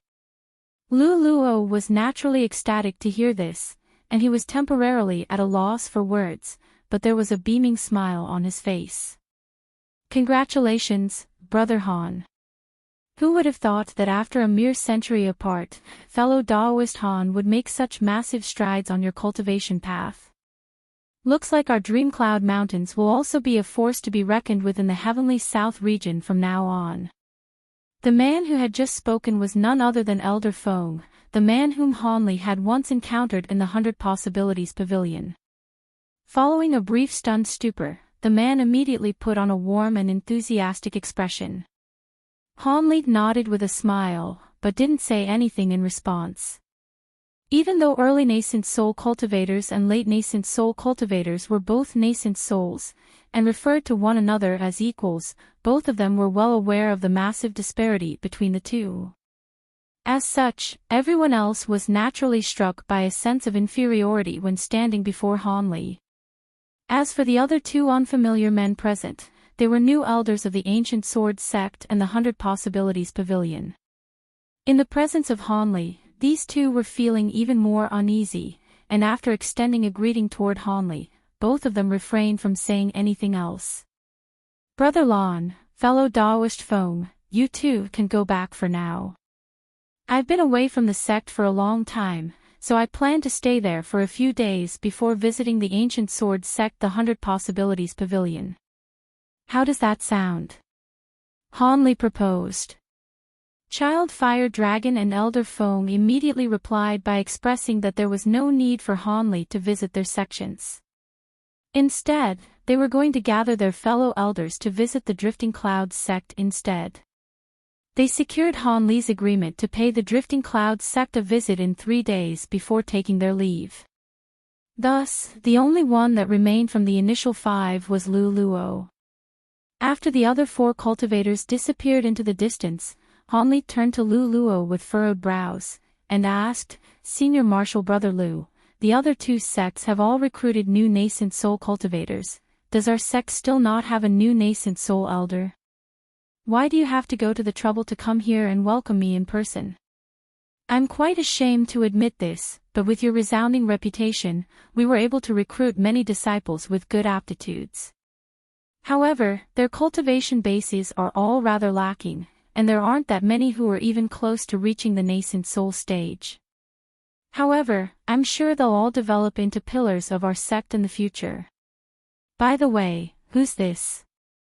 An awkward expression appeared on Lu Luo's face at first, but that soon gave way to befuddlement as he turned his attention to Tian Qiner.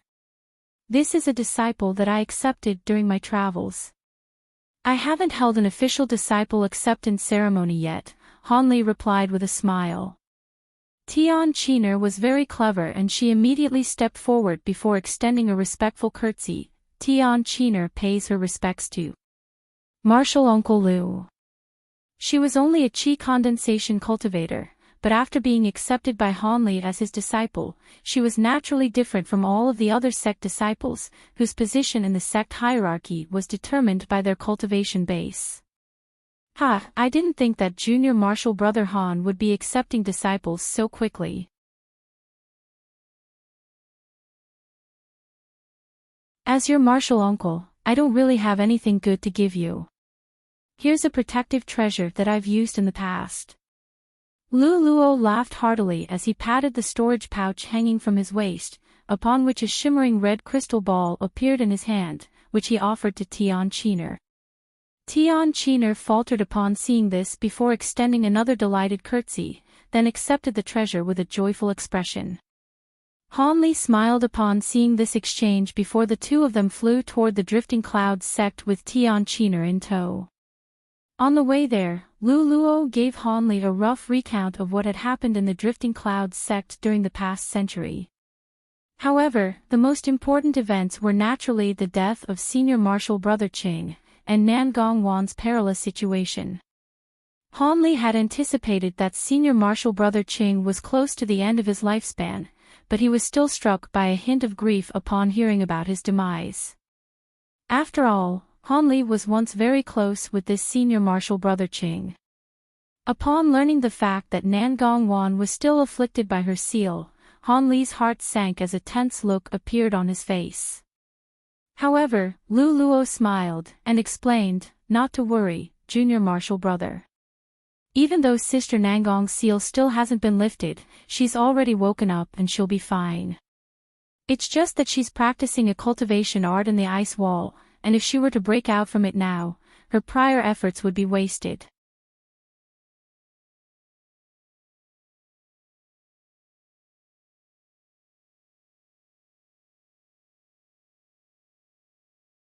Hanli's heart eased slightly upon hearing this.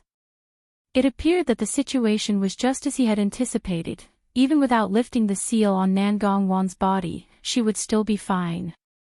However, seeing as he had already obtained the method to lift the seal, he was naturally not going to waste it. It would be best to alleviate Nan Gongwan's condition in case she was to be afflicted by any unforeseen troubles in the future. Thus, Hanli quickly made his decision. While chatting with one another, the three of them had already reached the restriction formation around the Drifting Clouds sect. On the way there, Lu Luo had already released a voice transmission talisman, so as soon as the two of them reached the formation, the mist permeating throughout the entire restriction tumbled before slowly dissipating. The entire formation around the sect was being deactivated.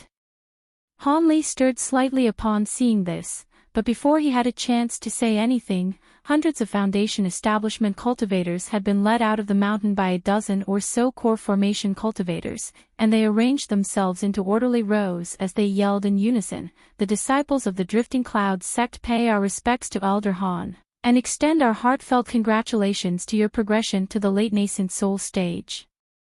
All of the cultivators then bowed toward Hanli with excited expressions on their faces. It was quite clear that Lu Luo had already disclosed the news of Hanli's progression to the late nascent soul stage in the voice transmission talisman that he had just released. That was why these disciples had gathered together to present such a grand welcome to this Elder Han. After all of the Drifting Clouds sect disciples were well aware of what it meant for a great cultivator to emerge in their sect. Their sect would immediately become one of the few super sects in the Heavenly South region, and as a result, the cultivation resources they would be entitled to would be far superior to what they had received in the past. As such, how could they not be ecstatic? Hanli turned to Lu Luo with a wry smile, and said, "Senior Martial Brother Lu, was there really a need to kick up such a big fuss?" "Haha, of course, Junior Martial Brother Han. You've become a great cultivator, so the sect disciples naturally have to gather here to present a warm welcome. We're also planning to hold a grand ceremony to celebrate this event, and we're going to invite all of the elders from the other sects to attend. Otherwise, it would be an insult to your lofty status, Junior Martial Brother," Lu Luo chortled. "Do whatever you want, then. Don't expect me to participate in preparing these events, though. The most I'm willing to do is to be in attendance on the day," Han Li sighed in a resigned manner. As per convention in the Heavenly South region, if a cultivator were to reach the late nascent soul stage, a grand celebration was mandatory in order to inform the entire region of this news. In doing so, all of the other sects would be alerted to this news, and the Drifting Clouds sect would establish itself as a super sect. Han Li wasn't opposed to bolstering the reputation of the sect, so he didn't state any objections. Thus, Han Li descended upon the Drifting Clouds sect right before the admiring eyes of countless disciples, and entered a spacious hall within the sect. Han Li sat in the main seat within the hall and Lu Luo sat next to him, but his seat was positioned slightly off-center, thereby indicating that Han Li was the star of the show. Han Li didn't make any remark upon seeing this. He was the only late nascent soul great cultivator in the sect, and if he weren't willing to take up the mantle, then major problems would arise. Not only would the disciples of the sect be concerned about whether Han Li was abandoning the sect, the other sects would also become suspicious about the situation in their sect.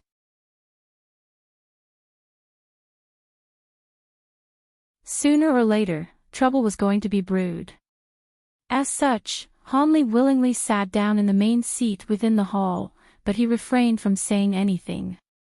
After all, it had been many years since he had returned to the sect and he was completely unfamiliar with the situation within the sect, so it was best to leave the logistics to Senior Marshal Brother Lu. As it turned out, Lu Luo was nowhere near a standout among nascent soul cultivators, yet he was very good at managing the sect's internal affairs. He organized all of the new core formation disciples in the sect to pay their respects to Han Li one after the other, then officially announced the news of Han Li's progression to the late nascent soul stage again. Then, he began to hand down some missions to all of the ecstatic disciples in preparation for the upcoming celebration. Han Li sat in his seat with an indifferent expression as he swept his gaze nonchalantly over the disciples before him. Most of the disciples who had the right to be here were core formation disciples, and the rare foundation establishment disciples among them were all responsible for important duties within the sect. No matter which disciple he turned his attention to, the disciple would always lower their head in order to avoid Han Li's gaze as a sign of respect.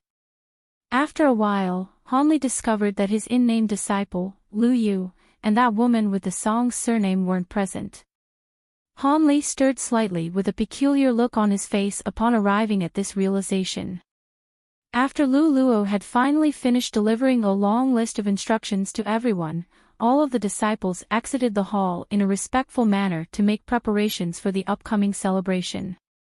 Senior Marshal Brother Lu, I don't think I saw Marshal Ni Song there. Has she gone out on a mission? Han Li asked. Lu Luo chuckled in reply, Hee, Marshal Ni Song has gone to the Devil Fall Valley. She's trying to refine a type of pill, but she's missing a rare herb. This herb is already extinct, yet someone has recently discovered some in the Devil Fall Valley. She went to the Devil Fall Valley. Han Li's expression changed upon hearing this.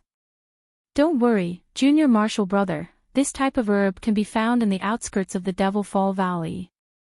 Also, due to some unknown reason, ever since you last visited the Devil Fall Valley, the inner valley is still fraught with peril, yet the restrictions in the outer valley are growing weaker year by year, and almost all of the spatial rifts there have also disappeared.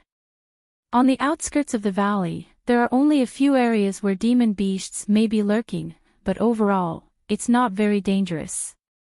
Many cultivators have traveled there in the past several decades and emerged from within with bountiful hauls. By the way, Marshal Niece Lu and that concubine of yours also went together with her.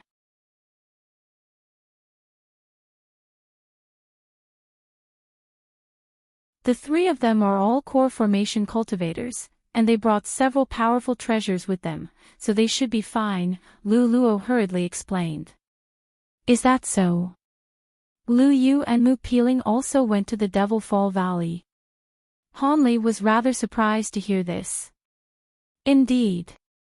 I don't know what kind of miracle pill you left behind, but your concubine was able to reach the mid-core formation stage in just a century. The rate of her cultivation was quite shocking, even to me. Perhaps she'll also have a chance to reach the nascent soul stage. Lu Luo clicked his tongue in wonder. The pills I left behind was only a secondary factor. Peeling's attitude has always been exceptional, Han Li replied as he stroked his chin. Back when he first left, he had thought that he would be able to return from the Great Gene in around a decade or so, and as a result, he hadn't left behind all that many pills for her that would advance her cultivation base. Otherwise, if she had been given a larger supply of those pills, it was very much possible that she could have been able to reach the late core formation stage within a century. However, he had now reached the late nascent soul stage, and the copulation essence arts were only effective for nascent soul cultivators, so he would have to think about what to do with this woman. After all, everyone knew that this woman was his concubine, so even if he were to release her right away, there would be very few male cultivators who would dare to risk irking a great cultivator just to take her for themselves. After chatting with Lu Luo for a while longer, Han Li suddenly got up and took his leave so he could visit Nangong Wan. Lu Luo naturally wasn't going to try and stop him. Thus, Han Li left Tian Qiner in the hall for now while he headed to the forbidden area within the sect. A short while later, Han Li appeared in front of the stone chamber within the forbidden area. His emotions were feeling slightly unstable as he lifted the restriction and slowly pushed the stone door open. The stone chamber had been maintained in a pristine condition, and looked completely identical to when he had last left it. The shimmering wall of ice was still situated directly across from the stone door. The only thing that was different was that Nangong Wan had turned from a little girl into an exquisite beauty again. However, her eyes were shut, and she appeared to still be in a deep slumber. Han Li's body swayed and he instantly appeared in front of the ice wall. He stared intently at the woman within the ice with a complex expression on his face. Right at this moment, Nangong Wan's eyelashes tremored and she slowly opened her eyes, meeting Han Li's gaze with her own. The two of them stared at each other in silence. A short while later, a faint smile appeared on the woman's face as she said in a gentle voice, "I'm glad to see that you're back." Within the depths of the Devil Fall Valley's inner valley, an earth-shattering boom suddenly erupted halfway up an unidentifiable mountain. A burst of dense black chi emerged from a cave before tumbling erratically, and proliferating over an area of several thousand feet in the blink of an eye. Almost half of the entire sky had been obscured by this black chi, and it was as if an almighty fiend celestial were descending into this world. Through the use of the devil chi left behind by that ancient devil, I was able to reach the mid-nascent soul stage in just over a century. I've even mastered the last 2 layers of profound devil chi. It looks like it really was the correct decision to take such a big risk in coming to this Devil Fall Valley. Next, I just have to find a few powerful treasures within the valley and I'll have nothing to fear, even if that man comes again. After that, I'll find a way to enter the myriad depth devilish abyss, then draw upon the devilish chi there to nurture this devilish corpse body.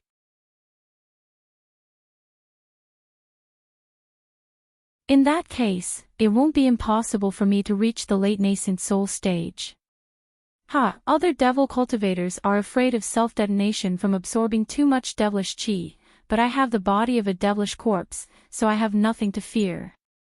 When the time comes, I'll reach the late nascent soul stage and kill that man, then engulf his soul. I'll be only Han Li in this world, then, and that's how it should be. A coarse voice rang out from within the black chi, followed by a burst of deranged laughter. All of a sudden, the black chi surged violently toward a certain direction, disappearing in the blink of an eye.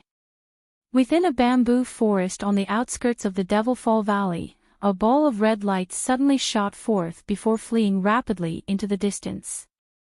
However, a delicate cry erupted and 3 streaks of lights of different colors hurtled through the bamboo forest at an even more incredible speed, catching up to the red light after just a few flashes.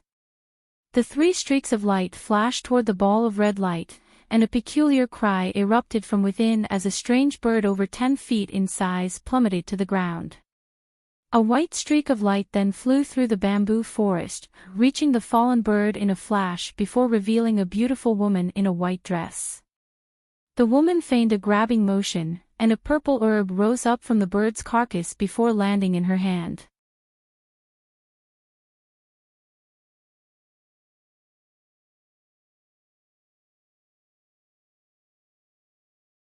Another 2 streaks of light shot forth from within the bamboo forest, reaching the woman in white in the blink of an eye. 2 other beautiful women were then revealed, and one of them, a yellow-robed woman, asked, "Big Sister Lu, have you gotten the herb?" "I did, but it's not what we're looking for, it's just a purple flame flower." The white-robed woman replied with a wry smile. The final woman to complete the trio wore an azure palatial dress, and she smiled as she said, "There's no need to feel disheartened, Junior Marshal Sister Moo. We've only searched through a small area of the outer valley, perhaps the illusionary spirit herb we're looking for could simply be elsewhere." These 3 gorgeous women were naturally none other than Lu Yu, Mu Peeling, and the woman with the Song surname.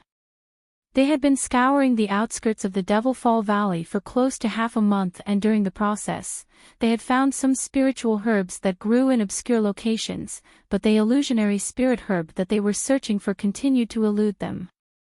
Lu Yu and Mu Peeling were starting to get quite impatient. In contrast, the woman with the Song surname appeared to have the patience of a saint. "That's true, but if we venture into any other places, it's going to get dangerous. Those areas could have residual spatial rifts, and if we fall into one, we'll be dead for sure." Lu Yu's brows furrowed with concern. "Most of the spatial rifts in the outer valley have disappeared long ago. As long as we keep our guard up, there's no way we'd bump into one. Besides, this pill is very important to core formation cultivators like us, and cultivation is always a path that's fraught with peril. If we don't even dare to take risks like this, then we might as well just stay in constant seclusion at the sect and not go anywhere," the woman with the Song surname chuckled. Mu Peeling was silent for a while before heaving a forlorn sigh. "Senior Marshal Sister Song is right. I've reached the mid-core formation stage bottleneck, and without this pill, it's going to be very difficult for me to make a breakthrough." A smile appeared on Lu Yu's face as she said, "Seeing as Senior Marshal Sister Song and Junior Marshal Sister Mu are both in support of this decision, I can only accompany you too." Thus, a decision was reached, and the 3 women shot forth toward another area in the outer valley, disappearing in a flash. At the same time, in the forbidden area of the Drifting Cloud sect, the door to the stone chamber was opened again, and Han Li emerged from within with a hint of elation in his heart. However, he immediately discovered that Lu Luo was waiting outside for him along with Tian Qiner, and that discovery made him falter momentarily. "Junior Marshal Brother Han, how is Sister Nangong?" "She's doing well. I used the curse-dissolving method that I obtained in the Great Gene, and lifted the soul seal curse on her again. There should be no further mishaps arising now. However, Warner is at a critical juncture in her cultivation of the youthful celestial moon, so she won't be able to leave the ice wall for the time being. It's probably going to take several years for her to master the cultivation art. It's a pity that my cultivation art is of a different attribute to hers. Otherwise, I'd be able to lend her some assistance," Han Li sighed in a forlorn manner. Lu Luo's expression eased as he joked, "There's no need to hurry, Junior Marshal Brother.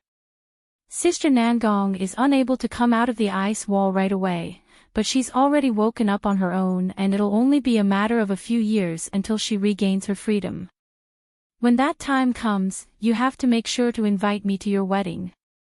A rare blush appeared on Han Li's face upon hearing this, but his expression quickly reverted back to normal.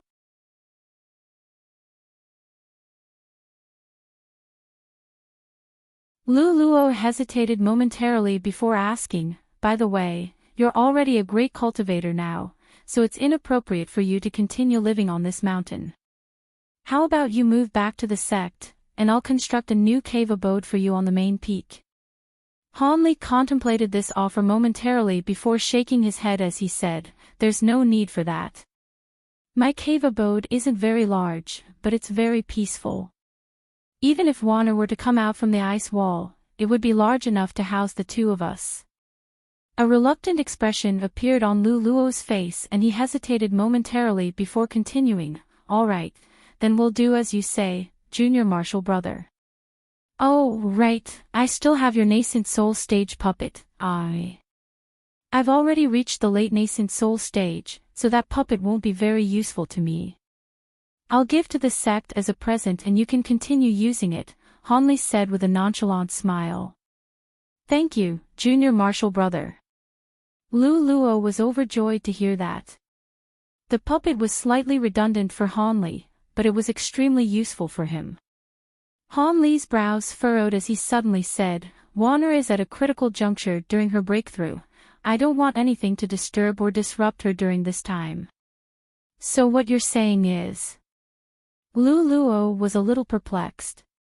"My cave abode is rather far away from the forbidden area, and even though I don't plan to go into seclusion for long periods of time in the near future, I do have some treasures that I have to refine, and I'll perhaps need to make a few trips.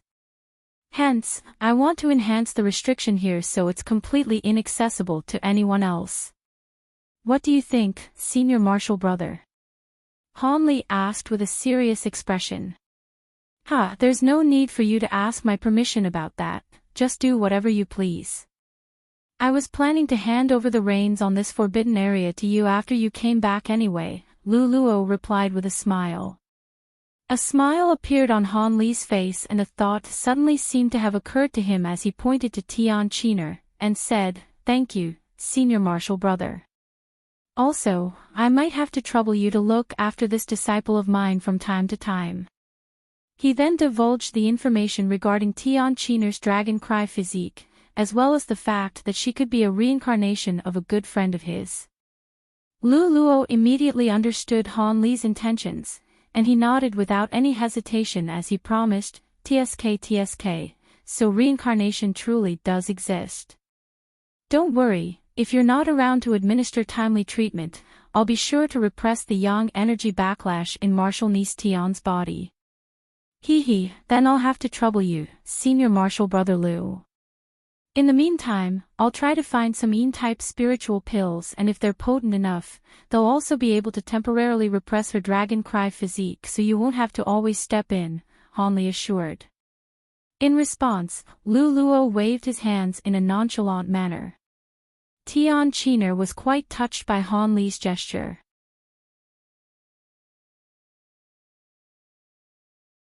She had always been concerned about what would happen to her if her master were to go on a long journey or into extended periods of seclusion. Who would have thought that Hanli already had everything planned in advance?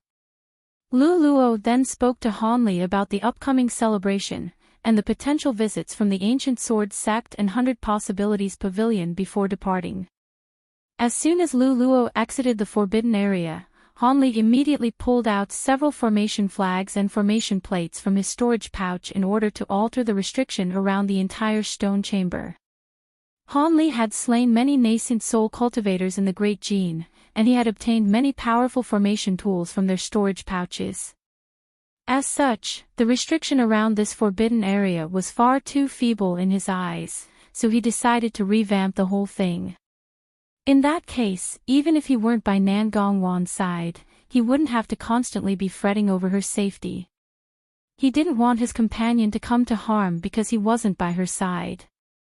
With these ready-made formation tools available, setting up the formation was an extremely quick and easy task. A short while later, all of the formation spells had been set, and Hanli turned to Tian Qiner with a smile before dusting himself off and entering the stone chamber again. Only after spending a short while in there did he re-emerge with a smile on his face. Hanli was in a rather good mood as he said, "Let's go. I'll take you to my cave abode, and I'll construct a separate one for you as well. I've also got many spell formation tomes in my collection, and you can take all of them as well."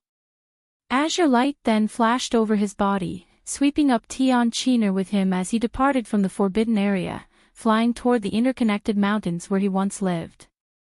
A short while later, the azure streak of light flew out of the restriction formation around the drifting clouds sect. Hanli traveled to the interconnected mountains to the east of the sect and circled around in the air before landing on one of the mountain peaks down below. He swept a sleeve through the air and over 10 golden flying swords shot forth, transforming into streaks of golden light that were over 100 feet in length, which disappeared in a flash. Hanli then sat down with his legs crossed, making hand seals in silence. However, loud rumbling was erupting incessantly halfway up that mountain peak. Tian Qiner stood behind him with curiosity shimmering in her eyes as she surveyed her surroundings. At Hanli's current power level, constructing a small cave abode naturally wouldn't take too much time. Less than 10 minutes had passed when he abruptly opened his eyes, and said, "All right, the cave abode is complete. You can arrange the interior however you like. Let's go in first, and if there's something you don't like, I can make some adjustments for you. If you're missing some things, you can take my elder badge to the sect and get everything you need. I'm going to be in my cave abode refining a few treasures in the next few days, so you can familiarize yourself with the sect first." "Yes, Master." A hint of excitement appeared on Tian Qiner's face upon hearing this. Hanli flipped his hand over, and several shiny objects appeared over his palm. There was a badge, a flag, a bead, a flying sword, a bronze mirror, as well as 6 or 7 other treasures of remarkable appearance. You should be able to use these treasures, and they're all pretty decent. Refine them and use them to protect yourself. That badge is a treasure to activate the restriction around these mountain peaks. Refine that one first before you leave this place. Thank you, Master. Your kindness will not be forgotten. Tian Qiner's parents were both core formation cultivators, so she could immediately identify that these treasures were far better than pretty decent.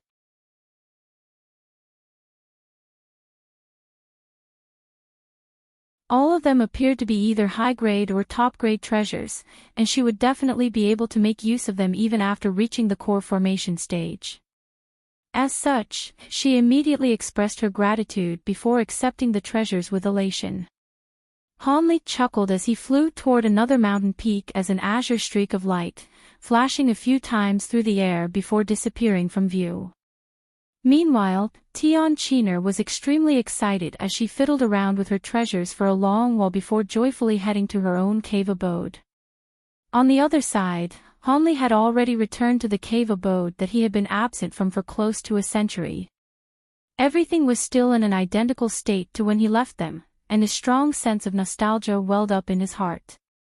He then pulled out the spiritual herbs, spiritual medicines, spirit beasts, and spirit insects from his storage pouch, planting the medicines and herbs in the medicine garden, then placing the beasts and insects into the appropriate rooms. He then entered the secret chamber without any hesitation to refine his second batch of azure bamboo clouds warm swords, preparing to infuse them with his newly obtained auric essence. However, that was only the first step. Hanli was also planning to infuse the myriad-year profound jade he had obtained from the North Night Palace into the swords as well. In that case, all of his flying swords would possess glacial powers, thereby making them even more formidable. Hanli was very much looking forward to seeing how his magic treasures would turn out following this refinement process.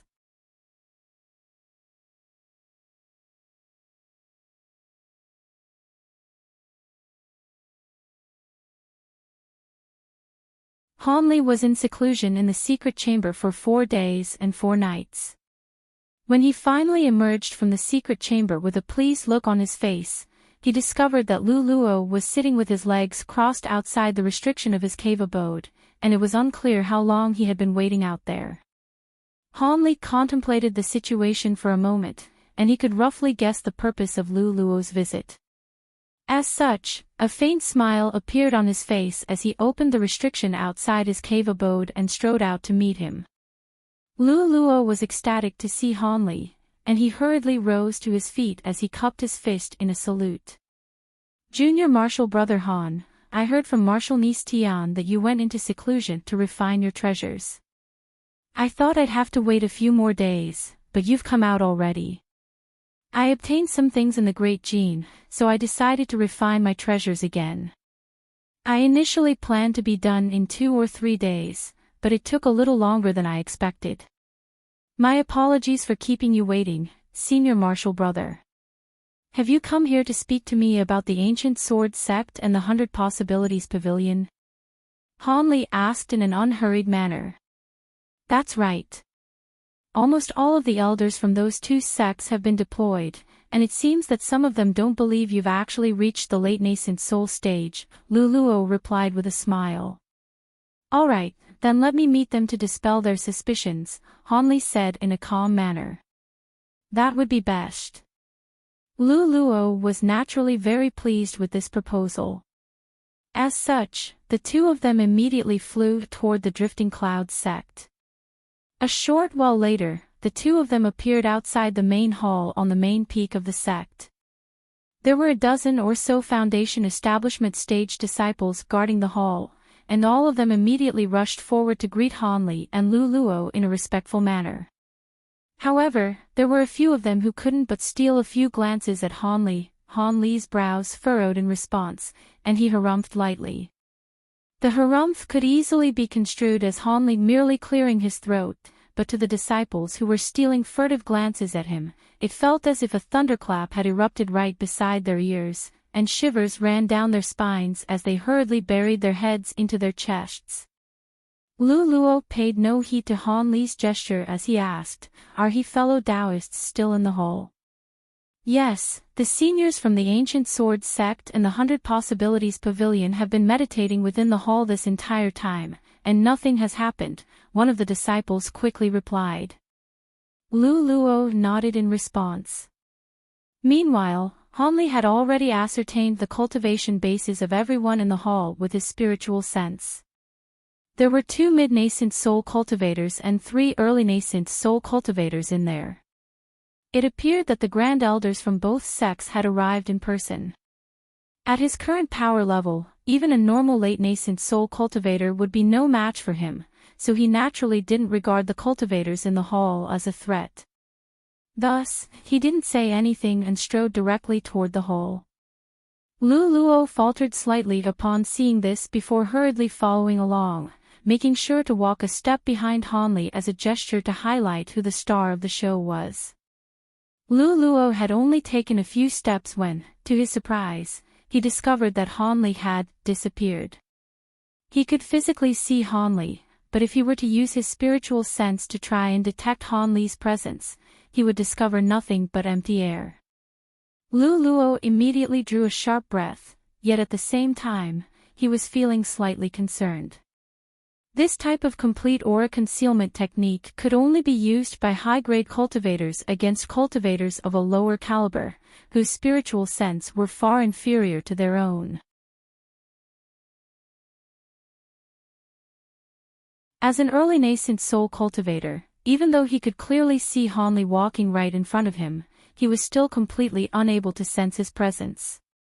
This meant that if Han Li wanted to assassinate early nascent soul cultivators like him, he could literally sneak up right next to them without drawing any attention to himself. Of course, he was also rather concerned.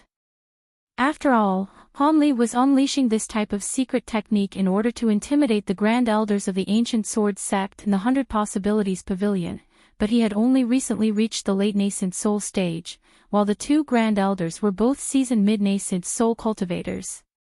If it turned out that his spiritual sense wasn't powerful enough, his concealment technique would be seen through, and far from being intimidated, the 2 Grand Elders would scoff at him for playing a childish trick. At times, there was only a fine line between stamping one's authority and making a fool out of oneself. Of course, Lu Luo was aware that Han Li wouldn't dare to use such a technique unless he had a high degree of confidence in his ability to pull it off. Even so, he was still feeling rather uneasy, and his emotions were quite conflicted. There was only a short corridor leading up to the hall, and before long, Han Li and Lu Luo had arrived at their destination. Everyone immediately turned their attention to Lu Luo, then turned to appraise Han Li with astonishment in their eyes. Luo was greatly relieved upon seeing this. It appeared that none of the 5 nascent soul cultivators had been able to detect Han Li's presence, after all. The 5 cultivators' expressions changed drastically as they rose to their feet in quick succession. An elderly man with a head of messy hair stood up, and the astonishment on his face was replaced by a slightly grave smile as he said, "Fellow Daoist, Han really has become a late nascent soul great cultivator already. Even with my mid-nascent soul stage cultivation base, I was unable to detect your presence." This man was none other than the Grand Elder of the ancient sword sect, eccentric Jean. A purple-robed man quickly came to his senses as well as he said, "Indeed. It's only been just over a century, yet Brother Han has already reached the late nascent soul stage. The rate of your cultivation is simply unheard of." This man was eccentric Pyre of the 100 Possibilities Pavilion. Han Li had encountered both of these men back when he was attending a ceremony at the 100 Possibilities Pavilion, and he had even fought eccentric Jean once before. In response, Han Li merely smiled, and said, "I was only fortunate to have stumbled upon some opportunities during my journey. I was unaware that all of you will be visiting, and I apologize for making you wait so long, fellow Taoists." "Ha, don't mention it. To cultivators like us, days pass by in the blink of an eye," eccentric Jean chuckled.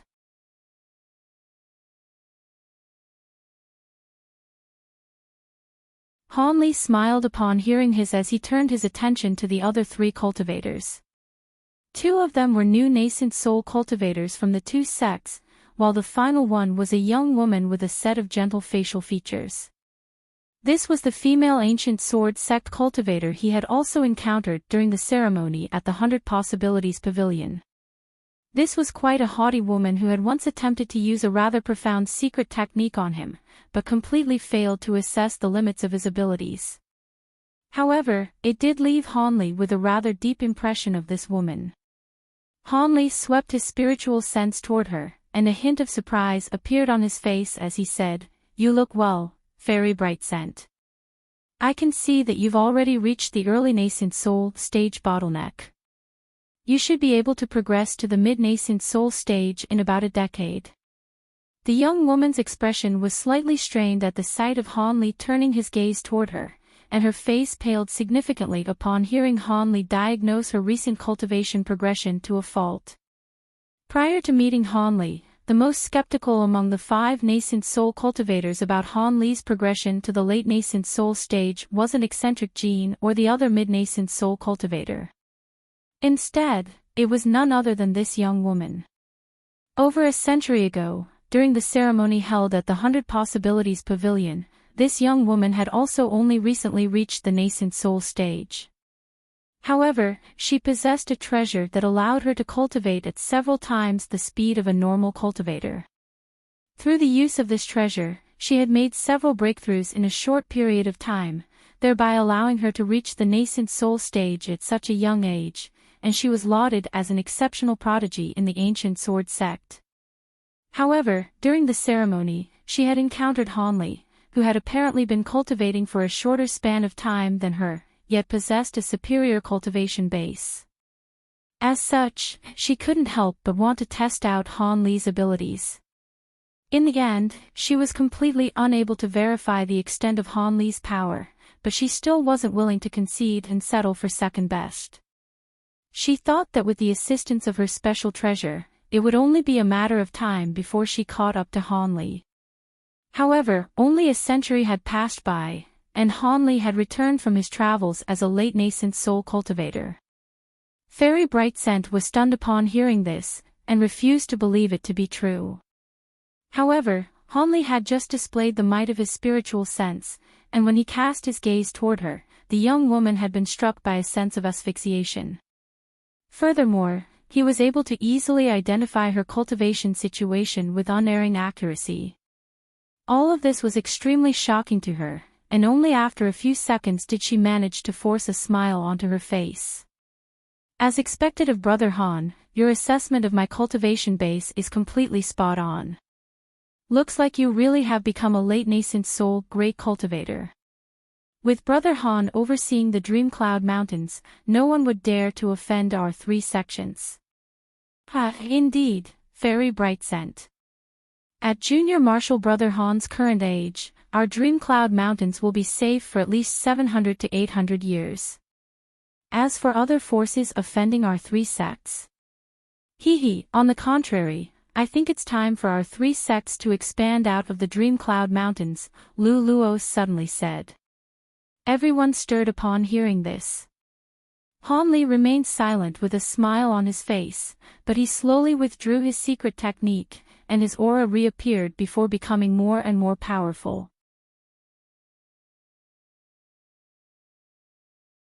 He was most definitely displaying the spiritual pressure of a late nascent soul cultivator.